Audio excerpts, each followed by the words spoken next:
Traversing the world of Naruto, you find yourself as a member of the Hyuga clan, devoid of any extraordinary abilities or systems. The sole asset you possess is the scientific reasoning of a modern individual.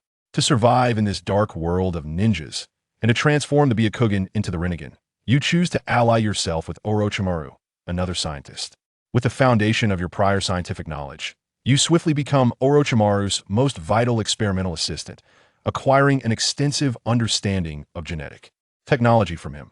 With his covert assistance, you obtain the flesh and blood of the Hyuga clan head, thus completing the final piece of the reincarnation plan.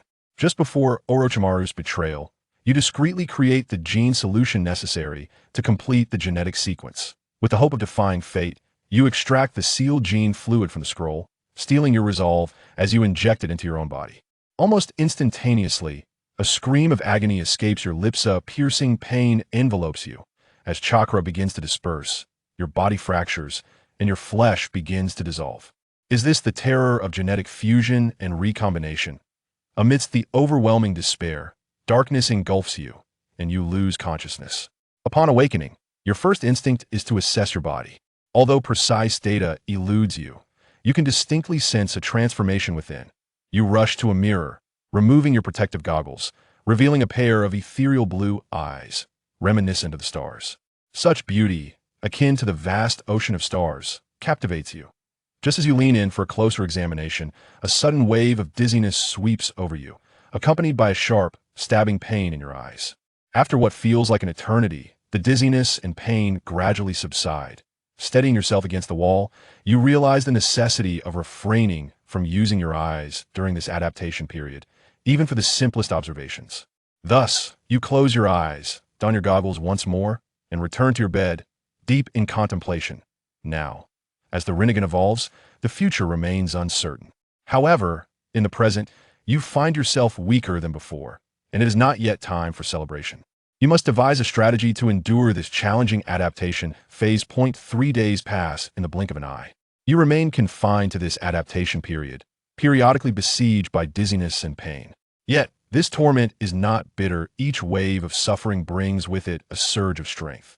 Though you have not undergone precise testing, you estimate that the chakra within you has increased to over 10 times the amount prior to the injection of the gene fluid. The 3-day adaptation has also enabled you to use your eyes, albeit with some difficulty. Moreover, you notice that the dragon mark on your forehead still exists, though it appears to have lost its efficacy. This is only natural, as the dragon mark pertains to the Byakugan, which has no relevance to your Rinnegan. As the days continue to unfold, you finally emerge from the adaptation period of the Rinnegan, with dizziness and pain dissipating entirely, replaced by a comprehensive enhancement of your vision. The reincarnation eye possesses certain abilities akin to the Byakugan, surpassing it significantly in subtle observation. Through mere observation, one can discern the flow of chakra within an opponent's body and the contraction and expansion of their muscles, allowing for an approximate prediction of their next move. Aside from this profound insight, the most notable enhancement lies in the quantity of chakra. Conservatively estimated, one might speculate that their chakra reserves have multiplied by 40 to 50 times since the injection of the genetic fluid, surpassing that of an ordinary Jonin. Moreover, there's a faint sensation of awakening to other latent abilities, currently confined to a watchtower for recuperation. Every movement is under scrutiny, hindering thorough exploration. Suppressing the exhilaration within, you finally awaited the opportunity to patrol alone days later. With a sharp command, the distant yellow sands surged forth like a flood breaching a dam, rushing towards Hyuga Kagami's outstretched right hand. With a mere thought, the encroaching sands were violently repelled as if confronted by a hurricane. Observing the sands, which you could summon and dismiss at will, a slight smile crept upon your face amidst the desolate desert. This technique amalgamates Pain's Shinra Tensei and Bansho Tenin, relying on principles of attraction and repulsion that eye in the hazy memories of Hyuga Kagami's past life. The Tsutsuki Kagaya had utilized a similar maneuver. As it is a power of the reincarnation eye, let us name this technique Revolving Fortune. After several attempts at Revolving Fortune, the initial thrill gradually subsided, revealing its limitations. The effective range was merely about 15 meters, and the efficacy diminished with distance. Breathing heavily, Hyuga Kagami frowned, for most crank and above offensive ninjutsu could exceed a range of 20 meters, some even reaching 50. Additionally, The lethal range of thrown weapons like shuriken and kunai easily surpassed 20 meters. This indicated that if an adversary maintained distance, the revolving fortune would only serve as a means of defense and distraction. Setting aside the limitation of range, you discovered another inadequacy. The chakra reserves, which had previously delighted Reba, were now a source of concern.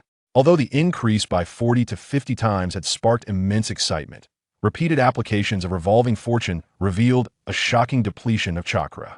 It was only at this moment that you realized the substantial boost had clouded your objective judgment, leading to an erroneous estimation of your chakra capacity. In truth, the chakra level prior to enhancement was alarmingly mediocre thus. Even a 40 to 50-fold increase merely elevated it beyond that of an ordinary Jonin, falling far short of the boundless potential one might have envisioned. In contrast, the Tsutsuki Kagaya, who could toy with the moon itself, was an unattainable benchmark. You had always regarded Tsutsuki Kagaya as your standard for comparison. Reality has dealt you a staggering blow. Why has this transpired? Wherein lies the problem? Could it be that my method of obtaining the Rebirth Eye is flawed?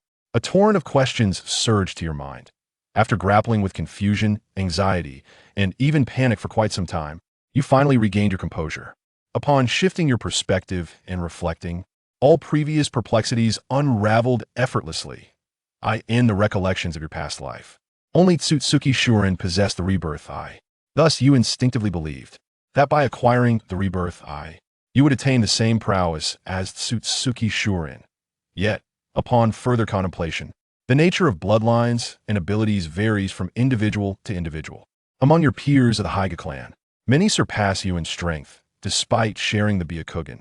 Similarly, when faced with Uchiha Madara, most members of the Uchiha clan are akin to mere fodder. Tsutsuki Shurin was, after all, the last solitary bird on the moon, a veritable genius with a heavy heart. The legacies left by Tsutsuki Y in the moon were at a shadow level of power before he possessed the Rebirth Eye. Such an individual is simply beyond the capacity of a mere genin like you to rival.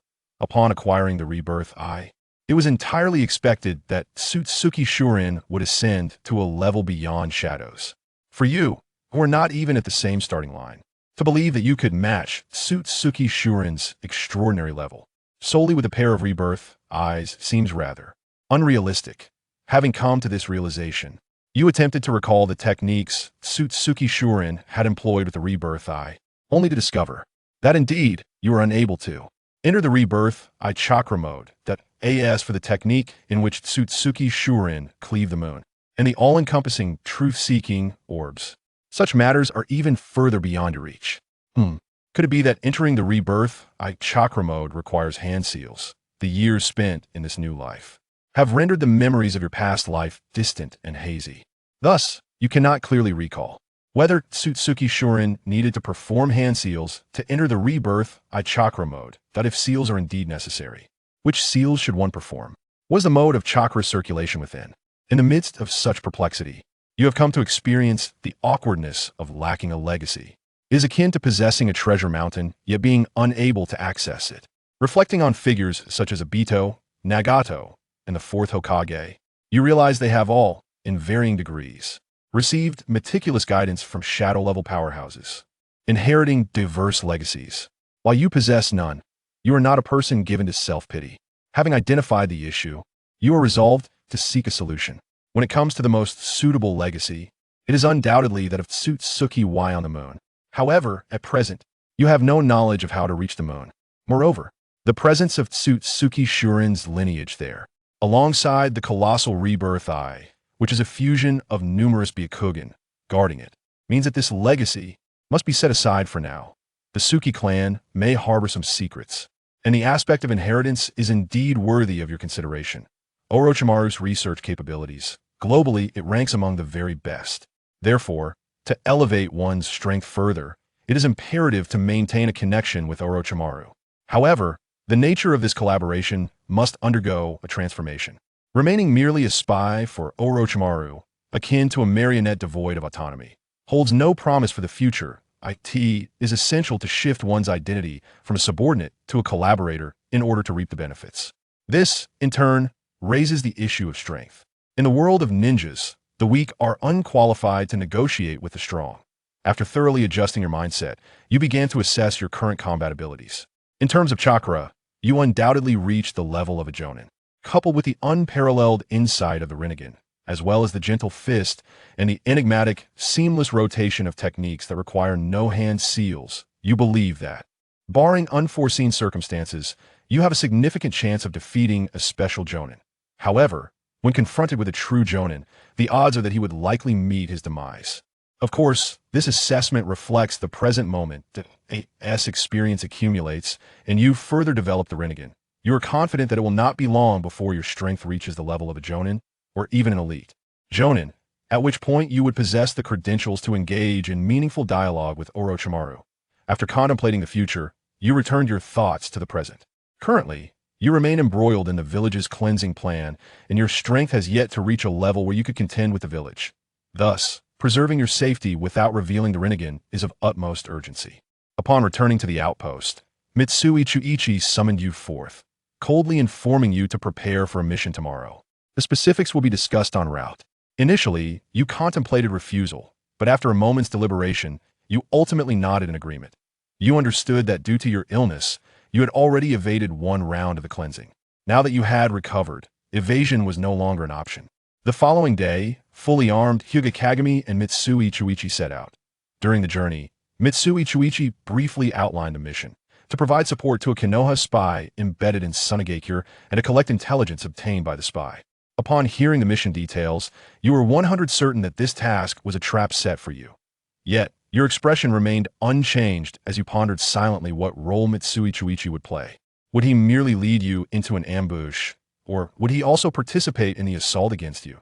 Since acquiring the Rinnegan, your mindset has gradually shifted. Whereas you previously fought merely for survival, now you harbor greater desires and ambitions. After some time, you arrived at the designated street location, a stony expanse with a desolate, unobstructed view. It was certainly not an appropriate spot for a rendezvous.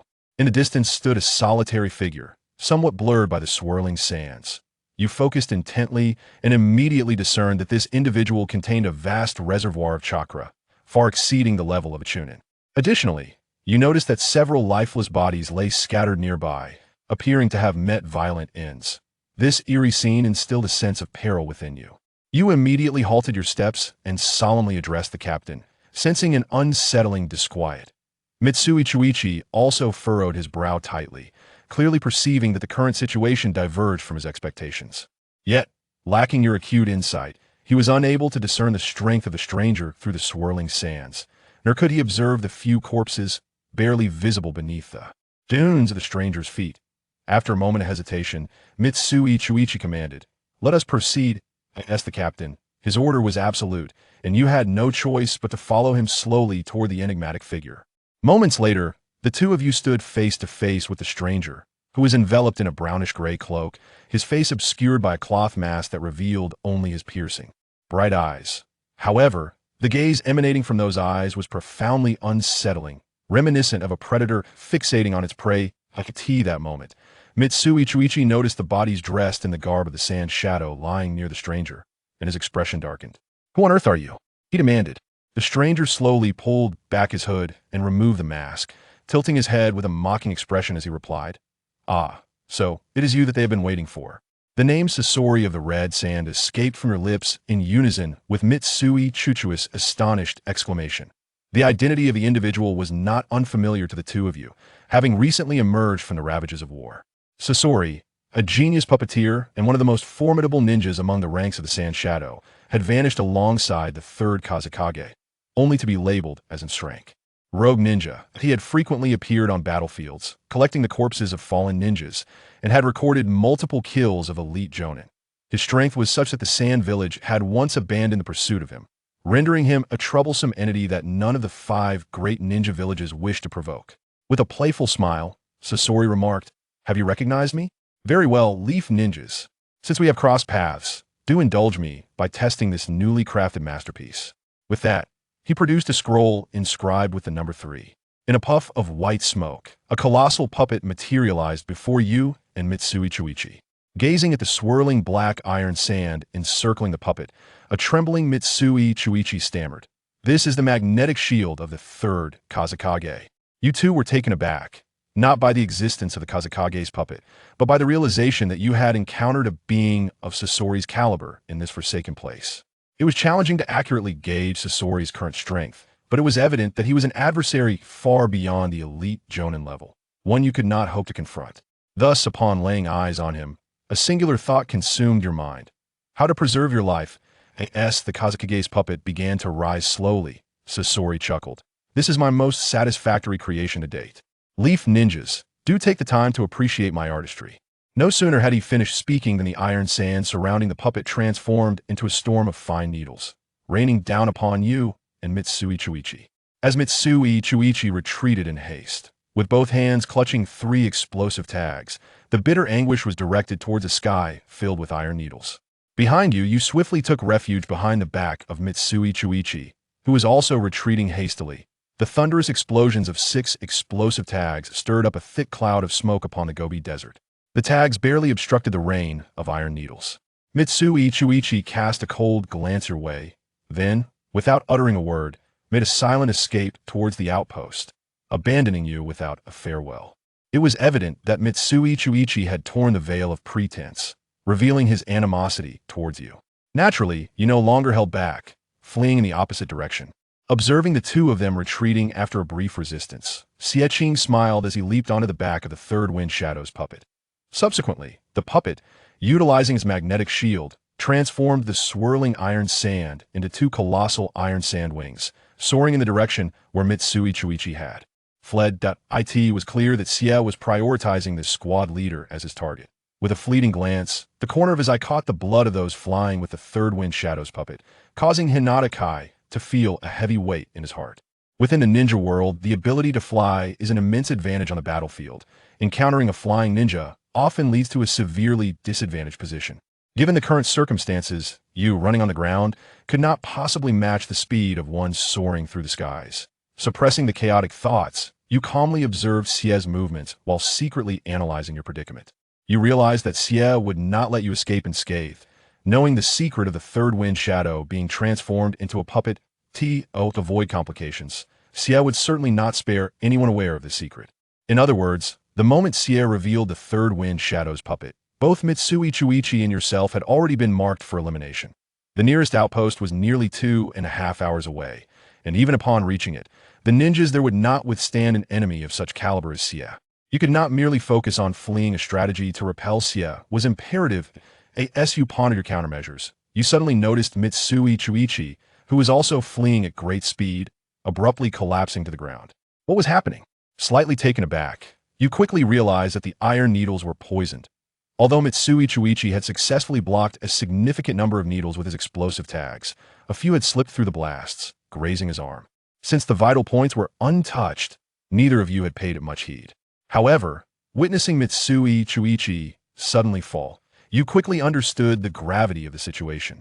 Based on memories from a past life, it was indeed true that Xie was a master of poison. Without Mitsui Chuichi's constraint, continuing to flee would merely waste your energy and lead to further disarray.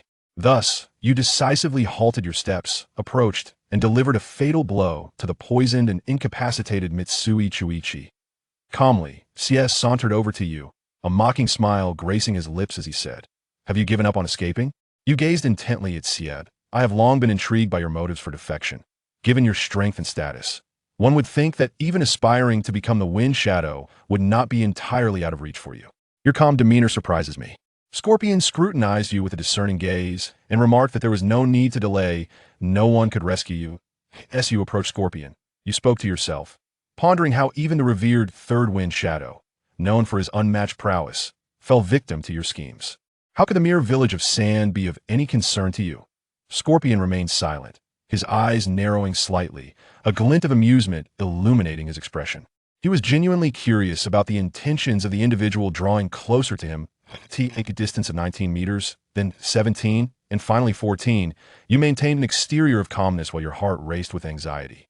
You calculated the distance between yourself and Scorpion, knowing that your only chance lay in a surprise utilization of your ability, Reversal of Fortune, to draw Scorpion's true form towards you, followed by employing Gentle Fist to seal his chakra points and gain control over him.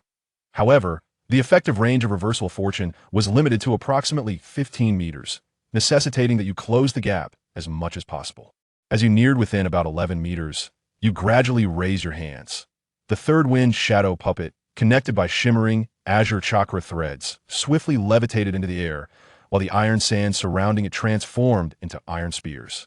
Recognizing that you had approached the critical distance, you hesitated no longer and extended your hands, unleashing the full power of reversal of fortune.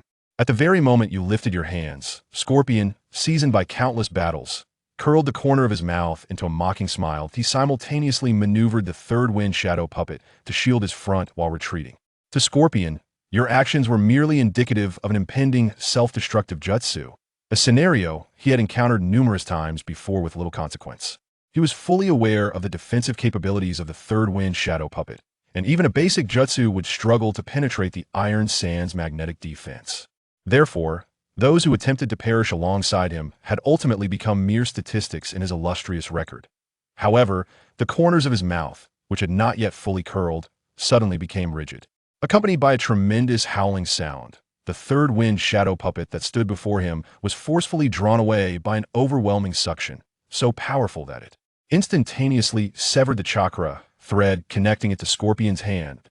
As you witnessed the third wind shadow puppet being drawn towards you by your reversal of fortune, a sense of bewilderment enveloped you. In that moment, a singular thought consumed your mind. This time, it was truly over. With such seasoned adversaries, once the element of surprise was lost, executing a successful ambush became an insurmountable challenge. In combat, even the slightest injury could render one incapable of fighting due to the poison. Yet, facing a foe of Scorpion's caliber, how could one hope to emerge unscathed? Thus, the failure of this surprise attack signified, for you, a definitive conclusion to the battle.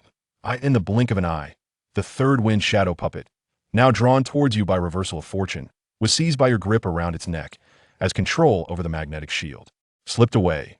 Iron strands in the air scattered chaotically, transforming into black iron sand that clattered down to the ground. Gazing distantly at the third Kazekage puppet you held, Sie's expression was one of profound embarrassment. At that moment, he was both astonished and perplexed, even displaying a hint of frantic agitation. Although his mind was in disarray, you maintained a facade of calm, betraying no hint of joy or anger. In this tense standoff, both of you, wary of each other, found yourselves silently confronting one another amidst the swirling sands. This confrontation made you increasingly anxious, your confidence waning. Suddenly, you were taken aback to discover that the chakra within you was surging toward the third Kazekage puppet in your grasp. An unexpected transformation occurred, yet you dared not reveal any emotion on your face, continuing to coldly regard your opponent.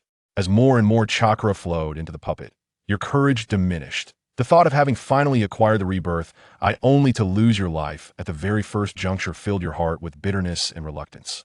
With approximately 2/3 of your chakra now infused into the third Kazekage puppet, it began to move erratically.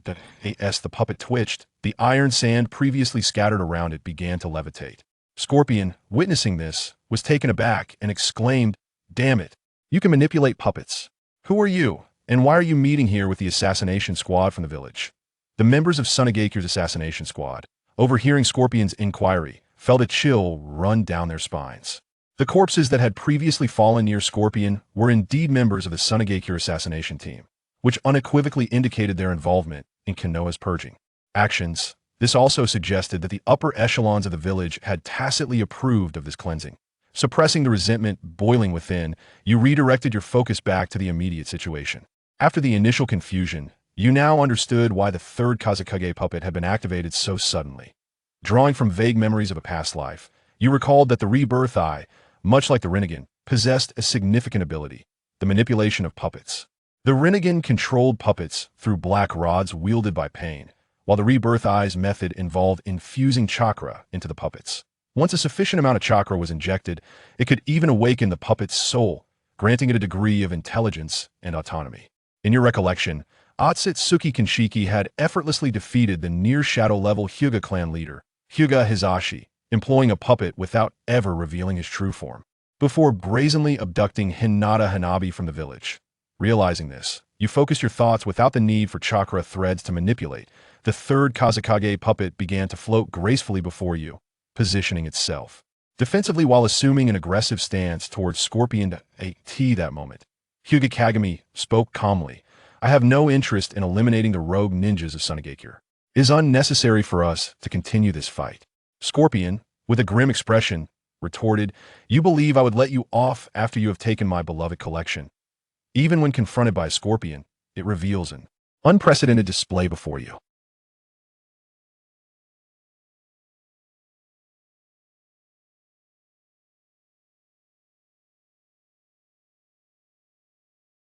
The original shuriken instantly doubled in number.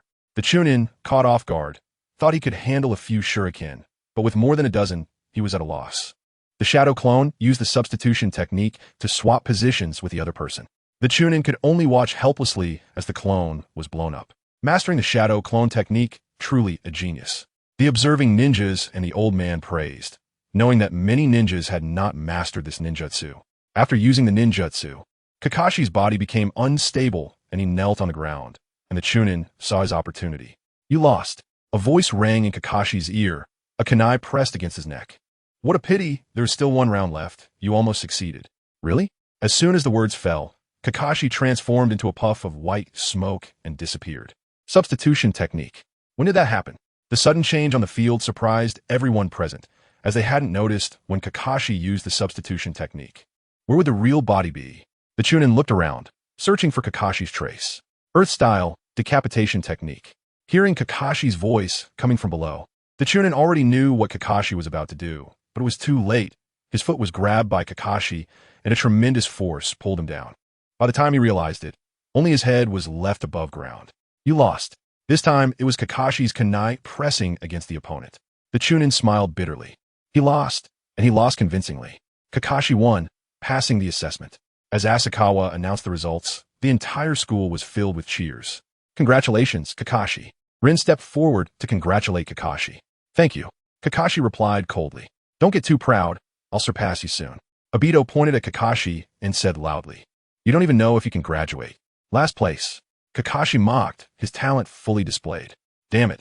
Once I open my eyes, I'll teach you a good lesson. Obito, provoked by Kakashi, especially in front of Rin, instantly became furious. His eyes nearly rolling back, as if they were the Byakugan of the Hyuga clan instead of the red eyes of the Uchiha. However, a clear-headed classmate pulled Obito back. Forget it, Obito. Kakashi is now a genin. You're not his opponent. Guy walked up to Kakashi to congratulate him.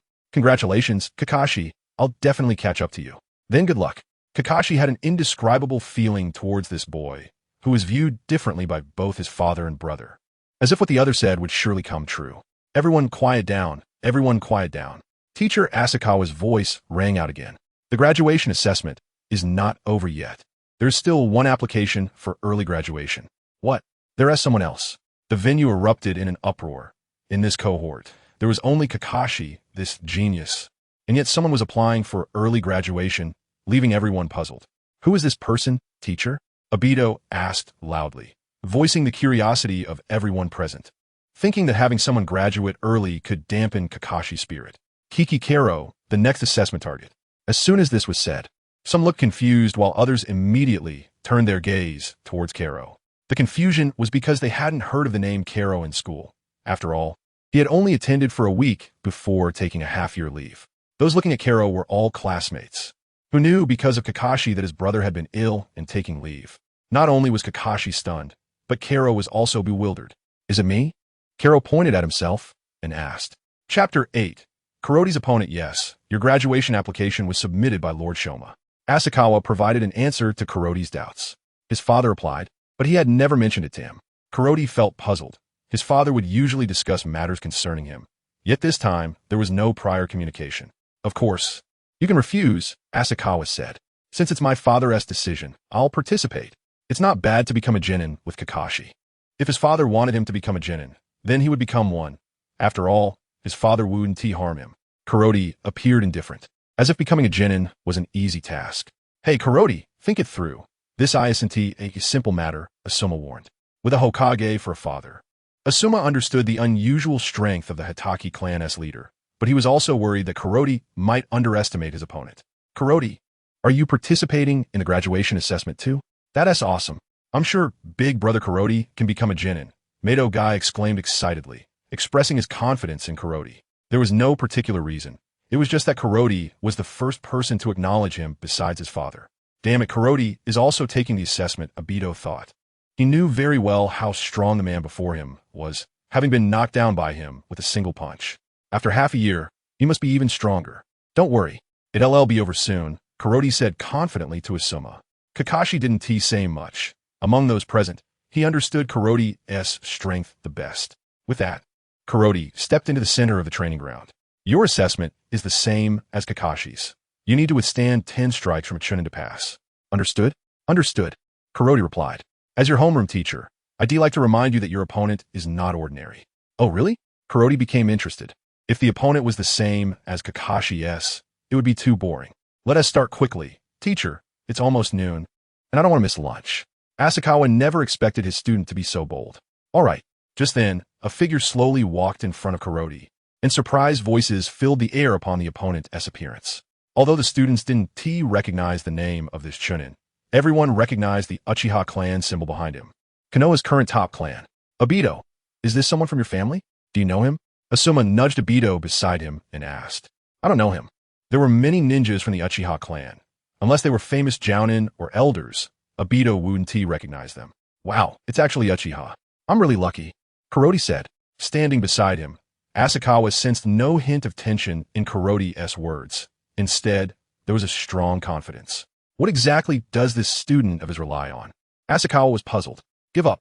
Although you're the son of Hatake Shoma, you are definitely not my opponent, the opponent said coldly. This confidence was innate, stemming from the Uchiha's power. Although Hatake Shoma was strong, the Hatake clan's strength relied solely on him. Isn't that just perfect? Let me see the Uchiha's strength. If I defeat you, that would be embarrassing, Kuroti retorted. Defeat me? The opponent smirked mockingly, but in the next moment, his expression turned cold. You will pay for your ignorance. With that, a murderous aura emanated from the opponent. Kuroti sensed it sharply. It was clear that this ninja had been on the battlefield and had killed before, much stronger than Kakashi's opponent. Is that so? Then let us see what kind of price you want me to pay, Kuroti said, his tone calm and unchanged from before. Asakawa then interjected, since both sides are ready. The assessment begins. Asakawa intervened at this moment, fearing Kuroti might provoke his opponent and end up suffering. He still needed to take care of his student. He didn't understand why Lord Hokage would assign an Uchiha as Kuroti's opponent. Normal graduation assessments typically involve ordinary genin, and only talented ninjas would have stronger opponents. Why would a sickly person like Kuroti attract the Hokage's attention? This was something Asakawa couldn't comprehend. He could only hope that the Uchiha wouldn't go too hard on him. You go first. I'm afraid that if I make a move, you'll lose, Kuroti said. Oh, in that case, I'll gladly oblige. In an instant, Kuroti appeared in front of his opponent, despite the distance of several meters between them. So fast. Not only the opponent, but the students, teachers, and ninjas present all felt the same. Is this Kuroti's strength? Asuma said in shock. Although he thought Kuroti was extraordinary, he never expected him to be this extraordinary. No, this is just part of his strength. He is far stronger than this, Kakashi remarked beside Asuma. Stronger than you? Asuma asked, knowing that in school practice, he couldn't last more than 3 rounds against Kakashi, which made him realize the gap between him and genius. I've never won against him in battle. This statement caused everyone to gasp. If there was a greenhouse effect in the ninja world, Kakashi would be contributing to it. Kakashi was recognized as a genius in the ninja school, and for such a genius to have never won against Kuroti before raised questions about Kuroti's talent. Previously, Kuroti was known as Kakashi's brother, a genius in his own right, but now they were saying his talent surpassed even Kakashi's. How could that not be surprising? As Kuroti threw a punch, his opponent crossed his arms in front of his chest. Although he blocked the punch, he couldn't withstand its power, and his entire body was sent sliding back several meters, leaving a scratch on the ground, demonstrating the strength behind it. How impressive! An Uchiha actually got knocked back by me, Kuroti said, not pressing the attack, instead standing still and speaking slowly. Good, very good. I admit I underestimated you at first, but you won TB, so lucky next time. With that, he pulled out a few shuriken and threw them directly at Kuroti. If anyone was skilled with shuriken, it would be the Uchiha. The trajectories of the shuriken were unpredictable, surrounding Kuroti from all directions, leaving him no room to evade. Just a little trick. Kuroti could also use shuriken, but he wasn't as skilled as the Uchiha. After all, who would learn this low-damage tool when they could defeat their opponent with their fists? Kuroti stood still, his hands bending upwards as he shouted, "Ha!" The shuriken that were originally flying towards him flew back and embedded themselves into the ground. This outcome stunned everyone present. Chapter 9. The strong carrot, show me your true abilities. There's no need to embarrass yourself with such petty tricks. All right, let me show you the true strength of the Uchiha clan. As he finished speaking, the corners of his eyes turned blood red, with two kama-like symbols spinning in his gaze. The Sharingan. Carrot curiously stared at his opponent's eyes. It was the first time he had seen the Sharingan up close. Indeed, the Sharingan is an ominous thing. He felt an uncomfortable aura emanating from it. Kakashi, did you see that? This is the Sharingan of my Uchiha clan. Once I open my eyes, I will definitely defeat you. Let's see if you can even open your eyes first. However, Kakashi's attention was always on Carrot. Even though the opponent had the Sharingan, Kakashi's confidence in Carrot's ability to defeat him remained unshaken. Come at me, and let me show you the power of the Uchiha clan's Sharingan. Hearing such arrogant words from his opponent, Carrot couldn't help but grin. You really have a short memory. You've already forgotten the lesson from earlier, thinking the Sharingan gives you the courage to speak to me like this. With that, Carrot swung a punch at his opponent's face. This time, however, the opponent sidestepped, using the Sharingan to increase his speed. Not a chance. All your attacks are visible to my eyes, the opponent said confidently.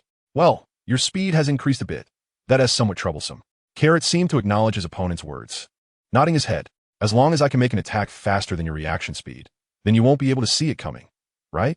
Carrot warmed up, as if preparing for a physical exercise. Now, I'm going to start. In an instant, the opponent's Sharingan pupils contracted, completely losing sight of Carrot and looking around in search. I'm right here. Suddenly, Carrot's voice sounded from behind the opponent. Instinctively, the opponent turned around, only to find Carrot standing right behind him. Before he could react, he felt a sharp pain in his stomach as Carrot's fist hit him. He saw Carrot's attacking trajectory, but his body couldn't react in time.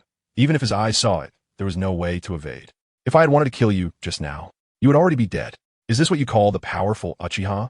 This statement made the opponent's expression darken, as the words he had just spoken were instantly thrown back in his face. Anger surged in his heart. How could he swallow this humiliation? You won't get another chance. The opponent spoke angrily. I've heard that line before. My ears are about to develop calluses. Carrot pretended to clean his ears. Damn it. Carrot's words made the opponent's face turn ugly. This time, he no longer underestimated Carrot and treated him as a worthy opponent. The opponent chose to take the initiative, quickly charging at Carrot and throwing a punch. Carrot didn't just sit back. He sidestepped, grabbed the opponent's arm, and prepared to throw him over his shoulder. However, the opponent seemed to understand Carrot's intentions, pulling out a kunai with his left hand and slashing it towards Carrot.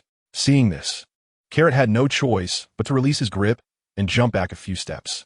The Sharingan really is troublesome. Kid, let us see what you can do now. With those unkind words, the opponent didn't let up, quickly forming hand signs with both hands. Shadow clone technique. Bang, bang, bang. 3 shadow clones appeared, surrounding Carrot. This time, how many more do you have? After that, all 4 began to attack simultaneously, shuriken flying to distract Carrot, while the other 2 clones launched a physical assault. Slap, slap, slap. The sound of fists and feet colliding echoed. The audience below looked on in surprise. Kakashi, is this Carrot's strength? So strong? Asuma asked, horrified, as he struggled to keep up with the movements of both sides, even though they were the same age as him. Carrot's older brother is so strong. I want to be as strong as Big Brother Carrot. Might Guy exclaimed excitedly. Why is he so powerful? Obito knew Carrot would be strong, but he didn't expect him to be this strong. Carrot grabbed one of the clone's hands and threw it towards another clone to disrupt the opponent's attack, seizing the opportunity to quickly kick the other clone. Bang! A loud noise rang out as the clone turned to smoke. Now, it's 1 against 3, and Carrot faced the 3 opponents calmly. The opponents launched another wave of attacks. All 3 attacked simultaneously. Carrot punched one down, but when he punched the other in the chest, his hand was firmly caught and couldn't be pulled back.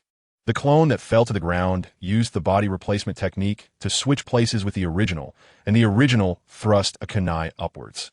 In a flash, a powerful force exploded from Carrot, crushing the opponent's clone and blowing away the original. Is this the power of my brother? Kakashi always knew there was a powerful force within his brother, but this was the first time he had seen it, during their usual sparring.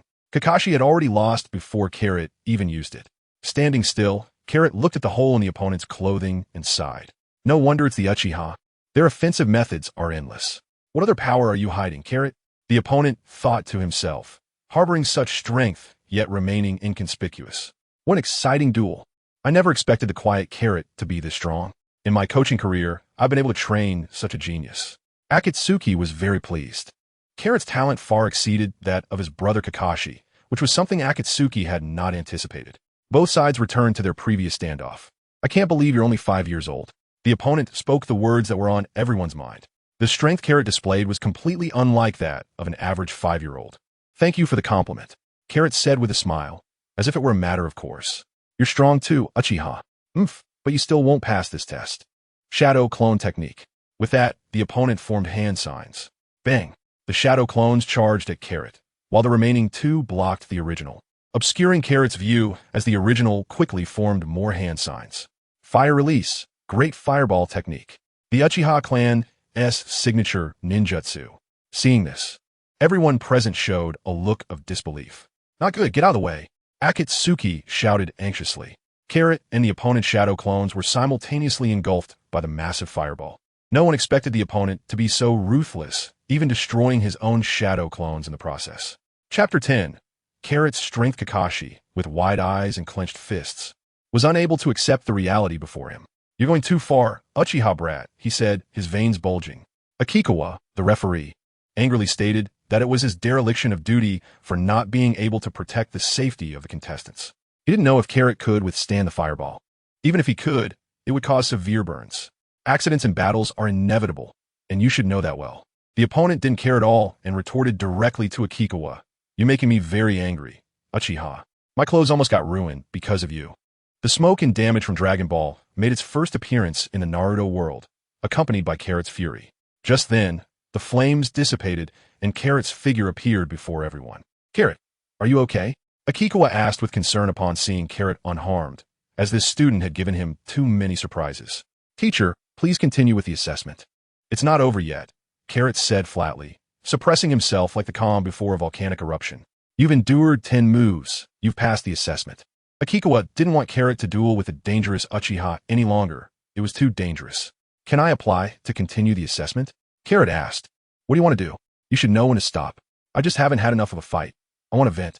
No. Akikawa immediately refused. Then let us consider an exchange match between a Jonin and a Chunin. As soon as Akikawa finished speaking, the Uchiha's voice rang out. That suits me. After that, Carrot's figure vanished in front of Akikawa, and only the sounds of fists and feet colliding between Carrot and Uchiha could be heard. After a few moves, the two stood facing each other. Damn it. The opponent was furious that he couldn't take down Carrot with his own abilities, feeling that the glory of the Uchiha clan was being tarnished in his hands. Is your strength only this much, Uchiha? Carrot taunted. What did you say? If that is all you've got, the match should be over. Are you provoking me, Carrot? The opponent questioned. I'm merely stating a fact. With that, Carrot launched an instant attack, faster and stronger. The opponent could only watch helplessly as he was knocked away with a single blow. However, it didn't tee in there. As he was sent flying, Carrot had already appeared behind him, delivering a punch at lightning speed, striking him before he could react. His body was battered like a punching bag, pain surged, and he couldn't escape this terrifying nightmare. Carrot, that's enough. At that moment, a voice rang out, causing Carrot to stop, as he was very familiar with it. It was his father, Sakumo Hatake. The Uchiha's body fell from midair, collapsing onto the ground. Although Carrot hadn't taken his life, he had broken several of his bones, and it would take at least half a year to recover, accompanied by intense pain. As Carrot was a petty person. Carrot, don't be so harsh on the villagers next time, Sakumo said as he approached Carrot. After all, they were ninjas from the same village, and being too harsh would affect his son's image in the village. Yes, father, Carrot nodded in response. His father's serious expression seemed like a reprimand, but it was actually for show, Carrot understood. Lord Sakumo. Seeing Sakumo arrive, Akikawa quickly approached respectfully. You can't blame Carrot. Accidents in a duel are unavoidable. It's only because the opponent is too weak that he couldn't withstand Carrot's attack, resulting in this situation. Carrot looked at Akikawa strangely. This big-eyed teacher was quite adept at speaking nonsense. It was just that the opponent had disrespected him earlier. You just retaliated, but I quite like it. In the Hokage's office, through the crystal ball, Yuan Fury was watching the assessment, his expression turning grave. He initially thought Kakashi was talented enough, but he didn't expect Carrot to be even stronger. He had a feeling that given enough time, even Sakumo might not be able to surpass him. The Hatake clan has 3 geniuses, he mused while smoking his pipe. The Uchiha clan took away their comatose opponent and left with harsh words for Carrot. Remember, we Uchiha won't let this go, just wait. The Uchiha really was arrogant, speaking such threats in front of Sakumo. There was a reason such a powerful clan was wiped out. Carrot thought to himself, the Uchiha had always looked down on others and had never integrated into the village. When you wield great power, others will accommodate you. But when you lose that power, you become prey. Congratulations to both of you. You've graduated. Akikawa distributed the forehead protectors, symbolizing their status as ninjas to the Hatake brothers.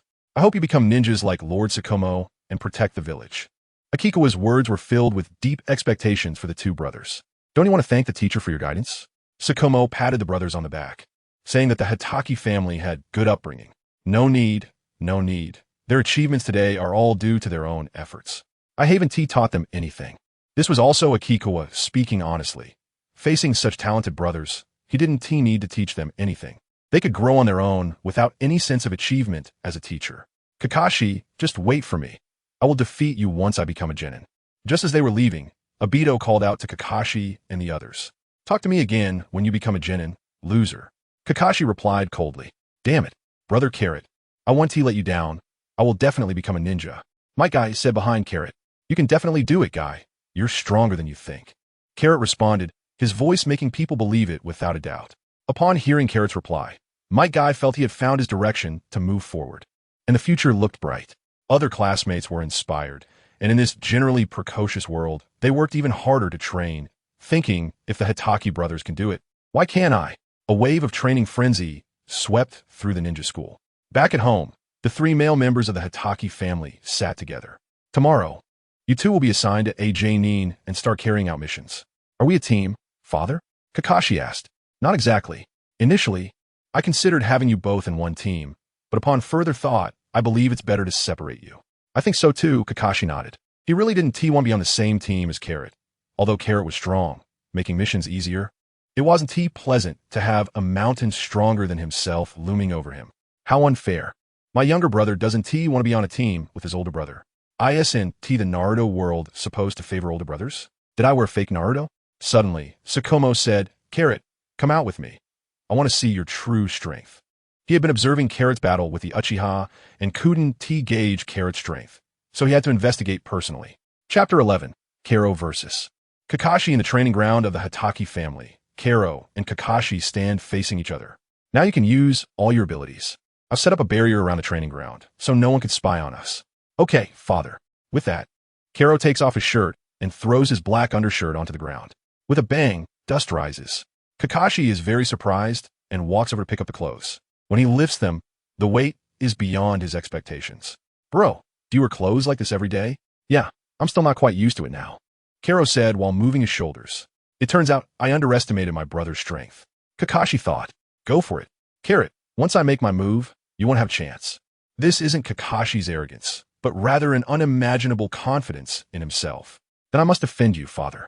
After saying this, Carrot's figure vanished, moving twice as fast as during the ninja exam. When he reappeared, he was already in midair in front of Kakashi, delivering a kick. So fast. Once Carrot began his attack, Kakashi couldn't catch a glimpse of him. In the battle against Kakashi, Carrot used his full strength. Good power, Carrot, but your speed is still too slow. Kakashi blocked Carrot's attack with his right hand, then swiftly grabbed Carrot's foot and threw him, causing Carrot to spin a few times in the air before landing on the ground. As expected of my father, his strength is formidable. After completing the defense with one hand, he transitioned into an attack, perfectly timing his movements, which was truly impressive. But I want to give up so easily. With that, Carrot charged forward. Wolf Fang Frenzy Punch, Carrot shouted, as if transforming into a wolf ready to attack. His fists forming phantom images that rained down on Kakashi like a storm. Each strike, each movement, his sharp claws slashed toward Kakashi. Kakashi leaped back, drawing a ninja blade from behind him. Clang, clang. The clash of claws and blade produced a piercing sound. Wherever they passed, deep scratches appeared on the ground, some made by Kakashi's blade aura, others by the force of Carrot's punches. Is this the strength of my brother? Kakashi, who was watching from the side, clenched his fists, filled with admiration for Kuroti's strength. The blade's fierce wind overwhelmed Kuroti's punch, causing his hair to flutter in the breeze. Although he knew he wasn't a match for his opponent at this stage, This kind of battle invigorated Karoti. It was the first time he had fought with all his might, awakening the Saiyan genes within him. Saiyans are indeed a warrior race. The more they fight, the stronger Karoti's aura becomes, matching that of Kakashi, who had honed his skills over decades. And Karoti was only in the midst of a single battle. With a powerful punch, he broke through Kakashi's sword-light encirclement. Kakashi dodged to the side, but a massive tree behind him was shattered by the blow. "Is this your trump card?" Carrot. Sakumo asked. "Be careful next, father." Carrot began to explode with rage, his hands bent at his sides. As Carrot's voice grew louder, the debris around him was lifted, and even the fallen leaves blown by the wind were shredded by the energy erupting from Carrot. Kakashi, seeing the power emanating from Carrot for the first time, changed his expression drastically. Previously, Kakashi only knew that Carrot couldn't train chakra, but he didn't realize that there was such a mysterious power within him. He felt his own chakra flowing slowly, as if it was being suppressed. At this moment, Sakumo also felt the same way. The chakra was no longer as controllable as before. Finally, Carrot's voice stopped. A faint blue energy surrounded Carrot. His tail was no longer wrapped around his waist. "Father, I'm going to start my attack." In a flash, his body appeared directly in front of Sakumo. Sakumo's eyes widened, and he stepped back. It was quite a lively chase. Seeing Carrot's strength, Sakumo was very pleased. However, as a father, he felt embarrassed being chased and attacked by his son. The swordsmanship of the Chimu family was displayed before Carrot. Suddenly, the flash of the blade appeared. Reaching an extreme speed, Carrot used his energy to track the movement of Sakumo's sword. But he was too weak now, his combat power not strong enough, and he didn't have enough energy. He could only use all his energy to block, and his body was sent flying, crashing hard against the wall, his energy dissipating. This is the power of Konoha's White Fang, so strong. Carrot stood up. "Father, you don't really want to kill your son, do you?" Hearing Carrot's words, Hatake Sakumo came back to his senses. I'm sorry," he said while putting away his knife. When the knife struck Carrot, Hatake Sakumo had already held back some of his strength. Otherwise, Carrot would have been a corpse by now. Carrot dusted himself off and asked, "Is there more to come?" "Father, no need. You now possess the strength of a Jonin and have the ability to protect yourself on the battlefield, so I am relieved." After testing Carrot's strength, Kakashi also feels at ease. Seeing the battle end, Kakashi rushes over. "Brother, are you okay?" Kakashi immediately shows concern as he witnessed his brother crash into the wall, and he is filled with a desire to master the sword techniques, wanting to defeat Carrot to redeem himself. "Don't worry, I'm fine," father held back. Carrot replies, noticing the deep concern in Kakashi's eyes. "Kakashi, you need to work hard and train, otherwise it will be difficult for you to surpass your brother." This put a bit of pressure on Kakashi as he is progressing, but Carrot's progress will only be greater. Saiyans have immense potential. "Father, I want to learn sword techniques." Kakashi says earnestly. Having seen the sword techniques of the Hatake family, he is filled with longing. "Ha, great. I thought you two brothers weren't interested in my sword techniques. Now that Kakashi wants to learn, I'm not worried about the techniques being lost." "Carrot, what about you?" "I don't need it. It doesn't match my fighting style. A Saiyan warrior using a knife. Should I use a sword like a big special?" "Father, please continue to teach Kakashi." Well, for his son's refusal, Hatake Sakumo didn't take it to heart. He knew that his son had his own plans, and all he had to do was trust him and protect him until Karuto grew up. This is a father's deep love for his son. It may not be expressed openly, but he will silently guard and be there when needed. "Today we're going to eat barbecue to celebrate your graduation," Hatake Sakumo said happily. Naturally, Karuto and Kakashi wouldn't oppose this decision. "Okay, sounds good." The three of them set off towards the barbecue restaurant. Chapter 12. The first encounter after graduating from the ninja school's final exam. Carol stayed at home, diligently training. Upon gaining a rough understanding of his combat capabilities, he focused on targeted cultivation. The results of this training method seem to take quite a while to show. Host, rest assured, this regimen is tailored to ensure no harm comes to your physical functions. Harm? Yes, there is no senzu bean or healing pod in this world. Injuries cannot be instantly healed. That's a problem. The medical ninjutsu in this world. I wonder if it leaves hidden damage. Carol began to ponder who in this world could create a healing pod. He thought of one person, the cold-blooded Orochimaru, a scientist. Just as Carol was considering how to approach Orochimaru, his father called out to him. "Carol, come here for a moment." "All right, father." Carol set aside his thoughts and got up, heading to the living room. Inside, Hatake Sakumo was chatting and laughing with a ninja. When Carol entered, Sakumo spoke up. Carol, let me introduce you. This will be your team leader, and he is also a former student of mine. Hatake Sakumo's tone carried strong pride as he made the introduction. Hello, em Hatake Kerel. Hello, em Matsushita Hokuto. You can call me Teacher Matsushita. Understood. Teacher Matsushita. Their first meeting left a good impression on both sides. Polite greetings were exchanged, and whether they get along in the future would depend on their personalities. Matsushita Hokuto seemed very amiable, always wearing a smile and speaking softly, giving off a warm and comforting vibe. He was the first student I ever took on, strong and extremely reliable, Sakumo added. Thank you for your praise, Hatake-sensei. I've always looked up to you and wanted to become a ninja like you, Matsushita replied, sounding like a devoted fan of Sakumo. Hokuto, from now on, my son is in your hands. I hope you'll guide him well. I'm counting on you. With that, Sakumo stood up and bowed solemnly to Matsushita. Don't worry, sensei. I'll do my best to teach Carol.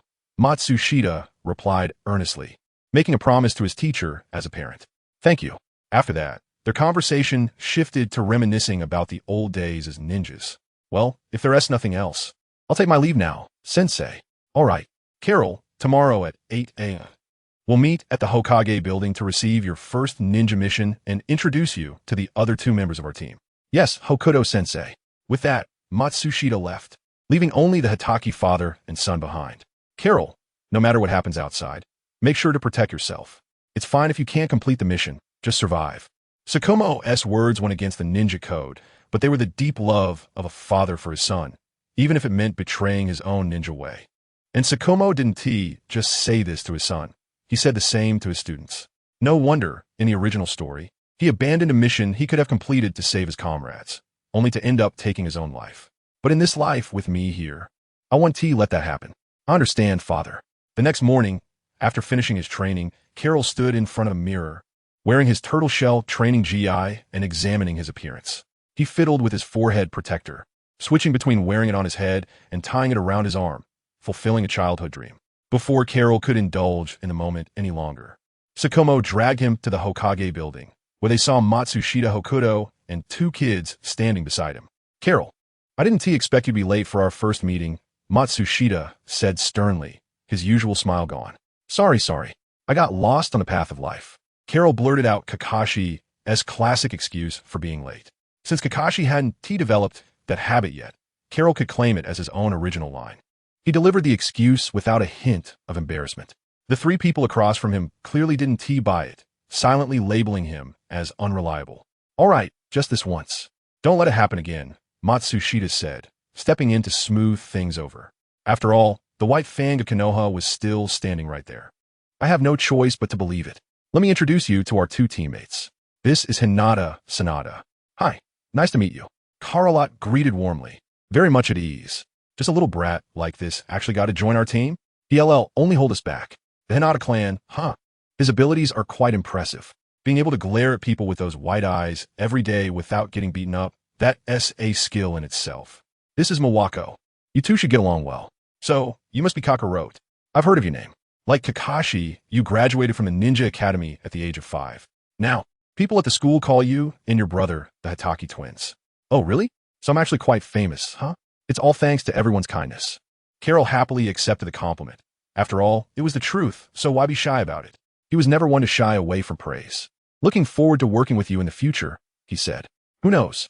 Maybe I'll have to rely on you for protection someday, Carol. I'm just a medical ninja. After all, a medical ninja. This is amazing. I won't have to worry about getting hurt anymore. Mawako will heal me. Karo showered Mawako with praise. In Karo's eyes, medical ninjutsu was the hardest to master, but also the most indispensable. Shimoda, I'll leave Karo to you. Yes, sensei. Upon hearing Shimoda Hokuto's words, Hatake Sakumo vanished in an instant. All right, if you want to bond, you can do so during future missions. After Hatake Sakumo left, Shimoda Hokuto interrupted their conversation. Soon after, Shimoda led Karo and the others into the mission assignment area. It was Karo's first time here, and he couldn't help but look around in wide-eyed wonder, resembling a country bumpkin visiting a grand estate. Is this guy really a genius? Hinata Sanada looked at Carol, who seemed like a complete fool, and felt deeply concerned about the team's future. Hokage-sama, said Matsushita Hokuto. Hinata Sanada and Miyako in unison as Matsushita led the group into the inner room, their tone filled with respect towards Sarutobi Hiruzen. Only Carol, however, eyed the man hailed as the strongest Hokage with keen interest. He could sense the immense chakra reserves within this man, greater even than his father, Hatake Sakumo. The one who had succeeded the second Hokage after his death was truly not to be underestimated. Matsushita, it's been a while, Sarutobi Hiruzen said with the demeanor of a leader who genuinely cared for his subordinates. If nothing else, his acting skills alone deserve an Oscar. Thank you for your concern. Hokage-sama, I've been spending quite a bit of time on missions lately, replied Matsushita. The third Hokage didn't often work in a mission hall, only appearing there with a specific purpose in mind. After exchanging a few pleasantries with Matsushita, Hiruzen turned his gaze to Carol. So, you must be Sakumo's son, Hatake Carol, correct? Chapter 13, the first mission Yuan Fury asked affirmatively, even though it was a question. Yes, Lord Hokage. This was the first face-to-face meeting between Carrot and Yuan Fury. Yuan Fury had seen Carrot when he was born. After all, he looked like a little monkey with a tail. However, he paid more attention to Kakashi, who had been famous for his genius since childhood, while Carrot was like a little transparent figure, unable to gather chakra, and eventually faded from attention. He did not expect this little transparent figure to give him a big surprise, which made him pay more attention to Carrot, leading to this meeting. A tiger father will not raise a dog son, the third Hokage said with a look of praise. I hope you will become a ninja like your father and protect Konoha. Yes, Lord Hokage, I won't let you down. Well, since this is Carrot's first mission, we will arrange a simple one, a C-rank mission to eliminate bandits. Especially during this time of war, simple missions often involve killing. Unlike in Naruto's era, where missions included cleaning sewers and catching cats, Carrot felt no waves in his heart. Perhaps he had adapted to the lifestyle of this world. Yes, Lord Hokage, I guarantee to complete the mission. After making the guarantee, he received the mission details. A group of unknown mountain bandits had appeared outside the village of Konoha, robbing and killing passing merchant groups and destroying small villages, affecting Konoha's income, and needed to be dealt with. During wartime, ordinary people displaced and gathered together with no income could only engage in some desperate trades. Everyone, go home and pack your things. We will meet at the village entrance at 2 o'clock this afternoon. Yes, Teacher Matsushita. Especially you. Carrot, don't be late again. Don't worry, Teacher Matsushita. That was an exception. I am quite reliable. I hope so. Carrot was still able to distinguish the urgency of the situation. After saying that, everyone went home to pack their bags. Miko, wait a minute. Hearing Carrot's call, Miko stopped and asked, is there something? Carrot, there's a little something I hope you can help with. Oh, Mei and Z looked at the slightly awkward Carrot and wanted to laugh out loud, but they held it in. Is this still the same Carrot who always stirs up trouble? Carrot also felt a bit embarrassed to ask for help on their first meeting. I have a few space-time scrolls here. Could you help me seal some things? Mihoko thought it was a big deal, but it was just a small effort, so she readily agreed to Carrot. Soon, Mihoko, with a look of disbelief, began to raid the food street with Carrot. Food flowed like water, and with each shopkeeper bidding her farewell, Mihoko was unclear how she left. She only felt that her worldview had been reshaped. Task, has it been completed? When Carrot returned home, he found Kakashi Hatake already sitting in the living room waiting for him. Yes, Dad, a C-rank mission. Eliminate the mountain bandits. Mountain bandits? This is still very easy for you. It also lets you experience the cruelty of the ninja world. After you finish your meal, pack up and set off. I will wait for you to come back here. After a simple meal, Carrot set off. Hatake Sakumo looked at his eldest son leaving, feeling quite uneasy. At such a young age, he had to face life and death partings, and this was something he could not prevent. Wanting to become strong, this was an indispensable training. Father, are you worried about your brother? At this moment, Kakashi came over and asked. Don't worry, with my brother's strength, he can handle it. I hope so. Before Carrot returned, there was still a lot of concern. After all, a C-level mission could potentially turn into an A-level or even an S-level mission, and one could never be too sure.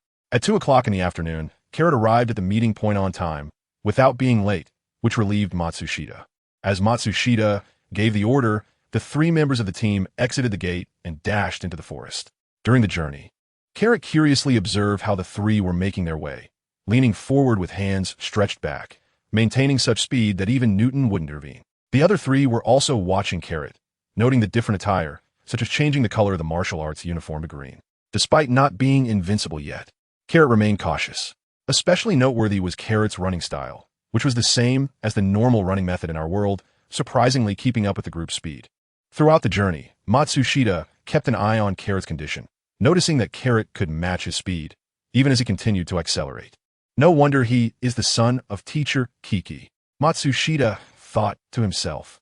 Due to Kuroti's graduation assessment, he had been on a mission outside and hadn't witnessed it firsthand. His understanding of Kuroti's strength was based solely on hearsay, learned from Kiki Sakumo, which led to this test. Kuroti's abilities did not disappoint him. Without any rest, they traveled for half a day and finally arrived at the bandits' lair. They rested in place, ate something to recover their strength, and planned to act at night.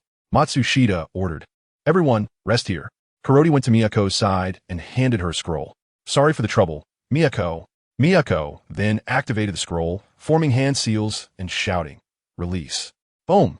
A pile of food appeared out of thin air from the scroll. Yes, you heard it right. Enough food for 50 people. This scene shocked Matsushita and Sanada. Seeing the expressions of her two companions, Miyako felt satisfied as it reminded her of her first experience. "Kuroti, what is this?" "Oh, this is my dinner, teacher Matsushita." "Is this all? Isn't this supposed to be?" Looking at Carrot's feast of fish and meat, and then glancing at the military ration pill in his hand, it suddenly didn't seem appealing anymore. There is no harm without comparison.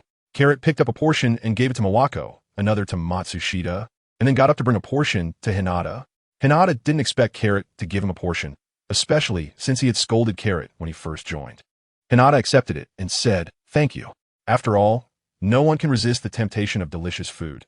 If someone could, it would be because they weren't hungry yet. Soon, he witnessed Carrot's eating performance. Plate after plate of food was sent into Carrot's stomach, yet his belly showed no sign of change. The chopsticks moved rhythmically in the bowl, delivering food to his mouth in a seamless motion. If there is one thing Carrot is most satisfied with since arriving in this world, it's the space-time scroll that allows him to take out things in their original form. It's simply amazing. Matsushita, Hinata, and Miwako had never seen someone eat so much before.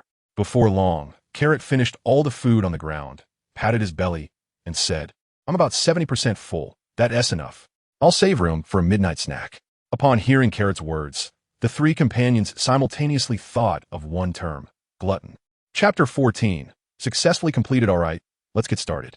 Matsushita said as he noticed everyone had rested enough. "This time our mission is to eliminate all targets."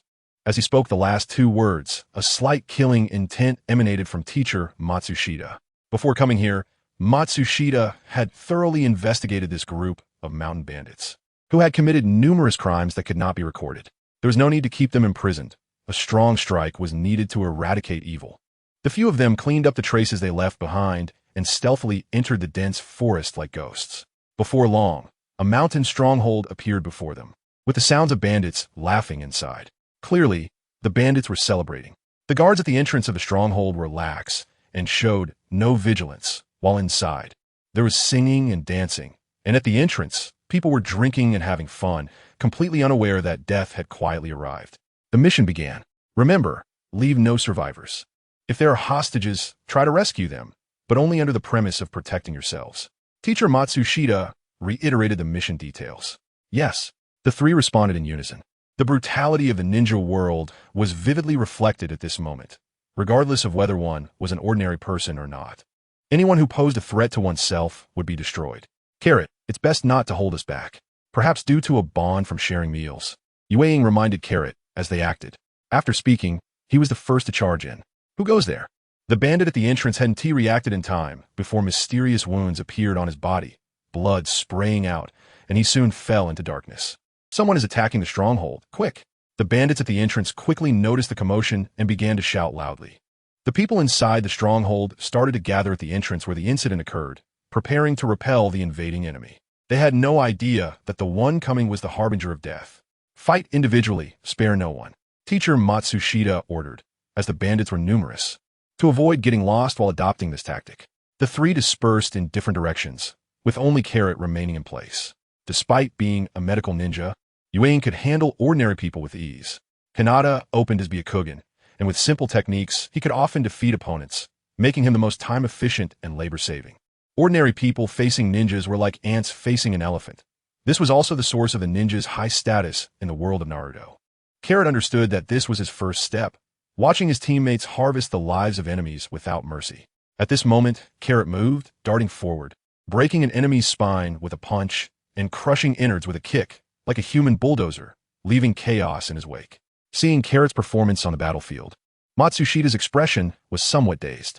He had been observing his student-esque condition, ready to intervene if there was danger.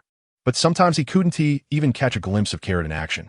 This wasn't just body flicker technique. It was Carrot's speed of movement that was terrifying, able to withstand such high-speed actions at such a young age. Carrot's figure flickered across the battlefield, and wherever he passed, the bodies of enemies twisted at different degrees. This was due to Carrot still not being able to control his strength at high speeds. However, the outcome was still good. The enemies were dead. Is this Carrot's strength? Hinata and Sanada were stunned. He didn't look like a freshly graduated ninja at all. Sanada was even more surprised because his Byakugan couldn't capture Carrot's figure, meaning his own strength was far inferior to Carrot's, and he had mocked others for potentially holding him back, only to have his face slapped so quickly. So strong. Carrot. Himiko praised. Is this what genius looks like? Sanada, feeling unwilling, thought his talent was also called genius among the Hyuga clan, but compared to Carrot, it felt like viewing the sky from the bottom of a well. Carrot's killing spree stopped, and not a single person was left breathing on the ground. An aura of destruction emanated from Carrot. The Saiyan ferocity awakened during his first kill. Not good, danger. Matsushita quickly shielded Sanada and Himiko behind him, staring intently at Carrot. This kind of aura Matsushita had only seen in seasoned killers like Kakashi Hatake. No, even Kakashi didn't possess the intensity of this aura. Carrot's destructive presence was something Kakashi lacked. Host, wake up. Just as Carrot was lost in the thrill of killing, about to become a machine of slaughter, the system pulled him back. That was close. What was that? It's caused by the Saiyan bloodline within you. Saiyans are a warrior race, and the aggressive genes inside you have influenced you. System, will it happen like this every time? Carrot hurriedly asked, as he didn't want to become a mindless killing machine. Host, don't worry. This is just because it's your first time killing. Your mindset hasn't caught up yet. Practice your mindset more in the future. That is good. The system's response relieved Carrot. Thank you, system. Carrot expressed his gratitude to the system. We are one. Although Carrot's communication with the system felt lengthy, only a moment had passed outside. Matsushita watched Carrot nervously as the aura around him gradually faded, but he still didn't let his guard down. Teacher Matsushita, it's fine now. Upon hearing Carrot speak, Matsushita let out a long breath. You scared me, Carrot. If something happened to you, how could I explain it to your father? Matsushita Hokuto walked up to Carrot and patted his shoulder, filled with concern. I'm a genius from Konoha. How could anything happen to me? Carrot gave himself a thumbs up, full of confidence. Seeing Carrot like this, everyone felt relieved.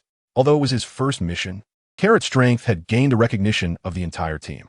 All right, clean up the battlefield and see if there's anything useful, as well as to avoid leaving any survivors. Eradicating the roots is also to prevent bandits from re-emerging here in the future. Useful items will naturally include money, which will be divided among the mission team and also serve as extra compensation for the ninjas. Carrot was particularly attentive to this. Saiyan food expenses were too high, and now that he had graduated, he didn't want to rely on his parents. His father hadn't remarried in recent years, possibly due to a lack of dowry money. After half an hour of cleaning the battlefield, Hinata Sanada's Byakugan was very helpful, with a glance. Every corner was clear, more precise than any radar. All the money was collected, with Carrot receiving the majority. Although it was Carrot's first time participating in a battle, he ended up killing the most enemies in this operation. This mission was successfully completed. Congratulations, Carrot. You've completed your first task. You are the most talented ninja I have ever seen. Matsushita Hokuto praised Carrot without reservation. Congratulations, Carrot. The congratulations from his companions also meant that Carrot was accepted by the team. Chapter 15. Chunin exam after resting in place for a night. They set off early in the morning to return to Konoha, arriving just before noon. They didn't expect to be back from their first mission so soon. Carrot sighed, noting that it took 2 days from departure to return. All right, no need to dwell on it. There will be times in the future when you'll be too busy to return to the village for rest, Matsushita said from the side. Let's report the mission details first. Then each of us can go home and rest while we wait for my summons. Yes, Teacher Matsushita. While reporting the mission details, Matsushita especially praised Carrot's performance during the task. He received high praise from the third Hokage, who hoped Carrot would continue to work hard and contribute to Konoha. Upon returning home, Carrot found his father waiting for him at the door, eagerly anticipating the return of his son. Welcome back. Was the mission successful? Sakumo Hatake asked after checking if Carrot was injured. Although he trusted Carrot's abilities as a father, he wished for his son to soar high, but feared he might get hurt while doing so, creating a conflicting mindset. Yes, it went very smoothly. Hearing Carrot's response, Sakumo finally felt relieved. The father and son then sat down in the living room, and Kakashi came out from the backyard. "Brother, welcome home." Time flew by, and in the blink of an eye, a year had passed. During this year, Carrot's strength had skyrocketed, and his chakra sensing range could cover the entire Konoha village. Although he was still not a match for Sakumo, he could reach about 70 of Sakumo's strength when going all out, more than enough to be an elite Jonin. The key point was that Carrot was only 6 years old. At this timeline, Kakashi might still be chopping firewood. In this year, Carrot and his team, under Matsushida's guidance, completed 20 A-rank missions, 35 B-rank missions, and 60 C-rank missions. During this year, Carrot was busy either training or executing missions, with no time to stop. Due to Carrot's strength, Matsushita intentionally reduced the lower-level missions, making Carrot's team quite famous in Konoha. After all, a team that had not taken on any D-rank missions was truly unique in Konoha. The hardships behind going out meant encountering attacks from ninjas from other villages during missions. Fortunately, with Carrot, the monster present, they always turned danger into safety. Carrot also wore an orange turtle-style martial arts outfit. Additionally, Kakashi had been practicing the Hatake family S-sword technique for half a year and joined another team to carry out missions, performing exceptionally well, which quickly spread the Hatake brothers' reputation in Konoha. Previously, the title of Konoha's twin stars was only known in the Ninja Academy, but as the brothers began to shine, this title was recognized by the ninjas of Konoha. Just as Carrot was training in his family's training ground, a hawk suddenly circled overhead. Another mission coming? Carrot quickly tidied up and rushed to the usual meeting place. "Teacher Matsushita, what mission do we have this time?" When Carrot arrived, the other three were already waiting for him. "No, this time it's not a mission." Matsushita shook his head. "Not a mission? Then why did you summon us?" Carrot asked, filled with confusion. "Because this matter is related to you, and we are a team, so they both came to support you." Seeing the three of them smiling, Carrot became even more puzzled. "I want to hide it from you. It's the Chunin exam." "Oh," Carrot exclaimed, suddenly realizing, so that is what it is. Upon reflection, the whole team had only one genin. This gathering was to ask if he would like to participate. "Teacher Matsushita, isn't the Chunin exam held in teams? You could participate as a team or as an individual. In the end, it's all individual battles, so both are allowed." "All right then, I'll participate." Upon hearing Carrot's agreement, Hinata said, "You should be careful. You'll definitely be targeted as a solo participant." After a year of getting along, the relationships within the team were very harmonious. "This is the intel I gathered. You can take a look." Hinata, being from a large clan in Konoha, had his own ways of gathering intel. Just as Carrot received Hinata's intel, Miyako handed him a large pack of healing supplies. "I can't help you with anything else, but I hope this is useful to you." Since Carrot often asked Miyako for help, their interaction resembled that of siblings. Matsushita watched his students with joy in his heart.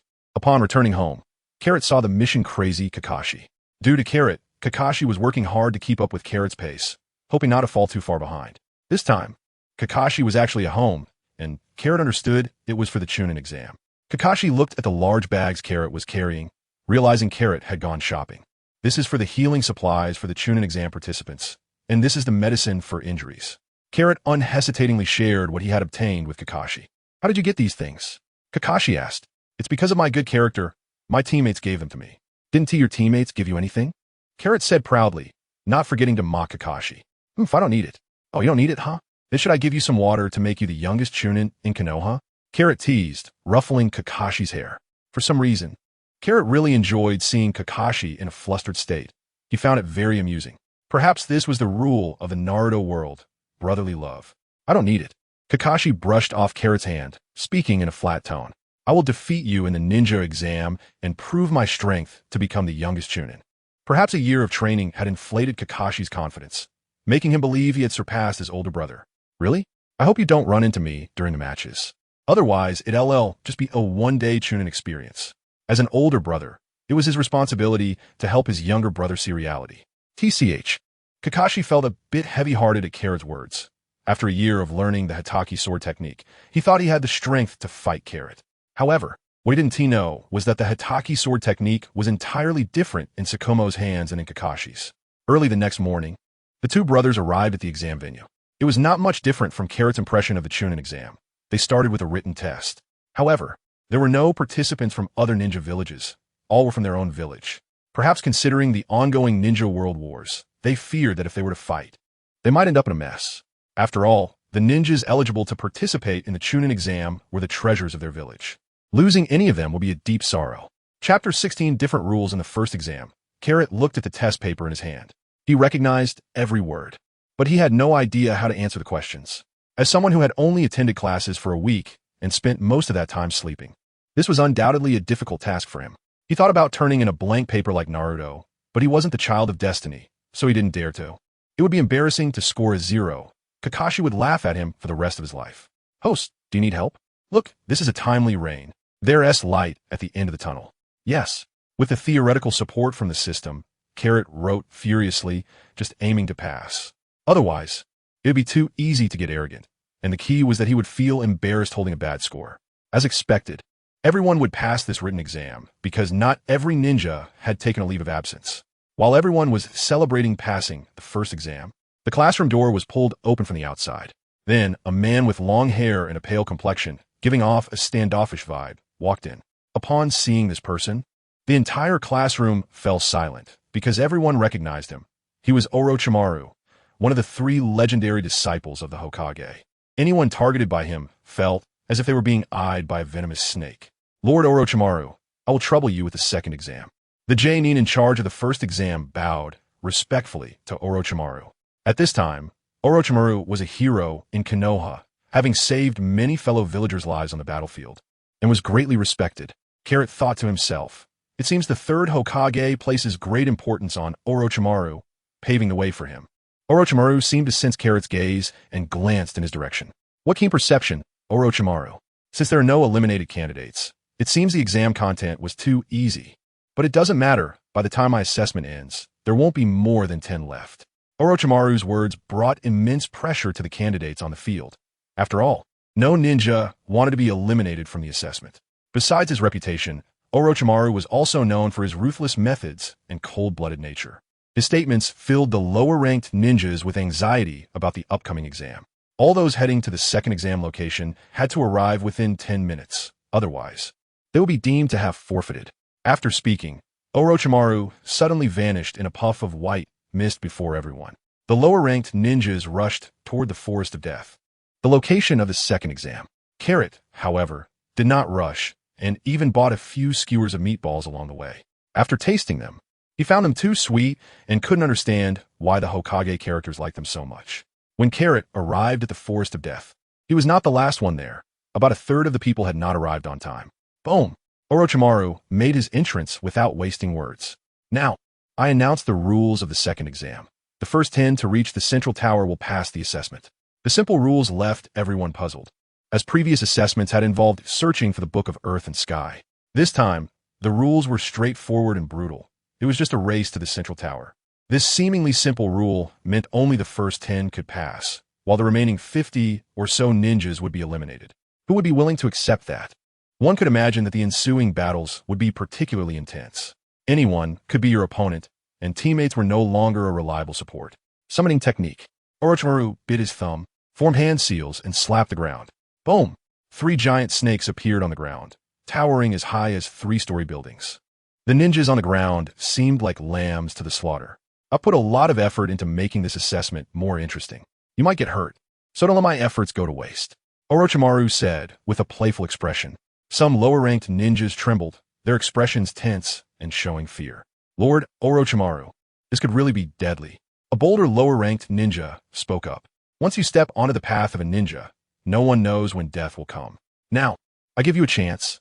Those who don't want to take the exam can forfeit. Orochimaru said. Some ninjas, frightened by the threat of death, raised their hands to forfeit. Carrot, on the other hand, looked at the 3 giant snakes appearing and imagined them steamed, braised, or grilled, drooling at the thought. Kakashi, standing next to Carrot, noticed him drooling and staring at the snakes, understanding his brother's thoughts. He then quietly moved away from the embarrassing Carrot. Hey Kakashi, come here. After Carrot snapped back to reality, he saw his brother Kakashi moving further away and urgently called out to him. Orochimaru summoned the giant snakes, and Carrot was not reassured about letting Kakashi act alone. He He didn't know that in the original story, Kakashi passed the Chunin exam this way. But now that he was here, he couldn't allow any accidents to happen. Kakashi ignored Carrot's words and continued to disregard him. Since the mountain won't come to me, I will go to the mountain.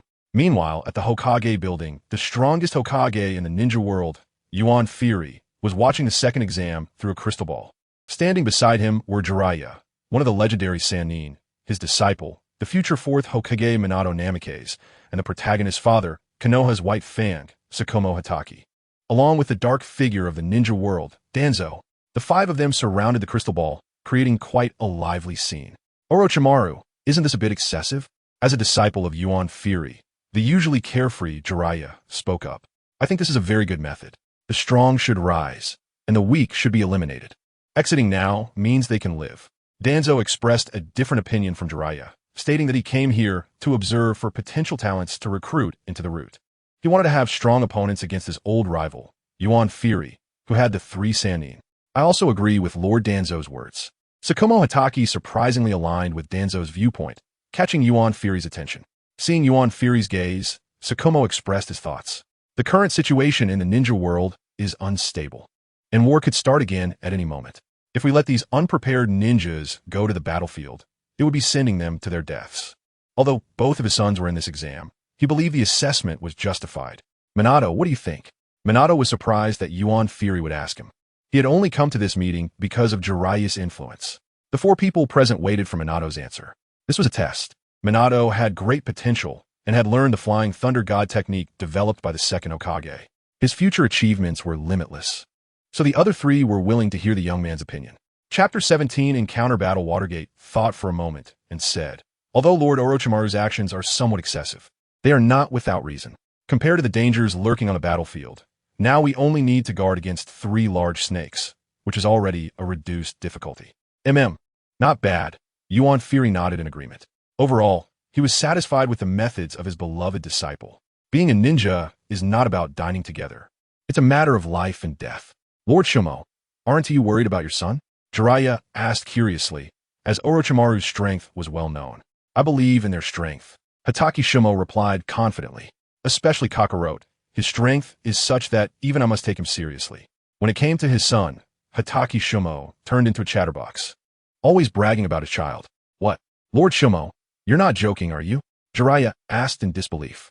Although rumors about the Konoha twins had been circulating in the village recently, he hadn't paid much attention, as no genius could be that strong.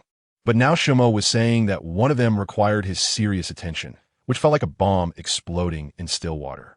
In the office, the other 3 looked at Hatake Shumo with puzzled and inquiring eyes. However, Shumo didn't elaborate much in response to their looks. You will understand later which child possesses such terrifying talent.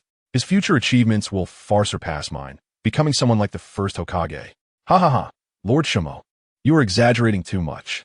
Konoha has produced many geniuses, but no one has claimed to have the potential of the first Hokage. Otherwise, Senju Hashirama wouldn't be revered as the god of shinobi, as that is something only a god can achieve. Then just wait and see. He will shock you all. Hatake Shumo confidently said. At the edge of the Death Forest, the second round of the Chunin exams began. Upon receiving the command to start the exam, the participating genin rushed toward the open gate of the Death Forest like crazy. Many aimed to run fast and secure a spot in the top 10, while others formed small teams to act together. After all, the genin participating in the Chunin assessment came in pairs. But such teams were quite unreliable due to the difficulty of uniting hearts. Kakashi stood out among the many genin with his excellent body technique, also using his actions to refuse Kakarote's help, as he believed he could pass on his own merits. What an unlovable little brother, Kakarote thought, seeing Kakashi's choice. He didn't press further, understanding how strong Kakashi's pride was. Just as Kakarote was leisurely wandering through the Death Forest, a kunai and several shuriken flew from the grass toward him. Kakarote dodged the shuriken and, unfazed, pinched one firmly between 2 fingers. Come out. Stop hiding. With Kakarote's sensing ability, he had already known there were ambushers along his path. If they didn't attack him, he wouldn't take action. After all, the opponents were too weak to evoke any desire to fight. In the Death Forest, only Orochimaru could spark his desire for battle. Not bad. You managed to dodge our attack. 3 ninjas emerged from the bushes, clearly members of the Uchiha clan from their attire. Do we have a grudge? No. Have we ever had any enmity?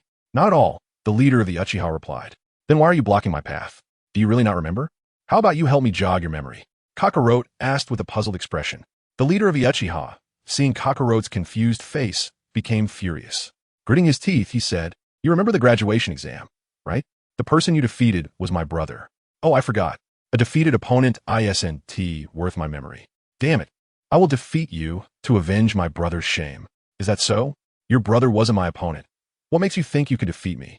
After saying this, Kakarote beckoned with his finger, which immediately made the Uchiha present feel insulted, an insult that was unmasked and obvious. The three Uchihas, filled with rage, charged at Kakarote. Once they entered battle mode, their roles were clearly defined, one for range support and two for main attacks. The combat proficiency of the Uchiha clan was showcased in that moment. 3 pairs of Sharingan represented the strength of the Uchiha before him.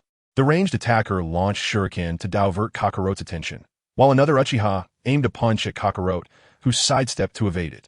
The third attempted a sliding kick, but Kakarote lightly jumped onto a branch. From his elevated position, Kakarote looked down at the Uchiha, emanating a dangerous aura. Good coordination. But now it's my turn. After saying that, Kakarote's body vanished in an instant. Not good, everyone. The leader of the Uchiha hadn't finished speaking before Kakarote had tightly gripped his neck. Let him go. Just then, one of the Uchiha formed hand seals, preparing to release a jutsu to threaten Kakarote. Sure. After saying that, Kakarote released the Uchiha who had been choked unconscious. Seeing Kakarote let go of his companion, the Uchiha who was forming seals unleashed a jutsu at Kakarote. Fire style, Phoenix Fire technique. A fireball engulfed Kakarote. The two Uchihas thought their attack had worked, but then they saw Kakarote emerge from the fireball, glowing with blue light. They were filled with fear. Having never seen anyone come out of the Phoenix Fire technique unscathed, Kakarote didn't avoid it because he couldn't. He simply couldn't be bothered to dodge. He wrapped his body in energy, rendering the jutsu unable to harm him. It's my turn now. After saying this, Kakarote didn't make them wait long. He knocked one out with a hand chop and another with a punch to the abdomen, finishing perfectly. This time, the Uchiha were down for the count. Their journey in this year's Chunin exams was over. Easily resolving the 3 Uchihas using only taijutsu, they hadn't even had the chance to release their jutsu. It wasn't that they were too weak, but rather that their opponent was stronger than they could have imagined. In the Hokage office, seeing Kakarote emerge from the jutsu unharmed left everyone shocked. They were concerned about the blue energy surrounding Kakarote. Unbeknownst to everyone, a white snake had witnessed the entire process. It retreated and went to report to the examiner, Orochimaru, slipping into his body as if Orochimaru had personally witnessed the battle. Such incredible speed. Just how strong is your body? And what is that blue power? Orochimaru murmured to himself. Ever since Kakarote caught his attention, Orochimaru had also become interested in him. He sent out a snake clone to track Kakarote, not expecting to gather such unique information. Why hadn't Kakarote detected the tracking? Because the snake had not released any hostility towards Kakarote. He merely regarded it as a normal animal. Chapter 18. 10th Hokage. The office was silent, still in shock that Carrot had been unharmed by the Phoenix Flower Jutsu. Shikaku, what is going on? The third Hokage asked Shikaku, having never heard of such power before. The others present also cast curious glances. This is Carrot's bloodline limit. As you all know, Carrot cannot refine chakra. It was because he awakened this power that I allowed him to become a ninja. The higher-ups in Konoha were aware that Carrot could not refine chakra, and Shikaku had sought permission from Hiruzen to enroll Carrot as a special case. Hiruzen had even advised him that being an ordinary person was also a good choice. Is that true, Lord Shikaku? Jiraiya asked directly, and upon seeing Shikaku's confident expression, he knew it was true. Are you sure, Shikaku? The third Hokage inquired. A brand new bloodline limit could bring unimaginable benefits to Konoha, enhancing combat power. Given the current unstable situation in the ninja world, being stronger by even a fraction meant the enemy would be weaker by the same amount. Moreover, Shikaku was on their side. Shikaku, you've contributed 2 pillars of support to Konoha, Hiruzen said with relief, though he felt a bit worried. Shikaku's rising fame was nearly at his level, and the call for the next Hokage were high. His student Orochimaru, despite being one of the legendary 3, was still a bit inferior to Shikaku. Now, with 2 genius sons, Hiruzen's hope of having Orochimaru inherit the Hokage position was becoming increasingly unrealistic. The succession of Hokage was traditionally passed down within the Hokage clan, and Hiruzen did not want to disrupt that. Tobirama, who had remained silent, had a flash of ferocity in his eyes. The Hokage position had always been Tobirama's nightmare. Anyone who obstructed him would be eliminated. Now, with Shikaku as an obstacle, Tobirama would undoubtedly find a way to remove him. However, he was currently concealing his intentions very well, and no one in the room noticed. "It is my honor to contribute to Konoha," Shikaku said humbly.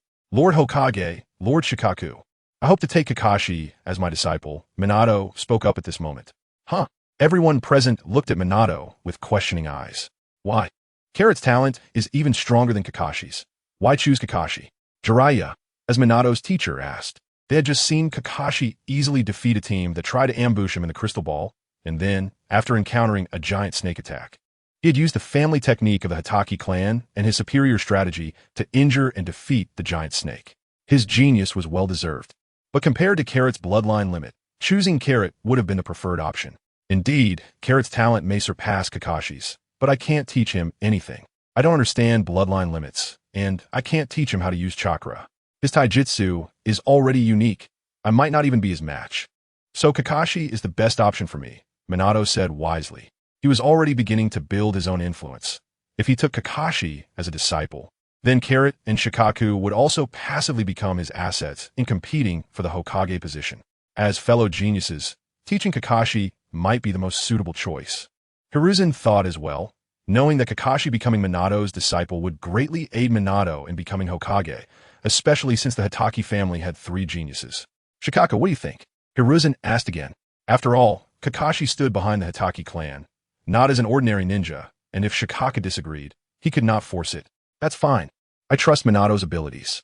Shikaku was aware of Minato's reputation as a genius ninja, having saved the Nine-Tails Jinchuriki before graduating. Most importantly, he had mastered the Flying Thunder God technique, the first genius to do so since the second Hokage's death. Therefore, Kakashi becoming Minato's student would also benefit Kakashi's future development. Shikaku could not refuse this. "Thank you, Lord Shikaku, for your trust. I will definitely teach Kakashi to become an excellent ninja." Minato bowed to Shikaku, speaking earnestly, making a promise as a teacher to his student. Tobirama watched this series of actions unfold. While everyone else in the room was jubilant, he alone felt wounded. Meanwhile, in the Chunin exam in the Forest of Death, Kakashi, after a simple bandaging of his injuries, reached the central tower and secured second place. After that, the third and fourth places arrived in succession, and Kakashi kept waiting for Carrot, but he did not see him. At this moment, Carrot was enjoying his meal, roasting a giant python over the fire until it was golden brown. This was due to the python's poor judgment. It had insisted on crashing into Carrot's fist. Carrot, not wanting to leave the corpse in the wilderness, had to painfully use its internal organs to bury it, which could be considered a great merit. Everyone in the Hokage's office watched Carrot's actions in disbelief, unable to comprehend how someone could have such a big appetite and how one could afford to sustain it. Shikaku wanted to say, "Now you know why I crazily completed my missions. Finished eating time ago and extinguished the fire." Carrot advanced towards the center tower, his figure flickering in and out of sight, moving at an incredible speed. Finally arriving at the central tower, he placed 10th, which was acceptable. He had not been eliminated. "Very well, congratulations on completing the second exam," Orochimaru said as he stepped out from the shadows, applauding. He then paused to look at Carrot and Kakashi. After all, these two had successfully killed his giant snake. "The final exam will be held 1 week from now. You will all gather at the testing location in 1 week. Now, dismissed." With that, Orochimaru finished speaking, and all the promoted genin began to leave. When Carrot and Kakashi emerged from the Forest of Death, teacher Matsushita, along with Sanada and Hamiko, had been waiting for a long time. "How did it go? Did you pass?" Hamiko was the first to ask, though she knew Carrot's strength. She still felt a bit worried until it was confirmed. The other 2 teammates shared similar expressions. "I passed. It was too easy." "Yay! Congratulations!" "Thank you." Carrot gladly accepted his teammates' congratulations. "But don't get too proud. The third exam will be even harder," Sanada said, adopting a senior's demeanor to admonish Carrot. "For a genius like me, it's no big deal. If it were Sanada, then it might be a different story." Carrot took the opportunity to tease, having figured out over the year that Sanada was a Tsundere type. "How infuriating, you Carrot." Matsushita watched his students playfully bicker, feeling very pleased. Chapter 19 Assessment of the First Battle. A week later, at Crossroads, Carrot said goodbye to his teammates. Upon returning home, he found Shikamaru waiting for a long time. You two performed well today, Kakashi. Shikamaru smiled, pleased with his son's performance. After all, our father is the White Fang of Konoha. How can we let him down? Ha ha. No wonder you're my son. Shikamaru appreciated Carrot's honesty. By the way, Kakashi, I found you a teacher today, Shikamaru suddenly said. Kakashi was taken aback and finally asked in confusion, a teacher? Yes, a very excellent teacher. I think you've heard of his name, Shikamaru replied. Hearing Shikamaru's words, Carrot already knew who the teacher was, the fastest man in the ninja world, Minato Namikaze. Is it really Minato Namikaze, the disciple of Jiraiya-sama, who has learned the flying thunder god technique? Kakashi asked with sparkling eyes. That's right, but he intends to compete for the next Hokage. Wouldn't that make him your opponent? Father? Then, Kakashi hadn't finished speaking when Shikamaru interrupted him. You don't need to worry about the position of Hokage for me. Minato and I have a good competitive relationship. The reason I'm entrusting you to him is simply that he is suitable for you. You must trust your father's abilities. Thank you, father. Carrot felt a bit of a headache dealing with Shikamaru, who was completely clueless about politics. He spoke up. Come on, father, without any background. You can't become Hokage. Both father and son looked at Carrot with puzzled expressions, wanting to know why he had such shocking words. The inheritance of Hokage from the second to the third is a handover between master and disciple. And father, you're just the leader of a small clan. Your supporting power is far less than that of the Hokage factions. That's the first point. The second point is that excessive merit can shake the ruler. When your ability exceeds that of the current heir, you become dangerous. This time, Minato taking you as a disciple is actually a test from the Hokage for you, father. After hearing Carrot's analysis, Shikamaru was dumbfounded. Was this really the son who only knew how to eat and train? Kakashi was equally surprised. When did his brother become so smart? Or did the brother who only knew how to use force to suppress him go? Looking at the two still in shock, Carrot knocked on the table to snap them back to reality. So I can't become Hokage then? Shikamaru asked reluctantly. Every Konoha ninja harbors fantasies about becoming Hokage, and Shikamaru wasn't foolish. After Carrot's analysis and his own thoughts, he fully understood that the position of Hokage seemed within reach, but was actually an illusion. Not necessarily. Really? Shikamaru asked happily. When I have the strength to sweep Konoha, I'll take the position of Hokage. Father, Carrot replied assertively. Actually, as long as you and Kakashi are safe. It doesn't matter if you don't become Hokage, Carrot.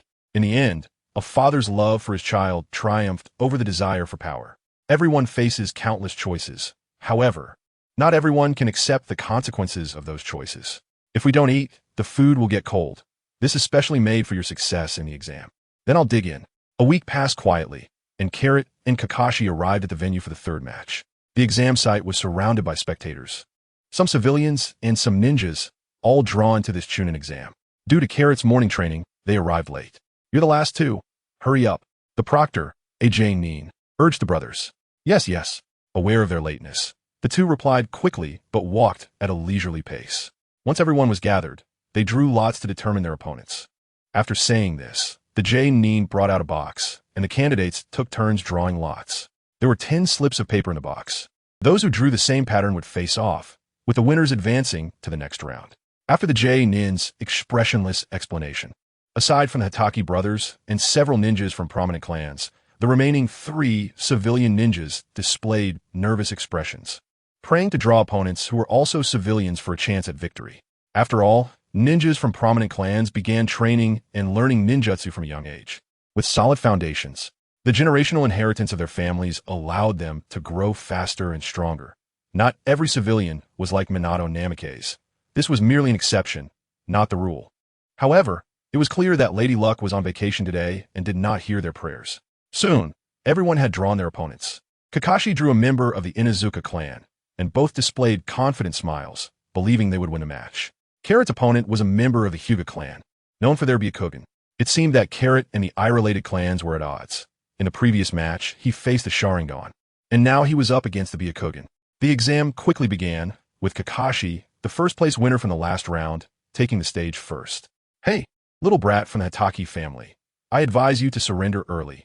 The Chunin exams are too early for you, his opponent said disdainfully. Although Kakashi was called a genius, his age was quite deceiving. The Inuzuka ninja compared their strength to Kakashi's age and concluded that the advantage was on their side. The more absolute the words, the more embarrassing it would be if they lost later. During this period, Kakashi had a sharp tongue. Sometimes Carrot couldn't outtalk him and could only resort to brute force. If that's the case, don't blame me for not giving Lord Shikamaru a face. If you don't want to maintain your dignity, then I'll give it to you. Inazuka Yasha thought he had given Kakashi enough face, and since Kakashi didn't accept it, he couldn't be blamed. Even if Lord Shikamaru wanted to investigate, it would still be Kakashi's fault for not completing his mission. He was more than twice Kakashi's age and had trained at least twice as long, leaving no possibility for failure. The Inazuka clan always had a companion dog. Inazuka Yasha's dog was a small puppy with snow-white long fur, named Inuyasha. Inuyasha, let's go. Inazuka Yasha shouted. Woof. Inuyasha responded, having developed a tacit understanding after years of companionship. They attacked Kakashi from different angles. Kakashi had researched the participants in the third exam beforehand. After all, knowing yourself and your enemy is beneficial. He was already familiar with the Inazuka clan's ninjutsu, so he didn't let his guard down against the seemingly harmless little dog. Chapter 20. Battle against Hinata. Kakashi quickly drew his kunai, while Inazuka Yasha transformed his hand into claws and directly collided with Kakashi's kunai. The hands of the Inazuka clan are their most powerful weapons. Both sides were evenly matched. Kakashi's peripheral vision never left Inazuka Yasha. When he saw Yasha opening his mouth to bite, he used his hands to flip over and jump to the side, escaping from the dog's jaws. However, Yasha couldn't stop in time, and his head crashed directly into Inazuka Yasha's arms. Hey, Inuyasha, what are you doing? I told you to attack Kakashi, and you come to bite me instead. Your rations are cut in half. Inazuka Yasha scolded as he held the dog's head. Woof. Inuyasha whimpered in grievance. Inazuka Yasha released the dog's head, formed hand signs with both hands, and said, Beast Mimicry Ninjutsu, four-legged technique. After saying that, he pressed his hands to the ground, emitting a faint blue chakra, and his nails grew longer and thicker. In this state, my speed and strength will increase exponentially. You still have time to give up. Inazuka Yasha, now on all fours, said to Kakashi, giving him one last chance. Stop wasting everyone's time. Just come to me already. Seeing that Kakashi was unyielding, Inazuka Yasha spoke again. Inuyasha, let's go together. Woof. Inazuka Yasha moved so fast that he became nothing but an afterimage as he charged at Kakashi. That's fast. Kakashi quickly threw his kunai and immediately pulled out several shuriken in an attempt to slow down his opponent. However, they didn't work as he had hoped. The kunai and shuriken were deflected by the chakra, enveloping Inazuka Yasha as they approached. They were completely ineffective. With no other choice, Kakashi had to engage in close combat. However, it was clear that he was no match for Inazuka Yasha in this state, especially since Yasha had backup.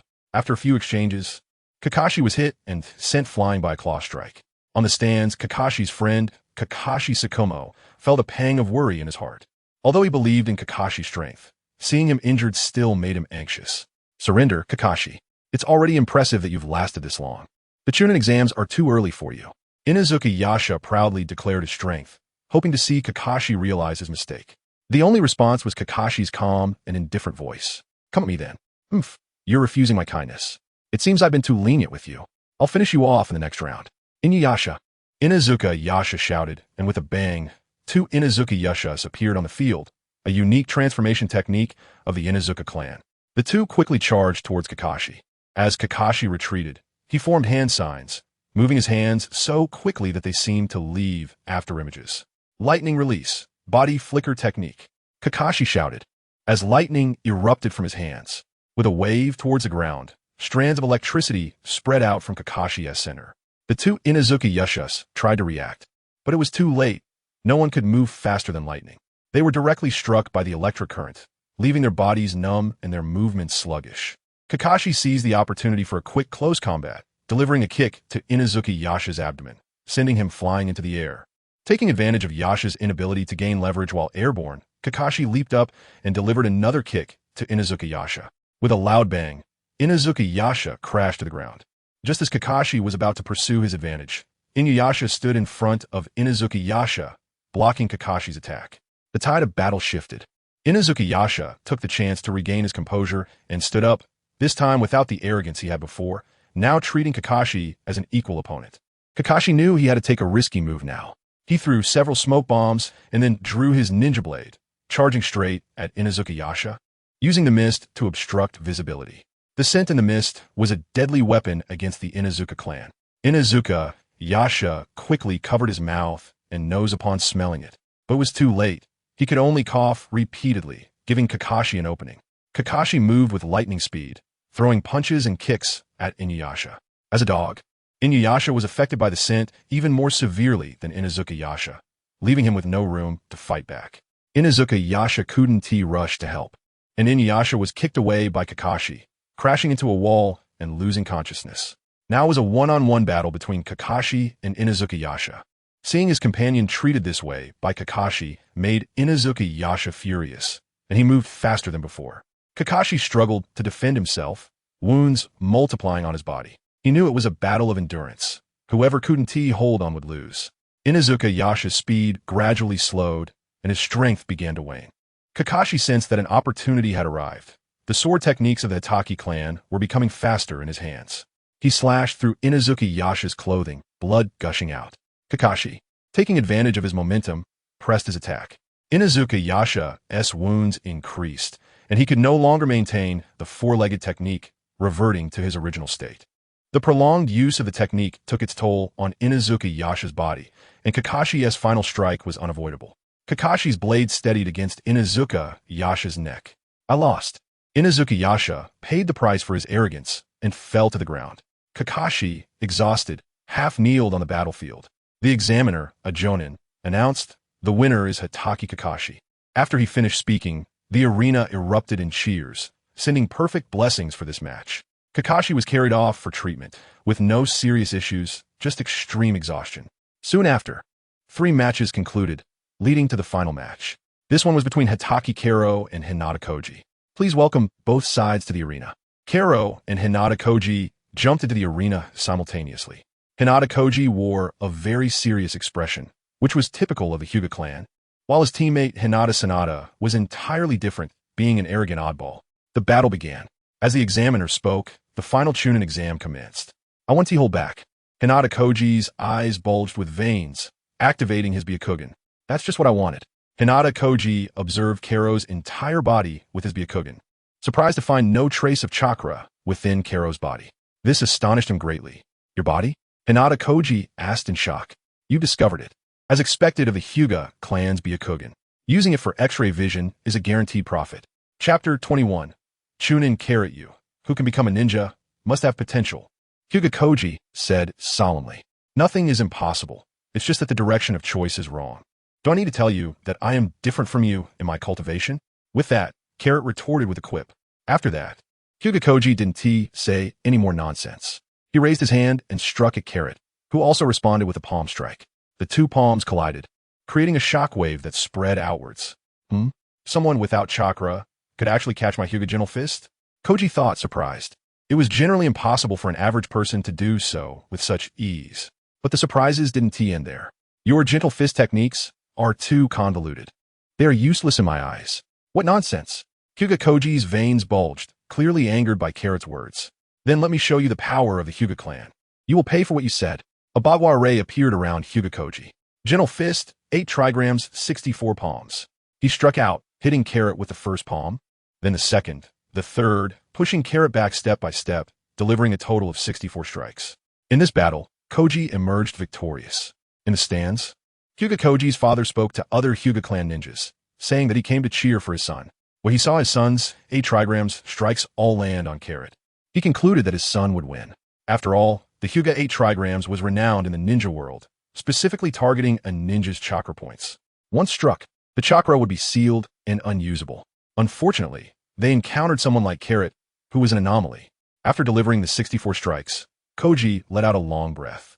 After all, executing 64 strikes was quite exhausting. Just as he turned to leave, he heard Carrot's voice behind him. You're just going to leave? Your strength is really weak. Hyuga Koji turned back in disbelief. The power of his 64 strikes should have been enough to shatter mountains, yet it seemed to have no effect on Carrot at all. How is this possible? You clearly took my 8 trigrams, 64 palms. You should be unable to exert any strength now. Why is it like this? Hyuga Koji was confused. How could his clan's 8 trigrams be so ineffective? Could it be that you didn't actually hit my chakra points? Carrot explained. Impossible. I clearly hit you every time. Just as Hyuga Koji wanted to argue, he realized that he had indeed struck Carrot every time. Unless Carrot was so fast that he shifted positions at the moment Koji was about to hit him, making him unaware and leading him to believe he had successfully sealed all of Carrot's chakra points. How fast could this man be? He didn't seem to possess the strength of a Jonin at all. Now it's my turn, Carrot said, and in a flash, he appeared behind Hyuga Koji. Not good, Koji thought as he lost sight of Carrot. He couldn't keep up with Carrot's speed at all. He didn't even have time to defend himself before being hit in the back and sent flying. Then, Carrot appeared in front of him, delivering an uppercut that struck Koji's chin. Before Koji could react, he lost consciousness and collapsed. The audience was silent, expecting a fierce battle, only to witness a one-sided situation that felt like a crushing defeat. It wasn't until the referee announced, "The winner is Hatake Carrot," that the crowd erupted into enthusiastic applause. Thus, the Chunin exam concluded successfully, with some rejoicing and others in sorrow. A total of 5 became Chunin. Among them the youngest Hatake brothers, with Kakashi becoming the fastest ninja in history to achieve Chunin status, while his brother Carrot narrowly missed out on that title. The reputation of the Hatake brothers became more widely known through this exam. Life returned to normal afterward, with training and missions becoming part of Carrot's routine. Every day, he made progress and became immersed in it. One day, it was time for a mission again. This time, they were tasked with an escort mission, classified as B rank. After gathering at the mission building, the leading Jonin, Matsushita Kitabu, explained the details of the task to the students. This time, we are escorting. Who is this important person? Someone asked, hoping for a lighter task. Regular escort missions felt like a vacation, easy and simple, akin to traveling outside the village. That's why Hyuga Sanada thought so. No, this time we are escorting goods. We must deliver them to the border without any carelessness, Matsushita Kitabu said sternly. This made Sanada retract his relaxed expression, as transporting goods often involved uncertainties. A B-rank mission could easily escalate to A rank or even S rank. Given our squad has 3 Chunin, the Hokage has specifically chosen us for this escort. Upon hearing this, Hyuga Sanada immediately became excited. This is a direct request from the Hokage. It seems my name has become known to the Hokage. At this time, Hokage Yuan Fury was the faith of the Konoha ninjas, and Sanada was no exception. Ignoring the still excited Sanada, Matsushita continued. First, we will collect the goods and then set off immediately. No time should be wasted, understood? Yes. About 10 minutes later, they gathered again at the village entrance, each carrying a backpack, with Carrots nearly bursting at the seams. The greatest invention in the ninja world was the sealing scroll, as anything could be sealed inside, and it could be unsealed when needed, very convenient. However, Carrot had something to say about it. Once the students were ready, Matsushita Kitabu issued the command. Set off at the fastest speed towards the border. We want to rest on the way unless absolutely necessary. With that, he plunged into the woods, and Carrot and the others followed closely behind. Even at their fastest speed, it would take them 3 days to reach the border, assuming no accidents occurred. Escorting goods inevitably meant encountering battles, which would slow down their arrival. Therefore, they had to maintain a certain level of stamina throughout the journey. After a day and a night of hard marching, the medical ninja, Amiko, was the first to struggle, slowing down. In such a task of escorting goods, falling behind the group meant survival was bleak. Matsushita Kitabu noticed the condition of his student and, considering they hadn't rested for a day and night, ordered a break. Though the surprise was late, Carrot had sensed enemies approaching their position. He suddenly stood up and said, "There are enemies." The 3 of them quickly backed up against each other, keeping watch. Following Carrot's gaze, they focused intently on the surrounding jungle.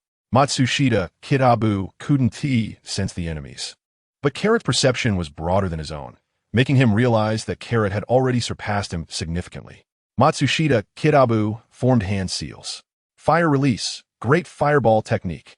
Since he sensed that the enemy was coming, Matsushita Kitabu was not polite. "If you want to come out, then I'll force you to." After an explosion, 8 figures jumped out of the forest, wearing the headbands of Iwnin. Chapter 22. Strength crushing. The 2 teams of rock shinobi gradually approached Karoti and the others, attempting to encircle them with malicious intent.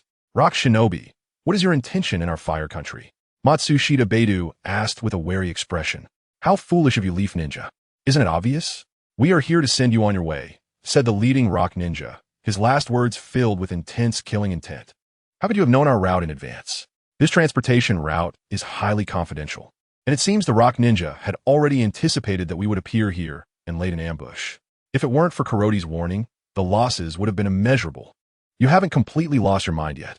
Be sensible and drop the supplies you're carrying, and I'll let you leave safely," the rock ninja leader said. A clever man who aimed to lower their guard. As long as their lives were not in danger, the resistance of the ninjas would be much less. After all, everyone understands the principle of a cornered beast fighting back. Impossible, Matsushita Beidou said firmly. Then there's no choice. You can leave your lives behind. Earth style, Yellow Spring Swamp Technique.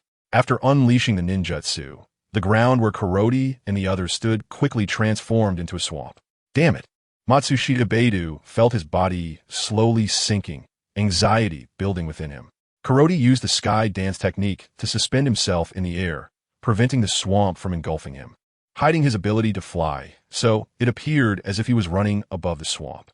With a yank and a throw, he pulled his teammates out of the swamp like pulling up radishes, tossing them out of the swamp's range. Once back on solid ground, Matsushita said to his students, first, we must protect our lives. Secondly, the supplies behind us. Leave the upper ninja to me, and the rest to you, Kuroti.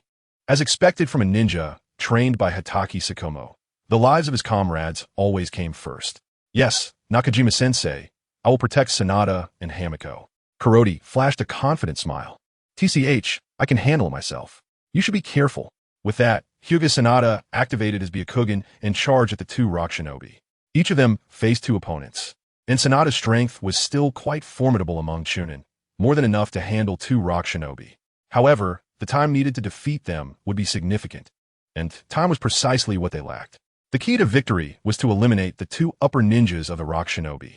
Kuroti engaged 3 of the remaining rock shinobi, leaving one for Hamiko to practice against. Facing the 3 rock shinobi alone, one of them mocked, Kid, you're really arrogant. Planning to take on all 3 of us by yourself. No. I'm going to take you all down, Kuroti said, waving his index finger in front of him. The rock ninja felt insulted and replied, I want to kill you. I want to torment you and make you regret coming to this world. With that, he charged at Kuroti, aiming a punch directly at his face. Kuroti simply stepped back with his right foot, slightly bending his body, and swung his fist. Bang! Kuroti's fist collided with the rock ninja's fist, producing a cracking sound. The rock ninja's arm was instantly broken, with bloody bone exposed at the joint. Even the best medical ninjas in the ninja world couldn't heal it. It was effectively useless. Honestly, you didn't believe it before, but now you should, Kuroti said, wearing an expression that said they should believe it now. At that moment, the rock ninja looked at Kuroti as if he were a devil, having lost a third of his strength from just one punch. I don't have time to play with you. As Kuroti finished speaking, the 2 remaining rock ninjas felt an overwhelming sense of danger, but they had no idea where it was coming from. Kuroti raised his hand, and a yellow energy ball began to form in his palm. Pew! Pew! The 2 rock ninja, Chunin, didn't even have time to react before they were blown to pieces. Kuroti lamented, if it weren't for the mission, I would have liked to play with you, but you just picked the wrong time. Saiyans are known for their tendency to go with the flow, and Kuroti inherited this perfectly. Just as he was about to leave, he heard a groan above him. Turning his head to look, he said, Oh, I almost forgot about you. The Yellow Spring Road isn't far. You can still catch up with them. A wave of light sent the last rock ninja away. Thank you. But who would willingly go to die? You didn't even ask for my opinion before sending me off. Is there no human rights or law in the ninja world? This was the last inner monologue of the rock ninja, but Kuroti had no chance to hear it. The battle lasted no more than 3 minutes, giving birth to a fast ninja in the ninja world. For Hyuga, Sanada, and Hamiko, however, it was just the beginning. Kuroti then teleported to Hamiko's battlefield. She was the healer. All of his food scrolls depended on her to open, so she must not sustain any injuries. As for Sanada, as long as he didn't die, it was fine. A man without a single scar isn't much of a man. Hamiko had nearly 0 fighting capability. Being a medical ninja, her chakra control should have been stronger than her opponent's, yet she was being pressured and had numerous wounds on her body. Without Kuroti's help, she would have undoubtedly been dragged to her death. He had been too protective of her before. Just as the enemy's kunai was about to stab into Hamiko's body, Kuroti flashed in like a ninja and firmly clamped the opponent's kunai with his fingers. What? The rock ninja stared wide-eyed, as if he couldn't believe what was happening before him. Kuroti, Hamiko exclaimed in surprise upon seeing him suddenly appear. Would the law of a hero saving a beauty take effect? Disappear. An energy ball struck the rock ninja, and after the explosion, nothing remained. What is this? Hamiko looked on in horror at the scene, the events surpassing her belief. This is the ability of my bloodline limit, recently developed. Kuroti smoothly stated his father's prepared excuse. Hamiko nodded, indicating she would keep this secret. a technique powerful enough to obliterate someone to the point of being unrecognizable. If other ninja villages found out, they would certainly try to eliminate him. If Kuroti knew what Hamiko was thinking, he would have told her there was no need to worry. You hide for now. I'll check on Sanada. Okay. Hamiko knew that with her current physical condition, following Kuroti would only hinder him. At this moment, Sanada was already exhausted on the ground. Having gained no advantage against the rock ninja, with one dead and one injured, leaving them all collapsed on the ground. Kuroti approached Sanada and checked his wounds. He patted the injury and said, "It's fine. You won't die." Sanada gasped. "Damn it, Kuroti, you're taking revenge while I'm down." In response to Sanada's verbal protests, Kuroti acted to silence him, threatening to pat his wound, which immediately made him quiet. After dealing with the rock ninja, Kuroti carried the injured Sanada back to Hamiko for treatment, then went to support Matsushita Beidou. Chapter 23. Change of plans. The battle between the Jonin was extremely fierce, and they did not notice Karo's appearance. Although teacher Matsushita's strength was quite good among the Chunin, the ninjas sent to carry out the infiltration mission were not significantly weaker, and the key factor was that they had the advantage in numbers. Is this the level of strength among Jonin? Carrot showed a disappointed expression on his face. He didn't consider that his previous training partner was the shadow-level shinobi, Kakashi Hatake. The difference in strength between shadow level and Jonin is like heaven and earth. Carrot, you finally made it. Baido Matsushita's furrowed brows relaxed. He had been stalling for time against the rock shadow, waiting for Carrot to come for support. The fact that his student had strength comparable to his own was the biggest trump card of this team. The rock ninja was also calculating this, letting their own ninja take care of the Konoha ninja to avoid the Konoha Jonin becoming desperate. Their little scheme was ringing like a ping-pong ball. What does this mean? The other party emitted an incredible sound of doubt. However, Carrot did not pay him any attention. "Teacher, we're almost there. We need to speed up," Carrot said calmly. "You little brat, go die." After saying this, the opponent charged towards Carrot at lightning speed. But Carrot showed no reaction as he watched the opponent come at him.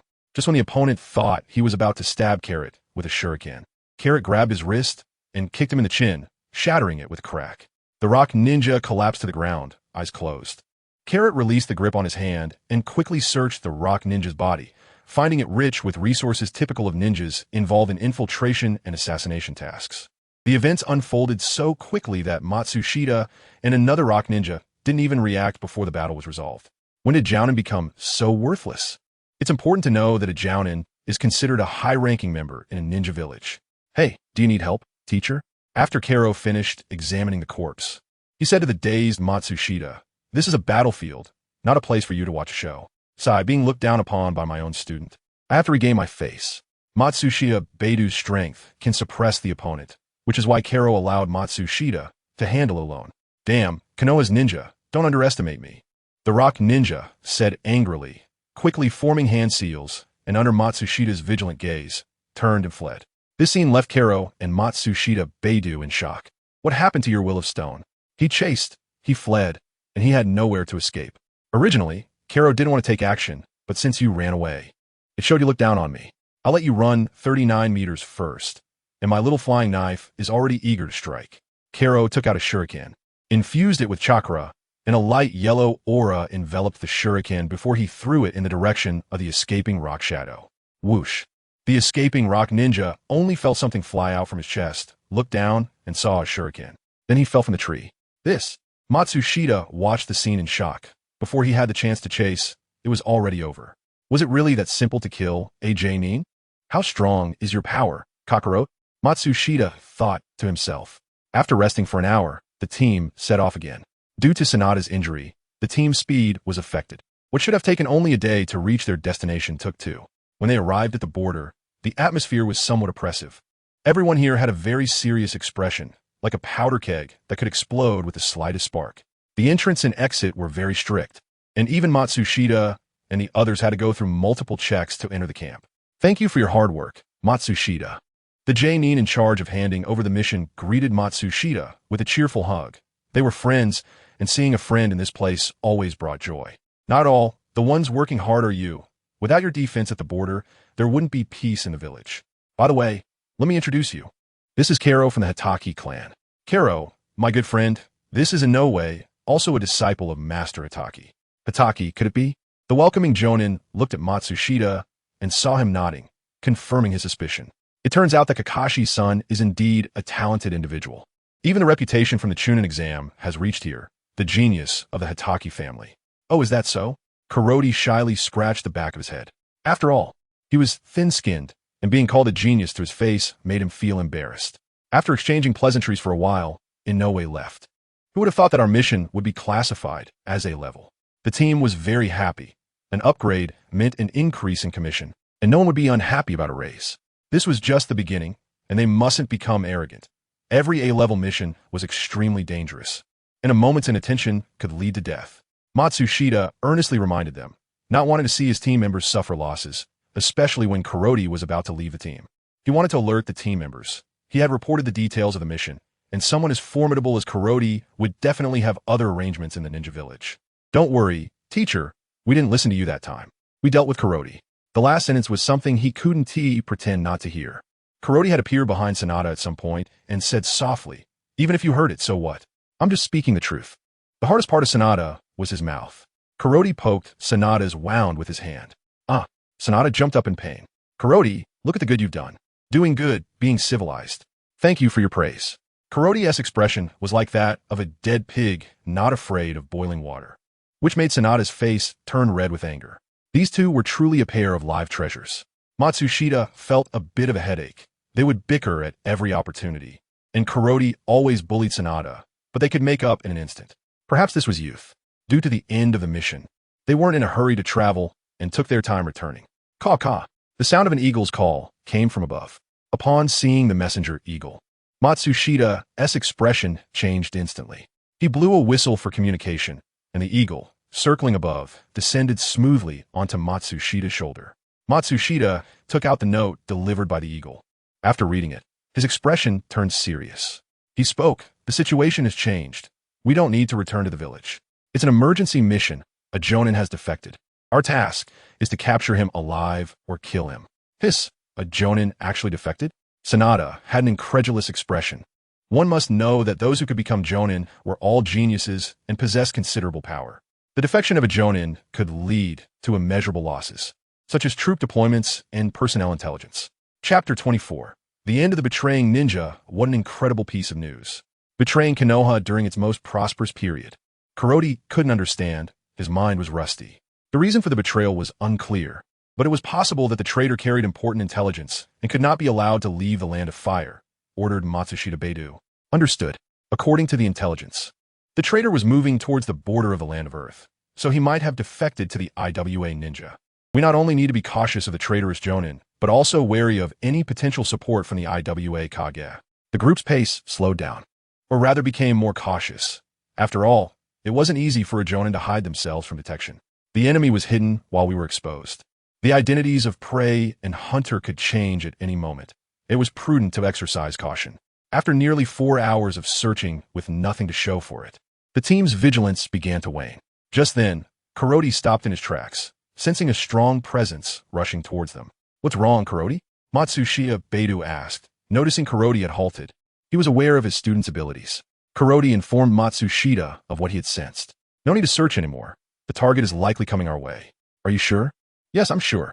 "All right, everyone hide yourselves and set traps around. Let's catch them in a net."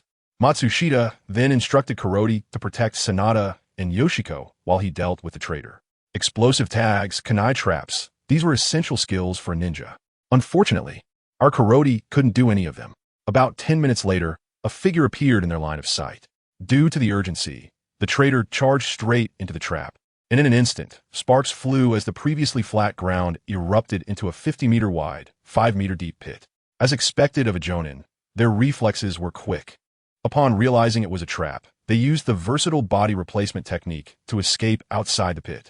"Come out." After successfully dodging an ambush, the traitor felt a lingering sense of being watched, even though he couldn't detect where his opponent was. At that moment, Matsushita stepped out from behind a tree. "Watanabe." "Why, it's you." Matsushita Beidou recognized his opponent, and from his expression, it was clear that it was more than just recognition. "I didn't expect to be stopped by you." The traitor looked conflicted. "Why betray Konoha? This is our home, Watanabe." Matsushita Beidou's face was filled with sorrow. Both Matsushita and Watanabe had graduated from the Ninja Academy together, and they had been good friends. He never imagined that one day they would end up facing each other in battle. Betrayal? What betrayal? I've always been an IWA ninja. What are you talking about? Do you know? Matsushita, you're so naive. In this cruel world, we never had the chance to choose. Watanabe said madly. On one side was friendship, on the other was the village. Matsushita had no choice but to reveal his kunai. You won't be leaving today. Killing you is all that needs to be done. A great battle was about to commence. Fire style, fireball jutsu. Matsushita charged while forming hand seals, sending a massive fireball straight at Watanabe. Earth style, earth flow wall. Watanabe reacted quickly. A wall of earth formed instantly, successfully blocking the huge fireball. The collision produced a loud boom, and the earth flow wall was obliterated into a cloud of dust. Matsushita rushed into the flying debris, hearing the clash of kunai and the sparks flying. Soon, both figures emerged from the dust. Not bad, Matsushita. Your skills have improved quickly. You're not too shabby yourself. While both sides praised each other's abilities, they showed no mercy in their attacks. Matsushita pressed forward while Watanabe defended and retreated. Originally, their strengths were evenly matched, but Watanabe's long-distance sprint had worn him down, while Matsushita was waiting for him to tire. With this ebb and flow, Matsushita gained the upper hand. Impressive, Sanada exclaimed as an audience member. He barely managed to see the two blurred figures intertwining with his Byakugan, while Yoshiko couldn't see anything at all. Kuroti, can you see clearly? Sanada was ready to flaunt his Byakugan, hoping to dampen Kuroti's spirits. I can see. You can see. What did you say? You can see? Sanada couldn't believe it. Kuroti shrugged. Aren't you supposed to be able to see? You can't, can you? Sanada opened his mouth to respond, but fell silent. Matsushita, give me a way out. Over time, Watanabe grew anxious. Konoha's pursuit team was not just this one. If he wasted too much time, he might not escape. Impossible. I won't let any ninja who threatens Konoha get away. Matsushita said firmly. In that case, don't blame me for being rude. Watanabe's speed increased significantly as he spoke. What was once an evenly matched fight now saw him pressing Matsushita back. He was buying time. Matsushita knew his intentions and just sought to wear him down to win. He didn't ask Kuroti for help. He wanted to send his friend off himself. Watanabe, surrender. Come back with me. I'll plead with Lord Hokage. He will spare your life. Matsushita tried to persuade Watanabe while defending himself, hoping to bring him back for a chance at survival. Ha ha. Matsushita, you're so naive, and you still don't believe it. I'm just a pawn crossing the river. There's no turning back. So Matsushita, for the sake of our friendship, let me go. Watanabe pleaded. That's impossible, Watanabe. You know the fate of a traitor. Since we can't talk it out, then it's time to see who has the stronger hand. Returning to the most primal killing instinct, the two figures constantly changed positions, leaving fallen trees in their wake. Ninjutsu was unleashed without restraint. One was desperate for survival, while the other was trying to intercept, both in disarray. Exhausted, Watanabe sensed something and his expression turned grim. Each had their own different joys and sorrows. Sensing reinforcements approaching, several chakra signatures rushed towards them. Sigh. Matsushita, I didn't want to kill you. Why 1T you? Just listen to reason. With that, Watanabe charged straight at Matsushita. Just as their kunai were about to clash, Watanabe lunged forward, and Matsushita couldn't stop in time. The entire kunai plunged into Watanabe's chest. Why? Matsushita asked, holding the collapsing Watanabe. Watanabe coughed up blood, smiling as he spoke. I can't escape anymore. The only choice I have left is to die by someone else's hand. Fortunately, the last person I met was you, Matsushita. Why did it come to this? Matsushita choked out. The pain of killing his dear friend was indescribable. I thought I would never be activated in my life, just living like this in Konoha, this damn war. Watanabe's voice grew fainter. Don't come looking for me too soon, Matsushita. Forgive me, my friend. With those last words, Watanabe breathed his last. Watanabe, Matsushita shouted. Chapter 25. The choice of Kakashi Hatake after 3 days. Carrot and the others finally returned to the village. You guys go back and rest. I'll report the mission details myself this time, Matsushita Hokuto said with a worried expression, clearly still affected by his friend's betrayal. Yes, teacher Matsushita. As Carrot leisurely walked to the door, he noticed Kakashi waiting for him outside. Wow, this is rare. You're actually not going on a mission. Oof, none of your business. I heard you were attacked by a Jonin during your mission. Are you okay? Although his tone remained calm, it was clear that Kakashi was concerned. Do I look like I'm in trouble? Carrot twirled around in front of Kakashi to reassure him. Good to hear. Kakashi then turned and left. Busy missions made people forget the passage of time. For years passed in the blink of an eye. Carrot's strength steadily increased. And a year ago, he fought to a standstill against his father, Kakashi Hatake, reaching the level of a Kage. Achieving Kage level at 10 years old was no longer just talent. It was monstrous. Upon returning to the village, Carrot felt the distant and respectful demeanor of the villagers, who pointed and whispered about him. It took Carrot's team a whole month to complete the mission due to its difficulty. He is indeed the son of Kakashi Hatake. What a shame. The past respect and awe turned to nothing, and various derogatory remarks reached Carrot's ears. Frowning, Carrot seemed to remember something and hurried home. Upon arriving at his doorstep, he found Kakashi sitting there with a sullen expression. Judging by the signs, he had been waiting for a while. Brother. Seeing Carrot return, Kakashi hoarsely called out. He had never referred to Carrot as brother before, always calling him by name. It was hard to imagine the pressure Kakashi had been under during this time. Carrot felt a pang of heartache for his younger brother and stepped forward to pat Kakashi on the head. Don't be afraid, your brother is back. After saying that, he turned and entered the house. The once spirited Konoha, White Fang, now sat dejectedly on the floor, looking lifeless. You're back. Hearing the noise, Kakashi Hatake opened his eyes, a flicker of anger flashing in them. Carrot knelt down and said, I didn't expect you, father, to have tasks you couldn't complete. Isn't that normal? Ninja missions are inherently uncertain, Kakashi Hatake replied flatly, without a hint of emotion. Can you tell me about the mission's circumstances? Carrot did not intend to rub salt in Kakashi's wounds, but wanted to address the odd state Kakashi was in. It happened like this. Kakashi Hatake slowly recounted the mission details. He took all the responsibility for the mission's failure upon himself, believing he had brought great loss to the village and seeing himself as a sinner. The villagers came daily to insult him at his door, and he had even contemplated suicide to atone.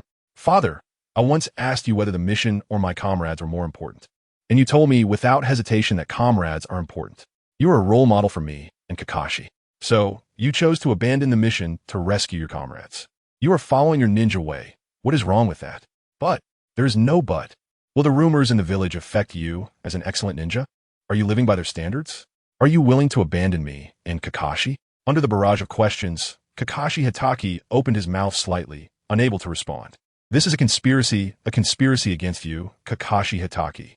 From the start of the mission, you walked into a huge trap. Whether you completed the mission or abandoned it, you will be labeled a failure. If you completed it, you will be seen as someone who would do anything for the mission, and such a person is not welcomed in the ninja system. And as for rescuing your comrades, you can see the outcome. In Carrot's cold tone, Kakashi Hatake understood the situation. A fierce killing intent radiated from him, dispelling the previous despair. This was the true Konoha White Fang, a god of death on the battlefield. Why? Why do this to me? Kakashi Hatake asked angrily, a terrifying aura filling the room as various pieces of furniture trembled. Outside, Kakashi heard the commotion and asked, what happened? Just as he was about to enter, Carrot quickly stopped him. Kakashi, don't come in. Stay at the door and don't let anyone in. Because you are too dazzling, father. You are blocking others' paths. What? Is that the reason? That's enough. Kakashi Hatake looked incredulous. He couldn't understand why such a heavy loss was to trap him. To them, this is politics. As long as I get what I want, I can sacrifice anything. Kakashi Hatake's worldview shattered and reformed. All right, I understand. You go out now, and let me be alone for a bit. Carrot's words shocked Kakashi Hatake. He needed to think seriously about his next steps. Okay, father. Carrot stood up, reached for the doorknob, and was about to pull it open when he turned his back to Kakashi Hatake and said, I hope you make the right choice. Otherwise, I won't take responsibility for the consequences. Although Carrot made everything clear, a mature person wouldn't easily change. His last words seemed to threaten Kakashi Hatake. If your choice doesn't align with mine, I will take reckless actions. Brother. Seeing Carrot come out, Kakashi hurried over. Don't worry. Father is fine. He just needs some time alone. We should spend more time with him, and he will be okay. Okay, brother. Kakashi nodded seriously. Third Hokage, Danzo, you better hope nothing happens to father. Otherwise, both the Uenfei clan and the Mukamura clan will pay the price. After Kakashi left, Carrot's expression darkened. He knew Danzo was behind this, while the third Hokage stood by and watched. But Carrot didn't care about that. If anything happened to Kakashi Hatake, he would let anyone involved go unpunished. 3 days after Carrot returned home, Kakashi Hatake finally emerged from his room, looking as if a heavy burden had been lifted, feeling very relaxed. After greeting Carrot and Kakashi, he went to the Hokage building and had a private meeting with Hokage Nichiren for an hour. No one knew what they discussed. The next day, Kakashi Hatake submitted his resignation, and Nichiren did not try to persuade him to stay. Chapter 26, the beginning of the Great War. The storm surrounding Hatake Sakumo's resignation quieted down a week later. The voices against him in the village were suppressed, as if nothing had happened. At this time, the resigned Hatake Sakumo was kneeling in front of the tea table, boiling water to make tea, feeling quite at ease. "Father, your choice really surprised me," Karuto said, taking a sip from his teacup. "Good tea. You little brat. How can you appreciate tea like this? How can you taste the flavor of tea?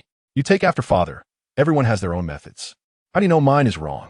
Hatake Sakumo found his son's stubbornness amusing. "You still haven't answered my question, father. Since I have to choose, then I choose you and Kakashi," Hatake Sakumo said with a smile. Giving up his current position wasn't something everyone had the courage to do, but for Hatake Sakumo, family was more precious at this moment. Time passed quietly, and an unexpected piece of news shook the entire ninja world. The third Kazekage, hailed as the strongest in history, mysteriously disappeared. Although Sunagakure tried to hide it, there are no secrets that can remain concealed forever, with spies from other countries infiltrating Sunagakure. They naturally had to search for the Kazekage, and so the secret couldn't be kept. In the land of lightning, Reikage AI, upon hearing this information, sensed an opportunity. An opportunity for the land of lightning to dominate the ninja world. It was time for Konoha to shift its position. "The war is about to begin," AI said, leaning back in his chair. "Is this true, Reikage-sama? Are we going to war with Sunagakure?" An excited advisor said. The Cloud Ninjas loved war. It could plunder resources, especially against the weak Sunagakure, where the advantage was on their side. "A mere sand ninja village, I look down on them. We will declare war not just on Sunagakure, but also on Konoha and Iwagakure." What? The advisor never expected Reikage to have such grand ambitions. "Reikage-sama, isn't this a bit excessive? 1-against-1. Sunagakure is no match for us. We have no need to offend Konoha and Iwagakure." The advisor offered his thoughts for Reikage's consideration. "What are you afraid of? Our village has 2 perfect Jinchuriki. Dealing with other ninja villages is just a piece of cake." AI said arrogantly.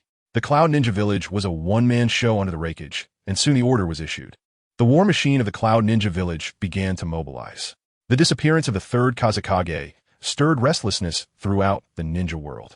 Small ninja villages sought to gain benefits from this big cake, but they forgot that there were only 5 flag bearers, with the rest being mere pawns. In the land of fire, Konoha Village, in the Hokage's office, Danzo said, "This is a rare opportunity to take down Sunagakure." The war fanatic Danzo strongly suggested, "Waging war means countless merits. This is my ladder to advance to Hokage. Whoever stands in my way will be killed."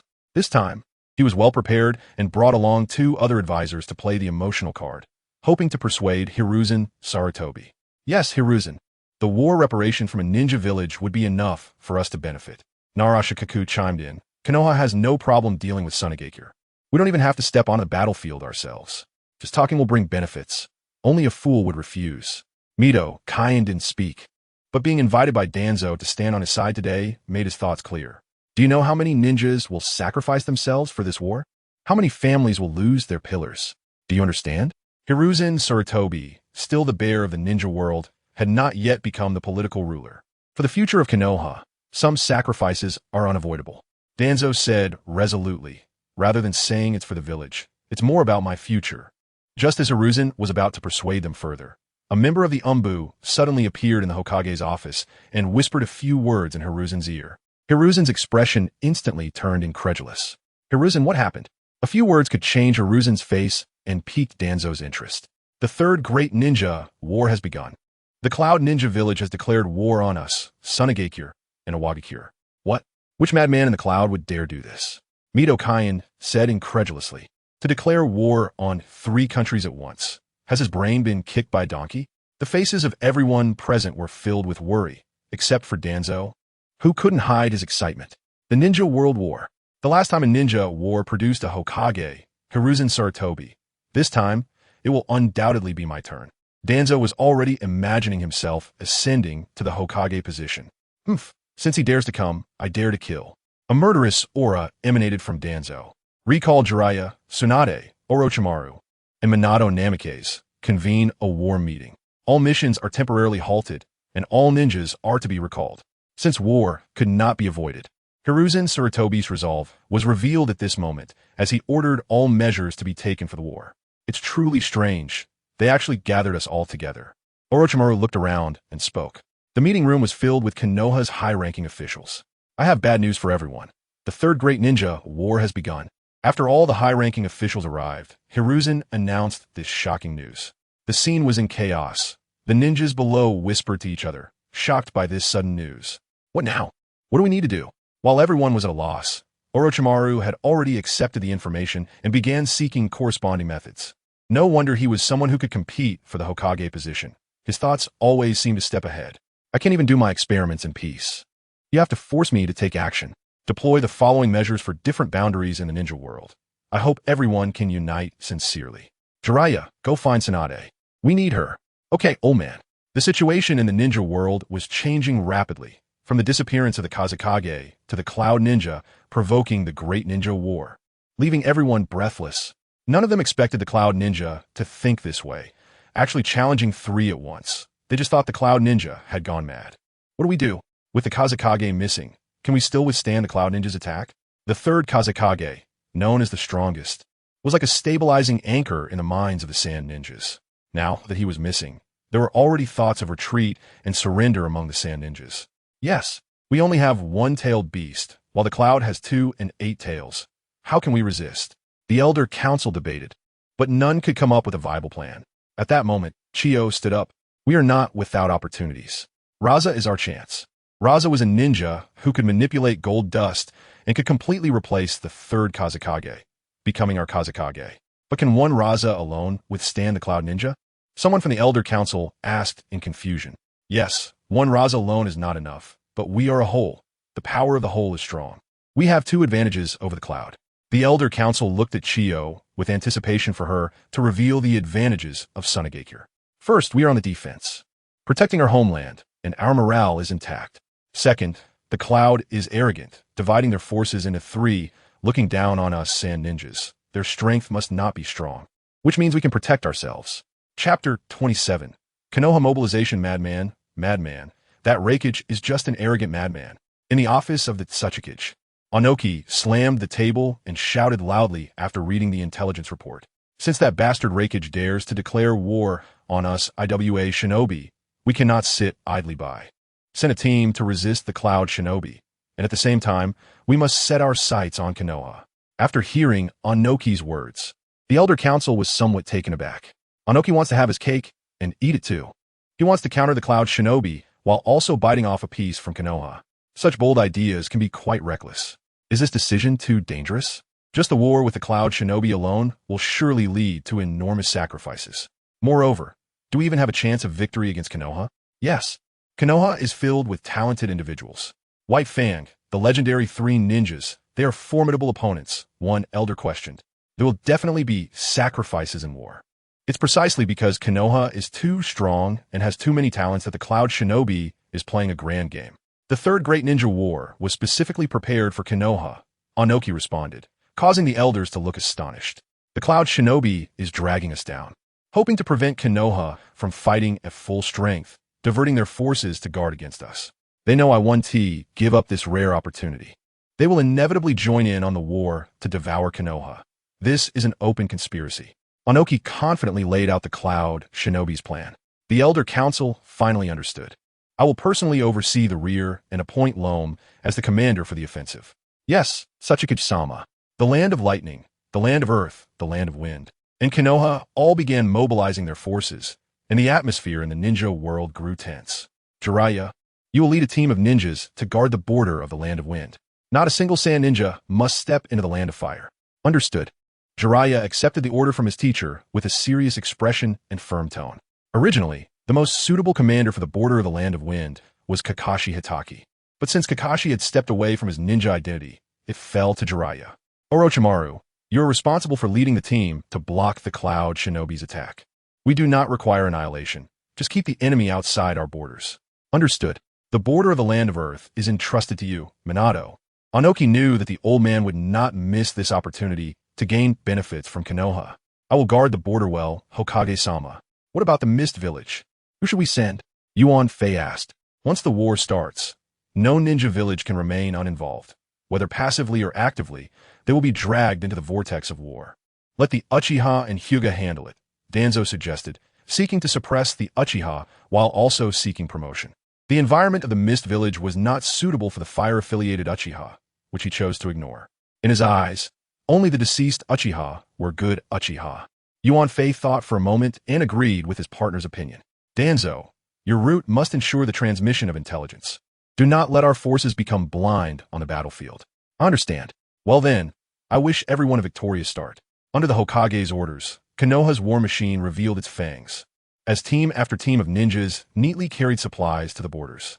Kero and Kakashi naturally received the news, but they were not in the same team. Minato, the teacher of Kakashi, was in charge of the border of the Land of Earth, so Kakashi naturally fell into his team. While Kero's team was assigned to one of the legendary 3 ninjas, Orochimaru. Kakashi, be careful on the battlefield. Kakashi's father, Sakumo Hatake, reminded his son. On the battlefield, swords and blades are blind. One person can be as inconspicuous as a small splash of water, and you never know when you might stop blooming. This is the last gift I can give you. Sakumo took out his treasured sword, a partner from his battles, and handed it to Kakashi, hoping it would protect him in the war. Father, this is too precious. Kakashi wanted to decline, but Sakumo did not give him the chance. The Hatake family's swordsmanship can only be inherited by you. If you don't accept this sword, it will only gather dust. Take it. Kakashi received it with both hands, solemnly tying it to his back, determined not to let his father's intentions go to waste. Kero, I have nothing more to say. Sakumo thought for a long time before saying this. There was really nothing else to advise. His strength was already greater than that of his father. So what else was there to say? Kero was taken aback. Father, Kakashi received so many instructions, and I'm left with just this? Don't you love me anymore? Kero now resembled a jealous child. In the end, Sakumo spent a large sum of money to comfort Kero. Kakashi, the war has begun. Be sure to pay attention to your safety. Kero looked at Kakashi, his expression serious as he reminded him. Ever since he came to live in this world, he had accepted his father and brother from the bottom of his heart, and he couldn't believe what kind of crazy things he would do if something happened to Kakashi. Bro, you two, be careful. I don't want to lose a brother after the war ends. Kero was amused by Kakashi. After the war is over, I will definitely come back and give you a beating. The two brothers exchanged a final look and then joined their respective teams to depart. The mobilization of Konoha did not escape the notice of the villagers. Everyone knew that the third great ninja war had arrived. Countless parents, husbands, and wives prayed for their loved ones, hoping they would return safely. Kero, over here. The loud voice of Sanada immediately attracted Kero's attention. You really are slow. It's always like this. Sanada complained. That's because the main characters always appear last. Kero replied. Besides, Orochimaru hasn't even arrived yet. So what's the rush? Hey! Matsushita, seeing his two disciples about to argue, quickly intervened. This was a gathering of too many ninjas, and Matsushita Beidou did not want to embarrass himself here. This battle is very different from before. It won't be conducted in small teams. Small teams will be scattered. Yumiko, you will act with the medical team. And you, Sanada, you have been assigned to the reconnaissance team. Be very careful. The reconnaissance team is the first to engage with the enemy. As for you, Kero, I have no further instructions. With your strength, as long as you don't provoke trouble, self-defense should be no problem. Teacher, I'm the most obedient person. I never cause trouble. Not causing trouble? As long as you eliminate everyone involved in the incident, what trouble could arise? Chapter 28. Ambush. Orochimaru led his troops to set off on time, aiming to reach the border as quickly as possible, passing through the Land of Water along the way. The Land of Water is situated in the buffer zone between the Land of Fire and the Land of Lightning. Once war breaks out, the flames of conflict will quickly spread to the Land of Water, which is the tragedy of small nations. By the time they reached the borders of the Land of Water, 6 days had passed. The slow march of the large army had delayed their progress, leading to an unsettling atmosphere in the Land of Water. It was too quiet. Although they were in a state of war, it was unusual for there to be no one on the streets. Scout team, move out. The command center ordered. Yes, the scout team was promptly dispatched, with the Oil Woman clan releasing insects and the Hyuga clan activating their Byakugan to gather intelligence. Oh no, the Hyuga clan, the ambushed cloud ninja. Upon seeing the Hyuga clan appear in the Konoha camp, realized the ambush might be a failure. Let us attack directly. The numbers are similar. It's still uncertain who will win. The leader of the cloud ninja, who was responsible for the battlefield, had originally planned to launch a surprise attack to weaken Konoha's vanguard and gain an advantage in the war. However, with the appearance of the Byakugan, there was no need for stealth anymore. They could only fight directly. Everyone prepare. The leader waved his hand, and the Cloud Ninja hurled explosive tags, shuriken, and kunai towards the Konoha troops. This is bad. We are surrounded. The Konoha scout team was the first to be attacked. Taking out the scout team was equivalent to blinding Konoha's eyes. In the eyes of the remaining ninjas, a large number of kunai bound with explosive tags were flying towards them, causing panic on their faces. Summoning technique. Seeing this scene, Orochimaru bit his finger, drew a line across his palm, and pressed his hands to the ground. Boom! 3 giant snakes suddenly appeared on the battlefield, surrounding the Konoha troops. All the explosive tags exploded on the bodies of the giant snakes, instantly showering the area with blood and flesh, staining the earth a deep red. Orochimaru-sama has made his move. The surviving Konoha ninjas couldn't help but shout and vent their emotions. The Cloud Ninjas would not give them a chance to relax. As soon as their plan failed, they immediately began their attack, with hundreds of ninjas charging towards Konoha's position. The Konoha ninjas quickly reacted to the initial assault and engaged with the Cloud Ninjas, showcasing the quality of the ninjas from their village. The entire land of water was filled with battles. Ninjutsu ran rampant, continuously destroying surrounding buildings and forests. Some ninjas fell unwillingly, while others took their opponents down with explosive tags, dying together. Death became the main theme, and the fragility of life was vividly manifested here. Is this what war is like? Many freshly graduated Jonin couldn't help but ask. Lives were wilting before their eyes, with blood splattering, signifying the end of one life after another.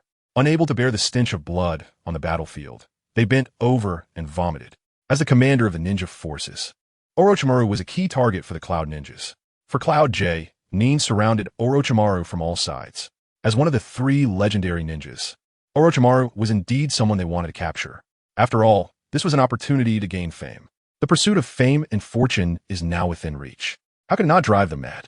You Cloud Ninjas are truly calculating, Orochimaru said coldly. In a one-on-one fight, the Cloud Ninjas were no match for him. By surrounding him with 4 Jonin, they aimed to first deal with Konoha's remaining troops, and then, with hundreds of ninjas, wear Orochimaru down. You don't need to worry about that, Orochimaru. Just watch as Konoha's ninjas disappear. A Cloud Ninja said, feeling pleased that their plan was being successfully implemented. Do you think you can trap me, Orochimaru? You're overestimating yourselves, Orochimaru scoffed. Shadow Snake hands. Orochimaru's arms instantly transformed into countless giant snakes, wrapping around a Cloud Jonin. Those who could become Jonin had survived countless battles and quickly reacted, swiftly cutting off the snake's head with a kunai. Just when they thought they had escaped danger, the snake struck back, piercing through the Cloud Ninja's heart. Underestimating me will cost you. The remaining 3 Cloud Jonin felt a sense of urgency. Karuto was constantly moving across the battlefield, his body being his strongest weapon. No ninja could withstand his onslaught. Every brush resulted in injury. Every encounter led to death. Wherever the red figure passed, Cloud Ninjas kept falling. Sonata, what are you doing? A shout brought the dazed Sonata back to reality. Karuto, is this what war is like? He asked, his voice trembling. Sonata had killed before. He had carried out assassination missions, but the sight of lives being extinguished like weeds deeply affected him. One moment, his companion was alive and well. The next, they were a cold corpse. He could only watch helplessly. He feared becoming one of them, even more afraid of being consumed by the desire to kill and turning into a heartless executioner. Because since the war began, he had killed too many people. His hands stained with blood, devoid of respect for the loss of life. Wake up. This is war, a fight to the death. I don't want to visit your grave. You idiot, Karuto shouted, grabbing Sonata by the collar. The education from Konoha was still too merciful, as evidenced by the performance of Konoha ninjas on the battlefield. They were panicking and seeking the protection of their teachers, some unable to act and being slaughtered. The battle that was once evenly matched gradually began to tilt in favor of the Cloud Ninjas. Stay close to me, Karuto commanded Sonata. Karuto was searching for Hamiko on the battlefield, fearing she might be in danger. As he moved through the area, more and more people gathered behind him, forming a significant force. Kid, you're too arrogant. A Cloud Jonin, seeing Karuto rampaging across the battlefield, became increasingly furious as the death toll among his comrades rose. He aimed his kunai at Karuto's blind spot, having waited for this fatal strike for a long time. There was no reason for it to fail. A cruel smile spread across his face. A genius would fall at his hands. Nothing could make him happier. "Karuto, watch out." Sanada, behind him, was about to warn Karuto, but his words hadn't even finished. "Go back." Karuto had been on guard, spinning around to deliver a powerful kick to the Cloud Ninja's head, shattering his skull and sending him flying backwards. Karuto had been sensing the situation on the battlefield. The Jonin's ambush was as obvious to him as a light bulb. He had deliberately left a gap for the ambush to unfold. Chapter 29. Carrot's exposure. The Cloud Ninjas, Jonin, noticed Carrot's terrifying strength. They couldn't let him run rampant any longer. "Let's go deal with him," one Jonin said to his companions. "If one Jonin can't handle it, we'll add a few more." "All right." The three Jonin used their most proficient ninjutsu: lightning release, fire release, and earth release, attempting to completely eliminate Carrot. The three types of ninjutsu struck Carrot from three directions. When the effects of the ninjutsu dissipated, Carrot stood unharmed in the same spot, showing no signs of injury. "Impossible. I sense that my ninjutsu worked," the Cloud Ninja Jonin said, his face filled with disbelief. He knew his perception couldn't be wrong. It was truly unbelievable. Carrot smiled slightly. "You're not wrong. Is it possible that there was smoke, but no damage?" The three Cloud Ninjas didn't understand Carrot's Dragon Ball reference. Relying solely on taijutsu to deal with the Cloud Ninjas was still taking too long. It seemed he had to reveal a bit of his strength. Carrot thought to himself.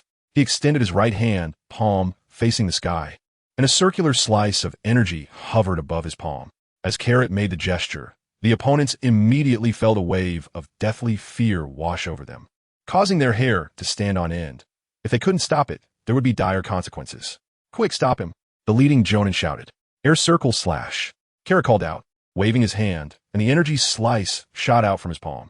The Cloud Ninja, who had just stepped forward, didn't have time to react as his entire body was split in two, causing the other two Cloud Ninjas to halt in shock, their eyes wide in disbelief. Carrot wouldn't give them the chance to react. He controlled the energy slice to return and continued the attack. "Be careful, Dodge," the leading Cloud Ninja warned his companion, but it was too late. One of his arms was severed. "Ah!" The Cloud Ninja clutched his bleeding arm, his face twisted in pain. "Oh, you dodged, but that was expected. However, it won't be that simple next." Carrot extended his hand, and another energy slice appeared, two energy slices hovering above his head. With a flick of his fingers, the two energy slices sped toward the Cloud Ninjas. The Cloud Ninja released ninjutsu to defend, but it was futile. The ninjutsu was sliced apart. They could only rely on their speed to dodge. This was merely a desperate attempt to quench their thirst. The threat of death loomed over them. If they couldn't solve the current predicament, death was just a matter of time. While retreating, they pondered their options. The battlefield was filled with anguished cries. There was no need to ask where it came from. It was all due to Carrot's energy slices. Carrot manipulated the energy slices to wreak havoc on the battlefield, and more ninjas gathered around him, while the number of Cloud Ninjas plummeted. There was no escape. The leading Cloud Ninja stood in front of Carrot, having tried a series of counterattacks against the energy slices, all in vain. His chakra was nearly depleted, and escape was hopeless. "May I know your name, so I could die without regrets?" The Cloud Ninja gasped, having overused his chakra, his body unable to withstand the backlash. "Hatake Carrot," Carrot replied. With that, Carrot shot a beam of energy through his opponent's heart. This was Carrot's last act of mercy for his foe, a complete body. Interesting. Orochimaru had naturally noticed the battle on Carrot's side. Carrot was still someone he and his teacher had strongly wanted to recruit. He had long coveted the power that Carrot was using. Since he had already exposed himself, he might as well reveal more. With that thought, Carrot extended his hand. Carrot wave. Countless energy waves shot out from Carrot's hands, perfectly homing in on their targets. This scene stunned everyone on the battlefield. It was sheer slaughter. Each explosion signified the disappearance of a Cloud Ninja, with firepower covering the entire battlefield. Over 100 ninjas, including Jonin, Chunin, and Jonin, lost their lives to Carrot's attack. The ninjas present couldn't believe their eyes as they watched Carrot shine. Is this an illusion? All the Cloud Ninjas instinctively thought. The scene before them exceeded their imagination, challenging their understanding. Is this still ninjutsu? On the Konoha side, morale surged, and they naturally wouldn't let such a good opportunity slip away. Under the leadership of Konoha's Jonin, they began to counterattack. "Well done, Carrot." Matsushita Beidou came to Carrot's side, generously praising his excellent student. "I'll leave the rest to you. I'm a bit tired." Carrot's face was pale as he collapsed to the ground, looking as if he had overexerted himself. Having used such a massive amount of energy for the first time, Carrot couldn't handle it. His strongest asset was still taijutsu, and he needed to reserve energy for the system. Then rest well. Tanaka, keep an eye on Carrot, Matsushita said before rejoining the battlefield. After Carrot's display, the morale of Konoha rose, and their combat effectiveness improved somewhat. Under the pressure of life and death, Konoha's ninjas adapted to the atmosphere of the battlefield and could naturally use their powers proficiently. The Cloud ninjas continued to retreat, suffering increasing casualties. You've ignited my competitive spirit, Orochimaru thought, feeling relieved as he saw Konoha's morale rise. This skirmish also served as a training exercise for him. Elites must go through the baptism of war. If they were eliminated here, it was simply fate. He couldn't be blamed for being ruthless. The real battlefield was even more brutal. This was merely child's play. I'm done playing with you. Orochimaru, who had been held back by the Cloud ninjas, began to get serious. Summoning technique. A huge cloud of smoke appeared, and a giant python with purple patterns emerged on the battlefield. Orochimaru's summoning beast, the 10,000 snakes. Orochimaru, you know the price of summoning me. Where's my sacrifice? As soon as the 10,000 snakes appeared, it demanded a sacrifice from Orochimaru, as this was a delicacy not found in the snake cave. You can eat those with Cloud ninja headbands as a bonus. The 10,000 snakes' pupils flashed with greed. But first, deal with these Jonin. The 10,000 snakes flicked its tongue and said, just these three, right? Easy. With that, the 10,000 snakes opened its mouth and dove toward the Cloud ninjas. The Cloud ninjas felt a sense of foreboding as Orochimaru summoned the 10,000 snakes. A giant summoning beast with powerful attacks was something they couldn't handle. All the Cloud ninjas retreated. Knowing the situation was hopeless, they decisively chose to withdraw. Once the war began, ending it wasn't that simple. The Cloud ninjas had been tightly grasped by Konoha, and the idea of retreating was no longer feasible. Want to run? You should see if Lord 10,000 Snakes agrees. The 10,000 Snakes continued its assault, eagerly devouring any Cloud ninja in its path, resulting in heavy casualties. Knowing that escape was futile, the Cloud ninjas chose to stay behind and cover their retreat, each one rushing toward Konoha's ninjas with explosive tags. Determined to slow down Konoha's advance and buy time for their comrades to escape. Chapter 30. Jonin Kuroda, Wanshi did not want to miss this rare opportunity. With a sweep of his huge body, he left a trail of blood, crushing all the explosive tags of the Cloud ninja. The power of the explosive tags was nothing more than a tickle to Wanshi. The remaining Cloud ninjas showed despair. Their escape routes were cut off. Ha ha ha, you can't escape. Wanshi hissed as he dove down towards the Cloud ninjas. Damn it. The Jonin of the Cloud ninja was extremely anxious. Wanshi's destructive power was too great, breaking their defenses. They wanted to deal with Wanshi, but the nearby Orochimaru would not give them the chance, always watching like a hawk. Help me! Help! The cries of the Cloud ninjas were the delicious seasoning for Wanshi. The more tragic their screams, the more excited Wanshi became. However, at that moment, a gigantic octopus tentacle descended from the sky, slamming into Wanshi and dragging him into the ground. Boom! Wanshi couldn't withstand the attack and was sent flying into the Dragon Cave. This sudden turn of events shocked everyone. Lord Killer Bee, the Cloud ninjas showed joy. Their savior had arrived. Bastards, what are you waiting for? Retreat quickly. The Fire Shadow style rap, a different kind of entrance, with sunglasses and arms crossed. Behind him were 8 octopus tentacles blocking the Konoha ninjas. The 8 Tails Jinchuriki, Killer Bee. Orochimaru's expression turned serious as he said, at this moment, Killer Bee has also noticed me. Yo, cool guy Orochimaru, yeah, it's not time for a final battle yet. We'll be leaving first. Orochimaru did not expect the Cloud ninjas to send a Jinchuriki to the battlefield. Unlike Konoha, which treated Jinchuriki as a strategic weapon, never letting them leave the village. With the appearance of the Jinchuriki, this war became unnecessary. The power of the Jinchuriki was too great. Once it began, Konoha ninjas would surely suffer massive losses, making it not worth it. Is this the 8 Tails? Kuroda noticed the immense chakra contained within the 8 Tails, a stark contrast to ordinary Jonin, like the difference between a pond and the ocean. And this was just the 8 Tails, known for its endless chakra. One could only imagine what the chakra of the 9 Tails would be like. Although they belonged to the same ninja village, Kuroda had never seen the 9 Tails Jinchuriki because his life was monotonous, missions, training, and nothing else. He had only heard the name, but never seen the person. Everyone took a break on the spot, and medical ninjas treated the wounded. When all the Cloud ninjas withdrew, Orochimaru's orders finally allowed the Konoha ninjas to breathe a sigh of relief. The pressure from the Jinchuriki was simply too great. "Kuroti, well done." Orochimaru came to Kuroti, generously praising him. "Finally, my efforts weren't in vain. Bringing you to the battlefield was a smart move. You're quite in demand." "Thank you, Lord Orochimaru." "No need to thank me. This is what you deserve." After saying this, Orochimaru left. The entire battlefield needed his decisions, and it was already a challenge to find time to talk to Kuroti. Kuroti did not expect your strength to be so formidable. Sanada had been behind Kuroti since the war began, fully aware of Kuroti's strength, which was far beyond his own. When your power exceeds your imagination, jealousy becomes impossible. They were teammates, yet the gap in strength was like two people from different worlds. "You saw through me. After hiding for so long, I was still discovered by you." Kuroti continued to smile mischievously. He enjoyed teasing the proud Sanada. "Kuroti, we might have to part ways in the future. Take care of yourself." Orochimaru's conversation with Kuroti was overheard by Hyuga Sanada, who realized that Kuroti's promotion to Jonin meant he would leave the team. His teammate would become the youngest Jonin in Konoha's history.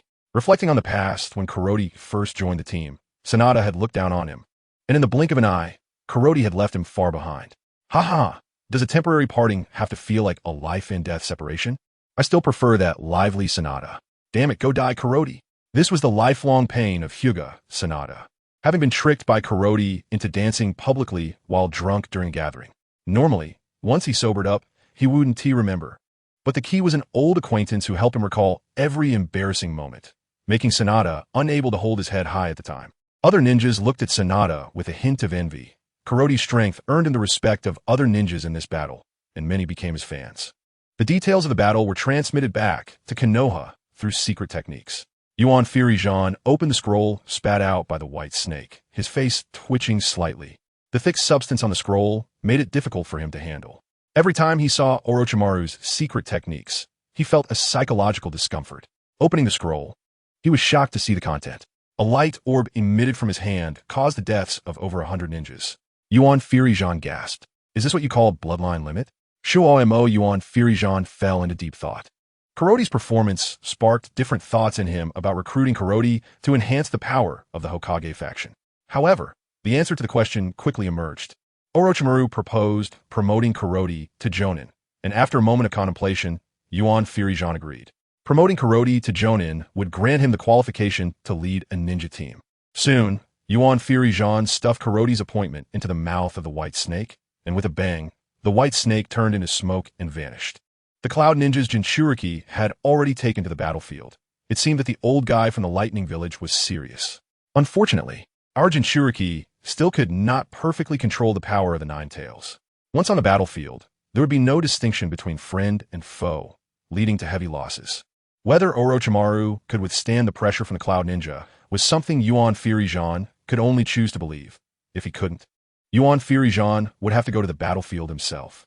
Yuan Firijan's thoughts drifted further away.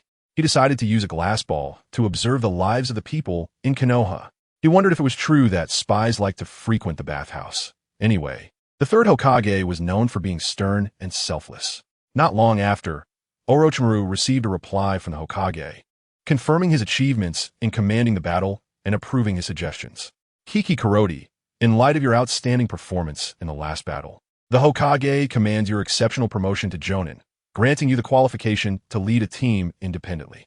I hope you will not disappoint the Hokage in the future and contribute to the prosperity of Konoha." Orochimaru publicly announced Kuroti's promotion, and all the ninjas present were convinced. Kuroti's strength left them in awe. Chapter 31. Mission Kuroti, I need you to execute a mission. Orochimaru called for Kuroti and said, "Lord Orochimaru, may I know what the mission is?" In the temporary command center, Kuroti asked Orochimaru. The promotion notice hadn't even warmed up yet, and he was already assigning missions. The capitalist's face was hard to guard against. "I need you to lead a small team to go around the back of the Cloud Ninja and disrupt and cut off their supply lines to increase our chances of winning this war. You can choose to refuse. This mission is too risky. You're behind enemy lines without any support. If you're surrounded by the enemy, escaping could become a problem. Are you still willing to accept it? I like challenging missions. Guerrilla warfare is my specialty." Guerrilla warfare? Orochimaru heard the term describing warfare for the first time. The enemy advances, we retreat. The enemy camps, we disrupt. When the enemy is tired, we strike. When the enemy retreats, we pursue. Good. After Kuroti finished, Orochimaru couldn't help but exclaimed, "Good. Now I have more confidence in you executing this mission. Prepare to leave." Yes, speed is of the essence. Since this mission involves infiltrating the enemy's rear, Kuroti's team cannot have too many members. He chose the Hyuga clan and the Inuzuka, Nara, and Akimichi teams. Our primary objective is to infiltrate the Land of Lightning and sabotage the Cloud Ninjas' supply transport lines, depriving the frontline ninjas of resources. We will harass and destroy their strongholds. In short, we will do whatever it takes to weaken the Cloud Ninjas' fighting strength. After gathering everyone, Kuroti informed them of the mission details. "Hinata Koji, your mission is especially important. Your eyes will be our compass. You are responsible for our safety." "Understood." Hinata Koji nodded solemnly. "Nara, Jubi-ai, Yamanaka Nanjuru, Akimichi Tezuka. Are you ready?" "Ready, Captain." "Okay, let's move out now." Breaking away from the main force, the small team hurried towards the Land of Lightning at the fastest speed. "Lord Orochimaru, is this mission too difficult for Kuroti, a Jonin?" A Jonin couldn't help but ask Orochimaru in the temporary command center of the Leaf Ninja. Don't underestimate Kuroti. The battle just now was not his full strength. The Jonin shuddered at the thought of Kuroti's ability to end the lives of over 100 ninjas with a single move and murmured, "Is this the reason you chose Jonin Kuroti? He is the most suitable. After all, he is the son of the White Fang. What if he fails? If he fails, it will only be due to bad luck. As for Shimo Senpai, I will personally give him an explanation. And you, as my advisor, should implement my will rather than question me." Orochimaru said coldly. The advisor Jonin realized he had crossed the line and closed his mouth. Kuroti's team marched for a day, crossing the Land of Hot Water and arriving at the border. "There are a large number of ninjas ahead, blocking our path. If we go through here, we might fall into an encirclement." Hinata Koji, who had eyes trained for danger, reported. After hearing Hinata Koji's information, everyone looked at Captain Kuroti, waiting for his command. Kuroti closed his eyes to sense the number of people at the Cloud Ninja stronghold. Nowhere to hide. He opened his eyes and ordered, "Go around or charge through their weak points." Yes, on a dark and windy night, as the time for killing and arson approached, Kuroti and the others sharpened their knives and stealthily approached the Cloud Ninja's defense line. The direction they wanted to ambush had only 2 small teams of 8 people, already the weakest point of the defense. The 5 of them cautiously approached, and the more they worried about accidents, the more accidents seemed to occur. Why were there only 8 Cloud Ninjas guarding this place? It turned out one of them had superior sensory abilities. "Who goes there?" A Cloud Ninja, Jonin, shouted loudly. The shout was particularly piercing in the quiet night. Suddenly, the entire Cloud Ninja defense line became lively. "Not good. We've been discovered. Quickly, cross the line at full speed." Since they were discovered, Kuroti and the others simply stopped hiding and revealed themselves completely. A powerful energy wave erupted, instantly engulfing the stationed Cloud Ninjas. All 8 of them fell without exception. "Run!" Kuroti shouted again. They had no time to waste. If they were surrounded by the Cloud Ninjas, escaping would become very difficult. At this moment, Kuroti's face turned grim as a Cloud Ninja team appeared, rushing towards them. Hinata Koji also noticed it and hurriedly asked Kuroti, "Captain, there are people ahead. What should we do now?" The Inuzuka, Nara, and Akimichi trio waited for Kuroti's command, ready to fight to the death. "You guys go ahead. I will hold them off." Before Kuroti could finish, his teammates wanted to stay and help, but were stopped by him. "Just keep moving forward. Leave the back to me. The faster you leave, the safer I will be. Move." After saying that, Kuroti moved with incredible speed. The team members couldn't catch up with his speed by the time they saw him. He was already in front of that group of Cloud Ninjas. How'd you get here?" A Cloud Ninja asked in surprise, as Kuroti appeared in front of them in the blink of an eye, moving faster than they could comprehend. But he didn't wait for an answer. Instead, he met Kuroti's fist. With a single strike, Kuroti moved like a ghost at high speed, and the Cloud Ninjas were like sheep waiting to be slaughtered, easily taken down by more than half. "No, his speed is too fast. We can't keep up," a Cloud Ninja exclaimed, as they could only see a flash of yellow light before a Cloud Ninja's life was extinguished. "Quick, use Earth Release. Without hitting a physical body, it's impossible to move at such high speed. Earth Release, softening technique." Several Cloud Ninjas placed their hands on the ground, and the entire ground instantly softened. However, Kuroti's speed was unaffected. The sharp-eyed ninjas realized something was wrong. "Wait, he's flying." The flying technique appeared on the battlefield for the first time. "You saw through it, huh?" Kuroti casually admitted, slowly ascending into the air. The Cloud Ninjas showed disbelief. It was well known that only the Tsuchikage of the land of Earth could fly due to their bloodline limit. As everyone stared at Kuroti, he naturally covered his forehead with his hands and said, "Solar Fist." Suddenly, golden light shone, turning the night into day.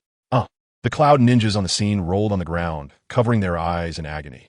Kuroti unleashed a wave of light, and all the cloud ninjas who couldn't evade were blown to bits.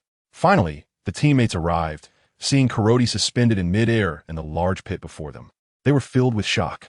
Chapter 32. Successful resistance. What are you all dawdling for? Let's go.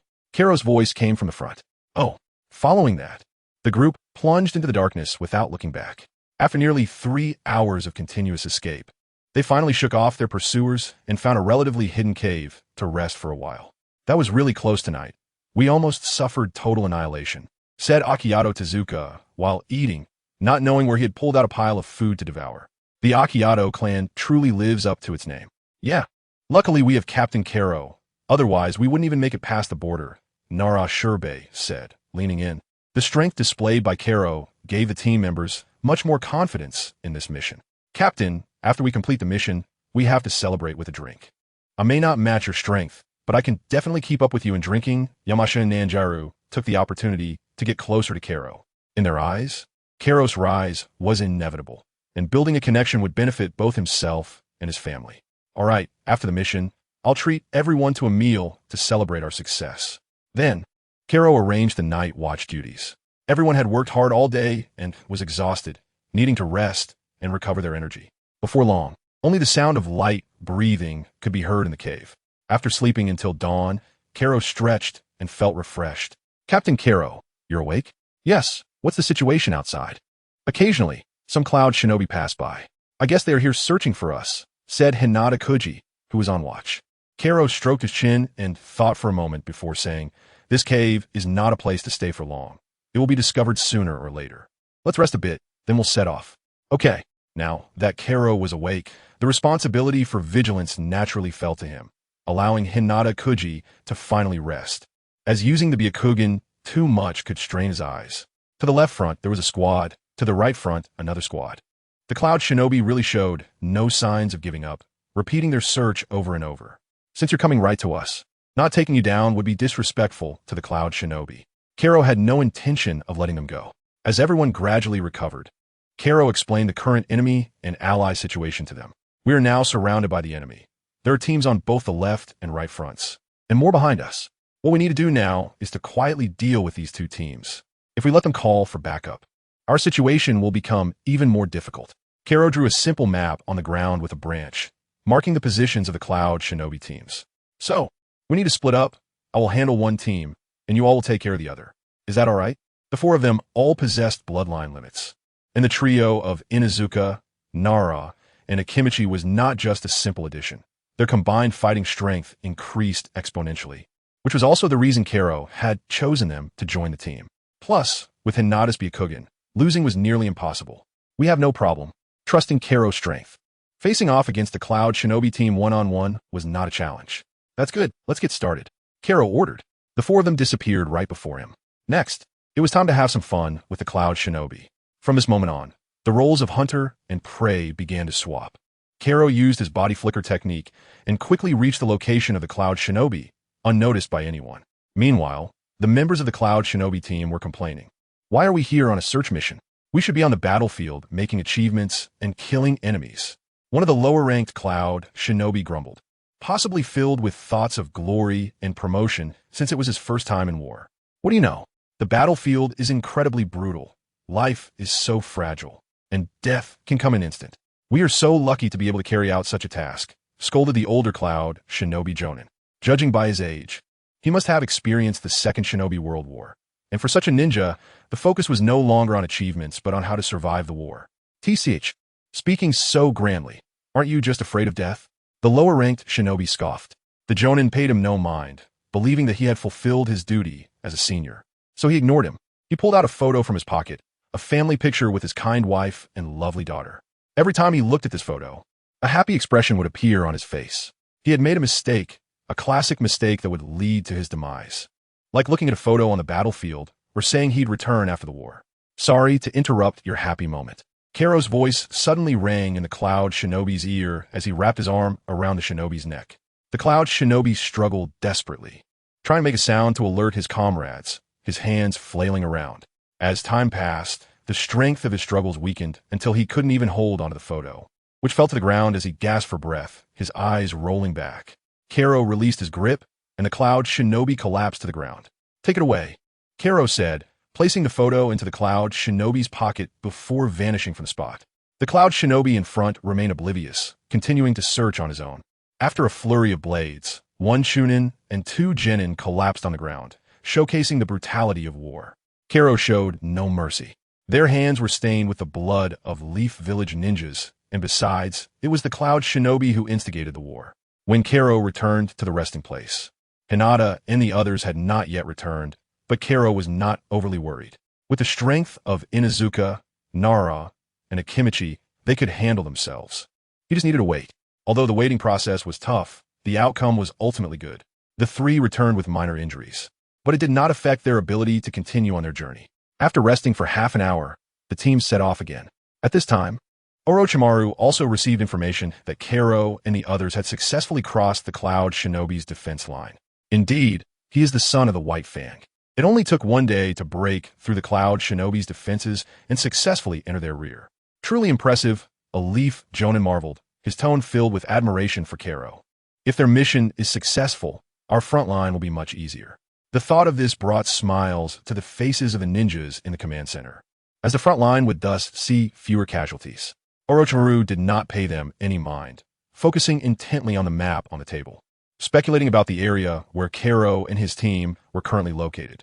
When Karo blows up the Cloud Shinobi supply line, that's when we will launch our attack. I command you all to stay alert and prepare for battle. Yes, Lord Orochimaru. The command center was filled with resolute responses. Chapter 33. Mission success. After a period of rest, Kuroti and his companions began to move again. This time, their target was to destroy the transportation route of the Cloud Ninja, the Thunder Moon Bridge. At this moment, Kuroti and the others were lying on the cliff of the Thunder Moon Bridge, waiting for the right time to destroy it in one fell swoop. Below, 6 Cloud Ninja squads were stationed at both ends of the bridge, guarding it heavily. One of the Jonin had a strong and aggressive chakra, and just a glance from him put a lot of pressure on me. Hinata KG used his Byakugan to gather intelligence on the Thunder Moon Bridge and particularly mentioned the Jonin, which piqued Kuroti's interest. So it's him. Kuroti didn't expect to encounter the future 4th Reikage in this place. AI suddenly frowned and looked in the direction where Kuroti was. This action drew the attention of the Cloud Ninja. Cautiously, they asked, "Lord AI, is something wrong? We're being watched. Could it be them?" A few days ago, intelligence from the front lines reported that a Leaf squad had crossed the defense line, disturbing our rear. Their objective is this Thunder Moon Bridge. Being a Jonin means they are anything but ordinary, and just from the known intelligence, they deduced the purpose of Kuroti and his companions. If they dare come, let them come and not return. I said arrogantly, and he indeed had the capital to be arrogant. Having earned the title of AI at a young age and being the definite successor to the 4th Reikage position, he ordered his subordinates to stay alert. He wanted to capture this Leaf squad. Yes, Lord AI. At this moment, Hinata's face showed a fearful expression as he said, "What keen perception. We almost got discovered. His strength is not weaker than Lord Orochimaru's. Our mission is in danger." What? The trio of Inuzuka, Akimichi, and Nara were taken aback, not expecting the Cloud Ninja to station such powerful combatants in this area. They all looked at Kuroti. "You're wrong, KG. He already knows we're here," Kuroti said, as he sensed that the Cloud Ninja's defense had turned into a tight internal and loose external structure, setting a trap to eliminate them. "What should we do?" Hinata KG asked in shock, realizing that he had missed this information while Kuroti had noticed it. How strong is his perception? Hinata KG felt a bit disheartened. He thought his only advantage over Kuroti was his perception, only to find that the other's perception far surpassed his own. "Since we're here, we can't leave empty-handed. When night falls, you will install a large number of explosive tags on the cliff to attract attention and look for an opportunity to blow up the bridge. As for that guy, leave it to me." Kuroti was aware that AI's strength had reached the level of a Kage, and this time, it was just a delay, not a life-and-death confrontation, which was completely manageable. But this time, the opponent is not ordinary. You need to think carefully, Kuroti. The others expressed their concern. as they did not understand Kuroti's strength and wanted to persuade him to abandon the dangerous plan. Don't worry, don't you know me? I want to do anything without confidence, Kuroti confidently assured, and they finally felt relieved. Although they had only been together for a few days, they had learned about Kuroti's style. He was cautious and never fought without certainty. Soon, the sky gradually darkened, and they began to prepare for action. In the pitch-black night, Nara used his clan's secret technique to install the explosive tags. The Yamanaka clan used ninjutsu to control a cloud ninja, continuously installing the explosive tags with the cooperation of Hinata KG. Akimichi Tezuka was responsible for guarding their retreat. After about an hour of busy work, all the explosive tags were installed. Once all detonated, the falling boulders from the cliff would block the pursuit of the cloud ninja, while the explosive tags Hinata was responsible for would detonate in the middle to sever the bridge. At this moment, AI felt a wave of unease. This time was when people were most relaxed. Although they had ordered the cloud ninja to be vigilant, an inexplicable sense of malice made AI's expression darken. A ninja's sixth sense is honed from countless life and death experiences, and it does not give warnings without reason. Lord AI, what is wrong? His subordinate noticed AI's grim expression and asked, I just have a feeling something is about to happen. I feel uneasy, AI said, clutching his heart as he expressed his discomfort. No, immediately instruct all ninjas to strengthen their patrols around the bridge. The enemy may have already moved. Waiting for them is no longer an option. Yes, Lord AI, I will convey your orders immediately. Before the cloud ninja could leave the tent, a series of explosions erupted, and the entire bridge shook violently. AI rushed out of the tent to see the chaotic camp. Flames soared, and countless boulders fell from above, smashing into the camp. Ninjas caught off guard were crushed into meat patties, and as a boulder was about to hit AI, he suddenly erupted with lightning all over his body. This was the lightning release that only the Raikage could master. The lightning release, the lightning body. With just one punch, the boulder overhead shattered explosively. The other ninjas saw AI appear and seemed to find their backbone, gradually moving toward him. Everyone, evacuate the bridge immediately. AI already knew that the bridge couldn't be held anymore. They could only retreat. Finally, the bridge could not withstand the force of the explosions and collapsed under the immense weight. AI watched as the bridge was destroyed, and his hatred for the Leaf Ninja techniques reached its peak. He would not rest until he had his revenge. AI quickly ran along the cliff, searching for the traces of the Leaf Ninjas. Initially intending to lure them out, he ended up being ambushed. Finally reaching the top of the cliff, he discovered a Leaf squad rapidly fleeing. Leaf Ninjas, you won't escape, AI shouted, and a massive amount of lightning surged from his body, moving as fast as lightning to chase after Kuroti and the others. Not good, we've been exposed. Upon hearing AI shout, the group realized their presence had been discovered and could only accelerate their escape. The pressure AI exerted on them was too great. They dared not look back, only knowing to flee. AI's distance closed in, and their pressure increased. Indeed, I underestimated the heroes of the world. You want to easily get away, Kuroti said. Originally, the plan to blow up the cliff was to delay AI's pursuit, but it had failed to have the desired effect, and AI was still on their tail. Use Plan B. You all go first. After saying that, Kuroti stopped. The moment he turned around, AI charged in front of him, a fist crackling with lightning hurtling towards Kuroti's chest. Kuroti clasped his hands together. With a loud bang, he was sent flying, carving a deep trench in the ground, and a massive pit formed within a 10-meter radius around him. Chapter 34. Carrot versus AI. As the smoke cleared, Carrot maintained a prayer-like pose with his hands. Isn't it a bit impolite to attack as soon as we meet? AI? Carrot said slowly, realizing that the reputation was indeed well-deserved. AI's strength had reached the level of a Hokage. A 10-year-old Leaf Ninja blocking his attack shocked AI. When did it become possible for any random ninja to rival me? Kid, state your name. I don't deal with nameless people, AI said arrogantly, as if Carrot had no chance of escape. Kakashi Carrot, remember this name. I see. I'll personally bury you, AI replied, then suddenly dashed forward with the force of lightning, charging at Carrot. Instead of retreating, Carrot advanced, meeting AI's fist head-on. The energy from their punches collided, causing the ground to sink beneath them as trees fell. Punch after punch, the deafening sound of their physical clashes was exhilarating. AI threw an uppercut towards Carrot's head, but Carrot quickly reacted, pushing off the ground and extending both feet straight out to kick towards AI's chest. AI retreated just in time, but Carrot pressed the attack, throwing punches like they were free, while AI defended with a tight guard, blocking every blow. Kid, you had your fun. Now it's my turn. AI's body crackled with even denser lightning, wrapping him in electrical energy, increasing his speed and power. In an instant, the roles of offense and defense reversed. AI's punches came in a flurry, so fast that Carrot could see them but couldn't defend against them. One punch landed on Carrot's abdomen, sending him flying, crashing through 3 trees before finally stopping. Carrot held his abdomen, coughed a few times, and stood up. What high offense and defense? No shadow-level ninja is simple. The system released the weight on him. Okay, host. A cold voice echoed in Carrot's mind. At that moment, Carrot felt lighter all over, bending over and gripping his fists, shouting, "Ah!"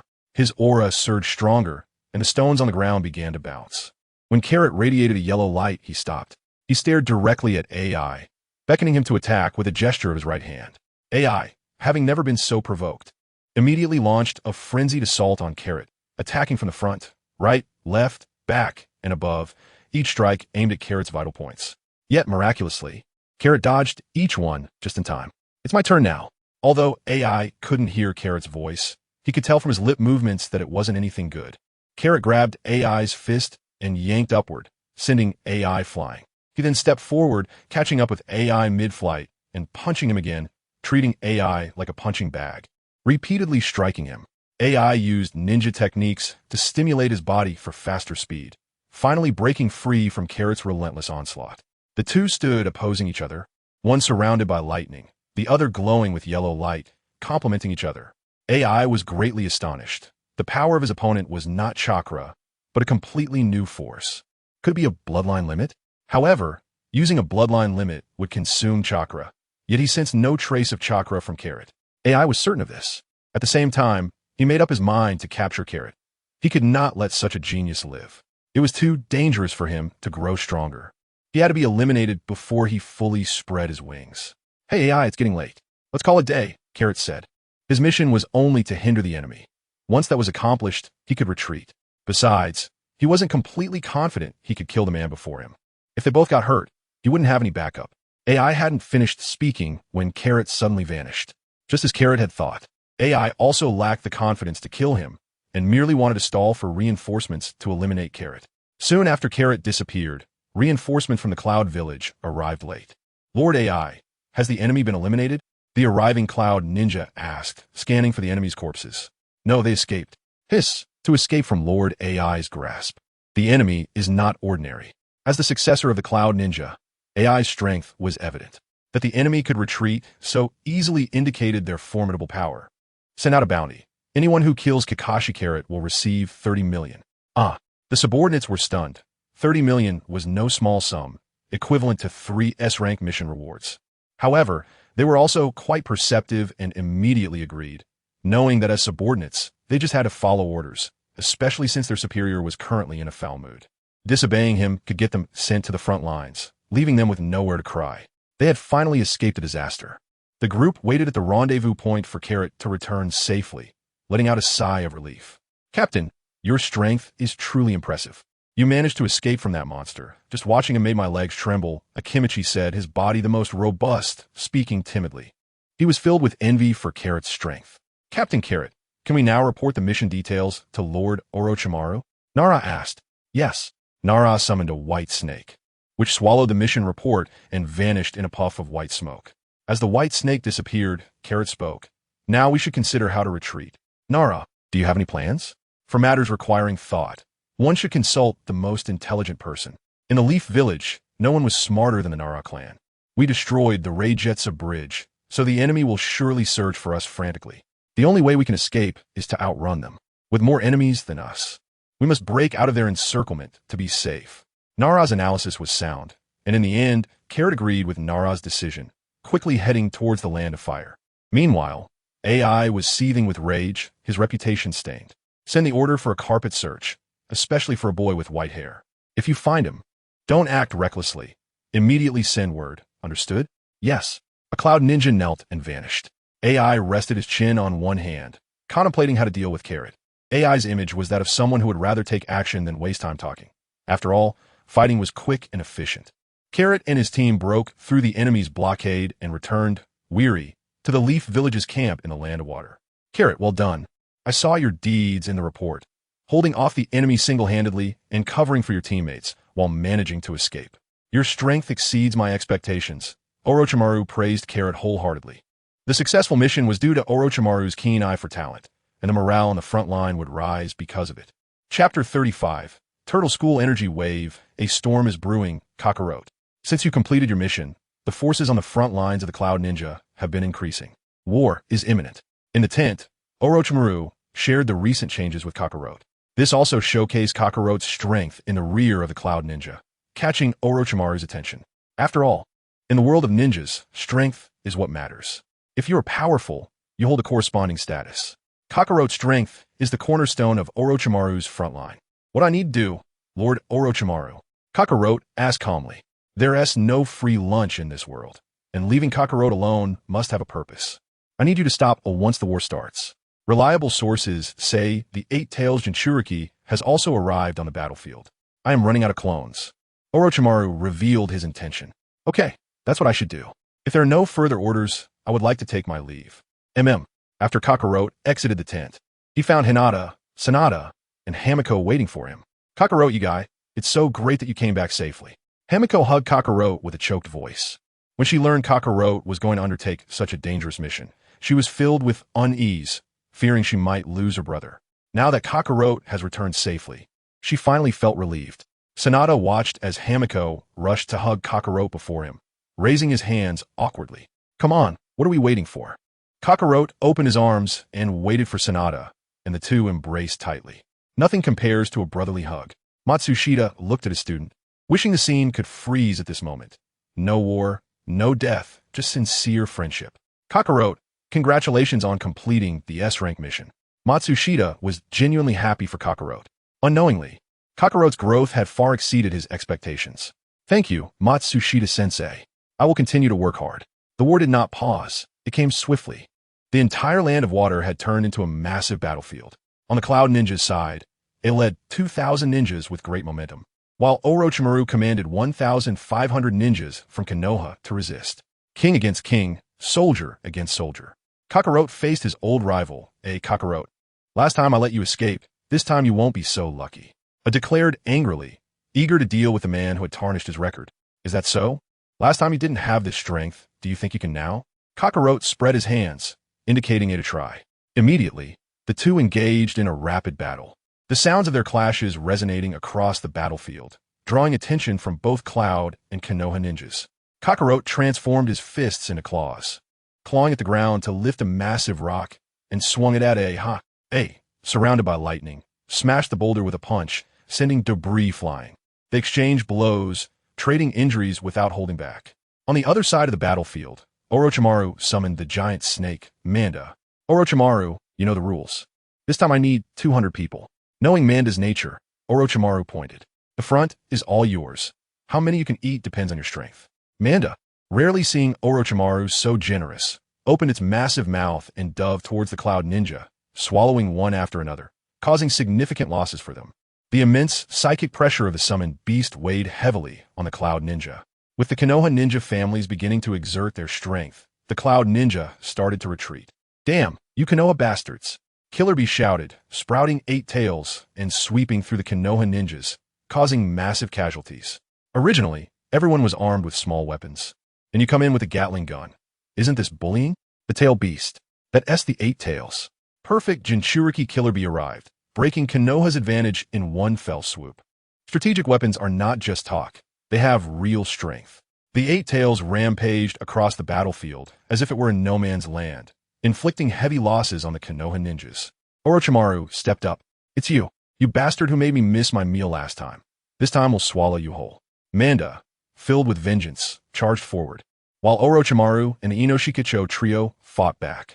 Manda's large size made it an easy target, and it was soon ensnared by the 8 tails' tail, crushed into a puff of white smoke. Just before disappearing, it boasted, wait until I come back to eat you. Orochimaru was unconcerned about Manda's failure. He coordinated with the Inoshikacho trio to encircle the 8 tails. However, the Cloud Ninja had more than just one-tailed beast. The 2 tails also transformed and joined the battle. Run. The 2 tails unleashed fire techniques on the battlefield, causing Konoha ninjas to scream in pain as they were burned alive. It's up to you. 8 tails, Orochimaru instructed. Knowing he could handle the 2 tails, while the Inoshikacho trio could barely match the 8 tails. This was the only option available. No one expected the Cloud Ninja to deploy 2-tailed beasts on the Konoha battlefield, attempting to crush them with absolute superiority and penetrate deep into Konoha. 2 tails. Let me have a go at you. Orochimaru used his shadow, snake hand technique, summoning countless snakes to wrap around the 2 tails. The 2 tails erupted with blue flames, incinerating the snakes and rendering Orochimaru's attack futile. The 2 tails was incredibly fast and skilled in physical combat, launching a fierce assault on Orochimaru. As a shadow-level ninja, Orochimaru was among the best in physical and ninjutsu, and in peak form, his strength was formidable. He wielded the Kusanagi sword and fought fiercely against the 2 tails. Not good. Retreat. Akimichi's voice echoed across the battlefield. Orochimaru turned in alarm to see the 8 tails gathering a massive tailed beast ball. He thought not good. He wanted to stop it, but the 2 tails wouldn't let him. The tailed beast ball was aimed directly at Konoha's camp, where the injured, medical ninjas, and military supplies were located. If it were to strike, Konoha would lose this battle. The Inoshikacho trio was wide-eyed, and Orochimaru could do nothing but watch as the tailed beast ball was launched towards Konoha's camp. Just as the moment seemed lost, Kakarote deliberately took a punch from it, using the momentum to position himself between the tailed beast ball and the camp. Kakarote, get out of the way! Matsushita shouted urgently upon seeing Kakarote confront the tailed beast ball. However, Kakarote showed no reaction. Suddenly, Kakarote's expression hardened, his legs bent slightly, and his hands formed a cross shape. A brilliant star-like light erupted between his palms, and a powerful energy surged into his hands. Kakarote shouted, "Turtle, school! Energy wave!" With that, Kakarote launched a gigantic energy column towards the tailed beast ball. In a historic clash, Kakarote's turtle school energy wave collided with the tailed beast ball, sending it crashing back into the mouth of the 8 tails. Boom! The 8 tails was blasted away by the turtle school energy wave. Chapter 36.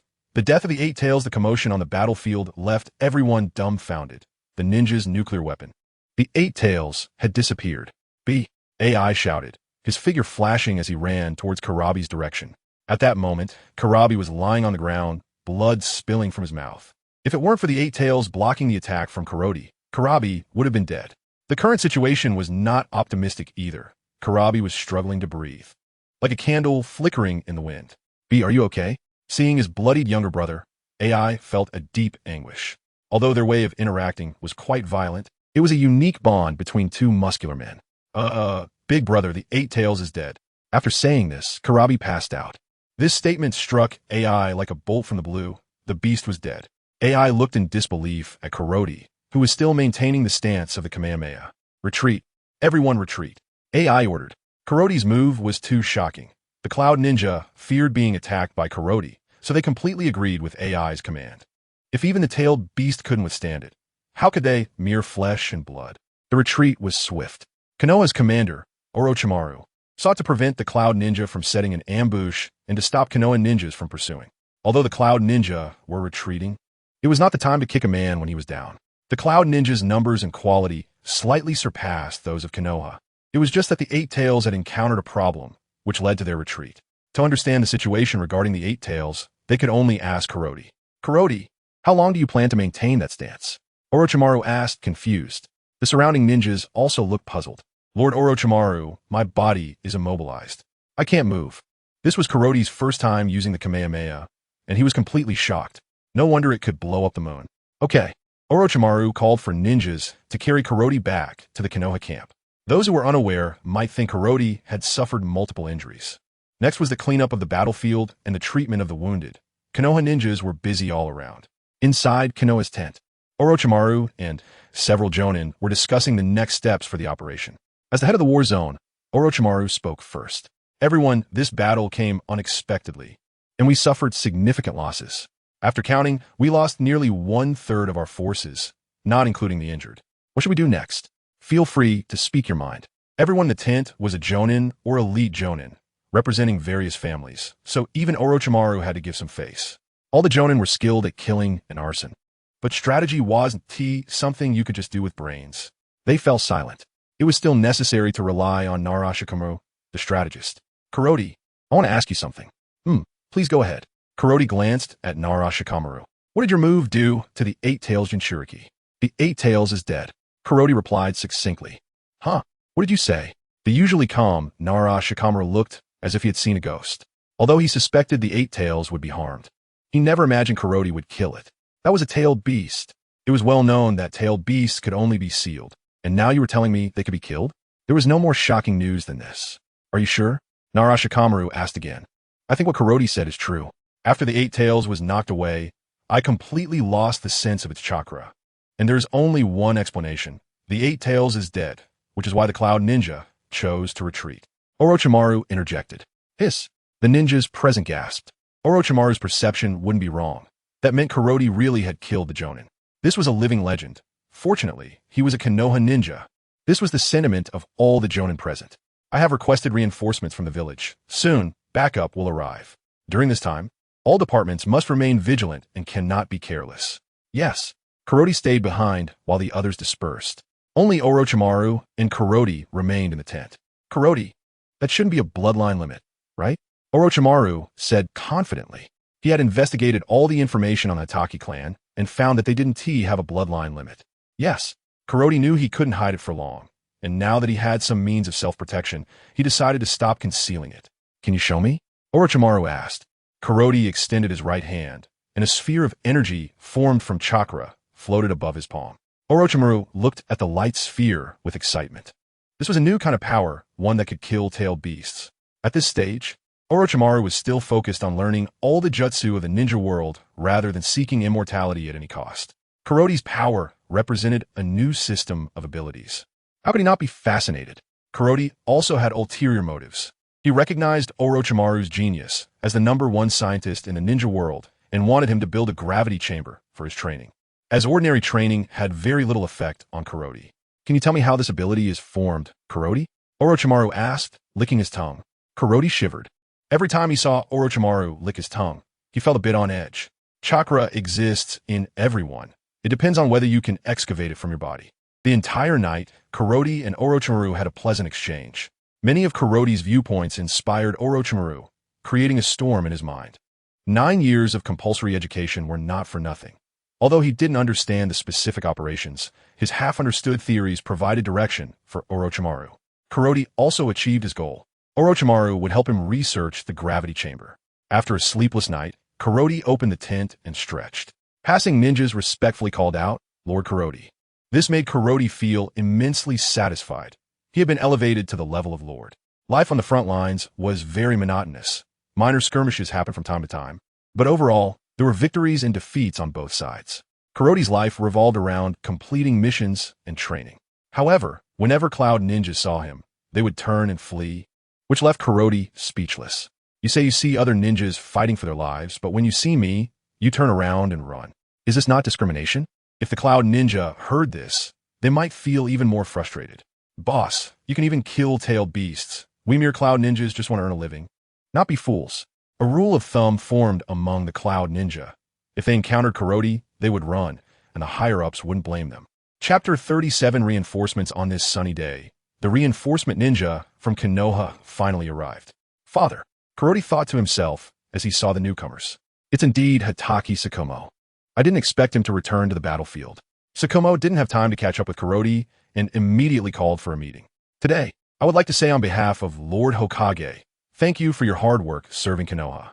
The achievements you have made on the battlefield are well recognized by Lord Hokage, and rewards will be given after the war. Sakumo, having been a commander on the battlefield himself, knew that playing tricks was useless. Although the Cloud Ninja hadn't made any big moves yet, their essay saying that a thief only has 1 day to steal, but a guard has 1,000 days to prevent theft. This time I brought 1,000 elite ninjas to shatter the dreams of the Cloud Ninja. We will act tonight. After Sakumo finished speaking, the lower ninjas were taken aback. Lord Sakumo, isn't this too rushed? You're diving straight into war as soon as you arrive, an elite Konoha ninja asked in surprise. You have a point. The Cloud Ninja would think the same, and we are aiming to catch them off guard. I support Sakumo Senpai's plan. Before the plan was set, he had already discussed it with Orochimaru, who stepped forward to strongly back Sakumo. After all, Orochimaru is the highest commander on the front lines, and without his help, the plan couldn't be implemented. I agree. Naruto raised his hand to signal. Seeing Nara's agreement, the Inoshikacho trio decided to back Sakumo as well. More and more people raised their hands in support, and the plan was smoothly implemented. After the operation meeting, it was time for the father and son to be alone. Kuroti, I'm really proud of you. When Sakumo learned that Kuroti had killed the 8 tails, he was shocked beyond words. That was a tail beast. Sakumo himself couldn't even imagine it. Just average, Kuroti waved his hand, looking quite smug. I didn't expect it would be you coming to support. Kuroti then became serious. He had considered that it might be Danzo, as Danzo and Orochimaru were close allies at this stage. The Cloud Ninja had lost the 8 tails, and they would definitely retaliate next time. My lightning release chakra is just right for this. Hearing Sakumo's response, Kuroti felt a sense of emotion. Sakumo was worried about the Cloud Ninja retaliating against his son, so he came to the front lines to look out for him. The love of a father for his son was touching. Kakashi, how have you been lately, father? Kuroti couldn't help but ask, having not heard from Kakashi for a long time. Kakashi is doing well. The battlefield over there isn't as brutal as this one. As long as he is with Minato. He is safe, Sakumo said optimistically about Kakashi's situation. Tonight is a full moon. Without Kakashi, the family can't be together, right? What, father, tonight is a full moon? Kuroti asked urgently. Yes, tonight is the 15th. Didn't you know? Sakumo asked, looking confused. Oh no, on a full moon night, Saiyans will go berserk. Kuroti thought to himself. He had never stepped out of his house on a full moon night since he was little, and as a ninja, he would act with his eyes closed during such nights. But this was a battlefield. Closing his eyes on the battlefield would greatly reduce his combat ability. Kuroti looked at his tail, deep in thought. Seeing his son silently staring at his tail, Sakumo understood that Kuroti was a person with strong opinions. There were things he didn't want to tell, and no matter how much you questioned him, it would be futile. Father, if I look directly at the moon on a full moon night, I will turn into a gorilla. Kuroti revealed his secret. Is it because of your tail? Sakumo realized the reason after seeing Kuroti's silence while looking at his tail. Yeah, Kuroti nodded. But what's the problem with turning into a gorilla? He asked, getting to the core of the issue. If I turn into a gorilla, my strength will increase about 20-fold. 20-fold? Sakumo couldn't believe his ears and asked again. Yes, father. The key is that at that time, I might lose my sanity and go on a rampage. That's the most terrifying part. Can you turn back? Sakumo asked with concern, a worried look on his face. I can, I just need to cut off my tail. But by then, I will fall into a coma. That's good then. A father's priority is his son's safety above all else. I want you to leave a mark on my tail, so when I lose control, you can activate it and cut off my tail. Kuroti said seriously. The 20-fold increase in strength was not just talk. Speed would also increase 20-fold. Who in this world could withstand that? He was afraid that if he was not careful, he might accidentally kill Sakumo, and that would be too late for regrets. As time passed, night fell. Orochimaru and Sakumo each led a team and moved towards the Cloud Ninja's camp from the east and west sides. The Aburame clan sent out their insects to find the Cloud Ninja's hidden sentries and silently eliminate them. The bodies were consumed by the insects without making a sound. Sakumo and his team safely reached the designated location.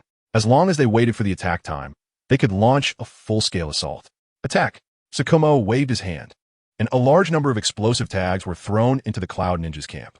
Boom! Boom! The sound of explosions rang out incessantly. Enemy attack! Enemy attack! The Cloud Ninja shouted loudly. People rushed out of their tents in a panic. Everyone, don't panic.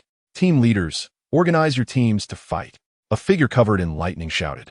The chaos that had initially ensued calmed down when they heard the voice of their anchor, the third Raikage, A, the strongest ninja of the Cloud Village. Killer B returned heavily injured, and they came to the front lines to boost morale. Unexpectedly, Konoha couldn't hold their nerves and took the lead in attacking. However, in A's eyes, this was not a problem. As long as he made his move, no one in this world would be a match for him. Kill!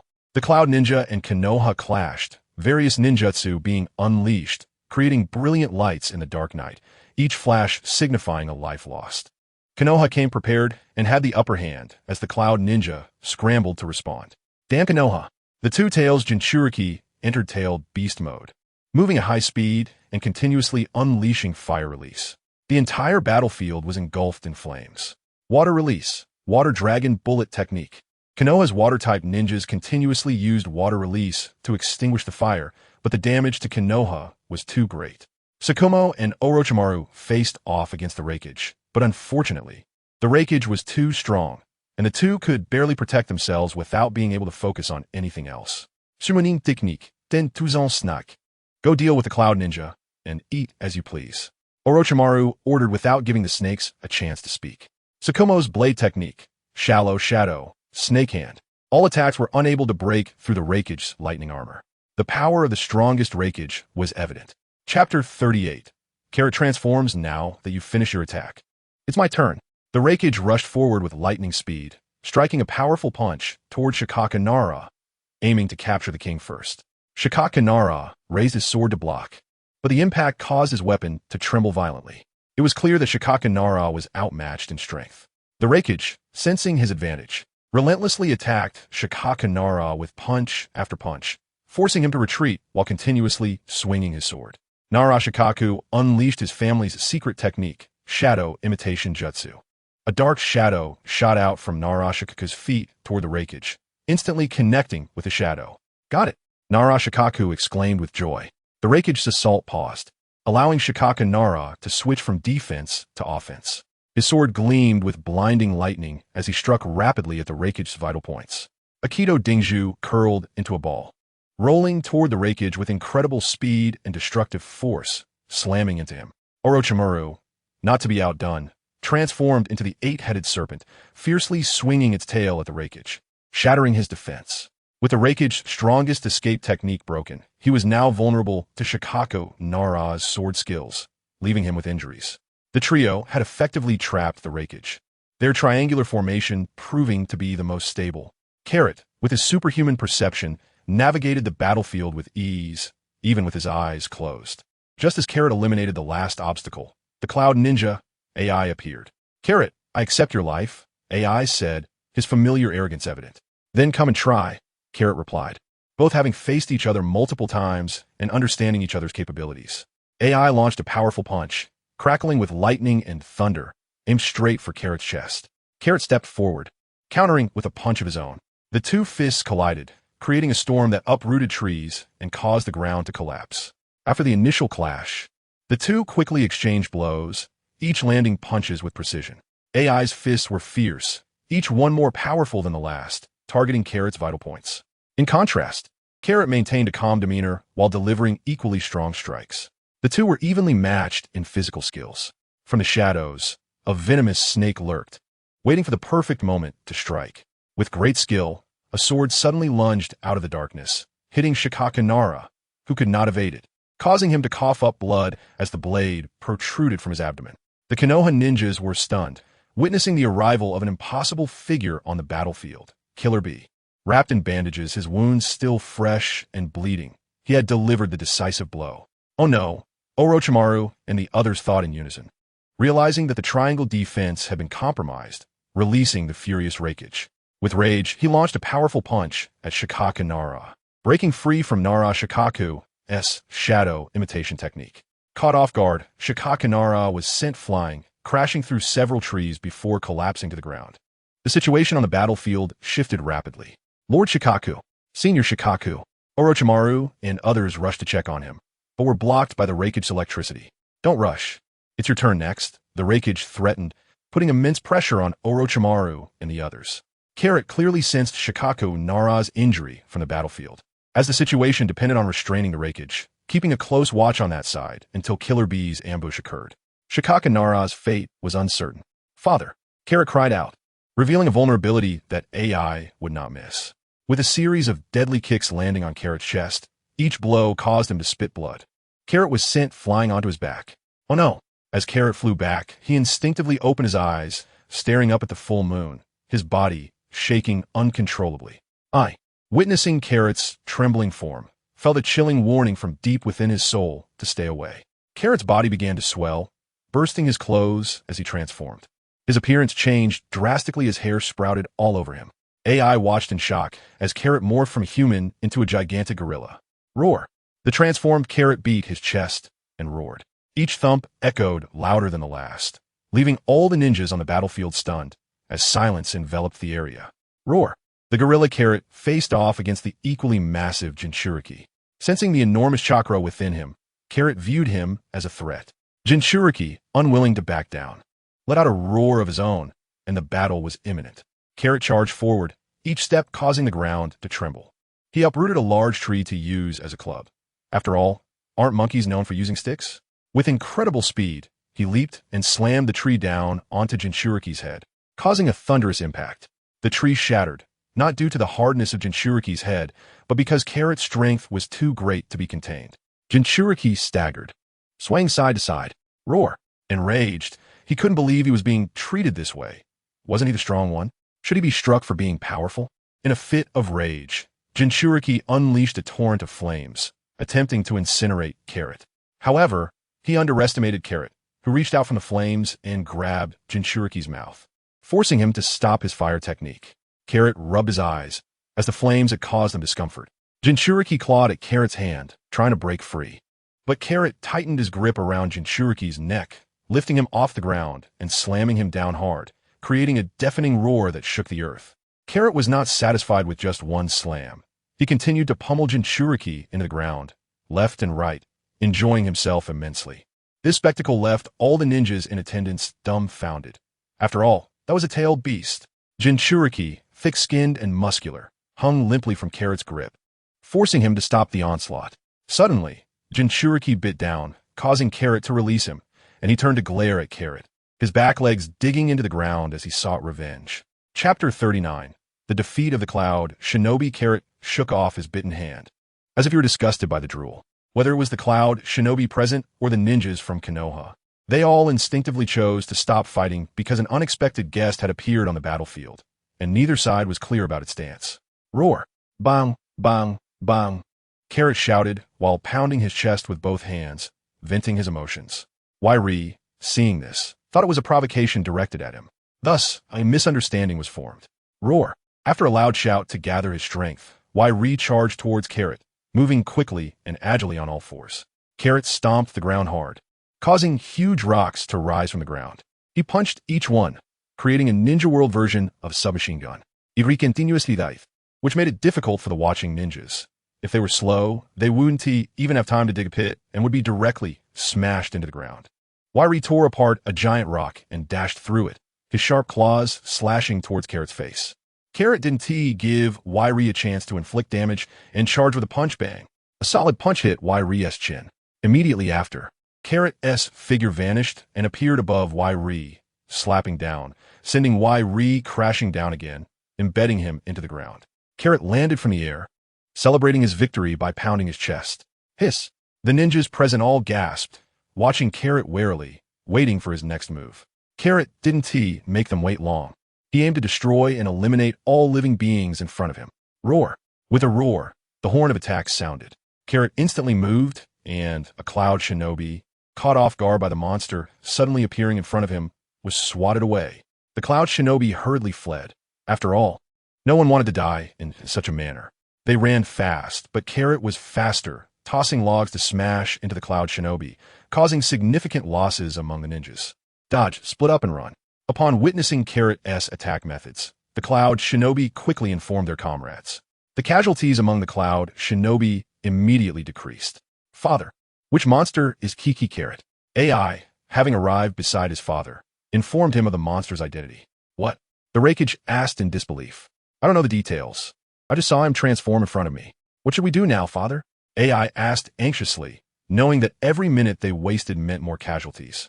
The Cloud Shinobi couldn't endure such losses. At this point, retreat was the only option. The Hokage gritted his teeth and said, "The advantage we painstakingly gained has been destroyed in an instant. It's frustrating, but would Konoha let us leave calmly?" Hearing his son's question, this was also the Hokage's concern. What they didn't know was that Carrot currently didn't distinguish between friend and foe.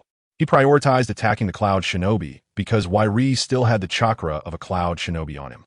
Thank you so much, I'm embedded in the ground. And you still want to drag me out and desecrate my corpse. All Nin retreat. Nin join me to block the enemy. The Hokage decisively commanded, a competent leader who knew to cut off the tail to survive in dangerous situations. Roar! Wairi also jumped out of the pit, shaking off the dust on himself. He roared at Carrot, as if this could diminish his anger. Attack!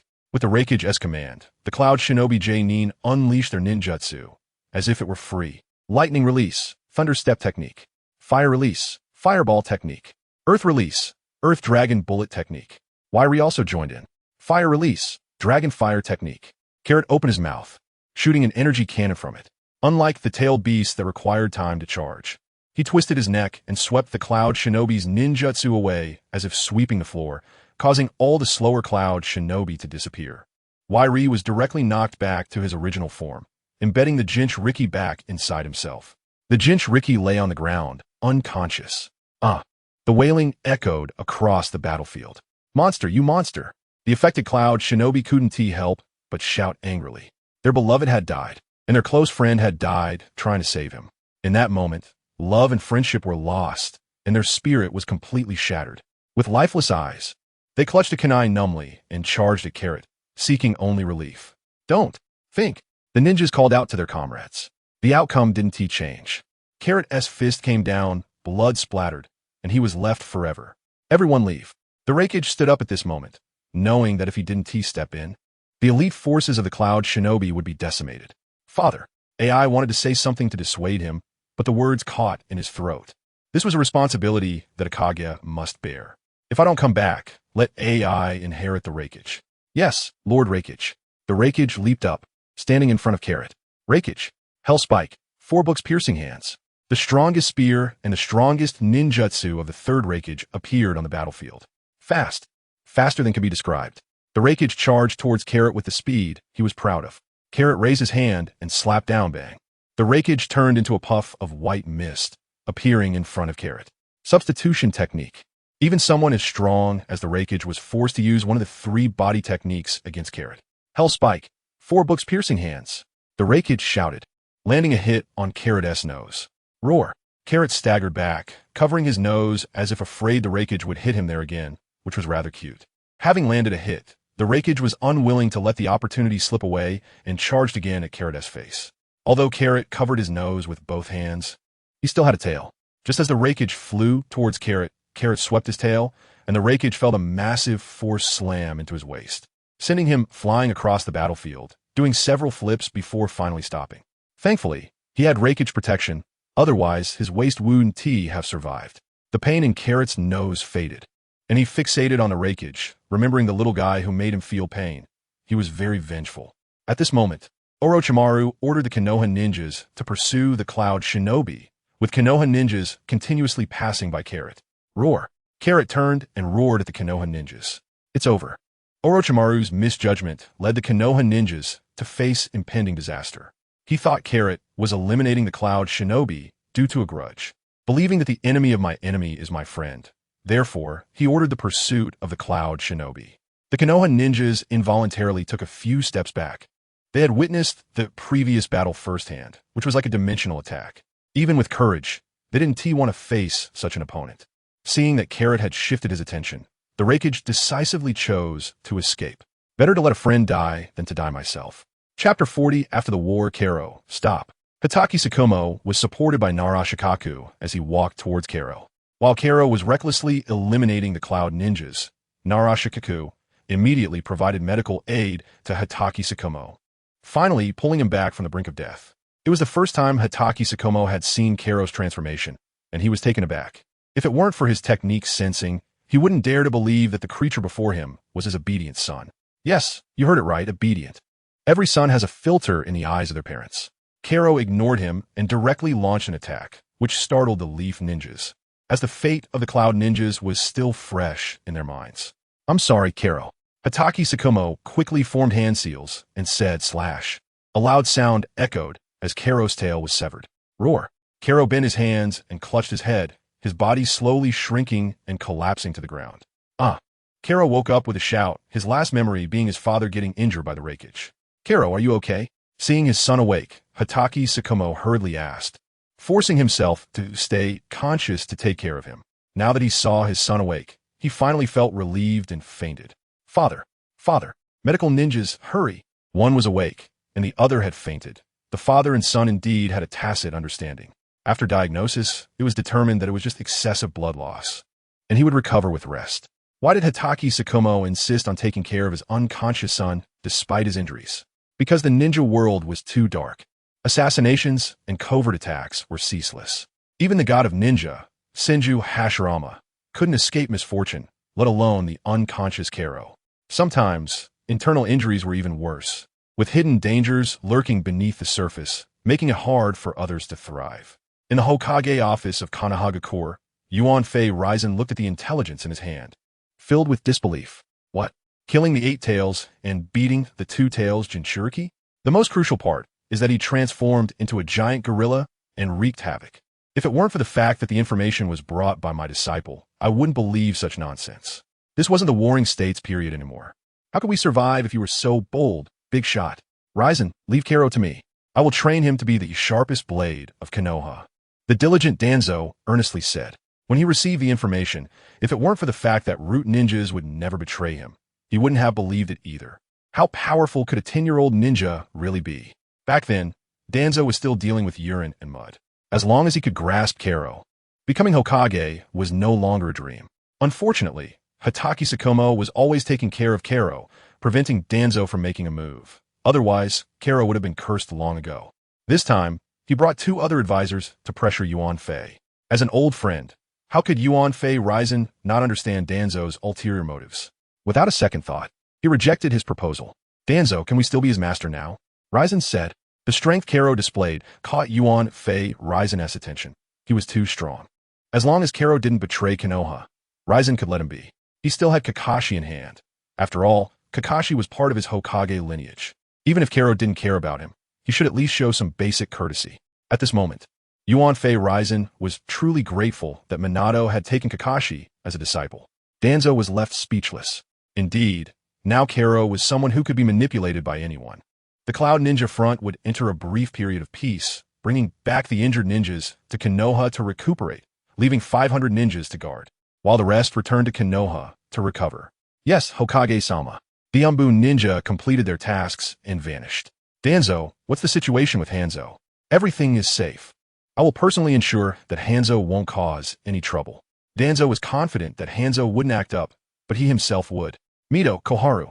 The supply of materials must not be interrupted. Jiraiya and Minato are under a lot of pressure. Understood, Raizen. The 2 advisors naturally understood the gravity of the situation.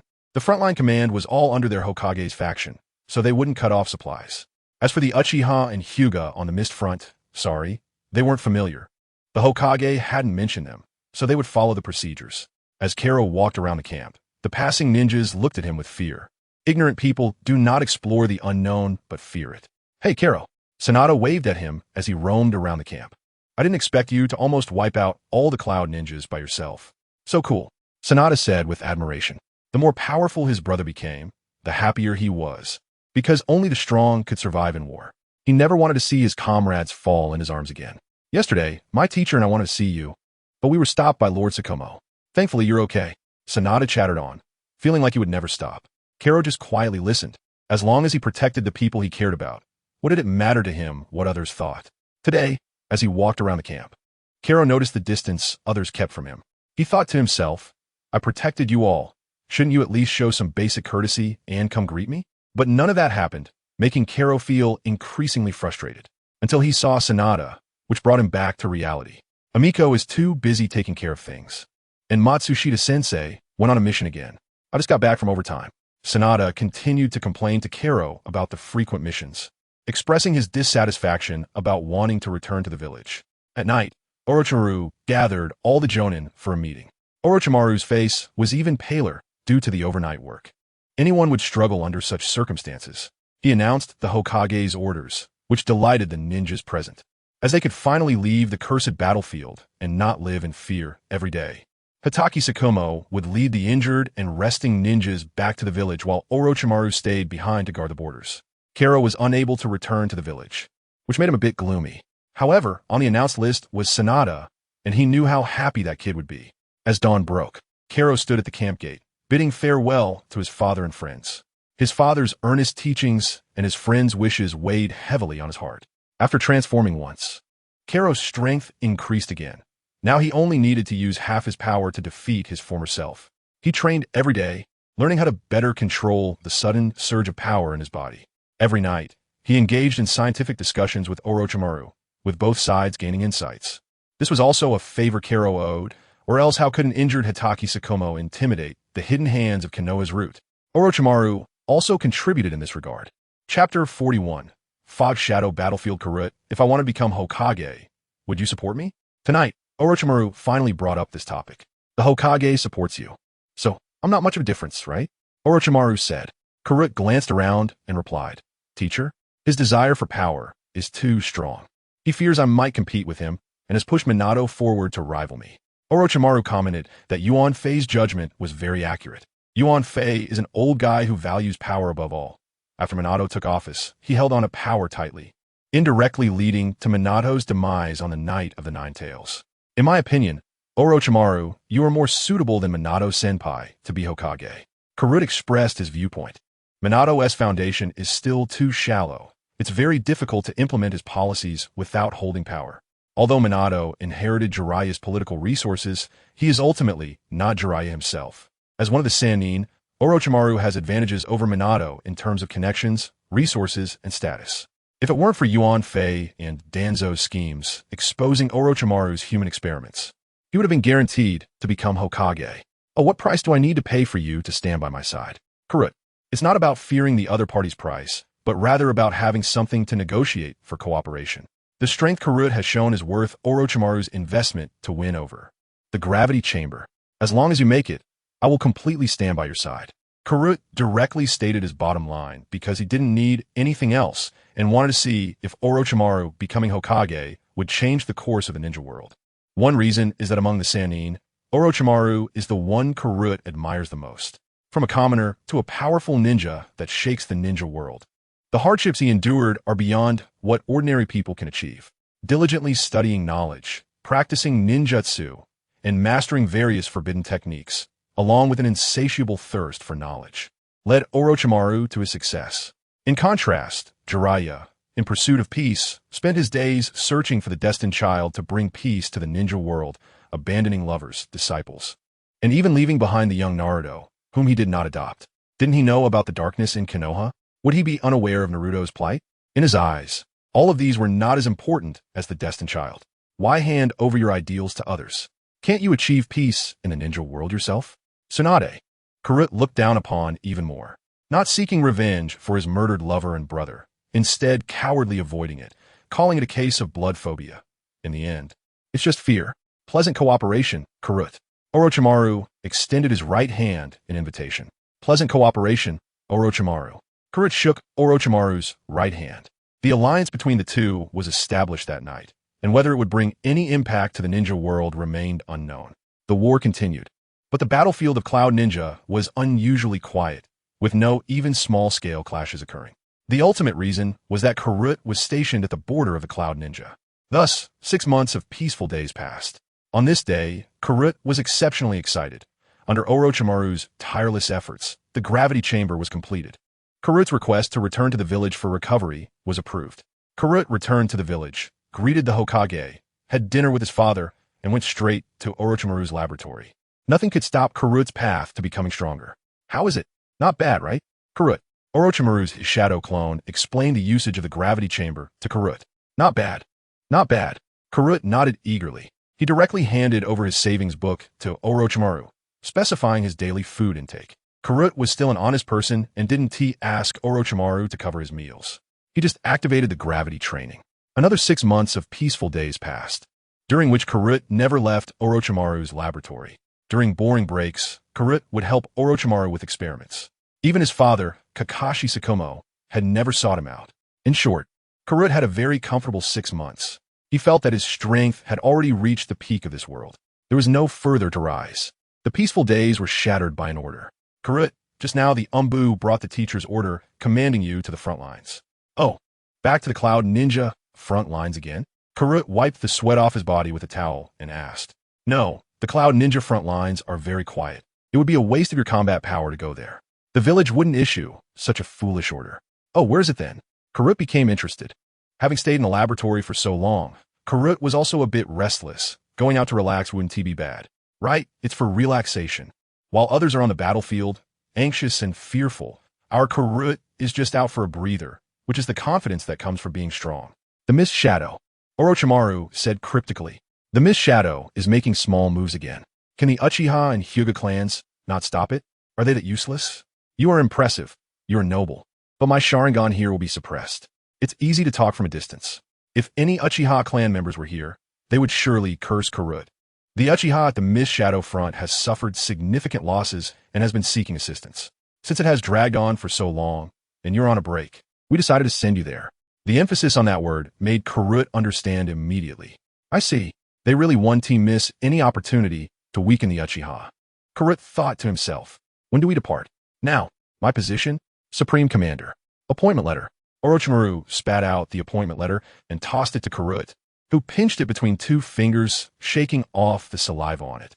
Have you ever been told that this is very unhygienic? Karut asked in confusion. Didn't he dare to say, you are the first? The reason is very strong. Karut gave Orochimaru a thumbs up. Between the land of fire and the land of water lies a body of sea. Karut took 3 days to reach the seaside, moving slowly. Why so slow? Since the elders of Konoha have dragged it on for so long. A few more days for Karut doesn't matter. Isn't it nice to enjoy delicious food along the way? Now, facing the sea, Karut thought to recite a poem, but it turned into, the sea. How vast you are. He sneakily looked around. No one was there. That was close. My image almost got ruined. Karut took out a signal flare and fired it into the sky. After a few minutes, 3 figures appeared before Karut. Excuse me. Are you the Jonin of the Hatake clan? The leading ninja asked. He was not very old, yet he could lead the team, which seemed quite impressive. Yes, Karut replied. Finally, we've been waiting for you, Jonin Hatake. Please come with us. Under the guidance of the leading ninja, Karut headed to the Konoha camp. Chapter 42. Here comes the iconic scene. Who are you? Karut asked the Uchiha leader who was leading the way. I am Uchiha Shursui. Hearing this name, Karut couldn't help but take a closer look. Uchiha Shursui, the tragic figure, clearly possessing the most powerful genjutsu, yet ultimately met his demise by falling off a cliff. How sad. Uchiha Shursui sensed the sympathy in Karut's eyes and wondered why this man, whom he barely knew, looked at him with such compassion. Is there something wrong? Shursui asked. Karut regained his composure and replied, the famous Uchiha Shursui. I didn't expect you to be the one to greet me. Not at all. It doesn't compare to you, the Red Demon of Konoha. Ah, who is the Red Demon? Karut asked, puzzled. You don't know? That's the title given to you by the Raikage. If a ninja encounters the Red Demon of Konoha, they can abandon their mission without blame. What an ugly name. Just because I'm wearing a red martial arts uniform, I get labeled like this? It's truly superficial and lacking in culture. TSK. Far away in the land of lightning. The Raikage sneezed. Who is talking about me? How is the situation with the Mist Village? As the highest commander, Karut still had to fulfill his responsibilities. The Mist Village has been very active lately, constantly harassing the borders, and our losses have been significant. Have we taken any measures? Karut asked, knowing that ninjas with a special title in the ninja world were not ordinary individuals. I've already issued orders not to act alone. If encountering Mist ninjas, we should seek support in a timely manner. Good. We should minimize our losses as much as possible. As soon as Karut arrived on the battlefield, Uchiha Shursui handed over the command to him. Karut stopped in his tracks. He met a familiar face. Guy, long time no see, Karut greeted. Karut, it's really you. I almost didn't recognize you. Karut had changed a lot, and most importantly, he had become more handsome. Karut, I heard you're already a Jonin. Congratulations. It was rare to meet a familiar person on the battlefield. The companion who greeted him today might end up lying in a body bag tonight, with no chance to say goodbye. This was a lot of pressure for Guy, who had just graduated from the Ninja Academy. Having witnessed the brutality of the battlefield, he feared he might be next. Thank you. I'm also very happy to see you here. Oh, you're already a Chunin. Karut feigned surprise. Yes, all thanks to your encouragement. Karut, it gave me confidence, Guy said happily. You two are doing well. Already Chunins, Karut said, noticing Inuzuka and Ebisu lowering their heads shyly upon receiving his praise. They weren't familiar with Karut. After all, he had only attended 1 week of classes before leaving school, so it was hard to get to know him. If Karut hadn't taken the initiative to greet them, they wouldn't have approached him. The hierarchy in the ninja world was very strict. It seems the losses among ninjas are significant. Guy and the others just graduated from the ninja school and were promoted to Chunins. The forefronts of Konoha nearly drained all their resources, Karut thought with a sigh. Well, you two go patrol first. I have other matters to attend to. Okay. See you later, big brother Karut. Guy waved goodbye. Guy, are you familiar with Jonin Hatake? Ebisu adjusted his glasses and asked. You mean big brother Karut? He was the first person to recognize me. I've always looked up to him, Inuzuka said, stroking his chin. Look next to Jonin Hatake. That's Uchiha Shursui. I heard they would send down a commander from above. Do you think it could be Jonin Hatake? How is that possible? He's only 11. Ebisu said incredulously. Wow, Carrot is amazing. Guy completely believed in Carrot's strength, as it was Carrot's keen insight that recognized him. 2 months had passed since Carrot arrived at the camp. During that time, the Mist Village had also paused its harassment, and the entire front line was calm.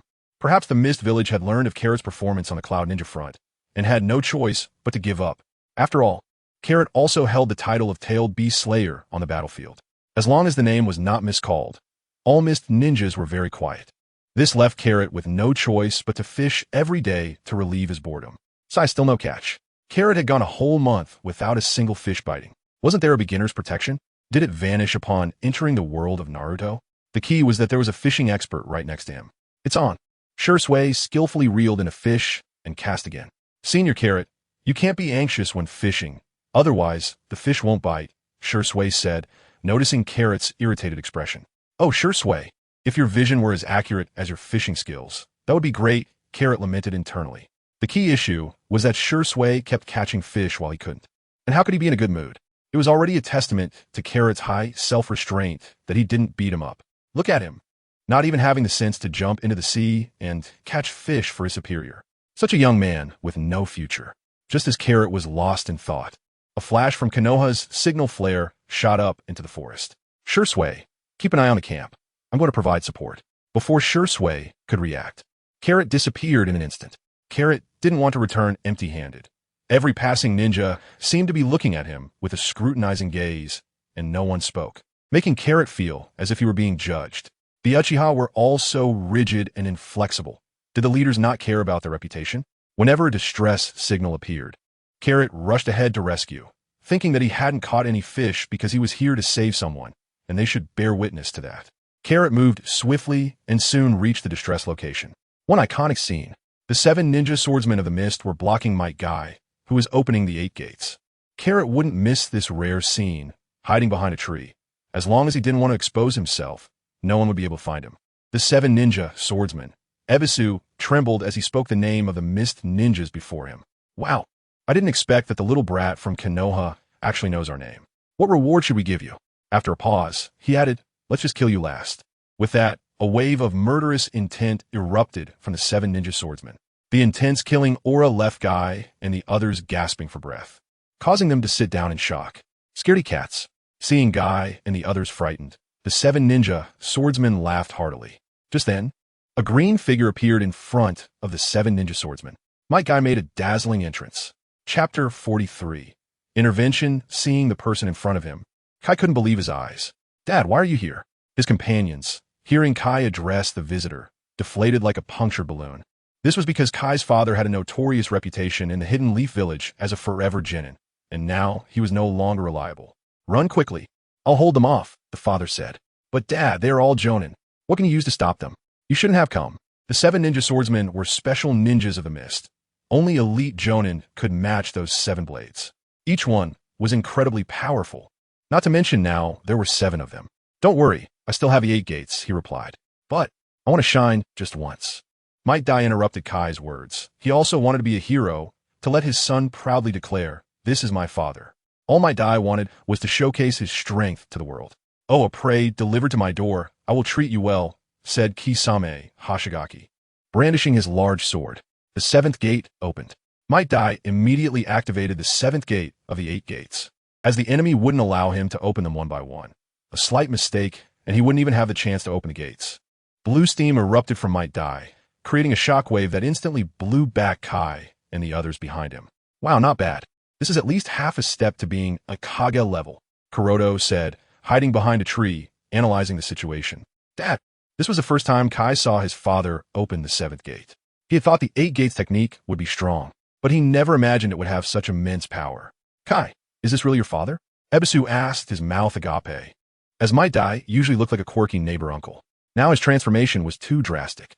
Blue steam continued to pour out, and veins bulged on Might Guy's forehead as he suppressed the power within his body, waiting for a release. Then he set his sights on Kisame Hoshigaki, who had spoken first. He was a person who believed in reasoning. He stepped forward, charging towards his opponent before they could react. Zulfast. Kisame quickly positioned his sword in front of him, But Might Dai's fist struck directly against the sword, shattering it into two with a single punch, sending Kisame flying. Tenzo. The remaining 6 were taken aback. The situation had changed too quickly. A Jonin had suddenly gained Jonin-level power. Unbelievable. However, their reactions were quick. They drew their swords. Try to ambush Dai from behind. Shark skin. Kisame swung his sword downward, but Dai blocked it with his hand. Haha, you fell for it. Let my shark skin have a feast. The shark skin in Kisame's hand could absorb the enemy's chakra, but he was destined to be disappointed. Might Dai's blue steam wasn't chakra. Come at me. Kai grabbed the shark skin and pulled, causing Kisame to fly towards Might Dai without the chance to hold back. Day Tiger. The heavy and domineering fist struck Kisame's chest, killing him instantly. 7 down to 6. Ugh, ugh. Might Dai's clear cough echoed across the battlefield. He wiped the blood from the corner of his mouth, thinking to himself, looks like I can't avoid the 8th gate. Kai, watch closely. This is the 8th gate of the 8 gates, the Death Gate. Suddenly, a hand pressed down on Might Dai's wrist. Senior Dai, the 8th gate isn't worth it. Let me handle the rest. Kuroto's appearance stunned all the ninjas present. None had sensed his speed. Oh, it's Kuroto. You're here. That's great, Might Dai said, not wanting to undergo the final transformation, as who would choose to die if they could live. Dad. Kai rushed forward to support his father. All right, now it's my turn. The 7 ninja swordsmen looked at Kuroto with his white hair and red clothes. You are the Crimson Demon, Kuroto, said Raiga Kurosaki. Correct, but there's no reward. Will you strike first, or shall I? Kuroto said playfully to the 7. Damn, let me teach you a lesson, kid, Raiga declared, swinging his weapon to release an energy sphere. The energy sphere passed through Kuroto's body. Impossible, this can't be. The scene before him exceeded his imagination. Kuroto's speed was too fast, and the energy sphere passing through him was due to Kuroto dodging just before it made contact. Now it's my turn. With that, Kuroto vanished.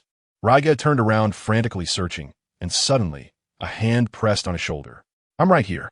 Kuroto's voice came from beside him, just as Raiga was about to react. Kuroto pressed him into the ground, leaving only his head above the surface. Raiga spat blood and died. 7 down to 4. The remaining members quickly jumped back, distancing themselves from the smiling Kuroto. In a 1 versus 4, Kuroto had the upper hand. Weren't you here to deal with me? Why are you avoiding me? The 4 felt as if they had fallen into an ice pit, trembling all over. Kuroto's speed was too fast. They hadn't even realized Raiga was dead. Now, it wasn't about how to deal with Kuroto, but rather how to survive. The power of Kuroto was such that even the mist feared him. And even Might Dai and his son were greatly shocked. In just a few seconds, a ninja who had made them flee was resolved by Kuroto. They looked at Kuroto with eyes full of admiration. Come on, Kuroto beckoned with his finger. Kuroto's disdain completely ignited the anger of the 4 remaining. Each of them was from the Bloody Mist village, having gone through brutal selections to become part of the 7. Now they were being looked down upon like this. Let's go all out. One of the mist ninjas formed hand seals, and a thick fog quickly enveloped Kuroto. Hidden mist technique. The sky was filled with white mist, obscuring Kuroto's vision. The 4 members of the 7 coordinated perfectly to attack Kuroto. Their attacks were powerful and angled, but Kuroto easily dodged every single one. How could this be? We were so close. Is he playing with us? One of them said incredulously. Not bad. Getting in now is not too late. Kuroto's voice echoed behind him. Chapter 44. The challenge of stopping the water what? The mist shadow turned to look, only to see Kuroto grinning at him. He quickly jumped aside, leaving a trail on the ground. Not bad reaction, Kuroto commented. Breathing in too much white mist is bad for the body. Then let us disperse it. With that, Kuroto waved his hand, and the thick fog enveloping the forest was swept away. Can humans really do this? The remaining ninjas were astonished. The mist shadows all dropped their weapons. A big question mark appeared in Kuroto's mind. We surrender. The 4 of them very straightforwardly laid down their weapons. They weren't foolish. Given Kuroto's ability to disperse the mist, there would be no match for him, even if they resisted. Surrendering became the best option. There was no escape, no chance of winning, and aside from wanting to die, surrender was their only choice. Why don't you resist some more? Kuroto sincerely advised. The 4 of them tied their hands and stood in front of Kuroto to show their determination. Seeing that things were beyond saving, Kuroto could only call Might Dai to take custody of the prisoners, while also collecting the 7 ninja swords, which were bargaining chips for negotiating with the Mist Shadows. He couldn't let the Mist Shadows summon them back. Afterwards, Kuroto led Might Dai and the others back to the camp. The Leaf Ninjas knew that Kuroto had captured the 7 Mist Shadows, and the entire camp was filled with joy, dispelling the gloom of recent days. The Leaf had been struggling in the battles against the Mist, and now that Kuroti had captured the Seven, it dealt a heavy blow to the Mist side. Thus, the Leaf ninjas lined up to welcome Kuroti. Lord Kuroti, Lord Kuroti, Red Demon. As Kuroti walked, he raised his hand in acknowledgement, and the Leaf ninjas cheered even more enthusiastically. Lord Kuroti, Shirzue respectfully called out. Shirzue, the rest is up to you. Kuroti, this laid-back manager, was exceptionally skilled. He handed all the administrative tasks in the camp to Shirzue while he just fished for fun. After saying that, Kuroti slipped away. Senior. Shirzue's words were cut short as Kuroti had already vanished. Who was he supposed to speak to now? From Might Dai and the others, Shirzue learned the whole story, especially about the low-ranking ninja killing 2 elite Jonin, which made him marvel at the absurdity of it all. Might Dai's reputation was indeed too great, and he couldn't accept the sudden change at that moment. By the time he heard that the Mist Shadows had surrendered voluntarily, he was numb. In the past, they had been life-and-death adversaries, and now they were surrendering. Where had the ninja's dignity gone? This made Uchiha Shirzue very interested in Kuroti's strength. After reporting the news, 2 days later, a team of Leaf ninjas hurried in and hurried out again. They brought rewards from the Leaf for Might Dai's exceptional performance in battle, especially promoting him to Jounin. When they left, they took away the 7 ninja swords and the 4 prisoners, who were severely injured from using the 8 gates technique and were also taken back to the ninja village for treatment, along with a letter from Kuroti. Since the capture of the Mist 7 by Kuroti, the Mist side had become more compliant, and there was no movement at the borders. It was said that the Mist side wanted to negotiate with the Leaf and was making overtures. However, this was none of Kuroti's concern. He continued to fish and take walks, looking like a retired old man. If he had a thermos in his hand, it would be even more fitting. Senior Kuroti, I want to duel with you. After enduring for half a month, Uchiha Shirzue finally voiced his request to Kuroti. Oh, why do you want to challenge me, Shirzue? Kuroti asked, while thinking to himself. Is it because I've been too carefree? Shirzue wants to go on strike. Should I tone it down a bit? Do some administrative work and properly pacify him? A little coaxing should suffice for a child. Just as Kuroti was about to express his thoughts, Shirzue said, I want to witness the strength of Senior Kuroti and test my own abilities. Uchiha Shirzue clearly understood the awkward position of the Uchiha clan in the Leaf. They lived proudly in the village, but had never truly integrated. It was fine during wartime, but after the war, where would the Uchiha go? This question had been haunting Uchiha Shirzue. The appearance of Kuroti provided a way out for him. A powerful strength and no prejudice against the Uchiha clan made Kuroti a good partner for cooperation. So Shirzue wanted to test the depth of Kuroti's abilities to weigh his own. The genius of the Uchiha clan, Shunshin Shirzue, then I will test your abilities. Kuroti also became interested in Shirzue's challenge. He wanted to experience Shunshin Shirzue's Betsu Tenjin, which was said to be the strongest Genjutsu in the ninja world. Most importantly, Kuroti felt too bored and wanted to stretch his muscles, and Shirzue was the only one in the entire camp who could let him do so. The two arrived at an empty area devoid of people. Let us start, Shirzue. Kuroti fully showcased his playful side. Okay, Shirzue didn't hesitate and immediately attacked, forming seals to activate his ninjutsu, splitting into several entities. It was neither a shadow clone nor a body double technique. He could switch freely between the entities. This was Shunshin Shirzue's Shunshin technique. Be careful, Senior Kuroti. Shirzue charged forward with his blades, aimed at Kuroti's vital points. Kuroti infused chakra into his index finger. Clang, clang, clang. He continuously blocked Shirzue's attacks. Is this the bloodline limit of Senior Kuroti? The news of Kuroti possessing a bloodline limit had spread widely after he killed the 8 tails. This was also Shirzue's first time witnessing it. The glowing index finger blocked all his killing moves. Seeing that he couldn't harm Kuroti, Shirzue jumped back, forming seals with his hands in the air. Fire style, great fireball technique. A massive fireball descended from the sky toward Kuroti. Kuroti spread his palm, and an energy ball shot out, smashing Shirzue's fireball to pieces. No need for hand seals, so my ninjutsu will always be a step slower. Shirzue thought about his strategy while fighting. He saw the small tadpoles in Shirzue's Sharingan begin to spin, and the scene in front of Kuroti started to change. Shirzue's figure vanished, replaced by all kinds of delicious food, the enticing aroma continuously tempting Kuroti. This was Kuroti's first experience with Genjutsu. He wanted to experiment and see what the differences were. The illusion not only affected his vision, but also his sense of smell, and through hypnosis, it affected his brain, making him believe what he saw was real. I really don't want to leave here, Kuroti murmured. Although the Jinjutsu affected Kuroti's vision. As long as he wanted to leave, it was easy.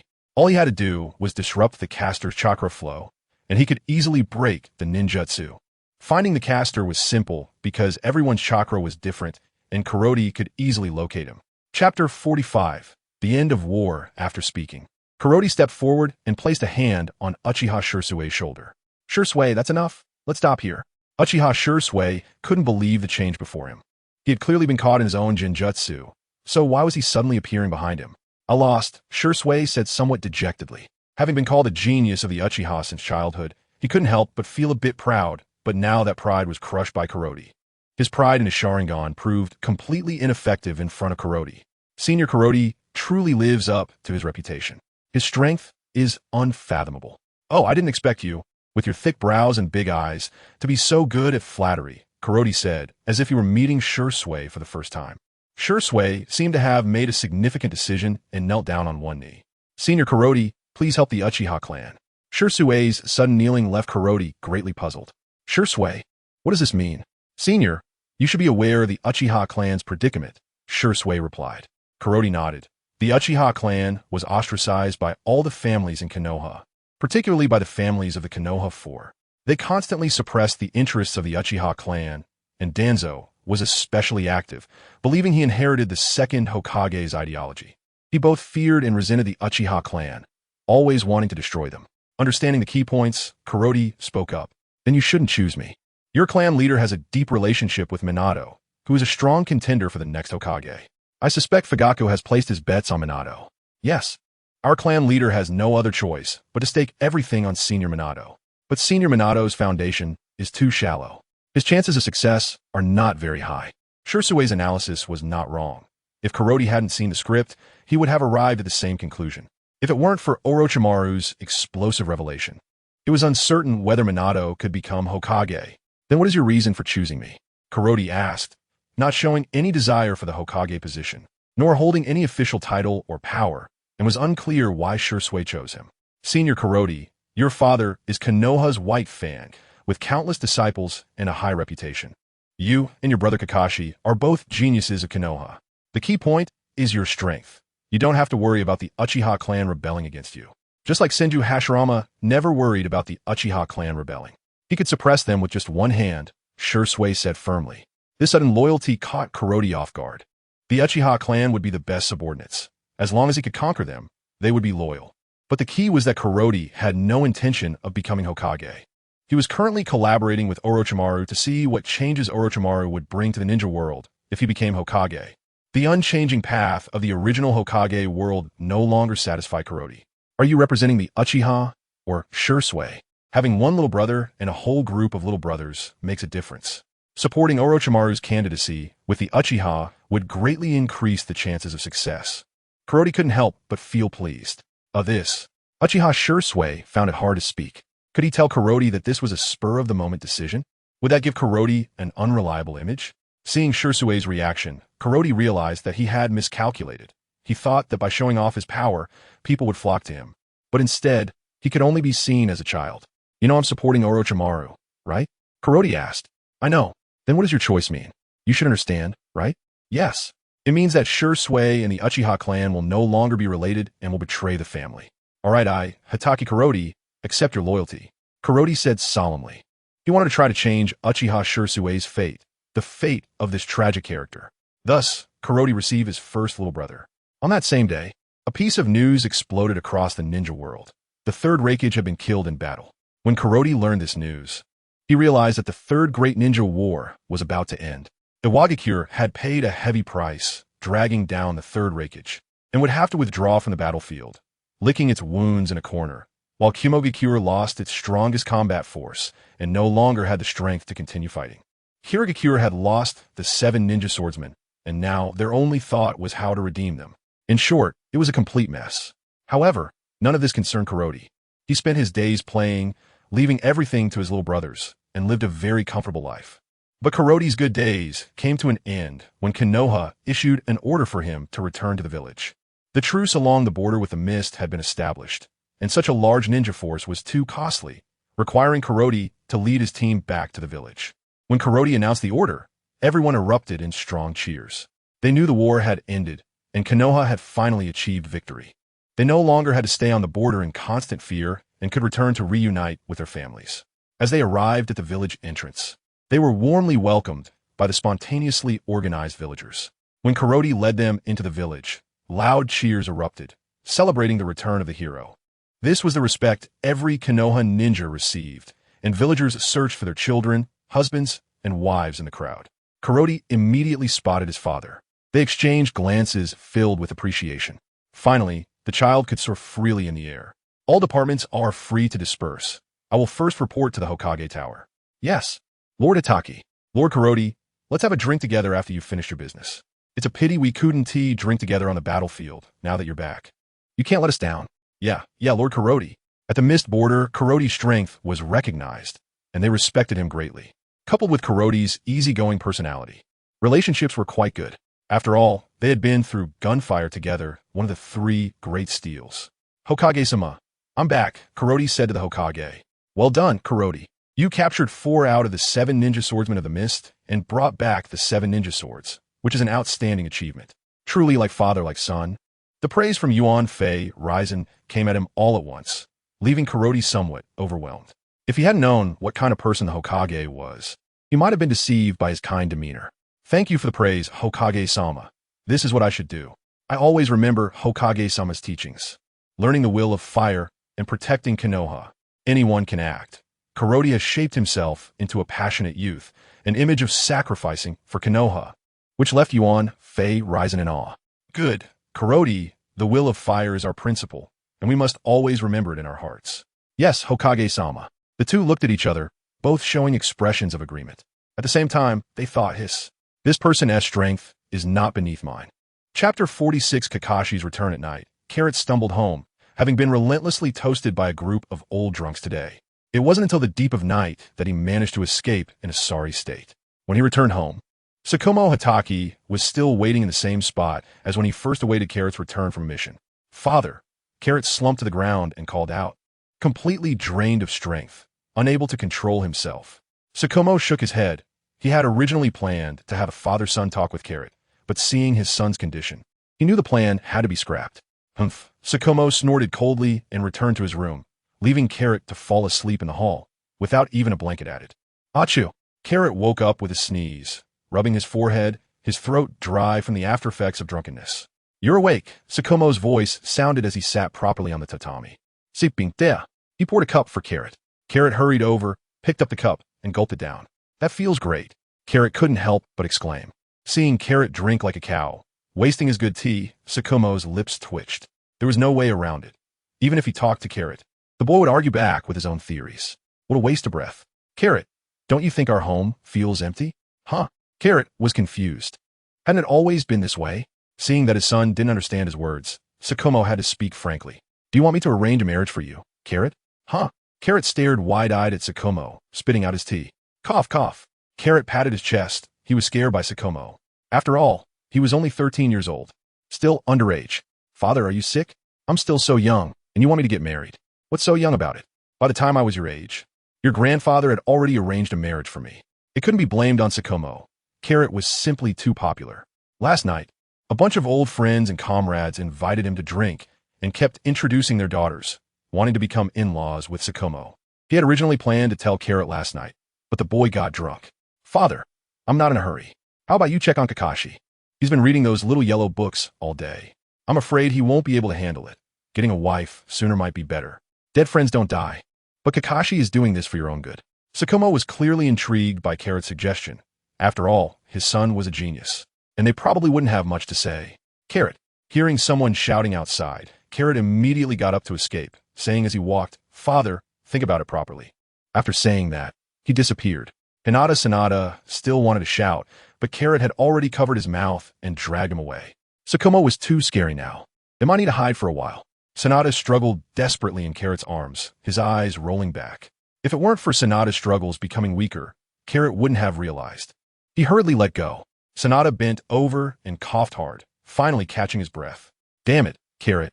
Are you trying to suffocate me? Sanada angrily spat at Kakashi. Carrot, knowing he was in the wrong, quickly tried to soothe him. By the way, what did you come to find me for? Carrot asked. Humph. I almost forgot the important matter. It's been a long time since we last met, and now that you're back, Teacher Matsushita suggested we all gather together. Who's treating? This was the question Carrot was most concerned about. He had been a commander for over a year without any income, just waiting for the Mist Ninja to pay a ransom. Now he was short on cash. Sanada didn't dare to take on the whole thing. Carrot's terrifying abilities had two aspects, his strength and his eating capacity. Teacher Matsushita is treating. After confirming with a glance, the two said in unison. They then put their arms around each other's shoulders and headed to the restaurant. From a distance, Matsushita Beidou was standing at the entrance of the restaurant. Carrot and Sanada bowed first and said, Teacher, you've gone to great lengths. The sudden blow was the hardest. After that, Carrot and Sanada squeezed Matsushita Beidou from both sides and walked into the restaurant. Hi, Hamiko. Long time no see. You look even prettier. Carrot greeted. Hamiko had always taken care of Carrot's daily life in the squad. Here you are. Her sweet smile was very comforting. The four of them sat around a table, continuously sharing their situations over the past year. Hamiko was now working in a hospital, and Sanada had been promoted to Special Jonin a year ago and was currently leading a small team. War always tempers and matures people. And this little brat was about to get married, marrying a branch family of Hyuga. Teacher Matsushita had also successfully joined the Umbu he had always longed for. What about you, Carrot? What are your plans? Matsushita Beidou asked, with Hamiko and Sanada equally interested, staring intently at Carrot. I don't know. The Hokage hasn't arranged anything for me. I also want to take a break for a while and practice properly. Carrot said while swallowing his food. You still want to practice? You're already so strong, Sanada asked. He clearly knew Carrot's strength from his performance on the Cloud Ninja battlefield. Learning has no end. If you relax, your strength will naturally decline. Only by persevering can you make progress. That's right, Carrot. What you said is correct. Sanada, you've been a bit slack lately.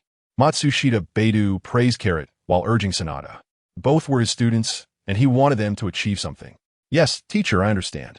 Sanada could still take in Matsushita Beidou and Carrot's words. He cherished the bond of teacher and brotherhood, because in the ninja world, no one knew whether tomorrow or death would come first. The heavy topic of the team drifted away, and the four of them drank and enjoyed their meal. Carrot kept his head down while eating, and Hamiko skillfully passed him dishes. The waiter kept bringing out dishes. Otherwise, they wouldn't be able to keep up with Carrot's eating speed. The three companions were used to it, while other customers were astonished, having never seen someone eat so much in person. After satisfying their hunger and thirst, everyone went home, leaving only Matsushita Beidou, who had been injured in the world of ninjas. When Carrot got home, he saw Kakashi, who had a bandage wrapped around his eyes, clearly having sustained an injury. He hadn't expected Kakashi to choose this path. What happened, Kakashi? Are you okay? The caring Sakumo Hatake was the first to speak. Obito is dead. He died to save me. Tears streamed from Kakashi's eyes, and the emotions he had been suppressing erupted at that moment. Sakumo fell silent upon hearing this. He too had experienced the sacrifice of a close friend. This was something one had to overcome by oneself. Only Carrot, who knew the plot, understood that Obito was not dead. Because Carrot was stationed at the border of the Mizukage, Lin had not become the Three-Tails Jinchuriki and was still alive. This could be considered a disruption of the timeline, but the old Inbien would not let Lin go. For the sake of his cute little brother, Carrot had no choice but to meet Uchiha Madara. Chapter 47. Teleportation Obito is not dead. Carrot said astonishingly, which shocked Kakashi, who was still in tears. It's impossible. Obito was clearly buried under a giant rock. There's no way he could still be alive. Kakashi recalled the scene of his close friend's death, and tears flowed uncontrollably again. Shikamaru understood that his son wouldn't speak without reason and asked, Do you have any evidence, Carrot? At this moment, Kakashi also woke up from his daze and stared intently at Carrot, hoping for good news. He is alive. His chakra is still there. Really? Yes. Carrot gave Kakashi a definite answer. Kakashi was overjoyed and quickly informed his teacher, Minato Namikaze, the fastest man in the ninja world, who arrived at the Hatake household in an instant. Kakashi relayed Carrot's words to Minato, who was also overjoyed. Is it true, Carrot? It's not that I don't believe you, but it's just too unbelievable. Minato asked incredulously, having personally seen the place where Obito was buried. With no chance of survival. Every person has a form of chakra. If you don't understand, you can think of it as life energy. As long as they are alive, this energy won't dissipate. Carrot explained why he knew Obito wasn't dead. So you mean Obito's chakra hasn't dissipated, right? Minato asked. Exactly, that is what I mean. Does that mean Obito is still under the rocks in the land of grass?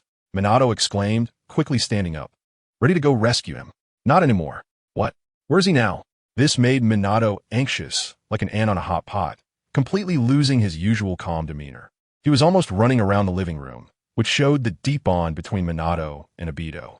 Although Obito had always played a comedic role in their team, it was precisely this kind of Obito, who lacked cunning, that was more acceptable. In the land of fire, how did he get out? After getting out, why didn't he return to Konoha? The calm Minato began to analyze one by one. This insight could only be attributed to a man capable of becoming Hokage. Kakashi was much less capable, having looked confused throughout. Perhaps he hadn't yet recovered from the shock of Obito still being alive. After all, discovering that a deceased person was still alive was certainly shocking. Did you figure it out, Minato-senpai? Carrot asked Minato. To rescue Obito from a pile of rubble and make us think he was dead, there must be a big secret behind this. After such a long time, Obito hasn't returned. He might not be free. What does Obito have that the other side is coveting? The Sharingan. Minato exclaimed in shock. Damn it. They imprisoned my disciple for the Sharingan. Upon learning that Obito was in the land of fire, Minato deduced the other side's intentions, which could only be described as a small error leading to a huge mistake. Because Carrot had a godlike perspective, he found things incredibly simple. I'm going to report to the Hokage immediately and have him send ninjas to investigate. We must find Obito's whereabouts. Minato said before leaving to find the Hokage. No need to go through all that trouble, Minato-senpai. Huh? What do you mean? Carrot replied. I'll go bring Obito back right now. Carrot said assertively. You know where he is? You think, why do I know he is in the land of fire? Minato was also flustered. Since Carrot knew about Obito, he naturally also knew his exact location. Then I'll go with you, Minato, and Carrot said in unison. You're too slow. Carrot said with a serious face. Minato couldn't take it. You could say he was weak, but you couldn't say he was slow. It was the first time someone had said he was slow since he learned the Flying Thunder God technique. Minato-senpai, your Flying Thunder God is used for battle, which makes it hard for people to defend against, but for traveling, it's indeed too slow. I have a technique called teleportation. As long as I can sense the other person's chakra, I can reach their side in an instant, regardless of distance. Previously, Carrot hadn't used teleportation because his body wasn't strong enough to handle it. Don't believe me? Carrot pressed 2 fingers to his forehead, and in an instant, he disappeared, only to return in less than a second, as if he had never left his seat, except he was holding a ninja book. Minato-senpai, is this book yours? Minato took it, and Jiraiya's signature came into view. That's right, it's mine. Minato was greatly shocked. His home was at least a kilometer away, and Carrot was able to go back and forth in an instant, something even his Flying Thunder God couldn't do. At Minato's home, Kushina rubbed her eyes. Did I see wrong? It seemed like someone just came by. After saying that, she didn't pay it any mind and continued to busy herself in the kitchen. Minato had recently lost his beloved disciple and was in poor condition, so she wanted to use her cooking to help him. Upon hearing Minato's affirmation, Shikamu and Kakashi were both astonished. After the surprise, Shikamu's face was filled with relief. His son was becoming more and more outstanding. Kakashi was shocked. His brother was getting stronger and was now even stronger than his own teacher. How did he catch up to him? Then I'll take my leave. Kakashi waved his left hand to say goodbye, while his right 2 fingers pressed to his forehead. His whole person disappeared without a trace. In the land of fire, at the graveyard of the mountains, Uchiha Obito was being taught by Madara using the Sharingan. An unexpected guest arrived uninvited. Hey, long time no see, Obito. The sudden appearance stunned Uchiha Obito, who fell to the ground, trembling and pointing at the suddenly appearing Carrot. Carrot, how did you end up here? Obito was very familiar with his rival Kakashi's brother, Carrot, as he had given Obito a harsh lesson during the first week of school, leaving a deep impression and a desire for revenge, but his strength didn't allow it. I'm here to take you back, of course. Carrot said, as if it were the most natural thing in the world, completely unaware of the situation in front of him. Young man, you're quite bold. Do you have my permission to take him away?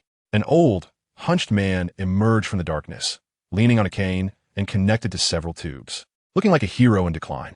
It was hard to imagine that the once mighty Uchiha Madara was now in this state. Chapter 48, Carrot versus.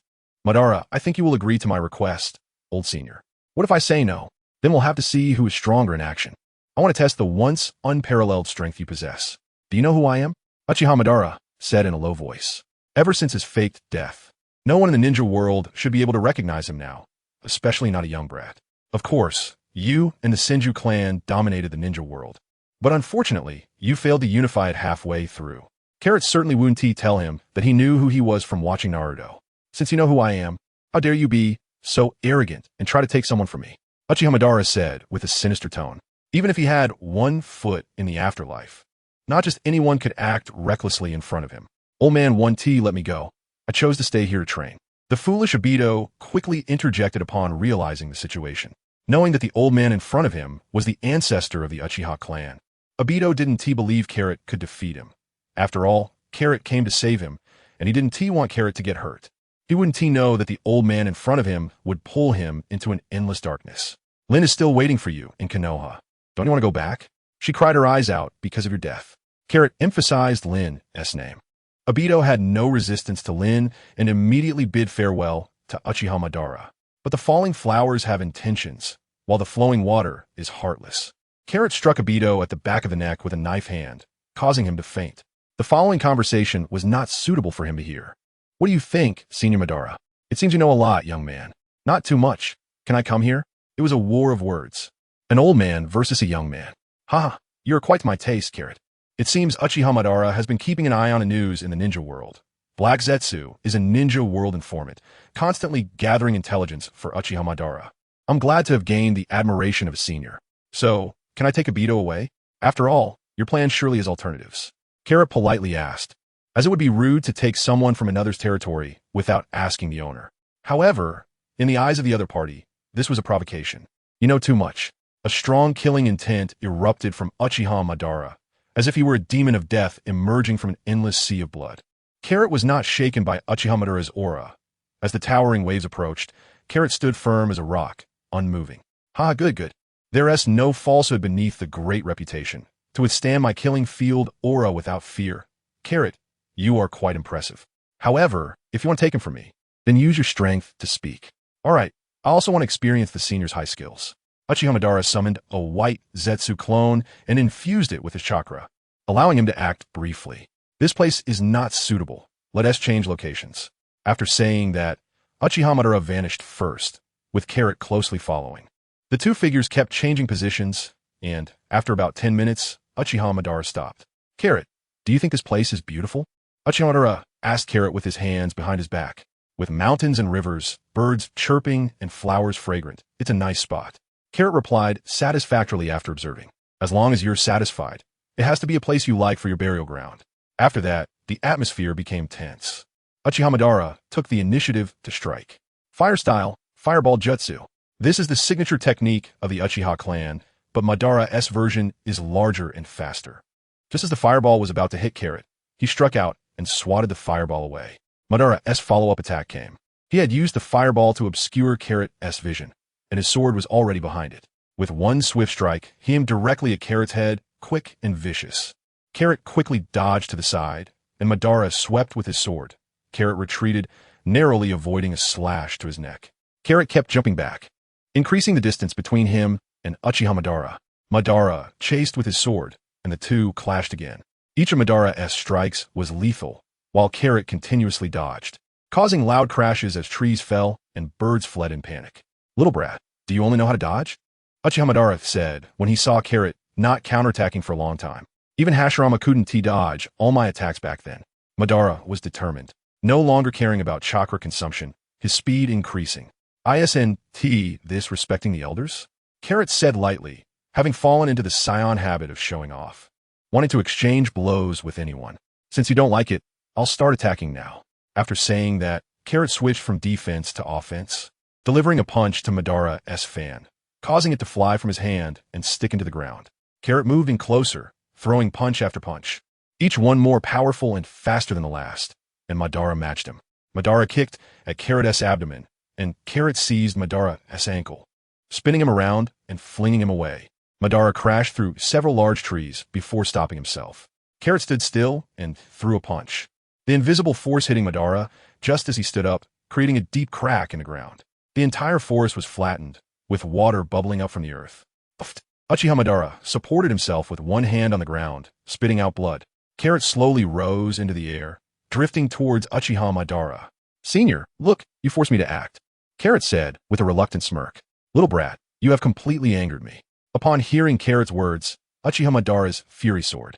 The little tadpoles in his Sharingan began to spin faster, their shapes changing. Madara's Mangeki Sharingan activated. A cold chakra continuously emanated from Uchiha Madara's body, forming a giant blue figure wielding dual swords, coldly gazing at Carrot. Little brat, being able to die under my Susanoo, you 1T have lived in vain. Uchiha Madara felt he was back in form. With a wave of his dual swords, the sword aura surged towards Carrot. Carrot was enveloped in a yellow aura. Boom! Carrot met the sword aura head-on, remaining unscathed, while the remaining sword aura sliced through a distant mountain. Bang! A deafening roar echoed through the forest, with countless fragments scattering. Senior, it seems your Susanoo isn't effective either. Carrot's figure emerged from the smoke. As the smoke cleared, an unharmed Carrot reappeared in front of Uchiha Madara, with the two standing apart. Chapter 49. Success. Uchiha Madara struck first with a powerful slash, causing terrifying force to split mountains and shatter stones. Carrot dodged and stood on the back of the blade, charging toward Uchiha Madara. Madara swung another blade, vowing to finish off Carrot. Carrot stepped and kicked upward, directly sending Madara into the air. As Madara flew upward, he saw Carrot waiting above him, and with another kick, he struck down like kicking a soccer ball. Go! Madara's Susanoo shattered. He could no longer maintain his flight and landed steadily on the ground, resembling a porcelain piece on the verge of breaking, covered in wounds. The strength of his clone was simply too weak, only able to exert 1/10 or 1/12 of his true power. What now, Senior? Can I take him away? Carrot asked. Madara knew that with his current strength, he could not stop Carrot. Carrot, let us join hands to bring peace to the ninja world. Madara invited Carrot to join his plan, believing Carrot's displayed strength to be superior to Obito's. Senior, is the peace you seek true peace? Is it simply dragging everyone into an illusion? What's wrong with that? If everyone is in an illusion and there is no war, isn't that peace? Madara continued to try to persuade Carrot. You were once able to unify the ninja world and bring peace, but you gave up. Now you need to fulfill your ideals. I don't want to stop you, but if you harm my friends, don't blame me for flipping the table. Carrot stated his position. I also want to fight the strongest you. All right, if your friends don't get in my way, I 1T harm them, Madara promised. Thanks, Senior. Then I'll take my leave. Now, Madara's strength was inferior to Carrot's, but he was still a top presence in the ninja world. If he were to attack Carrot's friends, there would always be times when Carrot would be at a disadvantage. As the saying goes, a thief may have 1,000 days of success, but a householder can only guard against a thief for a day. As long as Madara promised something, he would not go back on his word. After all, a strong person's promise is to be kept. If it were someone else, Carrot would have made him regret coming into this world and simply eliminated him. By the way, Senior, be careful, Kagaya. He may not necessarily be your will. With that, Carrot used a teleportation technique and arrived at the cave, nodded at Madara's main body, then extracted the unconscious Obito and returned to Konoha. Madara's clone began to dissipate gradually. In the cave, Madara received all of the clone's memories and took a deep look at Kagaya. He believed Carrot would not act recklessly. Kagaya, who was strategizing for Madara, completely did not expect to be backstabbed by Carrot. He wondered if it would be that easy to seize Madara's body in the future. Kagaya switched to another Uchiha. You need to be careful of Carrot in the future. Don't touch his friends, Madara instructed Kagaya. Regardless of Kagaya's intentions, he would still be loyal to him for now. Betrayal often happens when it's time to reap the rewards. At that point, it would be every man for himself. With precautions in place, Madara believed he would have a last laugh. Carrot returned to the Hatake household in Konoha with Obito. There were a few more people in the living room, Jiraiya, Rin, and Kiyuna, who had come to find her husband. Hey, everyone! Seeing Carrot suddenly appear, everyone was caught off guard. Carrot threw Obito onto the ground and picked up a teacup to drink. Ah, refreshing. After fighting Madara, I was so thirsty. Hey, that bastard dared to hit me. Obito, waking up, shouted. Obito! Rin's timely call silenced Obito instantly. Rin.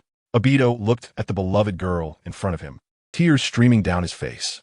He thought he would never see her again when he was trapped under the rocks, and after being saved by Madara, he had been unable to escape. Now, finally seeing her, he couldn't help but be overwhelmed with emotion. Obito, welcome back. Teacher Minato. Obito, welcome back. Kakashi. The two shared a deep bond, and after experiencing life and death together, their feelings for each other rapidly intensified. A group of people surrounded Obito, inquiring about his well-being, completely forgetting about Carrot. Sigh. Truly, people's hearts are fickle. Here I am, a big person, and no one cares about me, Carrot said, looking jealous. Hey, Carrot, you did well. Let's go have a drink later. Jiraiya, familiar with Carrot, tried to get close to him, wanting to support Minato and win Carrot over. Jiraiya had truly worried a lot for Minato. Lord Jiraiya, drinking with you could cause trouble. Every time you drink, you end up running out of the bathhouse. And it's always the women's bath. Ha! Jiraiya scratched his head, laughing awkwardly. Thank you, Carrot, for safely bringing my disciple back. I don't know how to thank you enough. After reminiscing, Minato came over to thank Carrot. Without Carrot, he wouldn't even know Obito's life or death. This is just a small thing I did as an older brother for my younger brother. If you really want to thank me, just treat me to a meal. Carrot revealed his little thought. This implied that he helped for Kakashi's sake, and if Minato didn't treat his brother well in the future, would he still have the face to? He also put forward his small request. That's simple, Minato said with a happy face. Kakashi couldn't stop it. His brother's appetite had grown with age. The quiet Kyuna then spoke up. I just finished cooking at home. Let us all go eat together. Carrot had heard about Kyuna's cooking and didn't want to try it. I'm a bit tired today. I'll definitely come and visit another day. Carrot unhesitatingly refused Kyuna's invitation, not wanting to see Minato's sincere gaze. He didn't know how Minato's stomach worked. How could he eat so much? Soon, Jiraiya, Obito, and Kakashi were all dragged to Minato's house for dinner. Kakashi wished Carrot would call out to him, but he didn't hear Carrot's voice until they left. Are you hurt? Once only the father and son were left at home, Sakumo Hatake asked. Father, how could I be hurt? These are all minor issues. It's very easy. That's good. In the future, you need to think carefully when you walk. Sakumo knew Carrot chose Orochimaru, so he refused Jiraiya's invitation. I know, father. That evening, Kakashi returned and stood at Carrot's door, not knocking. He knew Carrot wasn't asleep. Brother, thank you. Chapter 50. The Nin exam again. Kakashi, the Jonin, is summoned by the Hokage. Early in the morning, the Hokage's Umbu came to summon Kuroti. When Kuroti arrived at the Hokage's office, he saw many familiar faces, the three Sannin, Minato, and Danzo. The aftermath of the battle with Uchiha Madara yesterday caused devastation to the land, leaving it barren. The ninja reported this to Yuan Fei Raizen, who took it very seriously and wanted to investigate the truth. Fortunately, Minato was there to explain the situation, which led to Kuroti's summons this morning. Kuroti, thanks to you, we have saved a valuable ninja for Konoha. It was a compliment, but Kuroti wouldn't fall for it. This is what every Konoha ninja should do, he replied conventionally. Then who is the enemy? This question was not only of concern to Yuan Fei Raizen, but to everyone present. They had all seen the intelligence and were impressed by Kuroti's strength. But they were more interested in the identity of the person who fought Kuroti, as those hidden in the darkness were the most terrifying. What were their intentions lurking in the land of fire remained unknown. I don't know who he is. I let him escape in the end, and I'm quite frustrated about it. Kuroti feigned ignorance, not intending to reveal Madara's existence. You little brat, do you know what kind of harm such an enemy could cause to Konoha? You still refuse to tell us. The hot-tempered Tsunade was about to step forward to teach Kuroti a lesson, but was tightly held back by Jiraiya. Kuroti's indifferent demeanor irritated her. She loved the village deeply, knowing that the deaths of her lover and brother were not ordinary, yet she chose to leave the village and wander. However, Kuroti would not indulge this lady. Since Lady Tsunade is so powerful, why don't you investigate it yourself instead of blaming me? I'm just a mere Jonin. Kuroti patted his forehead and continued. Oh right, our Lady Tsunade is afraid of blood. Are you worried that if you get into a fight, the enemy will bleed and then surrender? Kuroti was rubbing salt in Tsunade's wounds. I have never offended you. Why do you reprimand me just because you have a big chest? I don't care. You. Tsunade pointed at Kuroti, speechless. Usually, everyone treated her with utmost respect. Even Danzo, who had a contentious relationship with her, would appear to tolerate her out of respect for her identity as the granddaughter of the first and second Hokage, which gave her a very special status in Konoha. All right, stop the noise. Do you think this is a market? Yuan Fei Raizen spoke up, not expecting Kuroti to be so vengeful. He appropriately provided a way out for both sides. This was also the image Kuroti intentionally crafted, a powerful individual with a vengeful personality, making anyone who wanted to harm him think twice about whether their actions were worth it. Danzo, you will investigate this matter. Yuan Fei Raizen handed the task to his old partner, knowing Danzo would get to the bottom of it. Just give him a clue, and he would pursue it relentlessly like a hunting dog. Leave it to me, Raizen. Danzo agreed, thinking about how to turn this enemy to his advantage. In the Third Great Ninja War, Konoha suffered heavy losses, with most of its core forces left on the battlefield. Therefore, I want to hold a Chunin exam to replenish Konoha's core strength.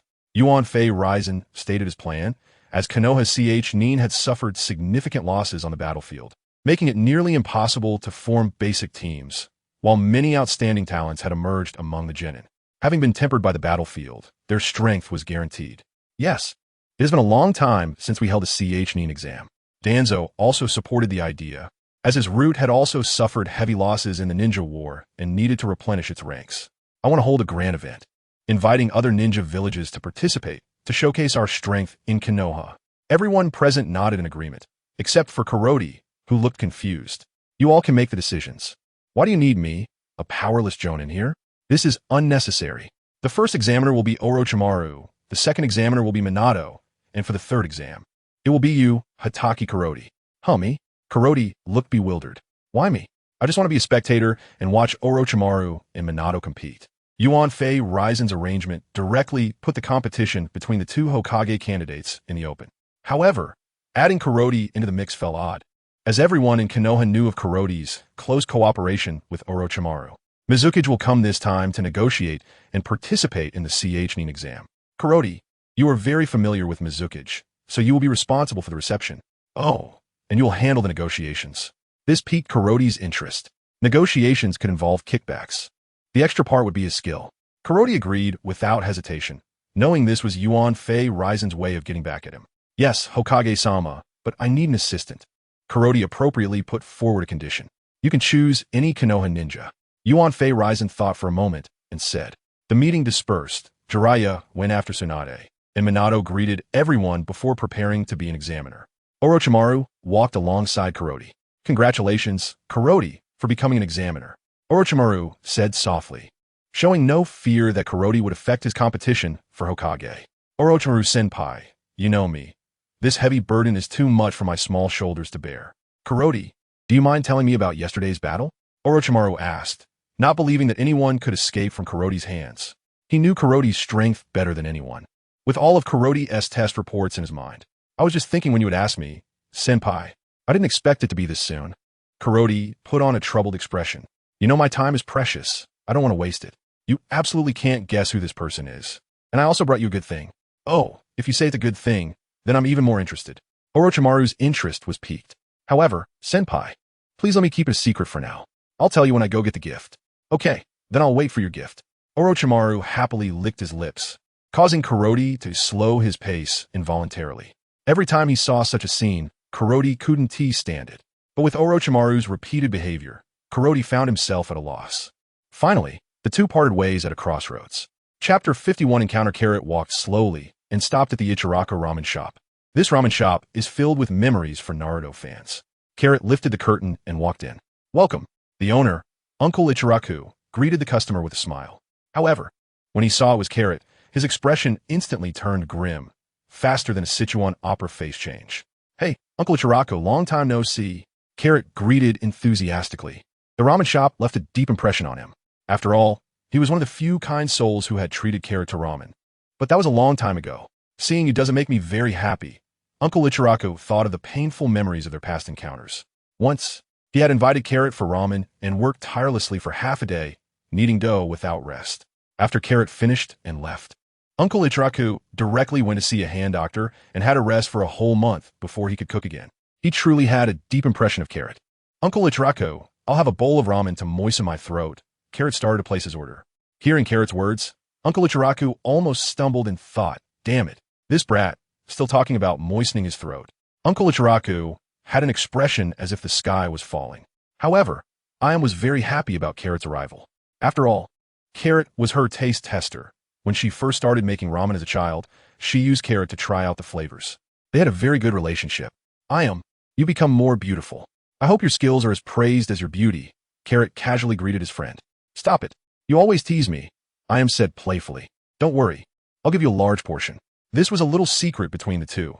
Every time Carrot complimented Ayam, his portion would be larger than others. Uncle Ichiraku looked at Carrot warily, feeling that his precious cabbage was about to be raided by this wild boar. But he had no evidence. Soon, a fragrant bowl of ramen was placed in front of Carrot, and, as expected, the ingredients were very rich. At that moment, Team Minato walked in. Brother. Hey, Kakashi, Minato-sensei. Rin Obito, how are you all? Carrot greeted everyone one by one. Carrot, you also like to come eat ramen? Minato asked. He didn't expect to see Carrot here, thinking that the food from Shinjunara was too delicious, and he needed Ichiraku's ramen to cure himself. Yeah, I'm a regular here. I'm always the first to taste every new ramen dish, Carrot said proudly. Thanks to his relationship with Ayam, he could sneak in through the back door. Uncle Ichiraku then prepared ramen for the four of them. Uncle Ichiraku, why does Carrot's bowl have more than ours? Obito asked, confused. The expressions of Minato's team were all the same.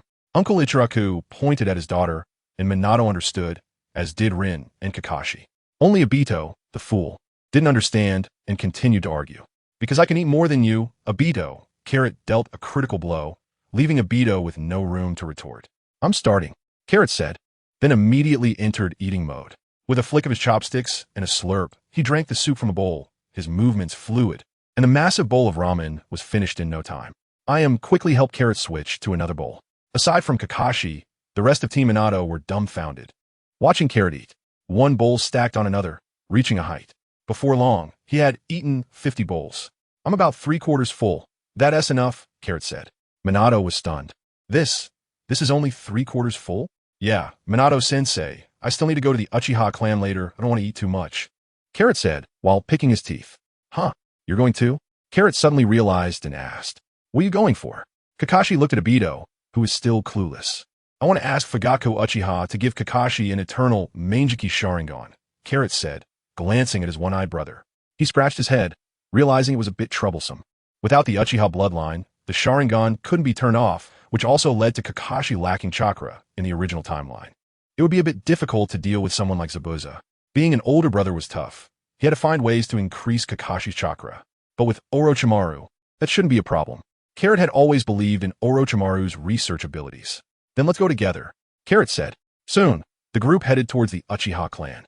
Carrot bought snacks along the way, which greatly delayed their speed, much to Minato's frustration. Finally, they reached their destination, and Minato had never seen Carrot stop eating. Stop. Who are you looking for? The Uchiha guard stopped Carrot and the others. I am Minato Namikaze, and this is Konoha's Kakashi Hatake, here to visit your clan leader. He said, please wait, I'll go notify him. The guard instantly disappeared with a flash. Carrot-sensei, what brings you here? A voice came from behind Carrot. Everyone turned around and saw Shursui and another Uchiha child.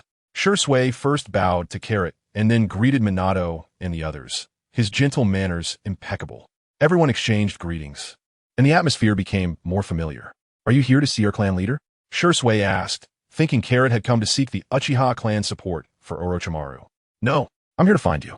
It's very important. Carrot's purpose for the visit surprised everyone. They instinctively thought Carrot was there to find Fugaku Uchiha.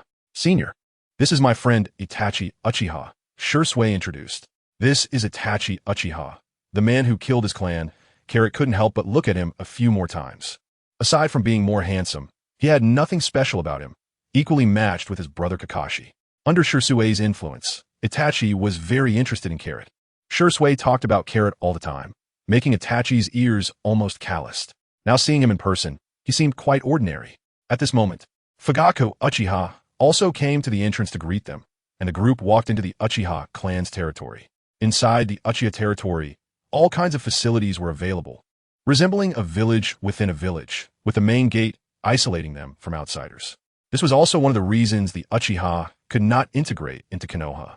As Carrot walked and looked around, Shursui stayed by his side, occasionally introducing things and buying snacks. Every time he saw a delicacy, Shursui was responsible for purchasing it, more attentive than even Itachi. This surprised Itachi greatly. Brother Shursui, are you leaving me? Am I no longer your adorable little brother?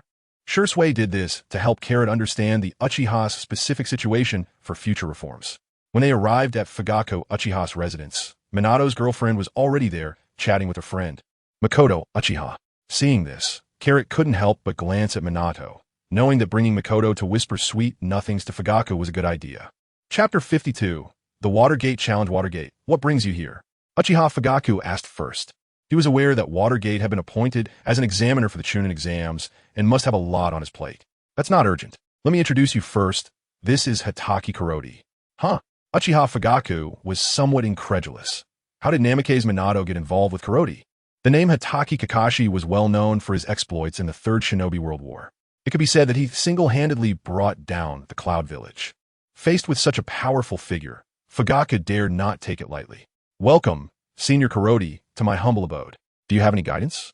Uchiha Fugaku lowered his stance, uncertain of Kuroti's intentions. Being polite was the best approach for now. That's not urgent. Let's resolve Minato-senpai's matter first. Watergate interjected at this moment. Fugaku, I want to request a Sharingan for my disciple Kakashi. Do you know what you're asking for, Watergate? Yes, I do. Uchiha Fugaku fell into deep thought. The Sharingan was the lifeblood of the Uchiha clan, retrieved upon death and never shared with outsiders. However, Watergate was personally pleading this time, and he and Watergate were currently in a collaborative honeymoon phase. Furthermore, Kuroti, Kakashi's brother, was watching him closely, while his wife sitting beside him clenched his hand. The pressure from all sides was mounting on Fugaku. All right, I'll go get it. Fugaku agreed, and a smile appeared on Watergate's face. The atmosphere lightened. After a while, Fugaku returned with a box containing a Sharingan. At this time, Rin finally made her entrance. She and Kakashi arrived at the room prepared by Fugaku for the surgery. It wasn't her first time, so Rin felt no pressure at all. And what about you, Kuroti? After handling Kakashi's matter, Fugaku asked again. Uchiha Makoto was also observing Kuroti. Kuroti's rise had a legendary quality to it. He had emerged triumphantly on the battlefield against the Cloud Village, showcasing his invincible prowess. Although Makoto was already married, her admiration for heroes was something that couldn't be changed. I've come to invite Shursui to be my deputy, Kuroti said astonishingly. Isn't that about negotiating a ransom with the Mizukage? I usually persuade with reason, fearing the Mizukage might not withstand it. I'll let Shursui try to convince them first. This was in line with Kuroti's approach, ready to use force if his words were not heeded, making everyone internally mourn for the Mizukage. Kuroti, have you been to my house before? A curious Hinata spoke up. The more she looked at Kuroti, the more familiar he seemed, and with the nine tails in her belly reminding her, she finally figured out. Yes, just briefly. Oh, then I can relax. My eyes aren't deceiving me. Hinata's thought process was indeed extraordinary. Just as everyone was laughing and chatting, Kakashi returned from surgery. That crimson eye had perfectly integrated into Kakashi's eye. Kuroti marveled at how incomprehensible the medical ninjutsu in the shinobi world was. An eye that had been stored for so long could be used directly after surgery. Uchiha Madara was even more exaggerated. He could use someone else's eye without fear of bacterial infection. All he could say was impressive. Kakashi, this is a 3-tomo Sharingan. I hope you don't disgrace it. Uchiha Fugaku was generous, and Kuroti initially thought it was just an ordinary Sharingan, but unexpectedly, he got a big surprise from the blind box. He had to seize the chakra source quickly, as the 3-tomo consumed more chakra. Thank you, Clan Leader Fugaku, I understand. In the end, everyone was happy. However, an additional Uchiha Shursui had joined the departing group. Kuroti, can we have a duel? Watergate requested of Kuroti. He wanted to gauge Kuroti's strength. During this time, he and his teacher Jiraiya had been trying to recruit Jonin, and Kuroti was an unavoidable challenge. His strength was formidable, with many followers. If he could ascertain Kuroti's abilities, he could prepare for future competitions. Kuroti was completely taken aback that Watergate would challenge him. He also wanted to witness the power of the Flying Thunder God. All right, then tomorrow at noon, Training Ground 67. After confirming the duel time, Kuroti left with Shursui. Go for it, teacher. Teach Kuroti a lesson. When Kuroti was around, Obito remained silent like a mute, but now that Kuroti had left, he immediately supported his teacher. He believed Watergate could easily defeat Kuroti. Obito is right. Watergate, you will definitely win. Love is blind, and Hinata unconditionally supported Watergate. Only Kakashi beside them wore a serious expression. It was precisely because he knew Kuroti's strength that he remained silent. Watergate noticed Kakashi's solemn demeanor and asked Kakashi, "What do you think?" "I'll speak frankly, teacher." Watergate nodded, signaling Kakashi to continue. "I can see the gap between my strength and the teacher's. But when it comes to my brother's strength, every time I think I can see it, it's just the difference he wants me to see." "Kakashi, what are you talking about? What do you mean by seeing or not seeing?" Obito, a simple-minded individual, couldn't comprehend. "Idiot, I told you to study hard. But you didn't listen. You brat, what did you say?" Obito was about to retaliate, but Hinata punched him on the head, and he immediately quieted down. The nickname Blood Red Pepper wasn't given for no reason. However, in front of Watergate, she reined in her temper and focused on being a girlfriend. Watergate understood Kakashi's words, which made him even more concerned about tomorrow's battle, unafraid of difficulties and willing to challenge. Perhaps this was why Watergate attracted so many followers. Senior, do you have confidence in tomorrow's battle? Uchiha Shursui couldn't help but ask. The two great geniuses of Konoha, the Yellow Flash versus the Red Demon, made Shursui worry about Kuroti. Watergate's reputation was too great, and he had too many halos surrounding him. I still want to see how long you can endure, Kuroti teased Shursui. What about Watergate's strength? Kuroti countered Shursui's question. He wanted a subordinate who could think for himself, not one lacking self-awareness. Very strong. His flying thunder god is unpredictable. And what about me? Kuroti asked again. This. Shursui started to speak, but fell into deep thought. Kuroti did not interrupt him and waited quietly. I understand now. This isn't something I need to worry about. I just need to trust you, senior. Then let us go. Lord Orochimaru might be getting anxious. With that, Kuroti headed toward Orochimaru's laboratory, with Shursui closely following. Chapter 53, Carrot Talks History. Carrot walked into Orochimaru's laboratory with Uchiha Shursui, feeling quite at home. Orochimaru was busy dismembering a corpse when Carrot became curious and walked over. Orochimaru-senpai, what kind of research is this? Carrot fully embraced the tradition of asking questions when he didn't understand. Orochimaru ignored him, and instead his assistant, a small guy with glasses, replied, Lord Orochimaru is experimenting with the destructive nature of the first Hokage's cells. Lord Orochimaru, you're employing child labor. That's illegal. Carrot exclaimed dramatically. Orochimaru knew that if he let Carrot continue his antics, he wouldn't be able to finish his experiment, so he had to stop. This is a good specimen I found. D. Hello, Lord Carrot. The polite young D bowed to Carrot. Carrot patted D's head, thinking to himself, this is the future summoner of the dead in the ninja world. Sajdi. Just as Carrot was getting lost in thought, Orochimaru spoke up, so, what brings you to see me? Orochimaru got straight to the point. Carrot snapped his fingers, signaling Shursui. Shursui stepped forward, unrolling a scroll on the ground, performing hand seals, and with a bang, a white Zetsu corpse appeared before them. This was a gift Carrot brought back for Orochimaru. He didn't just bring a Beto from Uchiha Madara's territory, but also a white Zetsu. He had previously asked Shursui to seal the body in the scroll. Seeing Orochimaru's curious gaze, Carrot said, Orochimaru-senpai, this is a body clone from Hashirama's cells. What? Someone else has mastered Hashirama's cells? Orochimaru was somewhat incredulous, especially since he had spent a huge price with Danzo to obtain a damaged specimen, which was Yamato in the future. He never expected Carrot to bring back a specimen even better than his. This was enough to astonish Orochimaru. However, being Orochimaru, he quickly regained his composure after a brief surprise and carefully examined the white Zetsu's body. Do you like it, Orochimaru-senpai?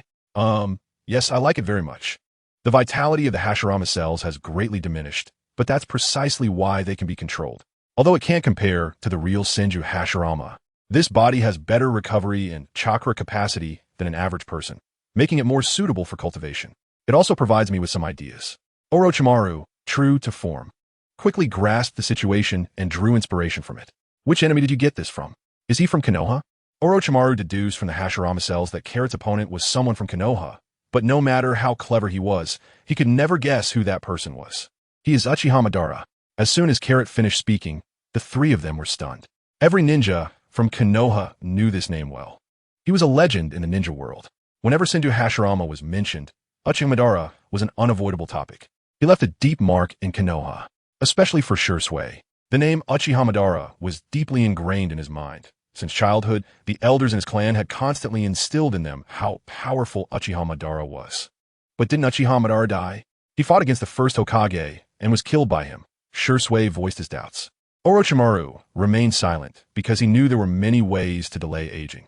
Shursui, you should know that your Uchiha clan has a forbidden technique called Izanagi, which alters reality at the cost of one Sharingan. Uchiha Madara used this forbidden technique to change his death and deceive the first Hokage. Everyone learned from Carrot how Uchiha Madara escaped from the first Hokage, and they couldn't help but marvel at the Uchiha's cunning, managing to fool everyone. Senpai, is he still alive? This was their biggest concern. Yes, he's still alive. Even you can't deal with him? It's not that I can't deal with him. It's that I need him to stay alive. Carrot explained his collaboration with Madara to Orochimaru and Shursui, revealing Uchiha's intentions. What a terrifying opponent. Wanted to launch such a jutsu, that madman Uchiha Madara. Even the usually calm Orochimaru couldn't help but curse. Uchiha Madara is also a pitiful person who has been played. At this moment, Carrot continued, oh why? As soon as this topic came up, Orochimaru became interested, as everyone tends to be curious about gossip. Carrot didn't hesitate to respond. He glanced at D, and with a flash in his eyes, D fainted. Then, an energy shield enveloped them, isolating the four from the outside world. Seeing Carrot's series of actions, Orochimaru and Shursui grew more serious about the situation. Now it's good. No one can hear our conversation. To say that Madara is a pitiful person, one must start from the very beginning, which is the origin of chakra. Orochimaru-senpai, you should know this, right? Orochimaru nodded yes. I've gone through various materials. The power used by ancient humans was not chakra. It seems that chakra suddenly appeared in the ninja world without any origin. You're right. It just appeared suddenly. It was brought by the Sage of Six Paths' mother. What? X2, both Orochimaru and Shursui were shocked by Carrot's words. They never expected the source of chakra to be like this. The Sage of Six Paths' mother, Kaguya Tsutsuki, came from an extraterrestrial Tsutsuki clan and arrived on this planet to absorb its energy to strengthen herself. Somehow, Kaguya fell in love with a prince and gave birth to two children, one of whom was the Sage of Six Paths.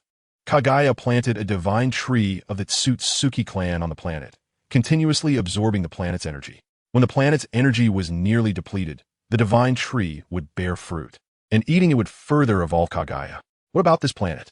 Shursui asked, but Orochimaru's expression darkened as he had already guessed. It will become a dead star, devoid of any living beings. How cruel to exchange a week's worth of life for a person's evolution. Both Shursui and Orochimaru thought to themselves. Although they killed mercilessly on the battlefield, they still possessed humanity and conscience, while the Tsutsuki clan was truly devoid of humanity. Chapter 54. The duel begins. Carrot ignored the two and continued speaking. The conspiracy of Kaguya Otsutsuki was discovered by the three major sacred lands. The Toad Sage of the three sacred lands incited the Sage of Six Paths and his brother to seal their mother on the moon in the sky. When Kaguya was sealed, she gave birth to a third son. This third child sowed discord between the Sage of Six Paths and his sons, turning them into enemies, causing the two sons of the Sage of Six Paths to struggle endlessly in reincarnation. Hashira Masenju and Madara Uchiha are the reincarnations of the Sage of Six Paths sons. This. Shursui and Orochimaru were both shocked. The reason why the first Hokage and Madara Uchiha were so powerful is that the sons of the Sage of Six Paths were reincarnated carrying their chakra. No wonder. Orochimaru suddenly understood. After the era of ninjas, no one could reach the level of the first Hokage. It was because of this reason. Madara was deceived by Kaguya's third child, Black Zetsu, and turned against the first Hokage, replaying the cycle once again. But what was Black Zetsu's purpose in doing this? If it was just to avenge his mother, the Sage of Six Paths was already dead. Shursui asked in confusion. Black Zetsu was trying to save his mother. And who said the Sage of Six Paths was dead? Carrot's words were shocking. This time not only Shursui, but even Orochimaru gasped. You two don't think I have nothing to do and set up an energy shield, do you? This is to prevent the Sage of Six Paths. The Sage of Six Paths has been living in the ninja world in a spiritual form. This bombshell news caused Orochimaru and Shursui's expressions to change drastically. A mythical figure has been watching the development of the ninja world. Black Zetsu deceived Madara Uchiha into collecting tailed beasts, reviving the Ten Tails, becoming the Ten Tails Jinchuriki to reach the Sage level, and then using Madara as a vessel to break the seal for Kaguya's return. And the Sage of Six Paths will arrange for his sons to reincarnate and reseal Kaguya. The two are using the ninja world as a chessboard, with all beings as pawns. Let us see who wins. That is why I said Madara is a pitiful person, always kept in the dark by Black Zetsu. After Carrot finished speaking, Shursui looked dejected, while Orochimaru felt the opposite, a sense of controlling his own fate. The confusion before him was completely swept away. He was no longer satisfied with the status quo and wanted to be a player. He knew that Carrot was telling him all this because he had a way to deal with it. I think Madara is about to leave this world, and the Sage of Six Paths will arrange for his sons to reincarnate. We still have time to prepare. Shursui, I want you to keep an eye on all the members of the Uchiha clan who have opened their eyes. Since I brought Obito back, Madara will choose another. And Orochimaru, you need to take the Hokage position. This will make it easier for us to do many things. Carrot and Orochimaru conspired all night, making plans for everything they could think of. From now on, Carrot would no longer be of help. He had shared all the plot he knew, and now they could only rely on Orochimaru's intelligence. After all, it's better to let science act than think too much. That night, Carrot did not go home, but practiced in his exclusive gravity chamber. This had become a habit. He felt uncomfortable if he didn't practice for a day. Senior. It's almost noon. Carrot, sitting cross-legged and meditating in midair, heard Shuzue's voice from the communication stone. This was something Orochimaru had specially developed for Carrot to communicate online. As the gravity chamber blocked outside sounds when closed, Carrot ended his training, stepped out of the chamber, and saw that Shuzue had already prepared hot water and food for him to enjoy. Having a little brother who knows how to care is really nice. Carrot thought, I heard you were going to duel with Minato. After finishing his experiment, Orochimaru walked over and asked while taking out a tea set to brew tea, which was one of the few interests Carrot knew he had. Yes, Senior Minato invited me. If I refuse, it would be disrespectful. Carrot replied while eating. If one didn't listen carefully, they wouldn't even know what he was saying. Then I'll go and take a look. After all, I also want to see your strength, Carrot, Orochimaru said, taking a sip of tea, showing no concern that Carrot might lose. Perhaps Senior Orochimaru will be disappointed. I hope so. Knowing the secrets of the ninja world, Orochimaru naturally hoped that Carrot's strength would only grow. On a sunny noon, the three of them walked out of Orochimaru's laboratory in a line. The scorching sun made it hard to open their eyes, and the pedestrians on the road hurried past. Only Carrot was leisurely chewing on a popsicle. The two were used to it. If it were anyone else, they would have been sick by now. They sincerely admired Carrot's stomach. In the blink of an eye, they arrived at Training Ground 66, where there were indeed many people. Carrot's father, Sakumo Hatake, Hokage Minato Namikaze, Danzo, Jiraiya, Tsunade, the Minato team, and finally the Nine-Tails Jinchuriki Kurama. The periphery was filled with Umbu and Root members. Those who didn't know would think they were laying an ambush for Carrot and the others. What a lively scene. So many people are watching. If I knew, I would have sold tickets. This way, I can earn some pocket money, Carrot said with frustration. He approached his father, Sakumo Hatake, and asked, Father, why are you here too? Last night you didn't come home, and I asked Kakashi to find out you have a duel today, so I came to support you. Are you sure you're not here to see me make a fool of myself? Carrot immediately sensed Sakumo's ulterior motives. Hey, Kakashi, when I defeat your teacher later, don't cry. Carrot was as protective of Kakashi as ever, which was just Carrot's one-sided assumption. Kakashi had long been accustomed to Carrot's sharp tongue. He was no match for him, so he chose to remain silent. Shuzue, come here. Carrot waved to call his little brother over to greet the others, in case someone acted thoughtlessly. Hey, Hokage-sama and Elder Danzo. After Carrot finished greeting them, the two stood side by side. Without further words, they directly began to fight. Minato flipped his fingers, throwing 4 kunai at Carrot, which landed on the ground. He then drew another kunai, holding it in his palm and rushing towards Carrot. His speed was very fast. Suddenly, Minato disappeared from Carrot's sight, and a kunai stabbed towards Carrot's back. Carrot turned his body, kicking the kunai off course. But another Minato stabbed towards Carrot's back. With wolves in front and tigers behind, Minato's combat awareness was incredibly strong. He first used a shadow clone to distract Carrot, while the kunai he threw had already marked the flying Thunder God seal, beginning the attack through teleportation. After one strike failed, the clone quickly followed up, forming a pincer attack. Chapter 55. The uncontrolled Jinchuriki Kakarot turned around again, firmly pinching the kunai in Minato's hand with both hands. Minato couldn't advance an inch. Kakarot lifted his foot and kicked, transforming into a cloud of smoke, causing Minato's shadow clone to completely vanish. Suddenly, Minato's figure emerged from behind the smoke, holding a Rasengan and rushing towards Kakarot at high speed. Kakarot reached out to catch it, gripping the Rasengan in Minato's hand. With a loud thud, Minato was sent flying, while Kakarot's hand only released a wisp of blue smoke. What is happening? Jiraiya, who understood the power of the Rasengan, couldn't believe someone could take it without a scratch. Minato's right hand dripped with blood, but he quickly performed the healing technique to stop the bleeding. Basic medical ninjutsu was no challenge for him. Minato, are you okay? The concerned Kushina couldn't help but shout. Don't worry, I'm fine. Minato recalled how Kakarot had directly grabbed his hand, forcing him to take his own Rasengan head-on. In this line of work, you have to pay the price eventually. Sage mode. Minato instantly entered Sage mode, and it was not the half-baked version like Jiraiya's, but the perfect one. You entered Sage mode that quickly, Minato? Jiraiya murmured. Tsunade was familiar with Sage mode due to the first Hokage and thought Minato's version looked weaker. Orochimaru envied him, as he had no means to cultivate it. Kakashi, this is the first time I've seen Teacher Minato like this. He's so cool, Obito said, focusing less on Minato's strength and more on his looks. Kakarot, however, looked at Minato with some concern. After all, he couldn't gauge Minato's depth now, as this was an enhancement of life quality. Natural energy surpassed chakra. Oh, so this is Sage mode? It really resembles a frog's eyes. Kakaro's focus was different from others. Minato threw a punch, exuding a fierce momentum with a sharp wind. Kakarot reacted quickly, throwing a punch at Minato's arm. But just as he was about to hit, Minato activated the Flying Thunder God technique and appeared behind Kakarot, leaving a mark there. However, Kakarot was faster. Before Minato could react, he punched Minato in the face, prompting an immediate counterattack. Their figures flickered in and out of visibility, accompanied by the booming sounds of their fists colliding.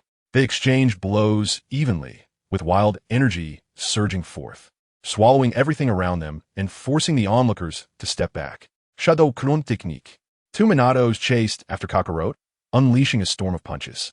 The fists broke through the air, shattering the ground. Kakarot managed to dodge every attack. With 4 arms and 4 fists, they surrounded him, but Kakarot remained unfazed, blocking and dodging with ease, avoiding all hits. The surrounding area bore the scars of their battle, with charred trees and cracked earth testifying to the ferocity of the fight. Minato-senpai, the warm-up is over, Kakarot said. He then landed a solid punch to Minato's abdomen. Ugh! Minato slid back several meters, and Kakarot, seizing the momentum, followed up with a flurry of punches to Minato's body. Minato's chakra was severely depleted, and he could no longer maintain his clones. Boom! Now Kakarot had the upper hand, relentlessly pounding Minato. Every time Minato tried to defend, Kakarot saw through it, leaving him with more and more wounds. Kakarot relished the feeling of each punch landing. After all, it was rare to use a sage as a punching bag. Each of Kakarot's strikes seemed powerful, but he always held back, wanting Minato to endure a bit longer. It was also a way to collect some interest for Naruto's painful childhood. If it weren't for him wanting to protect Sasuke, would Naruto have to suffer so much?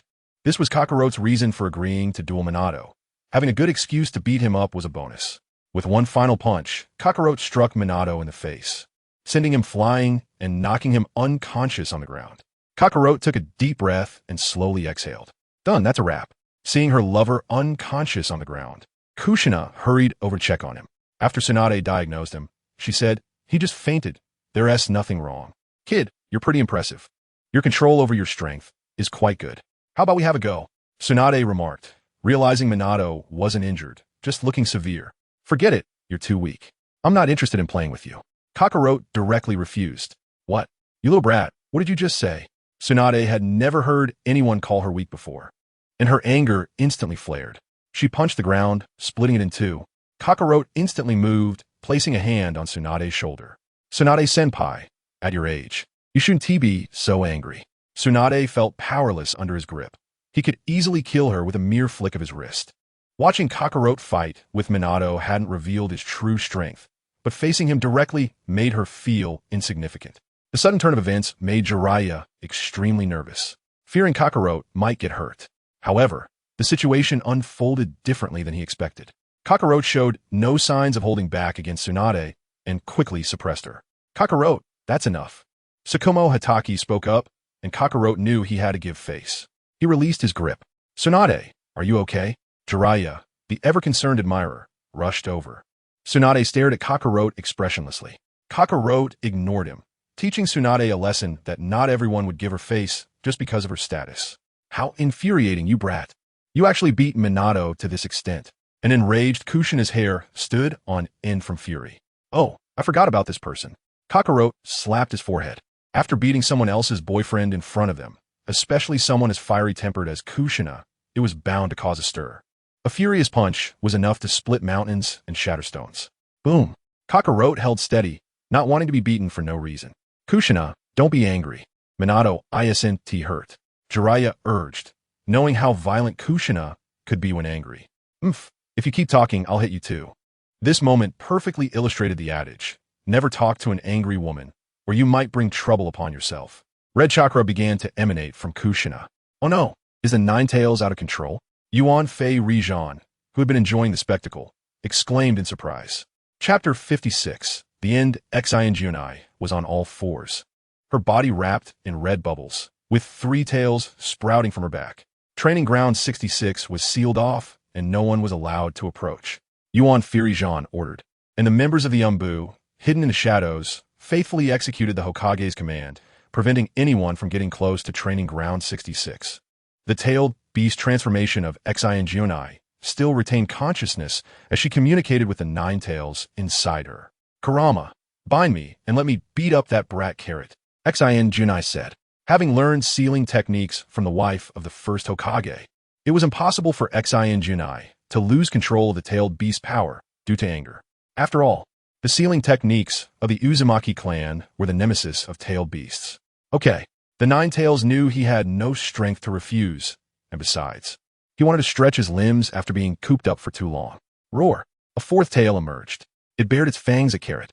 The four tails attacked Carrot, aiming to impale him directly, but Carrot's figure flickered and the tails plunged into the ground instead, instantly creating a large pit. Everyone present wanted to intervene and subdue the Nine Tails. Carrot noticed their intentions and said, "Don't move. Let me handle this. You just keep watch." Carrot wouldn't miss this opportunity.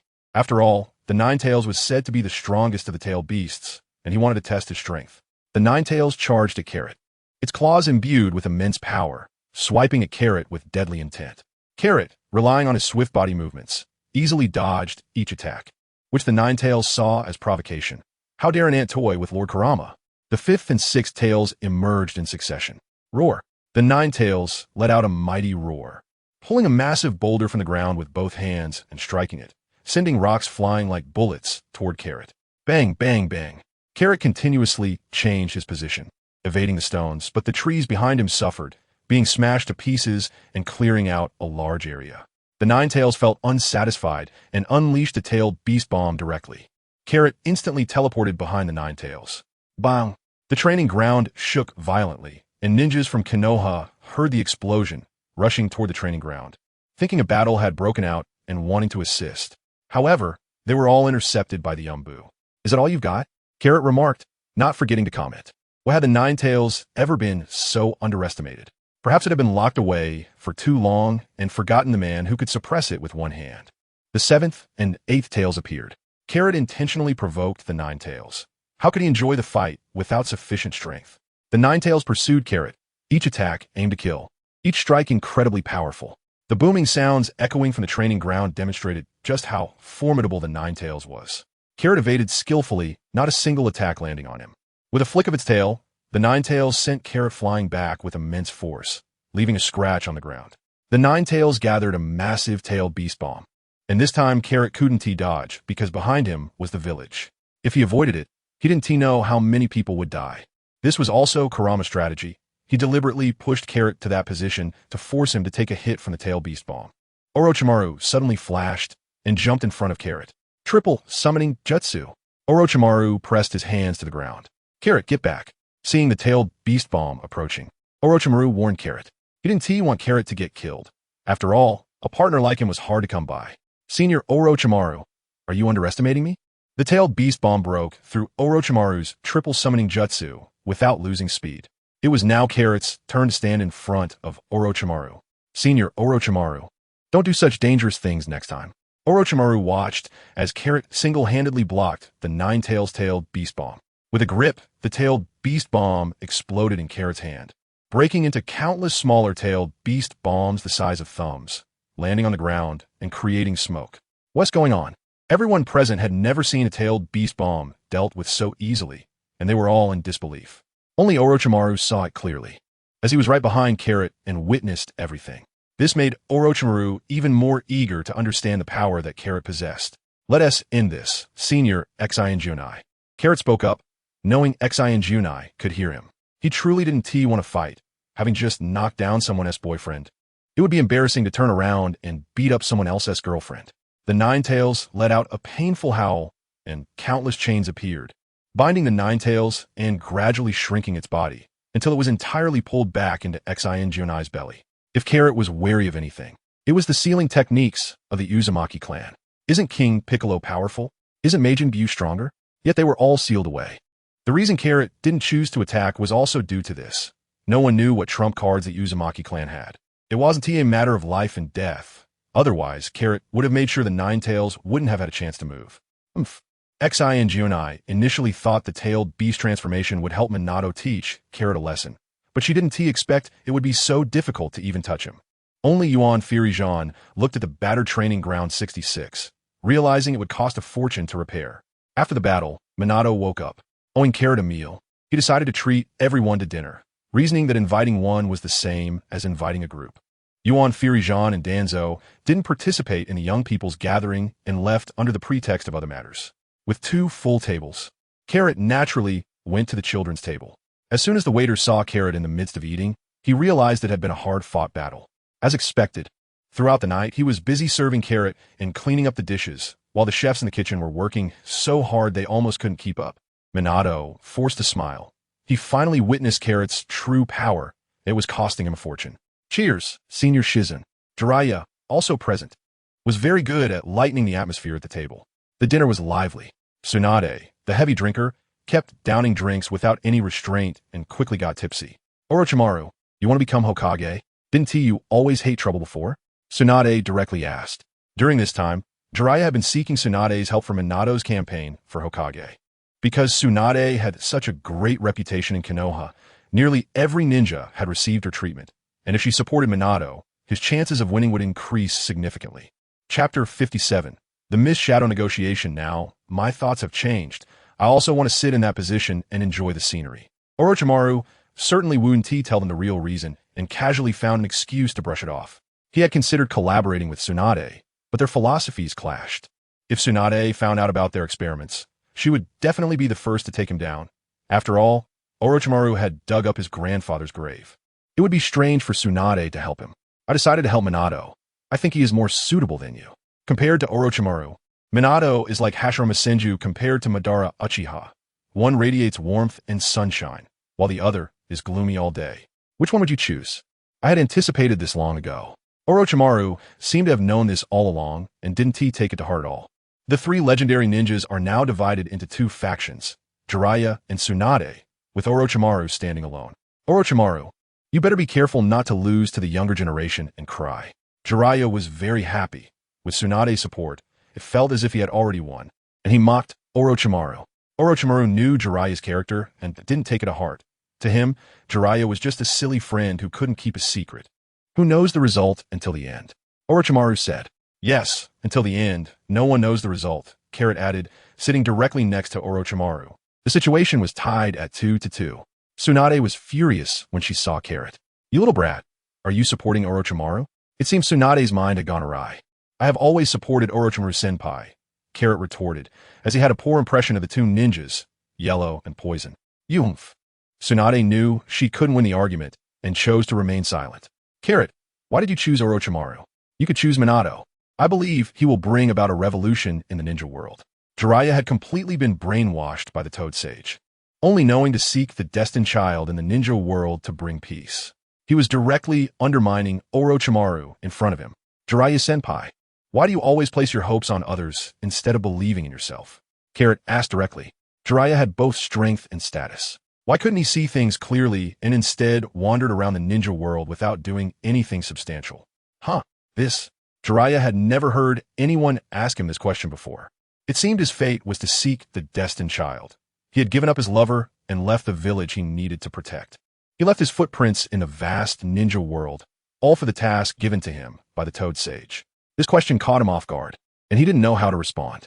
This is why I don't choose you. I want to push for change myself. Time passed, and 3 days went by in the blink of an eye. On this day, the ninjas from the other 4 hidden villages finally arrived, signaling that the Chunin exams were about to begin. However, before starting, the Mizukage and Carrot still needed to have a friendly conversation. On this day, Carrot didn't procrastinate and went to earn money with sure sway. Upon arriving at the negotiation place, there were 3 people from the mist, 1 Jonin, 1 Chunin, and 1 Genin. The Genin was a little girl whom Carrot found very familiar. I think you must have seen them before. Now let's talk about the price. How much are you willing to pay to redeem them? Shursui spoke up, while Carrot took a back seat, letting Shursui handle the conversation. What price would be enough for us to bring our people back? The Jonin from the mist asked. He feared that if he offered too high a price, he would be seen as a cash cow, and if he offered too low, he would anger Konoha. The weaker side has no rights. 7 ninja swords cost 20 million each, for elite Jonin 30 million each, plus food and accommodation expenses. Altogether, let's say 420 million. And we'll give you a discount Shui said, feeling a bit shy, his face slightly reddening after speaking. What are you saying? The female Jonin couldn't help but speak up. Konoha is really asking for a lot. Adult is speaking. What are you a little brat interrupting for? Carrot said, as Shui was still trapped in the price he had mentioned and couldn't regain his composure. I'm sorry, Kakashi Jonin. She's still young, please don't mind her. The Jonin from a mist had a deep impression of Carrot's appearance, as he was the man who captured the 7 ninja swordsmen and had the ability to eliminate tailed beasts. He didn't want to anger him. If he got killed here, it would be a pointless death. No one would pity him. Kirigakure, hurry up and apologize to Jonin Carrot, the mist Jonin reprimanded, pointing out Carrot's name to make the girl behave. I'm sorry, Jonin Carrot. I misspoke, please forgive me. Koizumi Mei wasn't foolish. She was familiar with the name of Kakashi Carrot. Everyone who came down from the mist battlefield had lingering fears of this person and dared not mention his name. But seeing him today, Mei thought he was just a cute boy. However, she still had to obey the Jonin's orders. Girls, I'm still very magnanimous.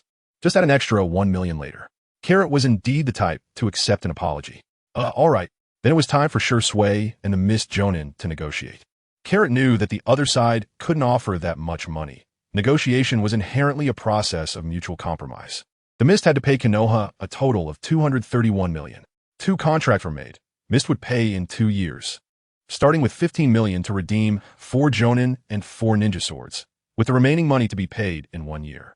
Carrot was very satisfied, pocketing 100 million directly, and the rest belonged to Konoha. As for the final payment, he didn't believe the mist would dare default. Shui, let's go. Carrot took the large sum and left with Minato, while the mist Jonin also brought the 4 swordsmen out of prison. Everyone was happy in the end. I have money, but I don't know how to spend it. Carrot hummed a tune that Shui didn't understand as he strolled down the street. Having made money, he certainly couldn't neglect himself. Carrot wanted to treat himself well. Shui, this is for you. Carrot counted out 30 million and handed it to Shui. Senpai, I can't take this. Shui repeatedly waved his hands in refusal. This is what you deserve. Without your performance today, how could we have made so much money? Before the negotiation, the price given by the Hokage was only 100 million. Now we've made an extra 100 million. Everyone involved can reap some rewards. As the main negotiator, Shui's price shouldn't be too low. Otherwise, how would others view you? Following you would mean they couldn't even get a drop of soup. Take it. This is what you should get. Notifu said. Shui had no choice but to accept the 30 million with tears in his eyes. Chapter 58. Stopping the disturbance, brother Shui. It's really you. Shui Uchiha, who was still tormented by his conscience, heard someone calling him. Turning around, he saw it was Itachi Uchiha. Oh, it's Itachi. What is up? Brother Shui, you haven't couldn't find me in a long time, Itachi complained. Among the entire clan, he got along best with Shui, whose thoughts had deeply influenced him. However, when he wanted to understand Shui more deeply, it seemed like Shui had turned into a different person, busy every day and hard to find. Moreover, seeing Shui's closeness with Naruto made Itachi feel as if something important had been taken away from him, causing him emotional distress.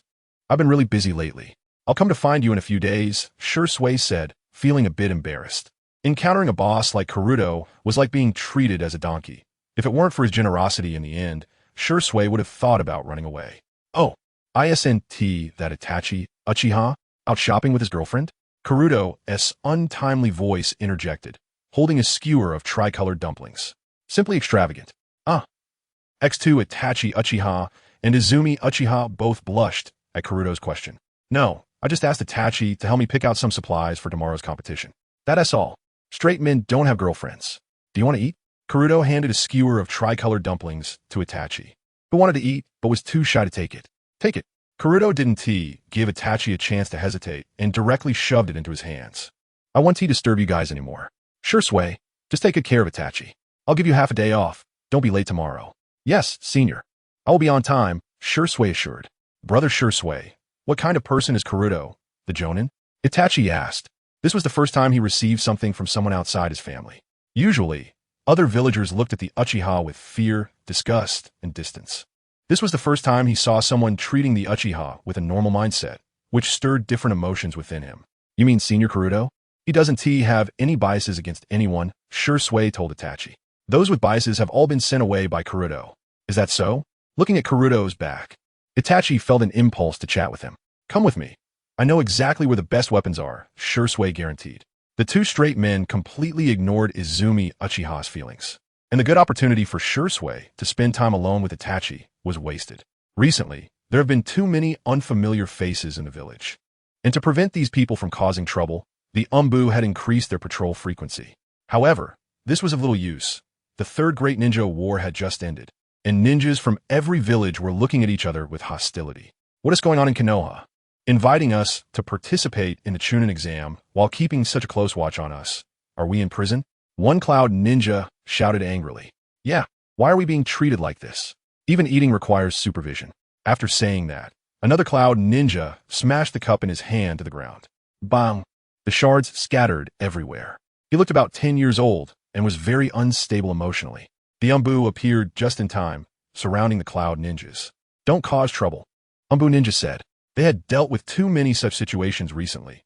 It was either the Cloud Ninja causing a ruckus or the mist and rock villages. In short, there were a lot of matters to handle, and they were overwhelmed.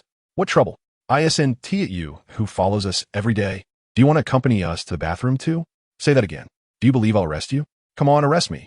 Let the other ninja villages know that Konoha is holding the Chunin exam to eliminate ninjas from other villages.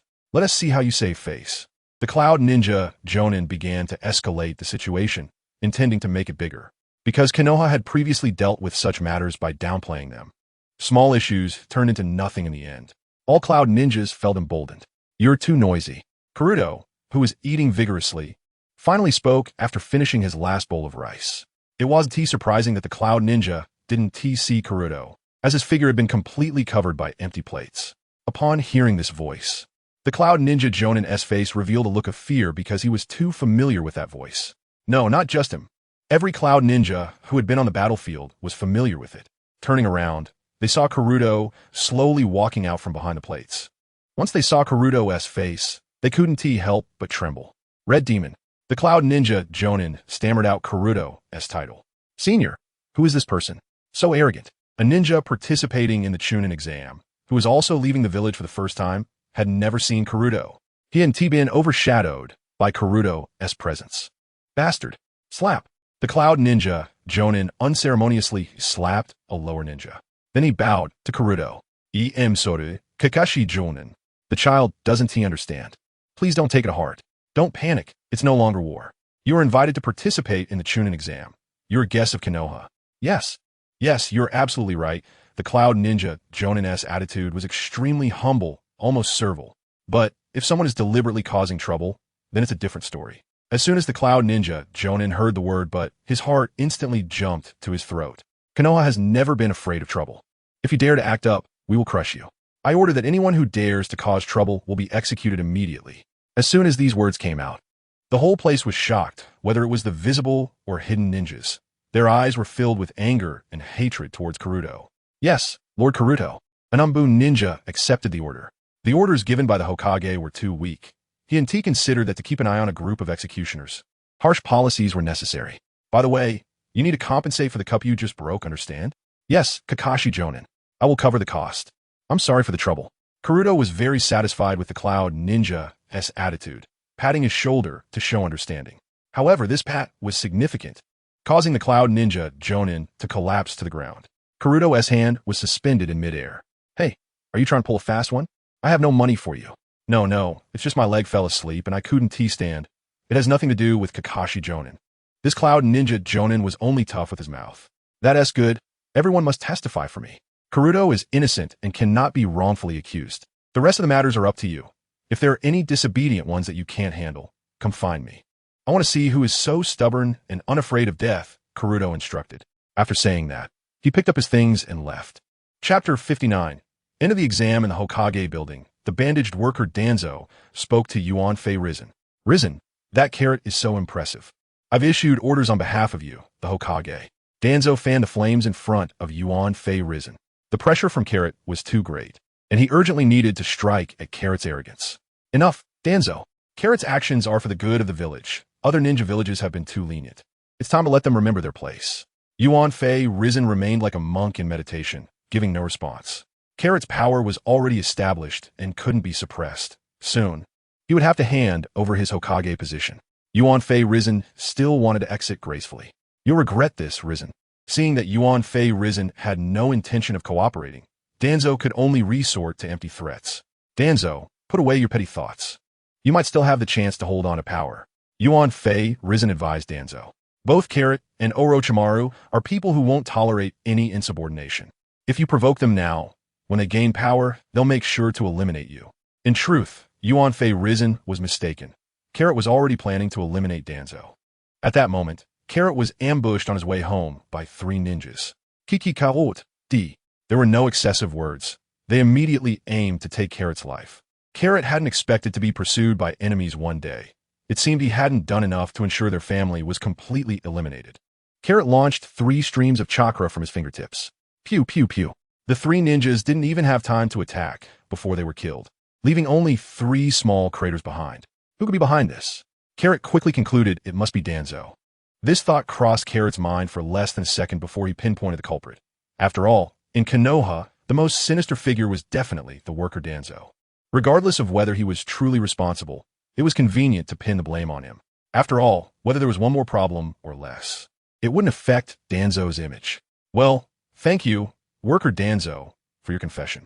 Eliminating these 3 roadblock ninjas didn't affect Carrot's mood. After all, you can't stop others from self-destructing. Carrot's orders received the backing of Hokage Yuan Fei Risen, and those who caused trouble were executed, demonstrating Konoha's iron-fisted attitude to other ninja villages and prompting those who intended to cause trouble to settle down. Konoha's security improved. The Chunin exams soon followed. Carrot had no interest in the first and second rounds, so he stayed home, living the life of a shut-in. It wasn't until the 3rd exam that Carrot appeared in front of the public. Is that the Red Demon of Konoha? Just a kid. He doesn't seem that impressive. Some ninjas in the audience remarked, especially from Sunagakure and Awagakure.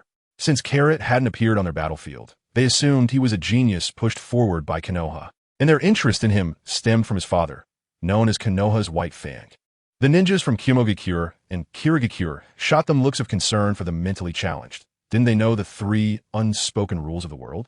Children, women, and the elderly should never be underestimated. The match officially began. Carrot explained the rules to the ninjas, emphasizing that there should be no casualties. After all, these were elites from each village, and they were here to give Konoha face. If Konoha couldn't even ensure their safety, it would lose its reputation.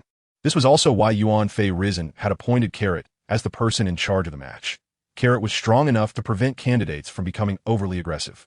Once they left Konoha, whether they fought to the death was no longer Konoha's concern. The first match was between Kirigakure and Awagakure. Kirigakure's representative was Tsurumi Mei. As soon as the two appeared, Carrot already knew the outcome. Both were above Chunin level and likely seeds of future ninjas seeking fame. As Carrot expected, Tsurumi Mei, utilizing her Kekkei Genkai, defeated the Awagakure ninja. Before leaving the stage, she didn't forget to provoke Carrot with a glance, reminding him of his earlier demands during negotiations. The second match featured a Konoha ninja against a Kimogakure ninja. As soon as the Konoha ninja appeared, Carrot noticed he bore no family insignia. A commoner? Not bad. To reach the 3rd round as a commoner showed decent talent. The Kimogakure candidate's aura was much stronger than Konoha's. His strength was nearing Jonin level. After more than 10 exchanges, the Konoha ninja was knocked to the ground, unable to fight back. However, the Kimogakure ninja didn't stop. He charged at the unconscious Konoha ninja with a kunai. Seeing this scene, Carrot instantly appeared in front of the Kimogakure ninja, pinching the kunai between 2 fingers and coldly stating, "Didn't you hear my rules? No deaths. Were you challenging my rules?" With that, a faint killing intent radiated from Carrot. The Kimogakure ninja sensed Carrot's killing intent and snapped out of his bloodlust. Having participated in the 3rd Shinobi World War, he realized just how ruthless the man before him was.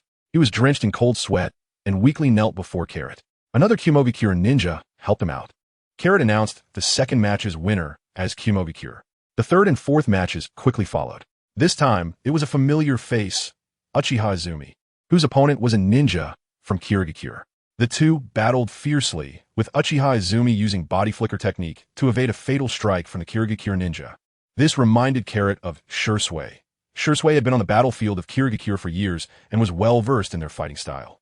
Out of consideration for his little fan, Uchiha Itachi, he had taught his good friend Uchiha Izumi.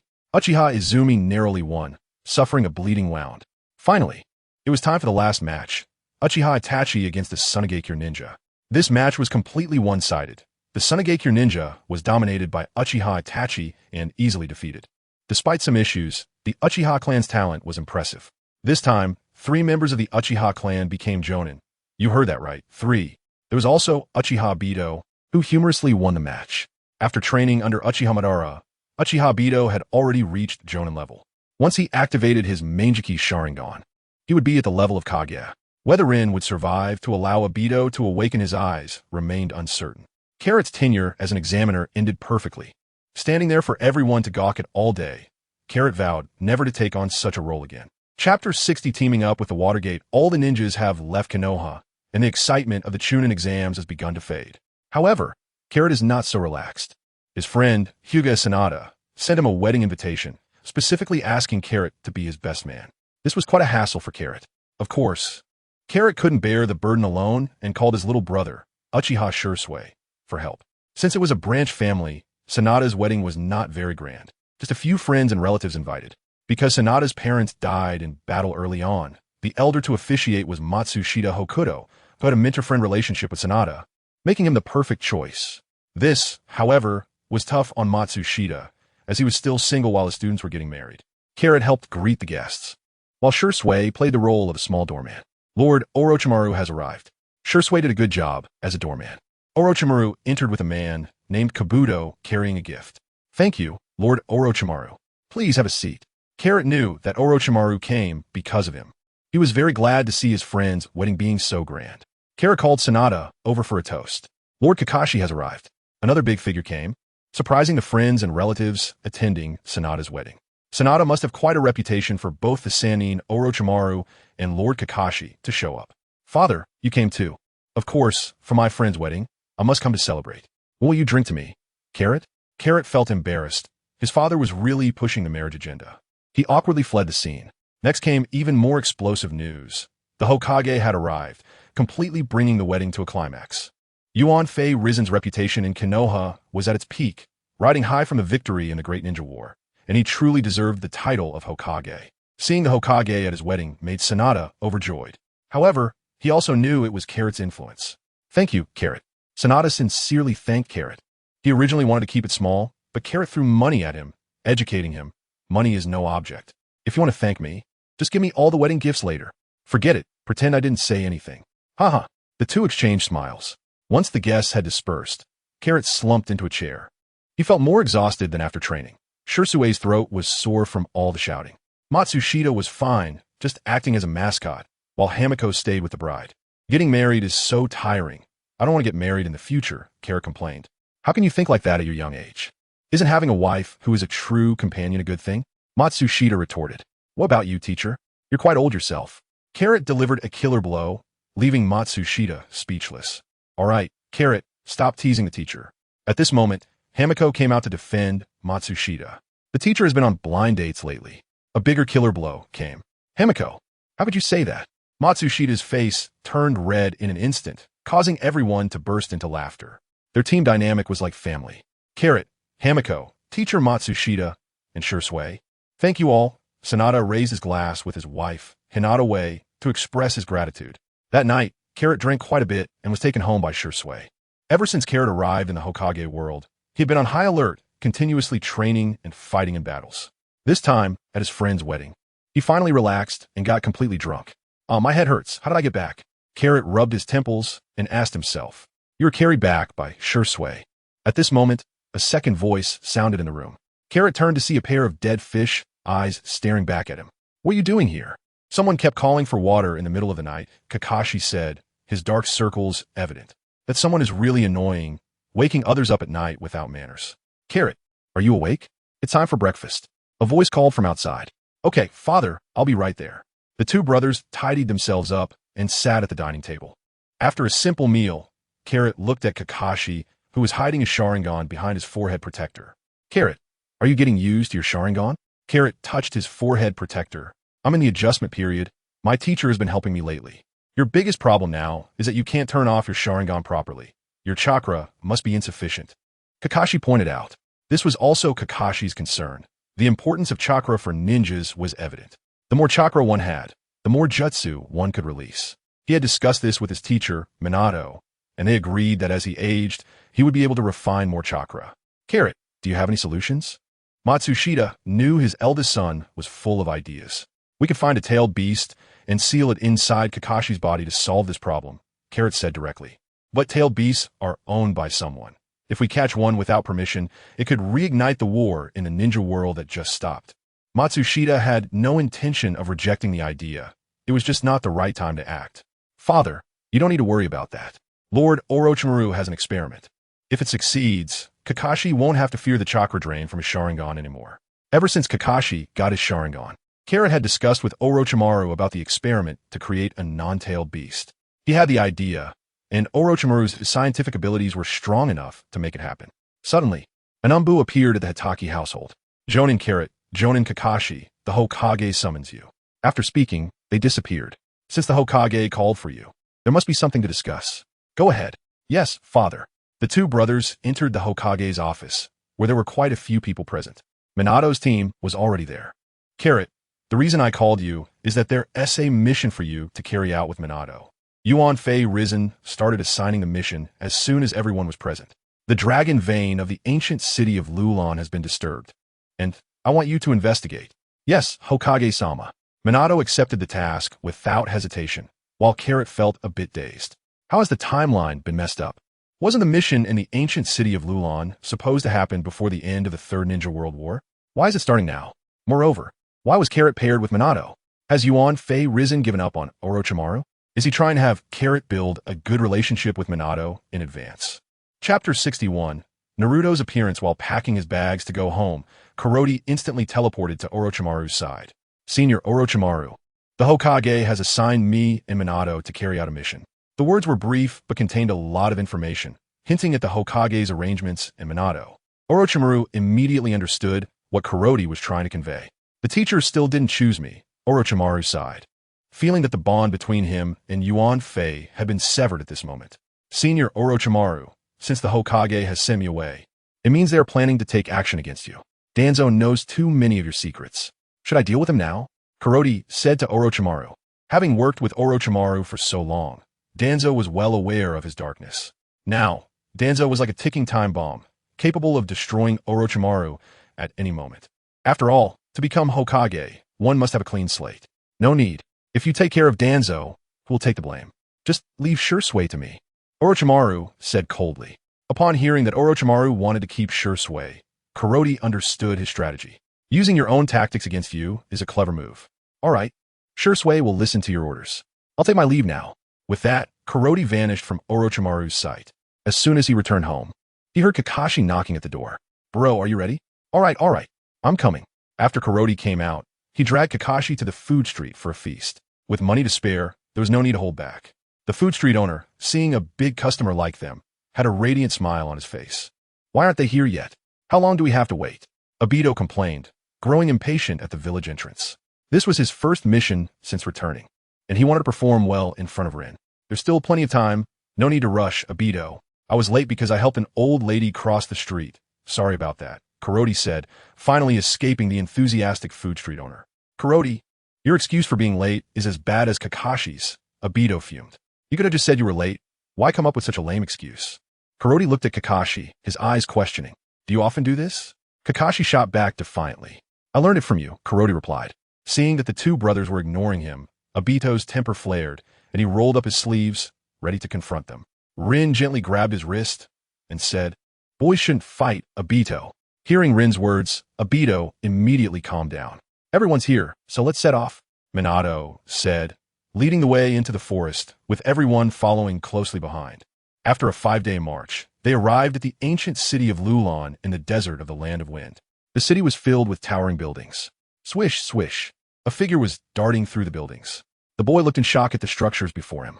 Why am I here? Where are Sakura and Teacher Yamato? He scratched his yellow hair, overwhelmed by the events unfolding around him. Suddenly, heavy footsteps sounded, and the boy quickly concealed himself. A squad of armor guards was patrolling, their movements as mechanical as robots, lacking any human warmth. This puzzled the boy greatly, as he watched the guards move further away. His instincts told him that their strange behavior was definitely related to his mission, so he followed them closely. Suddenly, the guard in front stopped, and turned to look at the boy's hiding spot. At that moment, the boy understood he had been discovered. Seeing this, the boy formed a cross seal with his hands. Shadow Krun technique. Boom, boom. Dozens of figures appeared in front of the boy amidst white smoke. Go. Following the boy's command, 3 shadow clones charged toward the guards. 2 of the clones rubbed their hands together, gathering chakra for a jutsu. Rasengan. With the clones' cooperation, a Rasengan was formed and hurled toward the guards. Boom. In the next moment, the guard's armor shattered, revealing the person inside. The boy was shocked. The figure was a desiccated corpse, someone who had already died. On a high platform somewhere in Lulon, a purple energy orb shone brightly, transforming into a bolt of energy that shot directly toward the boy. Crack! The boy reacted quickly and dodged the attack, but the purple lightning came again. Refusing to give up, the boy gathered his Rasengan and collided it with the lightning. Boom! The 2 forces clashed, sending purple energy spilling out like vines. The platform couldn't withstand the energies spread and broke apart. The boy fell freely from the height. He couldn't help but scream, the sound echoing painfully in the quiet buildings. Swish! A kunai arrived first, and a figure grabbed the boy by the collar, instantly teleporting him to the ground. The boy hadn't even processed what happened, still flailing his arms in panic. Kakashi, is he an idiot? He just got saved and is still screaming, said Minato and the others, who had arrived just in time. He had used the flying thunder god technique to rescue the boy. Came the succinct response. Okay, you're safe. How did you end up here, all alone? Minato asked. Seeing the boy's forehead protector, he realized he was a Konoha ninja and guessed that this little guy must have fallen behind. I am Naruto Uzumaki. I came here to carry out a mission, but I was sucked into a vortex, and when I woke up, I was here. I don't know where my teammates are. Naruto felt a sense of familiarity with the ninja who saved him and couldn't help but spill everything. I'm Minato Namikaze, and this is Kakashi Hatake, the masked one. Next to him is Obito Uchiha, and there's Rin. The one with white hair is Kuroti, Kakashi's brother. Minato introduced his team. What? You're Kakashi? You have a brother? Naruto pointed at Kakashi in shock. How did Kakashi-sensei become so young? He has a brother? Why has he never mentioned him? His not-so-bright brain almost short-circuited. Is there a problem with me being Kakashi? Kakashi asked Naruto, puzzled. He remembered he had no prior interactions with this boy.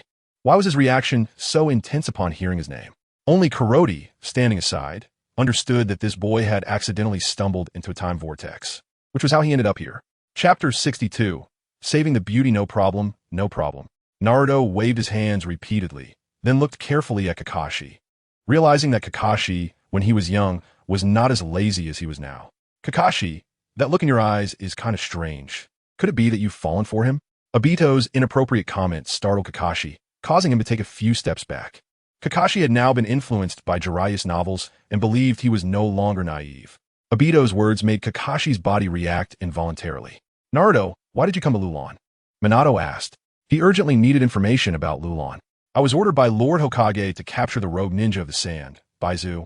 But Baizu forcibly opened the 4th Hokage's seal, and I got sucked into it and ended up here. Naruto explained everything he knew. What are you talking about? What 4th Hokage? The 3rd Hokage hasn't stepped down yet. Where did a 4th come from? Obito immediately sensed something was off and scolded Naruto. He now suspected that this person was trying to fool them. That's how it is, Granny Tsunade said so. Naruto retorted indignantly. He didn't understand why he was being scolded when he was telling the truth. What he said is true. He is not from this timeline. Karo spoke up at this moment. What? Everyone looked at him in disbelief. But since it was Karo who said it, thoughts of belief and disbelief swirled in their minds. They needed more information from Karo. Didn't Minato-senpai know this too? Karo continued, dropping another bombshell. Everyone turned to look at Minato, who nodded slightly. I was just guessing before, but now I have confirmed it. But Karo, how did you know? Minato asked. The 9 tails is inside his stomach. Huh? X4, how is that possible? How do you know? Kakashi and the others, as Minato's disciples, naturally knew that Minato's girlfriend was the host of the 9 tails, and the 9 tails had always been inside Kushina's belly. But now there was another 9 tails, meaning an extra one had appeared, indicating that this boy was not from this timeline. Naruto asked in shock how the 9 tails, which had always been suppressed inside him, was discovered by this man named Karo. It's simple. I won't forget the aura of the little fox. After all, I fought with the 9 tails, and I can't mistake its aura. Moreover, I'm a man holding the script, so of course, I know who this person is. I just need an excuse to bring it up, Karo said. Could it be that he is? The thoughts of women are always intricate. Rin looked at Naruto, then at Minato, noticing the striking similarities between the two, the same hair color and the ability to make Rasengan. However, his surname being Uzumaki made Rin hesitant. It was the first time Naruto heard someone refer to the Nine Tails in that way, and he felt it was incredible. Naruto knew how terrifying the Nine Tails was. If he lost control, the Nine Tails would seize the opportunity to take control of him. He had always tried to coexist peacefully with the Nine Tails, but had never found the way to do so. Do you know how to control the Nine Tails? Naruto couldn't help but ask. Judging by Karo's tone, he felt that Karo must know a lot about the Nine Tails.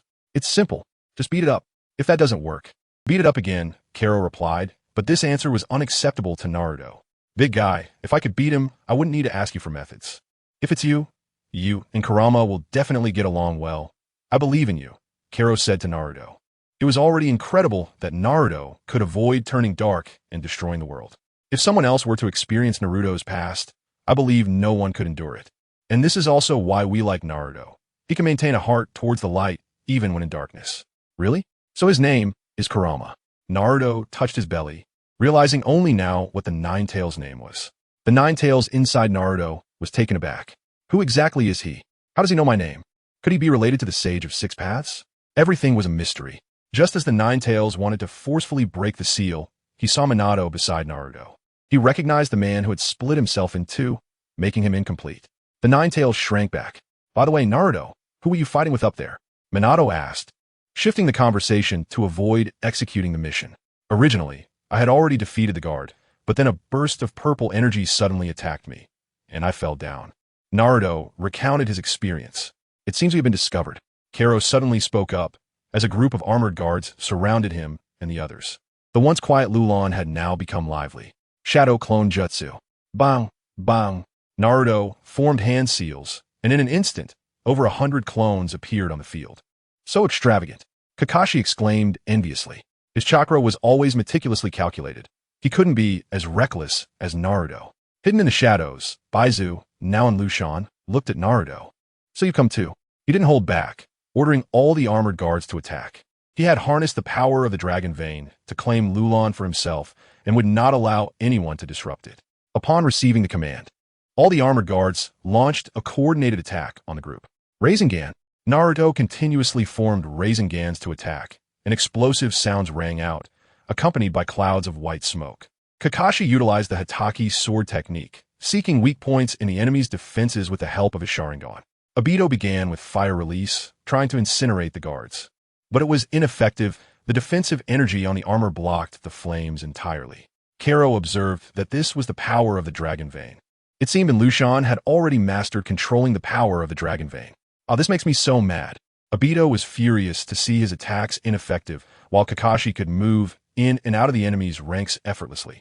Minato had it much easier, using the flying thunder god technique to navigate effortlessly among the guards, who were like lambs to the slaughter. Karo chose to stay put. If he could avoid fighting, he would. This battle, without needing any special effects, could rival Hollywood. However, the enemy didn't want Karo to remain idle. A bolt of purple lightning shot toward Rin at high speed, and she couldn't dodge at all. Karo swiftly moved, appearing like a ghost in front of Rin, flicking his finger at the purple lightning. Bang! The purple lightning changed direction and headed toward the guards. Chapter 63. The surprise attack of the water gate. The lightning that turned around carried dazzling light, smashing heavily onto the ground. Boom!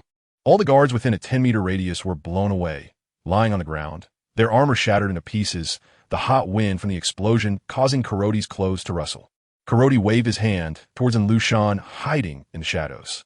He had discovered me, and Lushan realized that Kuroti had found his position and knew he had to act quickly. These guards would not be able to hold him off for long. He couldn't understand why that young man, knowing his position, was still unmoved. However, Lushan had no time to ponder. He cast aside any questions and focused solely on his experiment. Kuroti's lack of urgency was simple. It was like progressing through levels in a game, defeating monsters one by one. Who would take down the final boss right at the start? There would be no sense of participation otherwise. Finally, under the powerful forces of the Watergate and his companions, the guards were defeated one by one, all collapsing here. Watergate stood silently, and Kuroti approached to ask, "Senior Watergate, have you discovered any issues?" Watergate pondered for a moment and replied, "I suspect these guards are artificially created, intentionally meant to drain our strength." The time it takes for us to recover our chakra here has been significantly extended. In other words, the chakra concentration in the ancient city of Lulon is very low. This puts us in great danger. Watergate's warning was not alarmist. Once a ninja runs out of chakra, they are essentially just ordinary people with strong bodies. If they faced these guards again, their status as sheep would immediately change. However, this had no effect on Kuroti. He didn't cultivate chakra. The energy was already within him, and even if he used it up, he could recover with a short rest. Moreover, this place didn't require too much energy expenditure. It was quite arrogant, but unfortunately, Watergate was unaware. Breathing heavily, Kakashi approached and asked, "Teacher, what should we do next?" The Sharingan had consumed too much of Kakashi's strength. After a short while of fighting, he was already panting like a bull. Meanwhile, Naruto, who had just summoned over 100 shadow clones, seemed completely unfazed, chatting away with Obito. Perhaps it was their similar personalities. Both were boisterous, leading to instant camaraderie. Let's leave here first, find a place to rest, and recover our strength. Then plan our next steps. After saying this, Watergate signaled everyone to leave. Just wait. Once I succeed, I will deal with you all. Nothing in the ancient city of Lulon escaped in Lushan's notice. He had planted too many traps here. After Watergate and the others left, a small robot crawled out from a pile of stones and disappeared into the darkness. Slurp, slurp. The sounds of the ramen-eating team echoed. Kuroti, you're amazing. I never knew scrolls could be used like that. Naruto was particularly impressed by how Kuroti used the scrolls. There was even Ichiraku ramen inside, and it was a supersized portion he had never enjoyed before. That's normal. I have a large appetite, so using scrolls is quite suitable. After saying this, Kuroti, under Naruto's astonished gaze, rapidly downed 50 bowls. Naruto was left speechless. Only Obito, as a good brother, patted Naruto on the shoulder, telling him not to be so surprised. Their bond was so strong. It was hard to imagine Naruto's expression when he saw Obito again after returning. Suddenly, the ancient city began to shake. At the tops of the buildings, purple energy surged violently, transmitting through cables towards the highest point. This was the power of the dragon vein. Watergate and Kuroti exchanged glances and quickly rushed towards the energy's gathering place. Watergate aimed to stop it, while Kuroti sought to watch the spectacle. Their thoughts differed, but their speed was not slow. Kakashi and the others hurried to keep up. At the top of the Lulon buildings, the purple energy continuously split into purple orbs, suddenly attempting to block Watergate and Kuroti.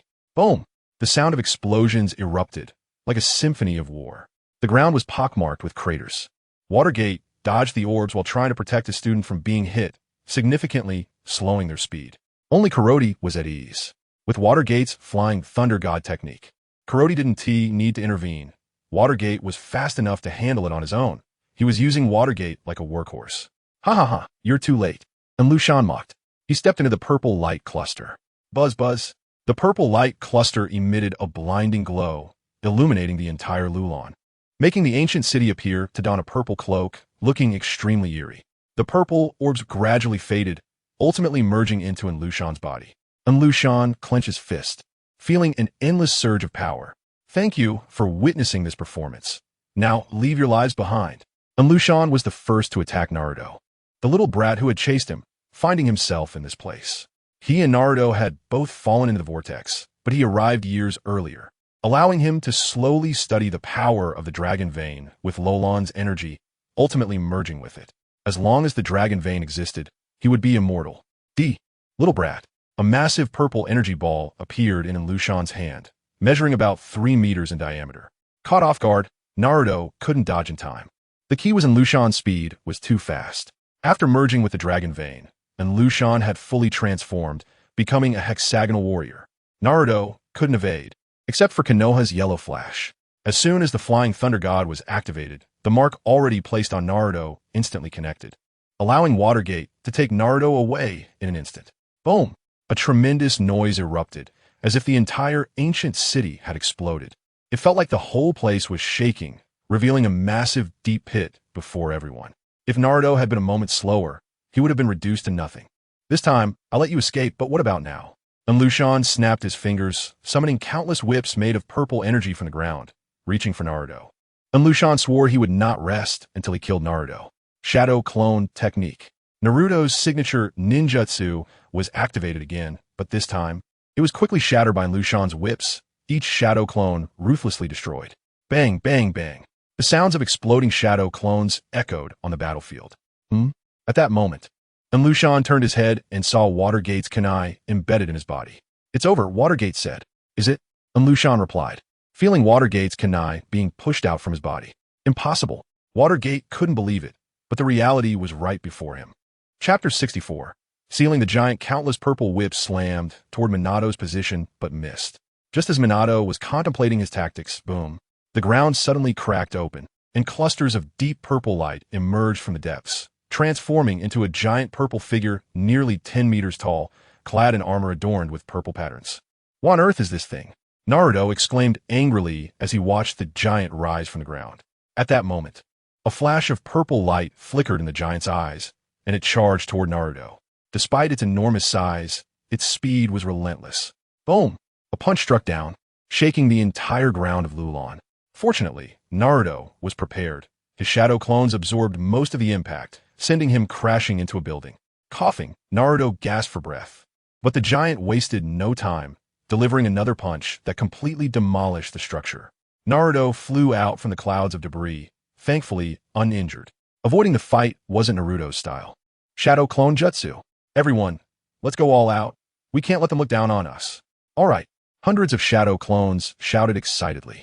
In groups of 3, 2 clones continuously created Razengans, which grew larger with each spin. Together, they charged at the purple giant, losing clones to attacks along the way. Boom! The giant roared, swinging its fist again, destroying half of the clones. Naruto's attacks reached the giant. Boom! Boom! Dozens of massive Razengans, akin to meteorites, struck the giant, exploding and creating a whirlwind that blinded everyone nearby. So powerful, Obito shouted, his mouth agape, only to be met with a face full of wind. Did we take it down? Kakashi, using his Sharingan, peered into the explosion center, eager to find out. Kakarot, did that monster die? Carrot had taken Rin away from the battlefield early on and now turned to his teammate for answers. Not that simple. Naruto descended from the air, staring straight ahead. As the smoke cleared, a battered giant lay on the ground. But before they could celebrate, the purple patterns on the giant flickered to life. Boom! A brilliant purple light erupted from the ground, enveloping the giant. The light appeared and vanished quickly, in less than 3 seconds. A brand new purple giant stood before them once again. What? The group was shocked by the sudden turn of events. It seemed impossible to defeat it. Scared? Are you? This is my most outstanding creation. Every time you damage it, it comes back even stronger, and Lulon declared, and the giant launched its attack. Roar! Revived with full health, the giant let out an enraged roar, swinging its fist, surrounded by purple energy. Its fist glowed with brilliant purple light, shooting a beam of energy toward Naruto. Boom! The energy struck the ground, causing an explosion that created a mushroom cloud, flattening the entire area. Naruto was hurled through several buildings by the force of the blast, before finally coming to a stop. Coughing, Naruto struggled to rise, unable to stop the blood from flowing from his mouth. Fortunately, as a Jinchuriki, his vitality was robust. Otherwise, he would have been finished. Naruto, are you alright? At this moment, Minato, Obito, and Kakashi rushed to check on Naruto's injuries. I'm fine, just exhausted. You really are tough. You should have been dead by now. Lulon called from atop the giant's shoulder. The giant's feet glowed, and its eyes flashed purple as it charged at the group. What should we do, teacher? The giant can't be killed. Obito exclaimed anxiously. No, it can be killed. We just need to seal its source of power, Minato explained. Do you already know how, teacher? Kakashi, who had been silent, asked. The giant can only be revived by the energy of the dragon vein. If we seal the dragon vein, the giant will be like a plucked chicken. But I don't know anything about sealing techniques, Naruto said, his face serious. He had learned from the Nine Tails about the giant's resurrection. The Nine Tails was particularly sensitive to energy. Cover me. Let me handle this, Minato said, entering Sage Mode and donning a pair of yellow-toed eyeglasses. Wow, is this Sage Mode? It looks cooler than Jiraiya's, Naruto exclaimed, having seen Jiraiya activate Sage Mode during their travels. Yes, this is Sage Mode. If you want to learn, I can teach you. But we need to finish this battle first. All right, you better not be lying, Naruto said, filled with enthusiasm. Then let's get started, Minato declared, charging forward. In an instant, he activated Flying Thunder God technique and engaged in Lulon in battle. Naruto, Obito, and Kakashi rushed toward the purple giant. Fire style, Phoenix Fire technique. A sea of flames engulfed the giant. Suddenly, A sharp bird cry echoed across the battlefield. Obito's ninjutsu served as cover as Kakashi's Chidori broke through the flames, directly piercing the giant's eye. The two, usually at odds, worked together seamlessly, anticipating each other's moves without needing to communicate. Boom! The giant roared in pain, its damaged eye affecting its judgment. As the runes on its armor began to glow purple, Naruto appeared, his oversized Rasengan slamming into the giant. The two energies clashed, creating dazzling bursts of light. Boom! A thunderous explosion followed, leaving a massive hole in the giant's chest as it knelt on the ground. But it wasn't over. Purple light began to emanate from the giant once more. Hidden in the shadows, Minato's clone had been waiting for this moment. He dashed forward, reaching the giant and pulling out a scroll, quickly forming hand seals. The energy from the scroll surged into the giant's body, following the route of its energy supply straight to the dragon vein, severing the connection. With its source of energy cut off, the purple light in the giant's eyes flickered and went dark, leaving it with no chance of resurrection. "Damn it, you bastards!" Lulon shouted, seeing his prized creation fall. But he was blocked from reaching it by Minato's tight defense. "You all deserve to die. You forced my hand." And Lulon's eyes exploded with purple light, and his entire demeanor changed dramatically. Chapter 65. Carrot makes his move, huh? And Lulon shouted, and the ground of the ancient city erupted with a sky-high purple light. "Not good. We must stop him." Watergate realized the situation was dire and aimed to cut off the source, interrupting Lulon's actions. Even with the flying thunder god technique, he couldn't catch up to Lulon, as Lulon had been planning for years. Boom, boom. High-rise buildings continued to collapse, and the ground cracked open wide. Countless puppets resembling Lulon crawled up from below, dense and seemingly endless. "Ha ha! What you see now is my puppet army created to conquer the world. Let your blood witness this great moment." And Lulon raised his arms, his long hair billowing in the wind as he shouted loudly. "Go! My soldiers, eliminate them." As Lulon pointed, the puppet soldiers surged forth like a storm towards Watergate and the others. "Teacher, what should we do?" Obito asked anxiously. Although he had experienced the Ninja World War, he had never seen such a massive charge of soldiers, making him understandably nervous. Naruto was even worse. Being born in a time of peace, he had only seen battles of around 100 people and was witnessing an army's assault for the first time. There's no way. The enemy's numbers are too overwhelming. If I go to deal with Lulon, Kakashi and the others will surely be drowned by this puppet army. It's not worth the cost. Carrot, have you been watching for so long without making a move? Watergate called out loudly, knowing that Carrot must be nearby observing the battlefield. Even if he didn't care about the mission, he had to be concerned for Kakashi's safety. "Yeah, we still have Carrot," Obito said happily. "Carrot's strength is even greater than Teacher Watergate's. Can Carrot really do it? Why not call him to bring reinforcements?" Naruto, who was unaware of Carrot's strength, said, "Don't worry, as long as my brother makes a move, everything will be fine." Kakashi, being Carrot's brother, had the most say in this. "I didn't expect to need to step in so soon." Watergate's senpai, Carrot's figure, suddenly appeared beside Naruto. He gently patted Naruto's shoulder and said, "Kid, this is just a small scene. No need to call for reinforcements. You finally showed up. I thought you would wait until they were all dead to appear." And Lulon, floating in midair, said, "The power of the dragon vein had allowed Lulon to break free from gravity and gain the ability to fly. I'm not just excited to see you. I also want to see how much noise you can make." Carrot replied with a nonchalant expression, clearly envious of Lulon's ability to fuse with the dragon vein. If he could seal the power of the dragon vein within Kakashi, then Kakashi would never lack chakra again. "Oh, how do you feel now?" And Lulon asked from his high position. "Before you answer that, could you please come down quickly? I don't want to look up at you." "It's not good for my neck," Carrot said, and with that he teleported, delivering a heavy kick to Lulon's head. Bang!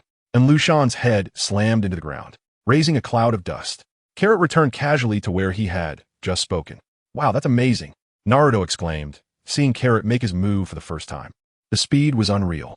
Only Watergate was able to barely see it. From the moment Carrot kicked Lulon to his return, it took less than a second. "Naruto, don't be infatuated with my brother. He's just a legend," Carrot teased, noticing Naruto nearly drooling. "Did he die?" "Not so easily. He is currently practically immortal. As long as the dragon vein exists, he won't perish." Just as Carrot finished speaking, Lulon, with half of his head flattened, stood up from the ground.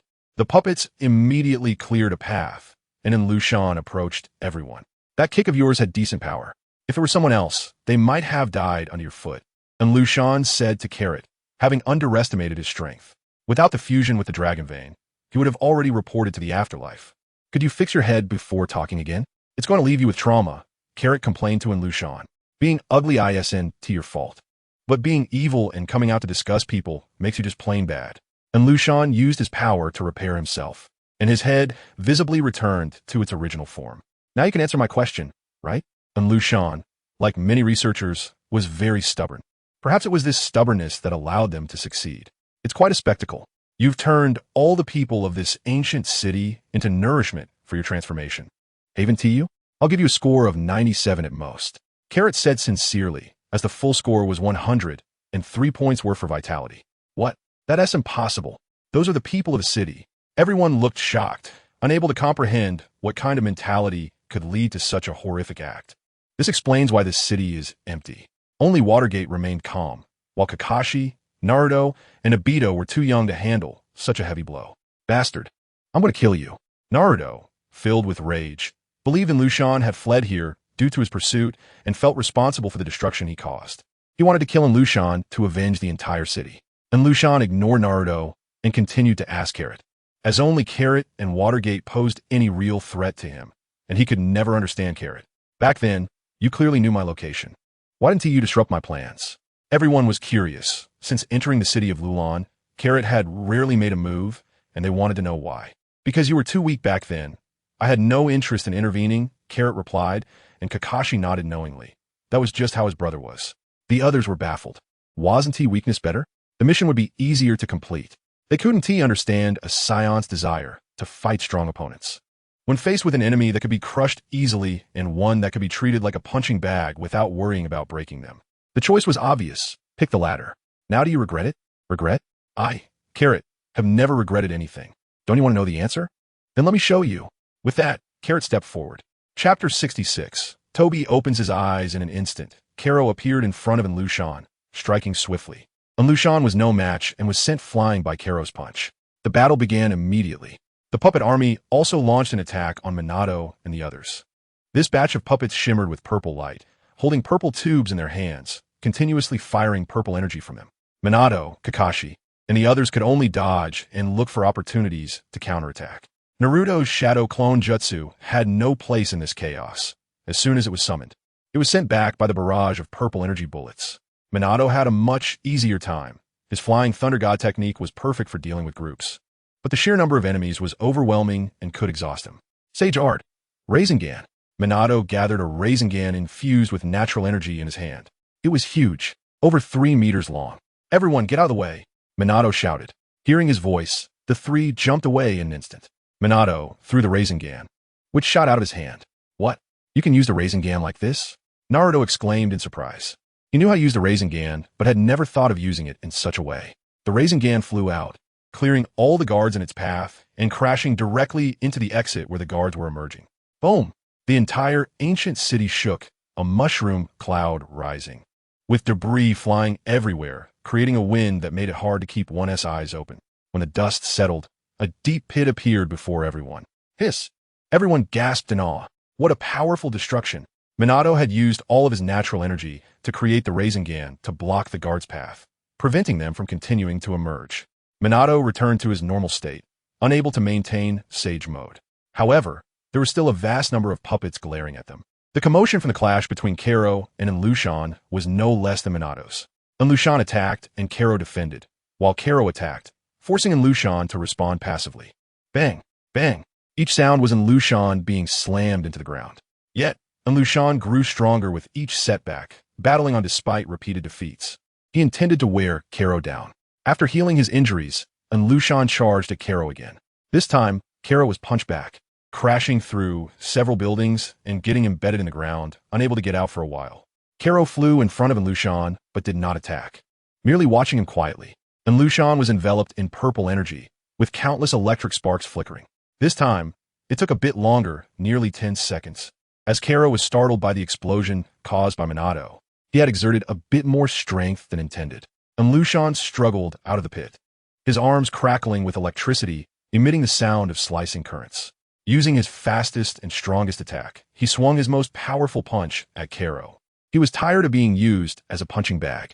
With every attack from Karo, Lushan felt the pressure mounting, as if he were being pushed to his limits. This was driving Lulon crazy.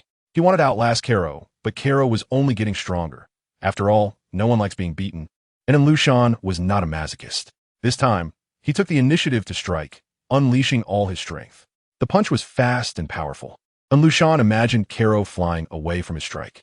However, he would be sorely disappointed, just as his fist was about to land on Kero's face. Lulon saw his mouth curl up into a smirk. Kero grabbed Lulon's fist. Bang!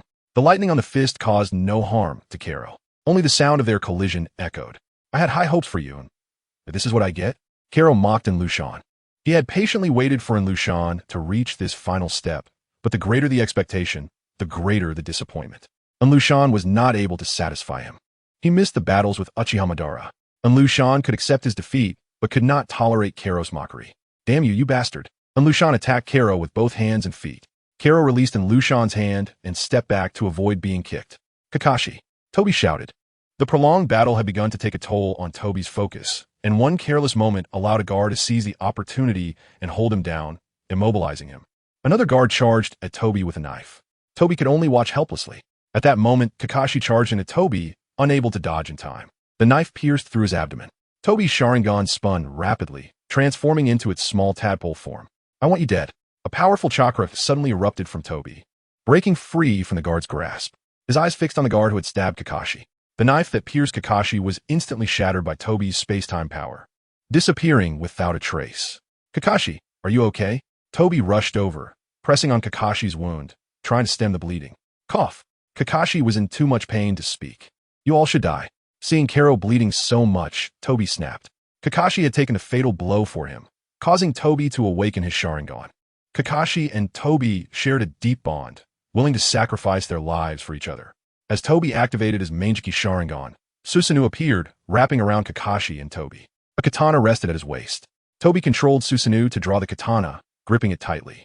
With a powerful swing, the blade's energy spread out, cutting through a large number of guards, causing explosions. Bang, bang, bang. Countless explosions echoed on the battlefield. The blade's energy continued until it had cut through several buildings. Toby did not expect such immense power from this strike. However, blood could not stop flowing from the corner of his eye. If it weren't for Toby having Hashirama's cells, he would have already been drained of chakra by Susanoo. The guard's attacks could not break through Toby's armor, allowing him to move freely. Finally gaining the upper hand on the battlefield in Lulon, Toby commanded Susanoo to wreak havoc, facing no opposition at all, completely overpowering the enemies. This kind of power was also the forbidden strength that both Yuan Fei and Danzo feared and desired. Toby, stop! Injured Kakashi saw blood continuously flowing from Toby's eye socket. With one Sharingan, Kakashi understood that this would cause irreversible damage to his eyes. He hurriedly tried to stop Toby's actions. No, if I stop, what will happen to Minato-sensei and Naruto? Toby refused, saying he would rather sacrifice his Sharingan than let Namake's Minato and Naruto be in danger. Chapter 67, Angry Carrot. Boom! When Naruto saw his newly made friend Obito rampaging, he was not to be outdone. He forced the Nine-Tails to pay rent. The Nine-Tails understood the situation and knew it was impossible not to pay. However, the effect was minimal. Just as one was dealt with, another guardian would immediately fill the gap. The real killing machine was still Minato. With the Flying Thunder God technique, he moved like a ghost among the coalition of guardians. Even Obito couldn't match the number of puppets he could kill, but it consumed too much chakra. He no longer had the previous ease and began to breathe heavily. The four of them sat back to back, guarding against attacks, feeling a bit more relaxed. Boom! Suddenly, a shadow flew in quickly from a distance and landed. The surrounding guardians stopped their assault. Carrot slowly descended from the air. Yo, why are you all looking so ragged? Upon closer inspection, Kakashi was covered in blood. Who did this? Carrot's expression darkened instantly. The speed of his mood change could rival that of a Sichuan opera performer. I can tease my brother, but no one can lay a finger on him. Everyone felt a chill from the killing intent radiating from Carrot. It was those puppet guardians. Obito felt the most because Kakashi was in his hands. Even if Carrot's killing intent wasn't directed at him, he felt it the most with Carrot's question. It was yesterday, then they all should die. Carrot turned to look at the puppet army behind Lulon. He extended his right hand. Boom, boom, boom. Countless yellow energy blasts shot from Carrot's hand. He executed Vegeta's Prince battle technique. The energy blasts automatically sought out their targets. Boom, boom, boom. The sound of explosions echoed. and every corner of the battlefield was engulfed in blasts, smoke billowing everywhere. When the smoke cleared, there was not a single guardian left behind in Lulon, with bodies lying around, gruesomely dismembered, sending chills down everyone's spine. All present widened their eyes, unable to believe the scene before them. Just like that, the enemies were all dealt with, leaving Minato and the others feeling helpless. They fought for their lives, yet they were no match for a mere wave of Carrot's hand. And Lulon was the most shocked. He wanted to use the power of the Dragon Vein to revive the Guardians, but it was utterly ineffective. The power of the Dragon Vein could be used, but it no longer had the ability to regenerate the puppets. The puppets had become one-time use. What? Why aren't your puppets reviving? Carrot hit back hard, teaching him a lesson. You don't know why the flowers are so red. What did you do to my soldiers? Why can't they come back to life?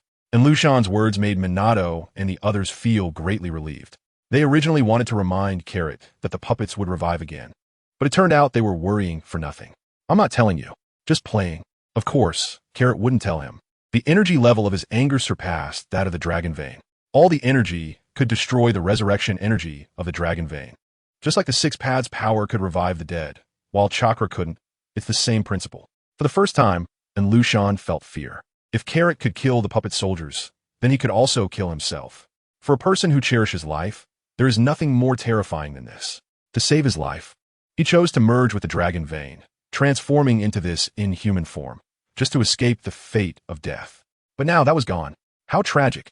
Since I can't live, then you all can accompany me to the grave. And Lulon completely went mad, his body shimmering with purple light, purple lines appearing on his skin. He intended to self-destruct and trigger the explosion of the Dragon Vein. Once the Dragon Vein exploded, the entire Lulon would turn to ashes in an instant. Do you think you can succeed? Carrot approached in Lulon. The speed was too fast, and Lulon only felt darkness before Carrot's hand was already on his shoulder.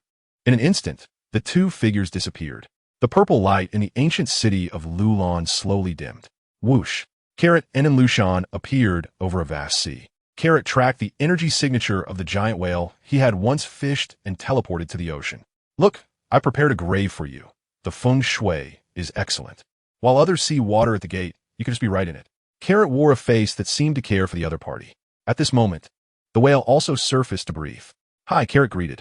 The whale, very human-like, sprayed water at Carrot, as if it found him extremely unlucky and wanted to spit him away.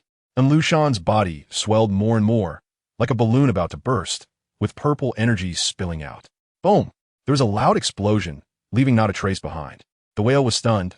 I give you a sip of water, and you bring a bomb to blow me up. You really are something. Seeing that the matter was resolved, Carrot waved goodbye to the whale and teleported back to the ancient city of Lulon. Whoosh!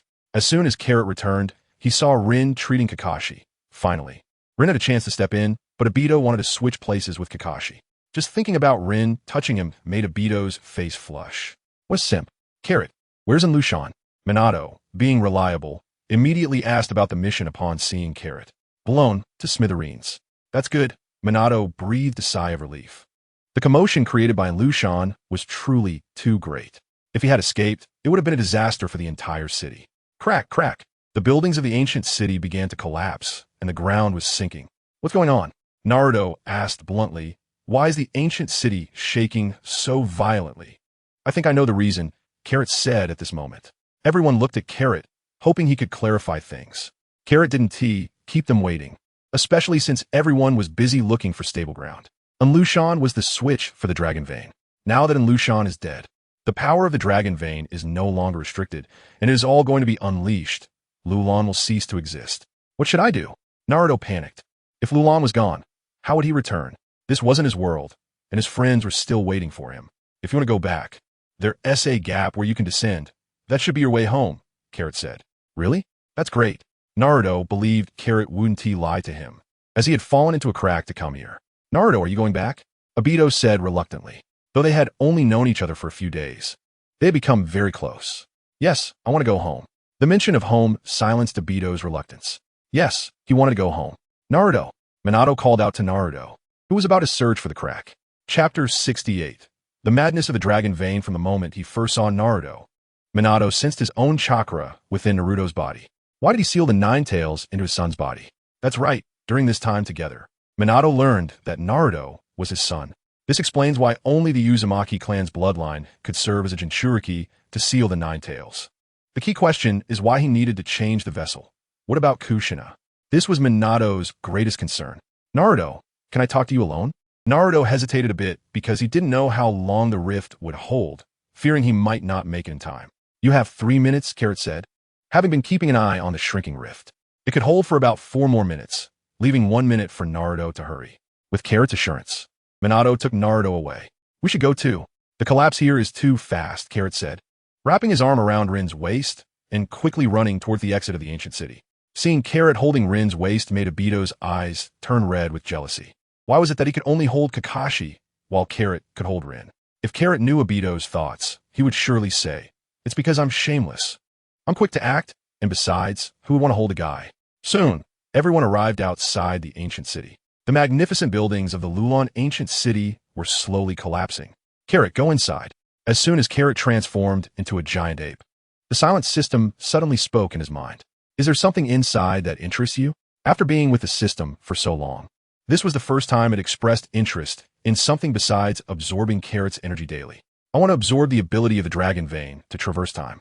With a clear goal, concise and straightforward, as always, there was never any unnecessary talk. Okay, Carrot agreed. As the system grew stronger, so would he. There was no reason to refuse such a good thing. By the way, system, I have a question for you. Speak. Why does Team Naruto recognize me? How could he not know that Kakashi has an older brother? Why is that? The system did not answer Carrot's question immediately, but remained silent for a moment. Host, have you considered that the time and space you are in now are different from the one Naruto is in? Your birth created a fork in the original development trajectory, what you refer to as parallel time and space.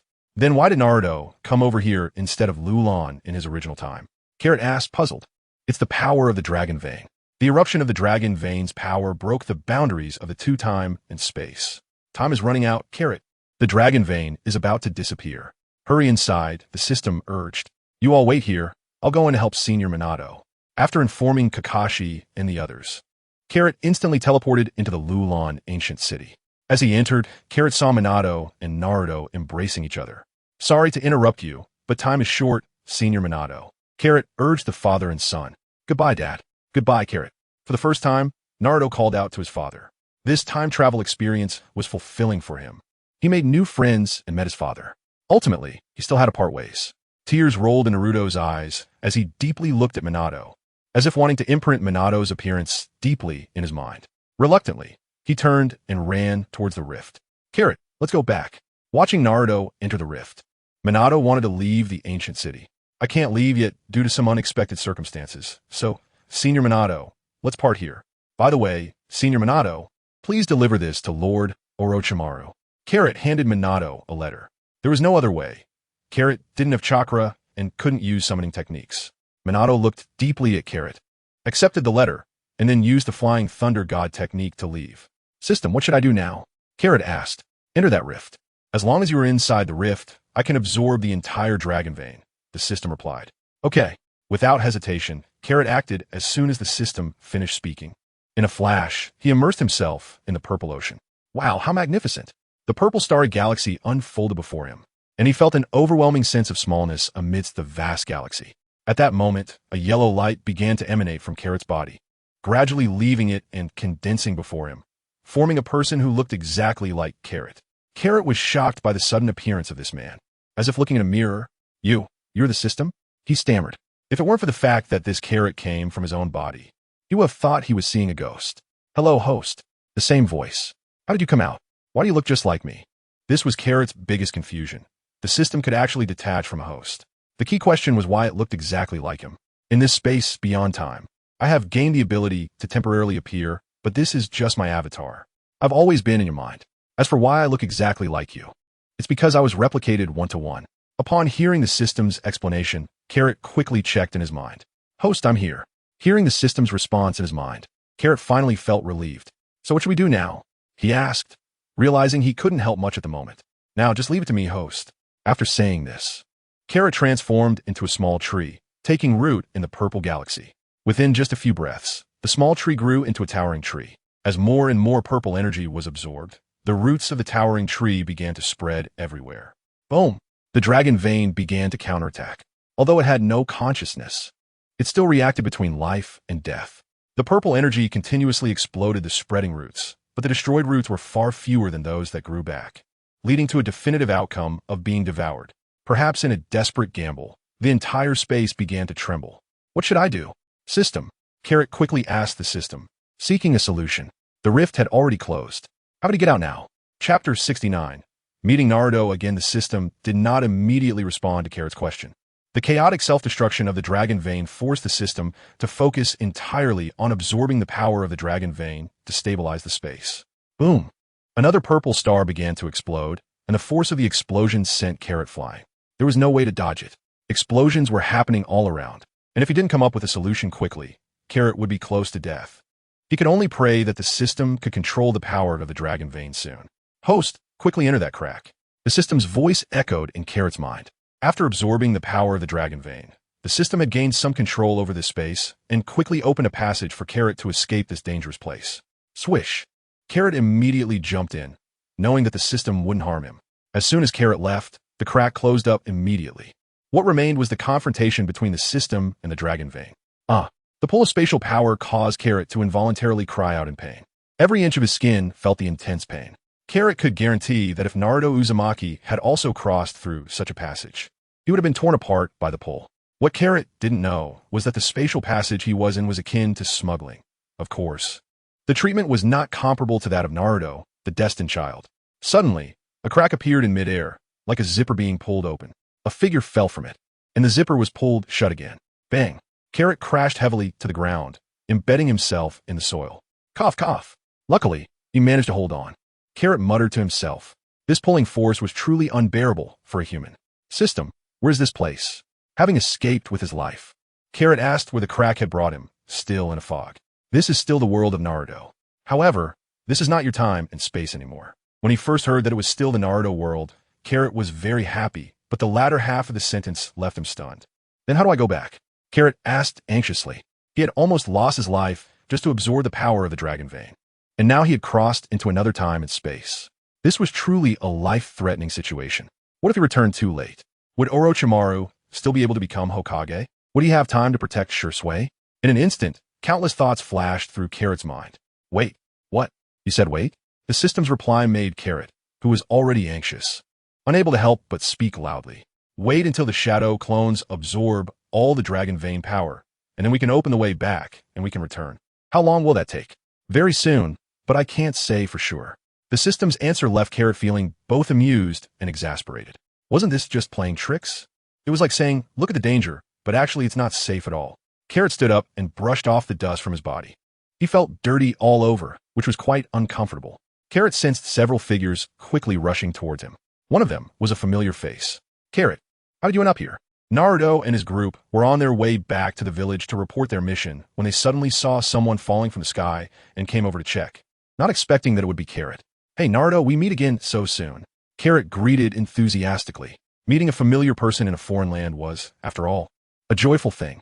Naruto, do you know him? Yamato, the captain, looked at Carrot with a wary expression.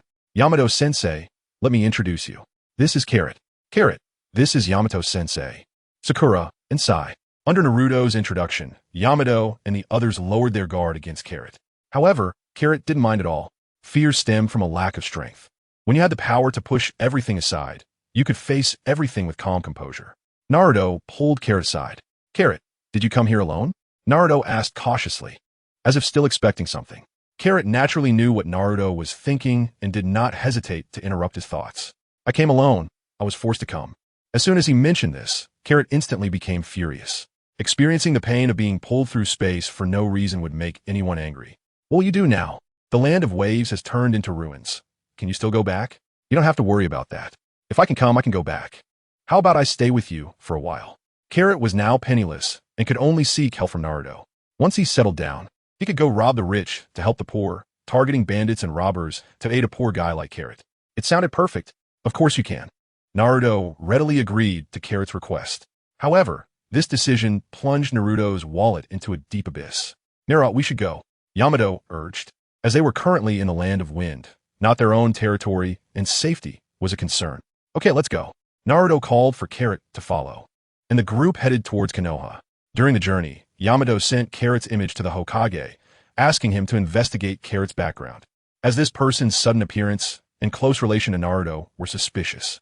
After 3 days of traveling through the dust, they finally stepped into the land of fire, transitioning from a vast desert to a lush green forest, which lifted everyone's spirits. "Ah, so comfortable." Carrot let out a satisfied groan. "Yeah," Naruto agreed. The group happily soaked in hot springs at a market, relieving the fatigue accumulated over the 3 days. "Naruto, where are we eating later?" After 3 days of eating military rations, Carrot's mouth felt bland, and he had never experienced such treatment before. As soon as they arrived in the bustling market, he was eager to have a good meal. Naruto and the others fully supported Carrot's suggestion. After all, now that they had the means, why eat bland military rations? In short, after this meal, Naruto and the others were completely stunned. Naruto had seen how Carrot ate before, but he didn't expect that wasn't Carrot's limit. It was just the beginning.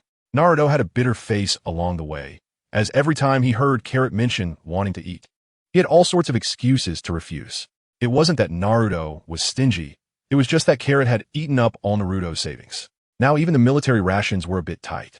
"I'm back," Naruto shouted loudly at the gate of Konoha, arms wide open. Carrot also looked towards the village gate. And compared to before, there wasn't much difference. It was just the gatekeeper who was different. Chapter 70, Escaping the Bill. Wow, there are quite a few people here. Carrot and Naruto arrived at the Hokage's office, and although it was the same place, the person sitting in the Hokage's seat was different. Tsunade, the 5th Hokage of Konoha. "Hello, Lady Tsunade, Jiraiya-sensei." After greeting them, Carrot kept staring at Kakashi. "This look of yours is a bit unfamiliar, Kakashi." Carrot had been with Kakashi for over a decade, and seeing the current Kakashi made him feel strange. "Your name is Carrot, right? You're also a Konoha ninja?" "But I checked all the ninja records and found no information about you." At this moment, Tsunade, who was sitting in her position, asked. Carrot glanced at Naruto and thought to himself, "This kid is not bad. He didn't reveal my identity." Naruto even nodded at Carrot, signaling that he was a good friend. However, Carrot had no intention of hiding his identity. "Since you asked, I'll answer you. My name is Hatake Carrot, and I am Hatake Kakashi's older brother." As soon as Carrot finished speaking, everyone in the room, except Naruto, widened their eyes, carefully comparing Carrot and Kakashi. Aside from their white hair, there was nothing else they could believe. Kakashi, the person concerned, found it absurd. "You say you're my brother, but you look younger than me. It's impossible." Kakashi spoke up. "Kid, do you think this is funny? Using such a poor excuse to deal with us?" Tsunade slammed the table, releasing a powerful aura to try to pressure Carrot. However, her aura had no effect on Carrot. "Naruto, look, even when speaking the truth, no one believes me." Carrot was also aware that this fact was absurd for them. He could only call on Naruto to testify. "Lady Tsunade, it's true. Carrot really is Kakashi-sensei's brother. I've even met our father." Naruto stood up to vouch for Carrot. They still believed Naruto's words, but their faces showed disbelief. Then Naruto recounted his encounter while chasing the giant centipede. The expressions of everyone present changed from doubt to shock, and then to acceptance. Is father still alive? At this moment, Kakashi spoke up, as Hatake Sakumo had always been a painful memory for him. Kakashi had never accepted Sakumo's suicide. "Father, he's now ready to retire and enjoy his old age. We just won the 3rd Shinobi World War." Hearing this news, Kakashi rarely showed a smile, a genuine smile, thinking that in another timeline, he was still alive. "Is Minato the Hokage now, Carrot?" Jiraiya, who had not spoken until now, asked, knowing that Minato became the 4th Hokage after the 3rd Shinobi World War. "Not yet, but Minato-sensei won't be able to take the position. The 4th will only be Orochimaru-sensei." "What did you say? Orochimaru wants to be the 4th Hokage? How could he possibly become one?" Jiraiya couldn't believe that the 3rd would ultimately choose Minato, especially since Orochimaru's human experiments had been exposed, forcing him to defect from a village. "Everyone, don't use events from your timeline to judge the development of our timeline." Jiraiya wanted to refute, but was stopped by Tsunade. "Carrot, can you return?" "I can, but it will take some time." "Okay, during this time, I'll have Naruto follow you. You're more familiar with him." "Sure." Carrot knew that Tsunade placed Naruto beside him to monitor him, but Carrot wouldn't do anything to harm Konoha. Once the time was up, he would return. "Naruto, go out and hang out with Carrot." "Yes, Lady Tsunade." After Carrot and Naruto went out, only Tsunade, Jiraiya, and Kakashi remained in the room. "Jiraiya, do you believe this?" Jiraiya thought for a moment and said, "If it weren't for Naruto's testimony, I wouldn't believe such a thing. So how should we deal with him? His strength is quite formidable." "Kakashi, what do you think?" Tsunade wasn't very good at thinking things through, but knew it was good to ask others. Let's keep an eye on him. As long as he doesn't harm Konoha, we don't need to impose too many restrictions on him. Kakashi found it hard to accept this suddenly appeared brother, yet he wanted to get close to him, his emotions fluctuating. All right, you keep an eye on him. Yes, Lady Hokage. Kakashi was the most suitable for executing this task. Carrot, let's go eat ramen, Naruto said, dragging Carrot around the streets until he got hungry and spoke up. Okay, I also want to try your world-S Ichiraku ramen and see which is better. Carrot happily agreed to Naruto's suggestion. The two happily walked into the Ichiraku ramen shop. Uncle Ichiraku, 2 bowls of ramen. Hi, I am. The father and daughter looked up and saw Naruto and Carrot walk in. However, Uncle Ichiraku was wary of Carrot, who was eagerly calling out his daughter's name. It felt like this pig was coming to root through my family's cabbage. Welcome. Naruto, who is this? I am greeted Naruto warmly and then asked. This is my friend Carrot. I brought him to try this delicious food. Thank you, Naruto, for helping us bring in business. Soon, 2 bowls of ramen were placed in front of Carrot and Naruto. I'm starting now. In an instant, both bowls of ramen were empty. Another bowl. Carrot raised his empty bowl and said, I'll have another bowl too. Naruto immediately followed suit, his man's competitive spirit erupting at that moment. By the time they reached the 5th bowl, Naruto's speed noticeably slowed down, and by the 7th bowl, he could no longer eat. Meanwhile, Carrot showed no signs of being affected. His eyes seemed to say, You think you can compete with me, little kid? 20 bowls, 30 bowls, 50 bowls. That wasn't Carrot's limit, but Ichiraku's limit as they ran out of ingredients. Wow, that's amazing. Akimichi Choji, who had been watching since they entered, exclaimed as he witnessed Carrot and Naruto competing in ramen eating. It was like fans seeing their idol, eyes shining bright. He wanted to ask Carrot how he could eat so much without gaining weight. Ino and Shikamaru were just shocked, wondering how this kid can eat so much. Naruto, pay the bill. Carrot waved his hand, saying that since arriving in this timeline, he hadn't spent any money. It was all on Naruto. Naruto pulled out his little frog wallet, revealing a bitter smile on his face. Oh no, I only have enough for 2 bowls. Naruto regretted his competitive spirit. Seeing Naruto hesitating to pay, Carrot couldn't help but look at Naruto, continuously blinking at him, thinking, You don't have any money, do you? Are you planning to dine and dash? Naruto, there you are. I've been looking for you. Jiraiya came in through the curtain. Naruto instantly turned his sorrow into joy. Perverted sage, you're just in time. I forgot to collect my clothes at home, and I need to hurry back. Can you help me pay for the ramen? Uncle Ichiraku. The bill is on Jiraiya-sensei. After Naruto said this, he grabbed Carrot's hand and dashed away, thanking Jiraiya for his generosity as they ran. Upon hearing Naruto call him Jiraiya-sensei, Jiraiya realized something was wrong. This kid only calls him that when he's trying to trick him. Turning to run, Jiraiya felt a strong, killing intent from behind, where a man holding a knife was ready to strike. If Jiraiya dared to leave without settling the bill, he would be chopped up. Naruto, just wait for me. Jiraiya's roar echoed throughout the entire street. Chapter 71. Mayaboka Mountain at night in Naruto's house. Naruto's home was too small, so Karo had to sleep on the floor. The 3rd Hokage was really greedy. He had exchanged Watergate's villa for a hovel. Karo, do you know how to train in Sage Mode? Naruto, unable to sleep while lying in bed, asked. After experiencing a time travel, he was now acutely aware of his insufficient strength, and Watergate's Sage Mode had shown Naruto a path forward. I know. Then can you teach me? Naruto turned over and looked at Karo. Why seek far when you already have a great treasure? Karo asked, confused. Are you talking about the 9 tails? Naruto touched his belly and said, Yes, the 9 tails, which was specifically left for you by Watergate-sensei. He wants you to control the power of the 9 tails. But I can't control the 9 tails' immense power right now. All right, I'll teach you Sage Mode tomorrow. It's too late today. I want to sleep. Karo yawned, then ignored Naruto's excitement.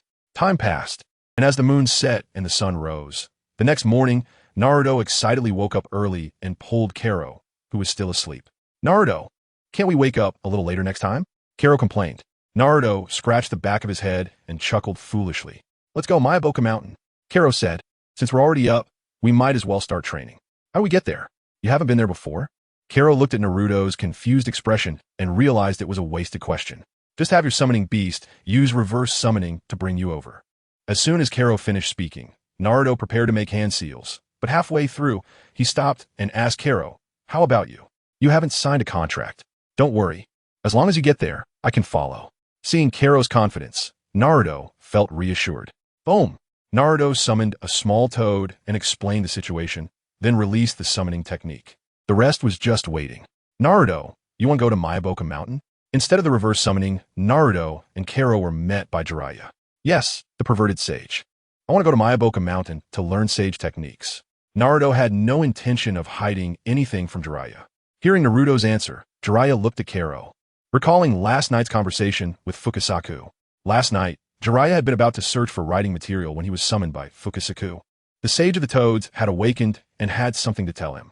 Jiraiya, a variable has appeared beside the Child of Destiny. I can no longer see how the future of the ninja world will develop. You must teach the Child of Destiny well, Jiraiya. After saying this, Fukasaku fell back asleep. This was also why Jiraiya immediately came here after hearing that Naruto wanted to go to Myaboka Mountain. Kero, can I talk to you? Jiraiya was eager to discuss something with Kero. Sure, where to? Let's go to Hokage Rock. Naruto, you wait here for us. After giving Naruto instructions, Jiraiya left first, with Kero following closely. Soon, the two arrived at the top of Hokage Rock. Kero, Naruto is my disciple. He will become a reformer of the ninja world and bring peace to it. I don't want him to deviate from the path I have planned for him due to your misguided guidance. Jiraiya said to Kero, he just wants to become stronger. Have you ever asked Naruto if the path you've planned is what he wants? Naruto has always been seeking recognition from others. Have you ever asked him if he is tired? Kero's words made Jiraiya fall into deep thought. He had overlooked Naruto's feelings all along. Isn't it too early to have Naruto train in Sage mode now? Too early? You've experienced 2 ninja world wars, haven't you? Have you lost your mind? Why haven't you taught him Sage mode all these years? The Akatsuki organization has its eyes on the tailed beasts, and Naruto has an uncontrollable ticking time bomb inside him. If you don't teach him some trump card soon, how many members of the Akatsuki can you fend off? Kero scolded Jiraiya. For years, you just traveled the ninja world without teaching him any techniques. Well, that's true. Jiraiya couldn't refute that. Then I'll have a word with Fukasaku so that Naruto can go to Myaboka Mountain. After saying this, Jiraiya awkwardly left, originally intending to tell Kero not to interfere too much with Naruto, but he was instead persuaded by Kero. Boom. Naruto appeared at Myaboka Mountain. Little Naruto, welcome to Myaboka Mountain, Fukasaku greeted. Immediately, Kero sensed Naruto's chakra and followed him with a body flicker technique. This is Myaboka Mountain. The natural energy is so rich. Kero praised. The natural energy in Myaboka Mountain was several times, even dozens of times, greater than that of the outside world. It truly was a blessed land. Little Naruto, next is your training. As for you, Kero, feel free to move around. Fukasaku knew that Kero was the variable mentioned by Fukasaku, so he wouldn't interfere too much with Kero's actions. Kero wandered around like a tourist, looking left and right, having a great time, and even took a bath when he found the opportunity. Meanwhile, Naruto had a much harder time, occasionally being whipped with a wooden stick by Fukasaku. Whack, whack. Each sound was a painful memory. Hey kids, dad, little Naruto, Kero, it's time for dinner. Shima called out, looking at the dense insect feast. Both Kero and Naruto felt a wave of discomfort. Naruto, Kero, you both should eat more. It's rare to have guests at Myaboka Mountain, Shima said, presenting her best dishes. Kero and Naruto gulped. Just looking at the wriggling insects made them shiver. Oh, I suddenly remembered. Lady Tsunade asked me to find her at noon for something. I'll take my leave now. Kero instantly used the body flicker technique to leave Myaboka Mountain. Kero, you. Naruto hadn't finished speaking when Kero's figure had already disappeared. Instead of blaming Kero for fleeing, Naruto blamed him for not taking him along. Little Naruto, is my cooking not good? Shima glared at Naruto, her face dark as if she would send him to his doom if he dared to say otherwise. No, I love Shima's cooking the most. Saying this, he forcibly swallowed the insects in front of him, afraid to chew for fear of vomiting. If you like it, eat more. Seeing Naruto eat his food, Shima quickly helped him serve more dishes. Looking at the full plate, Naruto felt an urge to die. He increasingly hated Kero for leaving him in such a predicament. Chapter 72. The contest with Kai Kakashi and Might Guy were engaged in a Jonin competition of arm wrestling. Suddenly, Carrot appeared out of nowhere, startling Guy and causing him to lose the match. Hey, how's it going? Carrot noticed the scene he appeared in had many people. Kakashi, Guy, Lee, Niji, and Tenten. Who are you? Guy asked, suspicious of the sudden appearance of a powerful and unidentified individual in Konoha. I'm just a passing ninja. I saw you all competing and came take a look, Carrot said, pretending seriously. Do you think I would believe that? Guy replied, looking at him as if to say, do you think I'm a fool to believe such nonsense? Oh, Kai, you don't believe what I say? I'm so disappointed, Carrot said, feigning heartbreak. Who exactly are you? How do you know my name? Guy questioned, which only made Carrot want to tease him more. All right, Carrot, stop messing with Kai. Kakashi interjected. He couldn't just stand by and watch his friend be teased by Carrot. Kakashi, do you know him? Yeah, I know him. He's a ninja from Konoha. Kakashi replied, not revealing Carrot's true identity, as Carrot's speed was too frightening. With Kakashi's assurance, Guy relaxed his guard against Carrot. Seeing that there was no more fun to be had, Carrot asked, so you two are just arm wrestling? Yeah, it's quite interesting, Guy nodded. You two elite Jonin from Konoha are actually competing in arm wrestling. What a waste. No wonder people say that Konoha Jonin compete with pots and pans, while Jonin compete to destroy the world. Why don't you have a match with me, Kai? Carrot wanted to see the strength of Konoha's fierce beasts. Sure, Guy agreed. The two stood and placed their hands on a wooden stump, gripping each other's hands. At Kakashi's signal, they both exerted force. Guy tried with all his might to move Carrot's wrist, but it felt like throwing a stone into the sea, having no effect at all, while Carrot casually said, put some effort into it. Guy had never experienced such humiliation. The open of the healing gate technique was used by Guy to arm wrestle, something only he could do. Kakashi-senpai, is this really okay? Lee asked Kakashi, worried that Guy might hurt his opponent, as he guessed Carrot's strength wouldn't be far off from his own age. Don't worry. Kai knows his limits, Kakashi said, wanting to witness his brother's strength. Not enough. This isn't enough, Kai. Show me your strongest power. Carrot still found Guy's strength lacking and wanted him to enhance it. Okay, I'll meet your request. Guy respected his opponent and decided to use his strongest ability. Open of the seventh gate, the shock of the gate. Instantly, a massive amount of blue energy erupted from Guy's body. The wooden stump shattered from Guy's power, but their hands remained firmly held in the air. Not bad. Your shock of the gate is much stronger than your father's. You truly are a genius in taijutsu, Kai. Carrot praised Guy repeatedly. It was the first time Guy heard someone call him a genius. To say he wasn't happy would be a lie. Throughout his life, others had looked at him with disdain, criticizing him and saying someone without chakra could never be a ninja. He had put in so much effort into taijutsu, and now he was finally reaping the rewards, having achieved the rank of elite Jonin through taijutsu. You know my father? Guy asked. Of course. I worked with him when we took down the 7 ninja swordsmen of the mist. He was very powerful. Impossible. I've never seen you before, Guy said in disbelief, as he was right next to Might Dai at his peak and had never seen Carrot. Realizing he had almost slipped up, Carrot quickly corrected himself. Oh, I must have remembered incorrectly. Carrot's poor cover didn't fool Guy. Tell me, who are you really? Guy pressed. If you want to know, I'll give you a chance. If you win against me, Carrot confidently stated. All right, Guy began to exert force. The surging power instantly blew down the surrounding trees, and rocks flew everywhere. Get away from here, Kakashi warned. Immediately, Lee and the others quickly distanced themselves from the two competitors.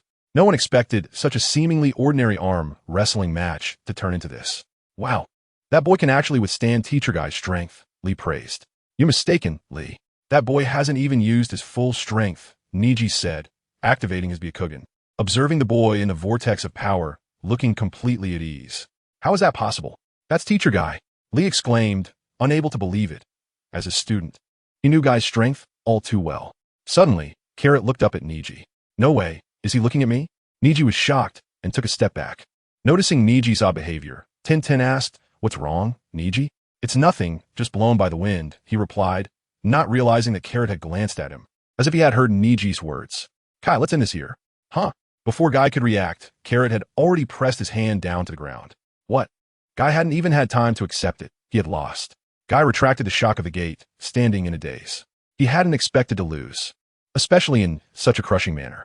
You also practice taijutsu? I can't feel any chakra from you at all. Yes, I practice the turtle sage style. I follow a different school, Carrot replied. So strong. You're really too strong. Guy didn't regret his loss. Instead, he was full of admiration for his opponent's strength. I still don't know your name. What do you go by? Carrot. Ha ha ha. Today I've met another strong taijutsu practitioner. I reward myself with 1,000 laps around the village. Lee, how do I go? Yes, Teacher Guy. Then, under the gazes of Carrot and Kakashi, Guy's team went off to run laps. Ha ha ha. Carrot's laughter grew louder. What an interesting person. Kakashi had no intention of paying attention to the laughing Carrot and prepared to leave. Seeing Kakashi leaving, Carrot quickly followed. He had specifically come to find Kakashi and couldn't let him leave smoothly. How long are you going to follow me? Kakashi finally asked, stopping when he realized he couldn't shake Carrot off. I just want to go home with you, Carrot said, revealing the purpose of his visit. Since Naruto wasn't home, he needed a place to rest. You want to go to my house? Wrong, it's going back to our home. I'm also a Hatake. Chapter 73. The Masked Man's Test. Stepping through the door of the Hatake family home, Kakarot felt a deep sense of melancholy. Although the house was tidy and organized, it lacked warmth and felt desolate. Living alone in such a big house, don't you feel lonely? I'm used to it, Kakarot replied. Why not find a wife? With your conditions, although you're a bit older, you do have a house. What are you talking about? Kakarot's abrupt change of topic left Kakashi at a loss. I think Tsunade-sama's assistant, Ino, is quite good. She is pretty, has a nice figure, and is a good person, and most importantly, she is unmarried. Kakarot analyzed this matter thoroughly, completely unaware of Kakashi's helpless expression. How about I help you with the betrothal gifts? As your elder, it's my responsibility. Kakarot took it upon himself. No, you mustn't. I'm afraid Tsunade-sama would kill me. Kakashi pulled Kakarot back, who was eager to leave. This guy really thinks of everything. Can you tell me about the stories from your timeline? Finally managing to hold Kakarot back, Kakashi attempted to strike up a conversation to gather information. Kakarot didn't think too much and started talking from his earliest memories. When he reached the part about Shikaku being framed, Kakashi couldn't help but clench his fists, veins popping out. Then Kakarot elaborated on how he perfectly resolved the problem, painting himself as a hero.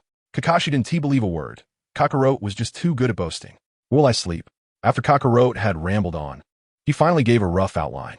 The first room on the left on the second floor. Okay, good night. Kakarot went upstairs to rest, leaving Kakashi alone in the courtyard. Kakashi stood outside a room, lacking the courage to open it. This room was where Shikaku had taken his own life. Since Shikaku's suicide, Kakashi had never come back, and tonight was his first time. Father, if I had made the same choice as Kakarot back then, would you still be alive now?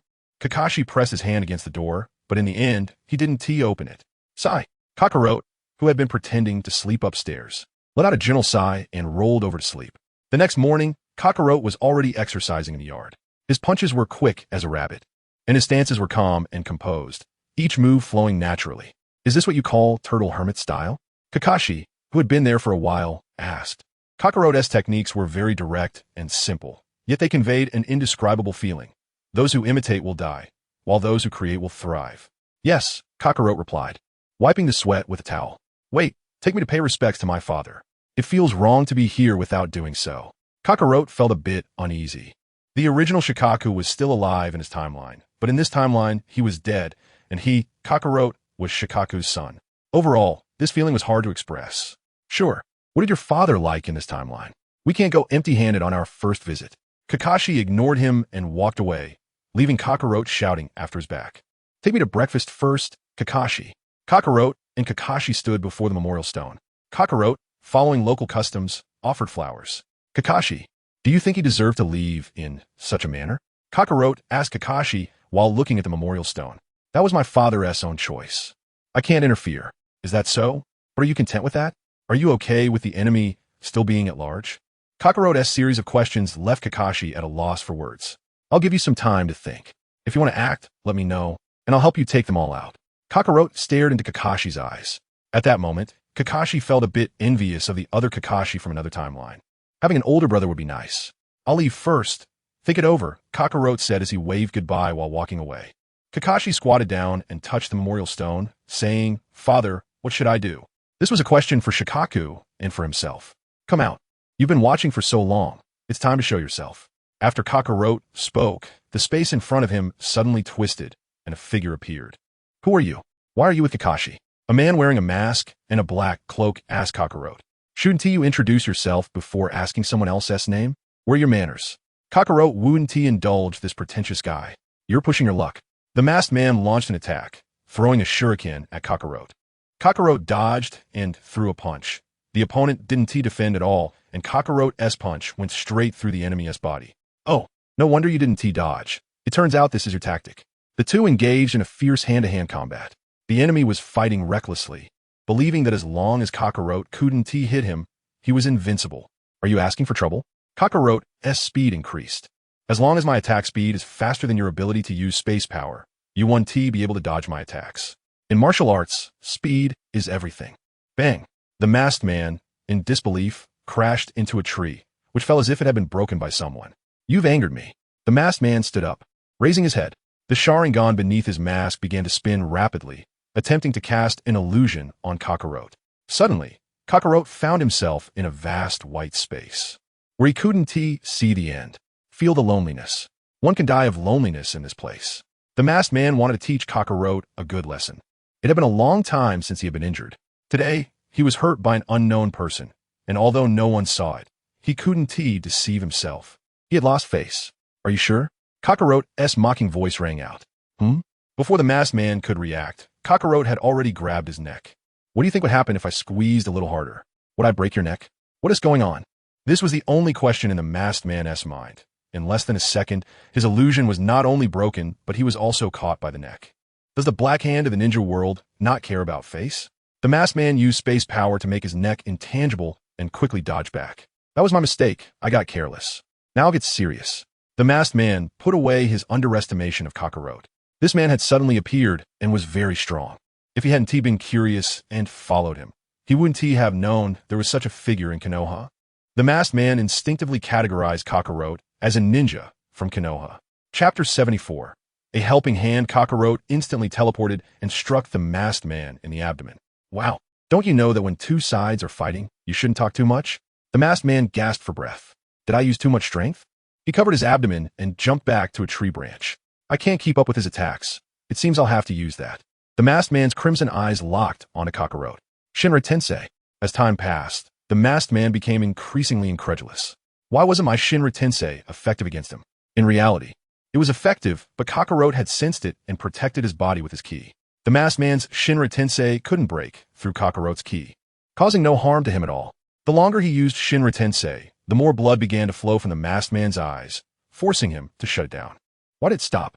If I could just hold on a bit longer, I might have succeeded. To the masked man, these words sounded like mockery. Damn it, who is this person? My attacks have all been suppressed by him. From his debut until now, Shinra Tensei had been invincible. He never expected to meet his match here. He was already considering retreating. If he couldn't win, it would be foolish to force it. However, after looking deeply at Kakarote, the masked man used Shinra Tensei to leave. Kakarote had the ability to keep him there, but he still hoped to leave some support for Naruto and the others. If he killed Obito now, who would help them deal with Madara? I should go check on Naruto, Kakarote said, as there were too few people he knew here. At that moment, Naruto was sitting by the pond, learning to feel the natural energy.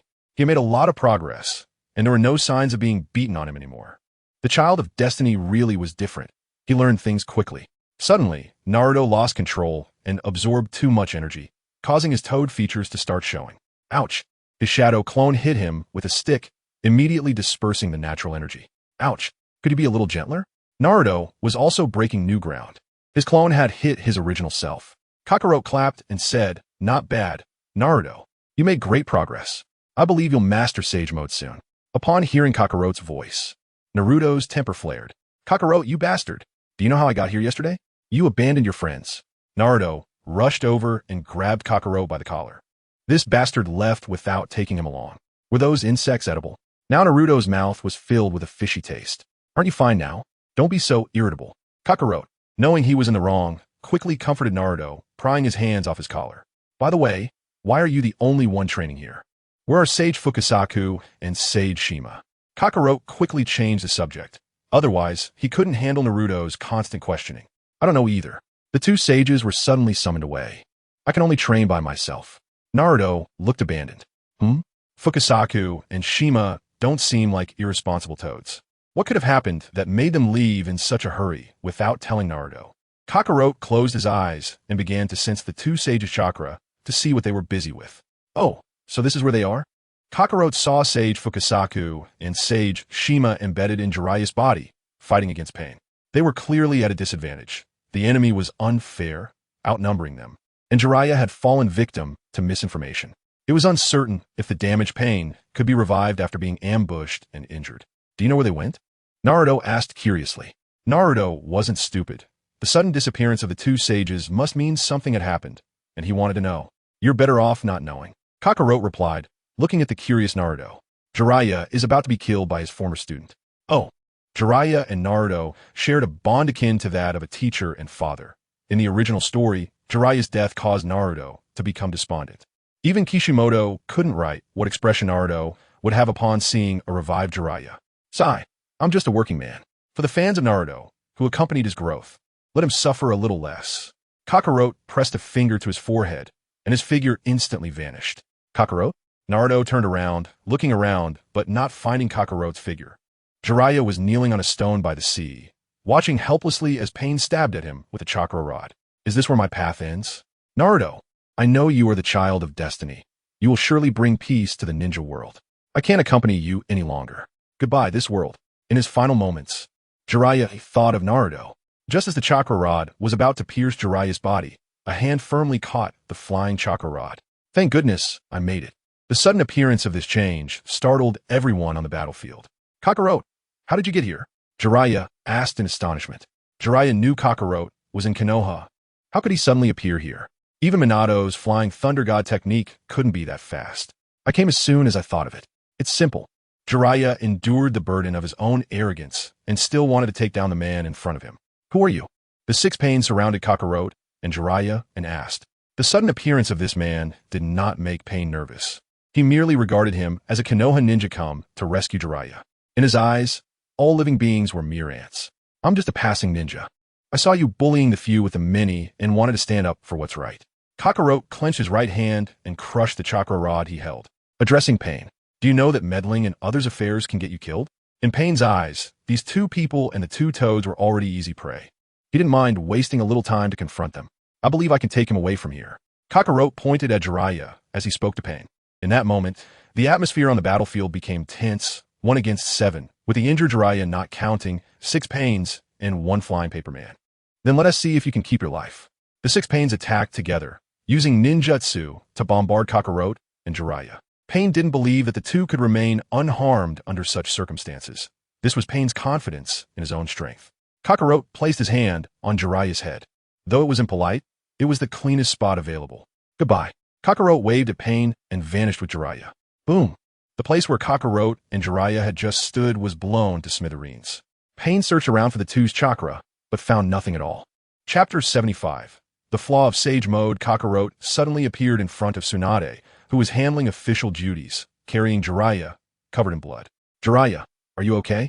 Tsunade felt her heart tighten upon seeing Jiraiya's bloody state, and quickly used medical ninjutsu to check his condition. Jiraiya struggled to open his eyes. It's Tsunade. I thought I would never see you again, he said weakly. What exactly happened? Why are you so badly injured? Tsunade knew Jiraiya's strength. He was among the top fighters in the ninja world. The fact that he could be pushed to the brink of death meant the enemy was extremely formidable. There's still a living person here. You two can be lovey-dovey after I leave. Kakarot interrupted their conversation. He didn't want to get involved in their grievances. Now that Jiraiya is here, I'll take my leave. Both Tsunade and Jiraiya felt their faces flush at Kakarot's words. Tsunade was still holding Jiraiya, careful not to apply too much pressure for fear of causing him further injury. Shizune arranged for surgery immediately. Yes, Lady Tsunade, Shizune replied, rushing out of the Hokage building to organize an operating room. You really are something. I told you not to go, yet you went anyway, Tsunade said, already sensing the danger of Jiraiya's mission when they parted ways. I didn't expect it either, but I'm glad I made it back. Jiraiya coughed violently after speaking. Lady Tsunade, everything has been arranged, Shizune reported. Tsunade, then Princess carried Jiraiya to the hospital. The surgery lasted until dawn, and Jiraiya was pulled back from the brink of death. However, due to his severe injuries, he needed to rest. Jiraiya, I really don't know what to say to you, Tsunade said after the surgery was completed. Jiraiya recounted the intelligence he had gathered, including the fact that Pain was one of his students. Your student, whom you taught, now wants to kill you. You failed as a teacher, Jiraiya. Yes, I really am a failed teacher, Jiraiya reflected on his life. The student he was most proud of, Minato, died young, and the student he hailed as the child of destiny wanted to kill him. That child will come here. We need to be prepared, Jiraiya said to Tsunade. With his injuries, Konoha had lost a major fighting force, and Pain would surely seize this opportunity. Don't worry. I've already given orders, and defenses have been reinforced. Tsunade informed him. If she couldn't trust Jiraiya, then there was no one in the world she could trust. What about Kakarot? Jiraiya asked. Although he hadn't seen Kakarot in action, the fact that Kakarot could save him from Pain indicated that this person was exceptionally strong. Kakarot is not in the village right now, Tsunade replied. Where'd he go? He went to a place you're familiar with, Mayaboka Mountain. But he didn't sign a contract. How could he go to Mayaboka Mountain? This completely rule-breaking situation left Jiraiya confused. I don't know. Maybe you should ask him. Just as Tsunade and Jiraiya were discussing Kakarot, Kakarot had already arrived at Mayaboka Mountain to chat with Naruto. Kakarot had no intention of intervening, even if Pain came to Konoha to capture the tailed beasts. Naruto could handle it. This battle was Naruto's chance to become a hero, to understand his own heart, and to gain love. Kakarot couldn't bear to ruin it, so he kept his distance. Kakarot, thank you.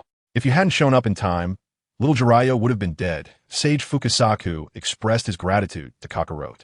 If it hadn't been for Kakarot, Jiraiya would have long been buried at sea. Sage Fukasaku had watched Jiraiya grow up, so their bond was deep. Don't mention it. I just wanted Naruto's suffering to be a little less, Kakarot said, raising the tea brewed by Sage Fukasaku and drinking it all in one go. Not to mention, Sage Fukasaku, your tea-making skills are top-notch. You're quite the tea drinker for your age. My father liked tea, so I picked up a bit from him, Kakarot said, increasingly eager to return home. This wasn't his home after all. Sage Fukasaku, Kakarot, you two should come and take a look. Why does my Sage mode only last 5 minutes? Naruto complained, feeling dejected as he successfully entered Sage mode, but could only maintain it for 5 minutes. After all my hard work, just 5 minutes? That's too short. Isn't that normal? When you enter Sage mode, if your body moves, you can't continuously absorb natural energy. Sage Fukasaku explained the flaws of Sage mode. Is there any way to remedy this? Naruto asked, knowing that a battle couldn't possibly end in just 5 minutes. Of course. Just like little Jiraiya. You and I will form a connection. I'll help you absorb natural energy, and you focus on fighting, Sage Fukasaku proposed. Great, let's try it right away. Naruto was eager to start experimenting. Kakarot shook his head nearby, knowing that this method would fail. The Ninetales wouldn't agree to having a frog in Naruto's body. Just as Sage Fukasaku jumped onto Naruto's shoulder to connect, bam, the frog was sent flying, flipping in midair before landing safely. Sage Fukasaku, what happened? Naruto asked, confused. Naruto, it seems this method won't work. The Ninetales inside you prevents me from establishing a connection. Sage Fukasaku said with a wry smile, feeling the sting of his unfulfilled promise. What should we do? Both Naruto and Sage Fukasaku fell into silence. Why not use shadow clones to absorb natural energy? When the clones are dispelled, their memories and power can be returned to the original. So can't natural energy be returned too? Kakarot suggested, opening up a new world for Naruto.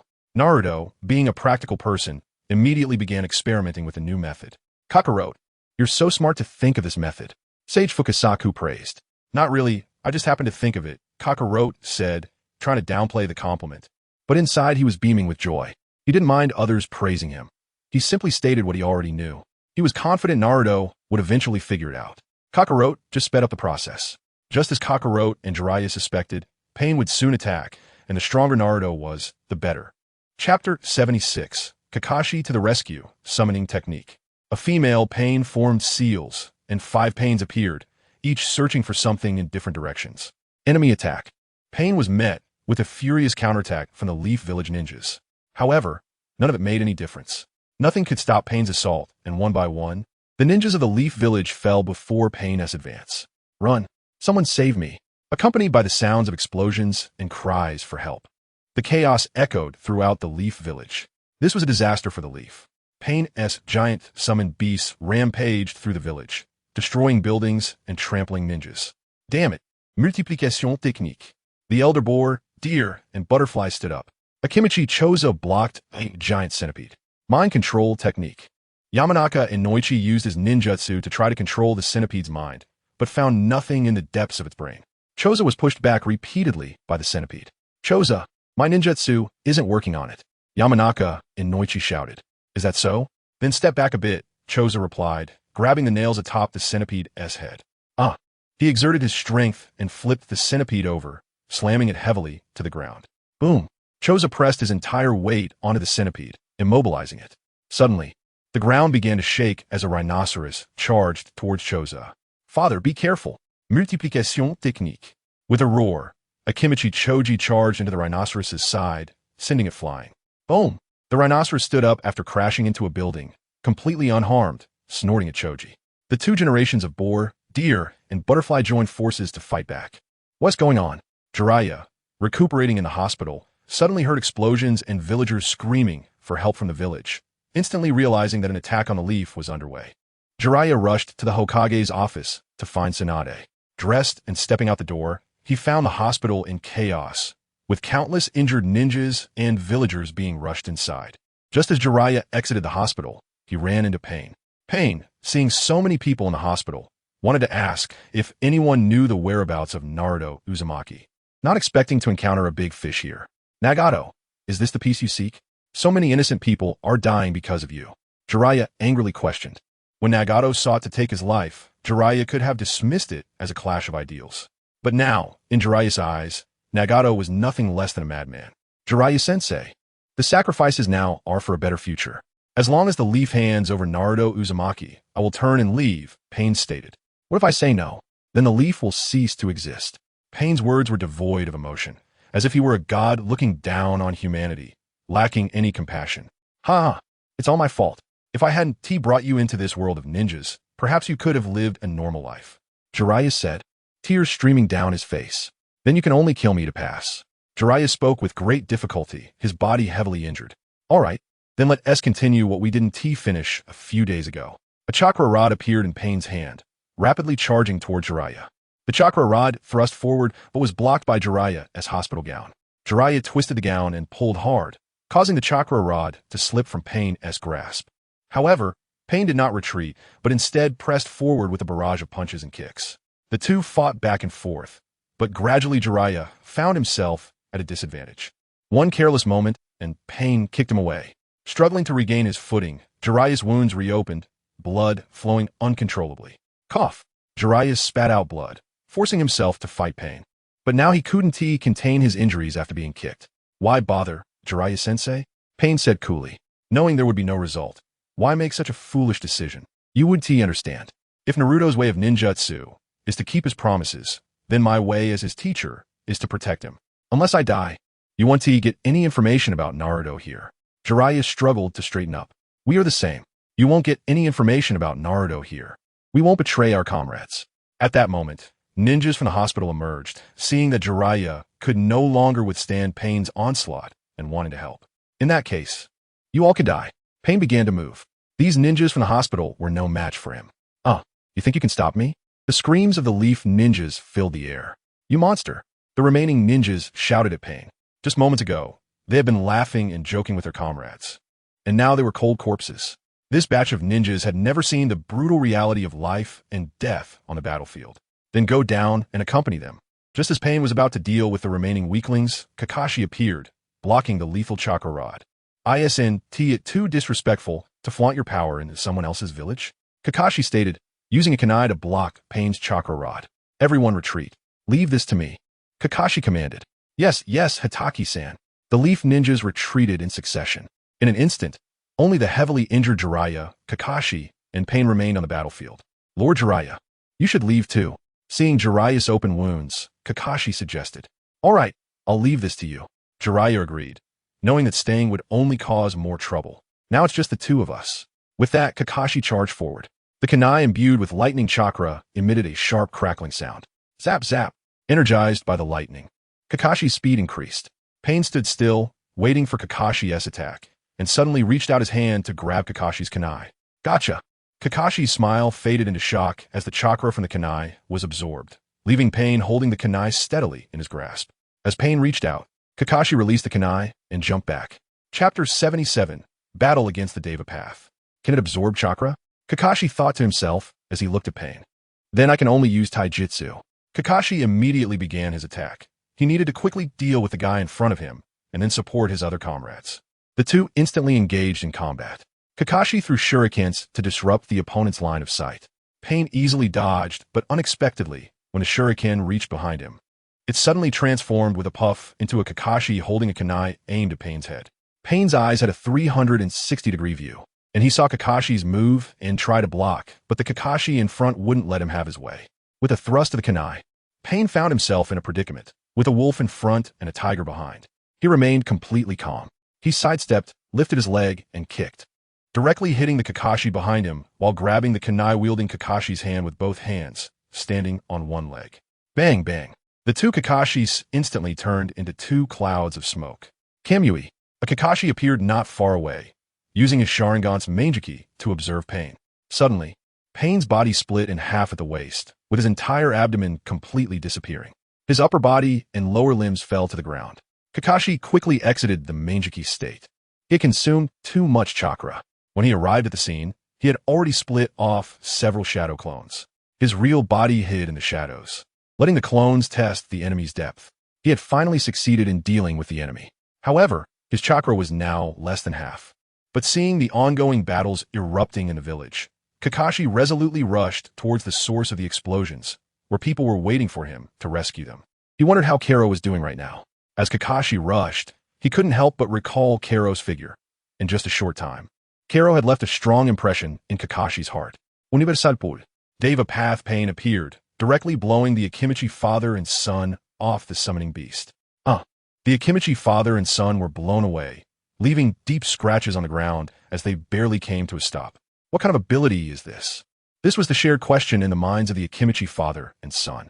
They hadn't even touched the enemy, and they were already airborne. The two summoning beasts began to wreak havoc in different directions, and the Akimichi father and son tried to intercept them, but were blocked by Deva Path Pain. Deva Path Pain reached out and sucked in, causing Akimichi CHG to uncontrollably fly towards him. Father! CHG involuntarily shouted. Akimichi CHG immediately charged at Deva Path, leaping into the air with his stick raised high, preparing to swing down at Deva Path. Deva Path Pain turned his hand, and CHG crashed directly into CHG's embrace. Universal pull. A repulsive force sent the father and son flying again, landing on the ground and rolling. Bang, bang, bang. The two of them plowed through buildings like bulldozers. Cough, cough. Finally, the father and son came to a stop. Father, what should we do now? CHG asked his father, feeling completely at a loss against the unprecedented attack style of Deva Path. His father was also troubled. In their team, it was usually Nara who did the thinking, but Nara and Yamanka had gone to support elsewhere. And this sudden appearance of Pain made it very tricky for the father and son. Swish! Kakashi appeared at that moment. Kakashi! Kakashi-sensei! The arrival of Kakashi made the father and son extremely happy. Finally, someone who could think had come. Senior CHG, what kind of enemy is this? Kakashi asked directly. Each Pain possesses a unique ability. Only by targeting that ability can they formulate an effective battle plan. After a brief exchange, Kakashi and the others launched their attack. The Akimichi father and son charged towards Deva Path, swinging their sticks in a dense barrage aimed heavily at Pain. Crash! The ground was smashed open, and countless boulders flew everywhere. Pain jumped up to escape the blow, but this was precisely Kakashi and the others' tactic. When he jumped into the air, his body could not use leverage. CHG swung his stick from a higher altitude towards Pain's head. Universal pull. Just as it was about to hit Pain, CHG was blown away by the repulsive force. Now's the time, Kakashi said to CHG. CHG exerted all his strength and threw, and Kakashi instantly flew in front of Pain. Sizzle. The chakra in his hand suddenly emitted a piercing roar. Chidori, Kakashi's original technique, fiercely stabbed towards Pain. The cooperation of the three was seamless. Pain pulled out a chakra rod to block, but it had no effect. The chakra rod was shattered by Chidori. Just when Chidori was about to strike Pain, universal pull. A repulsive force directly knocked Kakashi away. So close, Kakashi and the others were about to take down their enemy. But it ended in failure. After flipping several times, Kakashi finally neutralized the impact of the repulsive force. At that moment, Kakashi and the others gained crucial information. The jutsu of attraction and repulsion had a cooldown period of several seconds, and this cooldown period was their chance of victory. Pain decided not to sit idly by any longer and chose to take the initiative. He used universal pull to fly over, a move that caught Kakashi and the others off guard. They didn't expect him to be able to fly, and he was fast, arriving in front of Akimichi CHG in the blink of an eye. Kakashi and CHG wanted to come to support, but unexpectedly, universal pull. Suddenly, a repulsive force emanated from Pain, directly blowing Kakashi and CHG away. Oh no! Kakashi didn't expect that Pain could activate this ability without using his hands. CHG's attack was high, but his speed was slow, and Pain seized the opportunity, thrusting the chakra rod forcefully towards CHG's heart. Father! CHG's eyes widened with rage. Just as it seemed Pain would land a hit, the chakra rod in Pain's hand suddenly twisted and vanished. CHG seized the chance to jump out of Pain's attack range. For a moment, CHG thought he was doomed, but instead, he narrowly escaped death. Just as he was secretly relieved, Pain's Rinnegan detected the anomaly and turned to look at Kakashi. Kakashi's eye socket was bleeding. Sharingan. This was Pain's first spoken line. He hadn't expected Kakashi's Sharingan to have this kind of ability. If it was a sneak attack, even he wouldn't be able to withstand it. Kakashi-sensei, are you okay? The kind-hearted CHG couldn't help but ask when he saw Kakashi's eye bleeding. I'm fine, I can still hold on, Kakashi sighed inwardly. He can only use Kamui once more. Chapter 78. Kakashi is killed. The situation on the battlefield was tense, and Kakashi and the others took the initiative to strike first. As Pain's attacking style was too bizarre. After all, the best defense is offense. As long as I am attacking, you have to defend against me. The three worked together seamlessly, with the Akimichi father and son launching powerful attacks. Kakashi's movements were agile and unpredictable. When Pain unleashed his technique, Kakashi immediately sensed something was wrong. Earth style, earth wall. Kakashi pressed his hand to the ground, and a wall instantly appeared, adorned with his signature 3 dog heads. However, there wasn't much chakra, it was just a flashy display. Boom! The repulsive force hit the earth wall completely, shattering it instantly. Good opportunity. Kakashi seized Pain's cooldown time and used lightning style, body flicker to paralyze Pain with lightning, slowing his reaction speed. The Akimichi father and son followed up with their attack. Meatball needle tank. The father and son curled their limbs into their bodies, forming a ball, and rolled towards Pain with astonishing speed and destructive power. Just as they were about to collide with Pain, he surprisingly smiled, as if mocking their recklessness. What Kakashi and the others didn't account for was that the Pain before them was merely a corpse, completely devoid of sensation, rendering the lightning style ineffective. Universal pull. Pain opened his arms and blocked the Akimichi father's son meatball tank with ease. The tank spun in place, unable to advance an inch. Boom! The recoil from a meatball tank hit the Akimichi father and son, sending them flying backward. Puff! Puff! After hitting the ground, the father and son couldn't help but spit out blood, their faces pale. Pain approached them, wielding a chakra rod. Now only Kakashi could resist. As he moved forward to engage Pain in battle. Clang, clang, clang. The sound of kunai clashing with the chakra rod rang out, accompanied by dazzling sparks as bodies moved across the battlefield. Seizing the moment, the Akimichi father and son took their clan's secret medicine, temporarily suppressing their injuries. Son attack. Dings urged Dingji, his sharp eyes already recognizing that Kakashi was slowly falling into a disadvantage. Defeat was only a matter of time. Yes, father, Dingji replied firmly. Swish, swish. The father and son joined the fray, turning the odds in their favor 3-1. However, Pain was just waiting for this moment. Universal pull. Pain used the repulsive force to push Kakashi and Dings away, focusing solely on Dingji. It's better to hurt 10 fingers than to lose one. Pain targeted the weak points. As Pain's chakra rod was about to pierce Dingji's body, Dings shouted, "No." His voice echoed through the sky as he slammed his rod into the ground. The rod bent under the repulsive force, barely stopping his backward flight. The greater the force, the greater the rebound. Without the repulsive force acting on the bent rod, the recoil sent Dings flying towards Pain and Dingji at an incredible speed, faster than before. Dings crashed into Dingji, and Pain's chakra rod pierced through him. Puff! Dings spat a mouthful of blood onto Pain's face. Using physical attacks in battle was a first. Pain withdrew the rod, wiping his face with his clothes. Dad! Dingji looked worriedly at his father, whose abdomen was bleeding profusely, frantically trying to stop the bleeding. He felt utterly helpless. What to do? What to do? Dingji began to babble incoherently. Seeing the affectionate father and son, Pain decided to send them on their way together. Throwing 2 chakra rods. Just as he was about to achieve his goal, a vortex appeared, sucking in the chakra rods and making them vanish. Kakashi, blood streaming from his eyes, took step by step towards the Akimichi father and son, blocking Pain's sight. He said to Dingji, "Dingji, take your father and go. He just lost too much blood and fainted. There is still a chance to save him." Kakashi-sensei. Dingji looked up at Kakashi's back. He wasn't foolish. He knew the path Kakashi had chosen. The 3 of them were no match for Pain, and if Kakashi stayed, it would be certain death. Go. Yes, Kakashi-sensei. Dingji wiped the tears from his eyes, picked up his father, and quickly fled the battlefield. Pain did not make a move, wary of Kakashi's abilities, and watched as Dingji left. What Pain didn't know was that Kakashi's abilities were already depleted. Keeping his Sharingan activated was merely to intimidate Pain and give Dingji a chance to escape. The two clashed again, but without the Akimichi father and son as help. Kakashi could no longer hold on. He first killed a hungry ghost realm Pain, but after repeatedly using Kamui, his body could no longer withstand it. Soon, Pain used a technique to pull him underground, leaving only his head exposed. Then Pain flicked a nail towards Kakashi. Kakashi watched helplessly as the nail came toward him, his mind drifting to Kero. It's truly a regret not to see you before I die. The nail pierced his head, and he died. Kakashi Hatake's short ninja life ended at this moment. I'm very sad to see you die. Kero's voice suddenly echoed behind Pain. Pain turned in shock to see Kero leisurely walking toward Kakashi. Don't blame me. Go to the Pure Land and have a good chat with that person. I'll be back for revenge soon. As the saying goes, if the young are harmed, the old will come for revenge. Kero had been following Kakashi from the beginning, observing his every move, and had repeatedly wanted to intervene, but ultimately held back. This was because Kakashi had a deep-seated issue regarding Sakumo Hatake's suicide, which had prevented them from saying goodbye. Therefore, Kero allowed Pain to kill Kakashi so the Hatake father and son could have a proper talk in the Pure Land.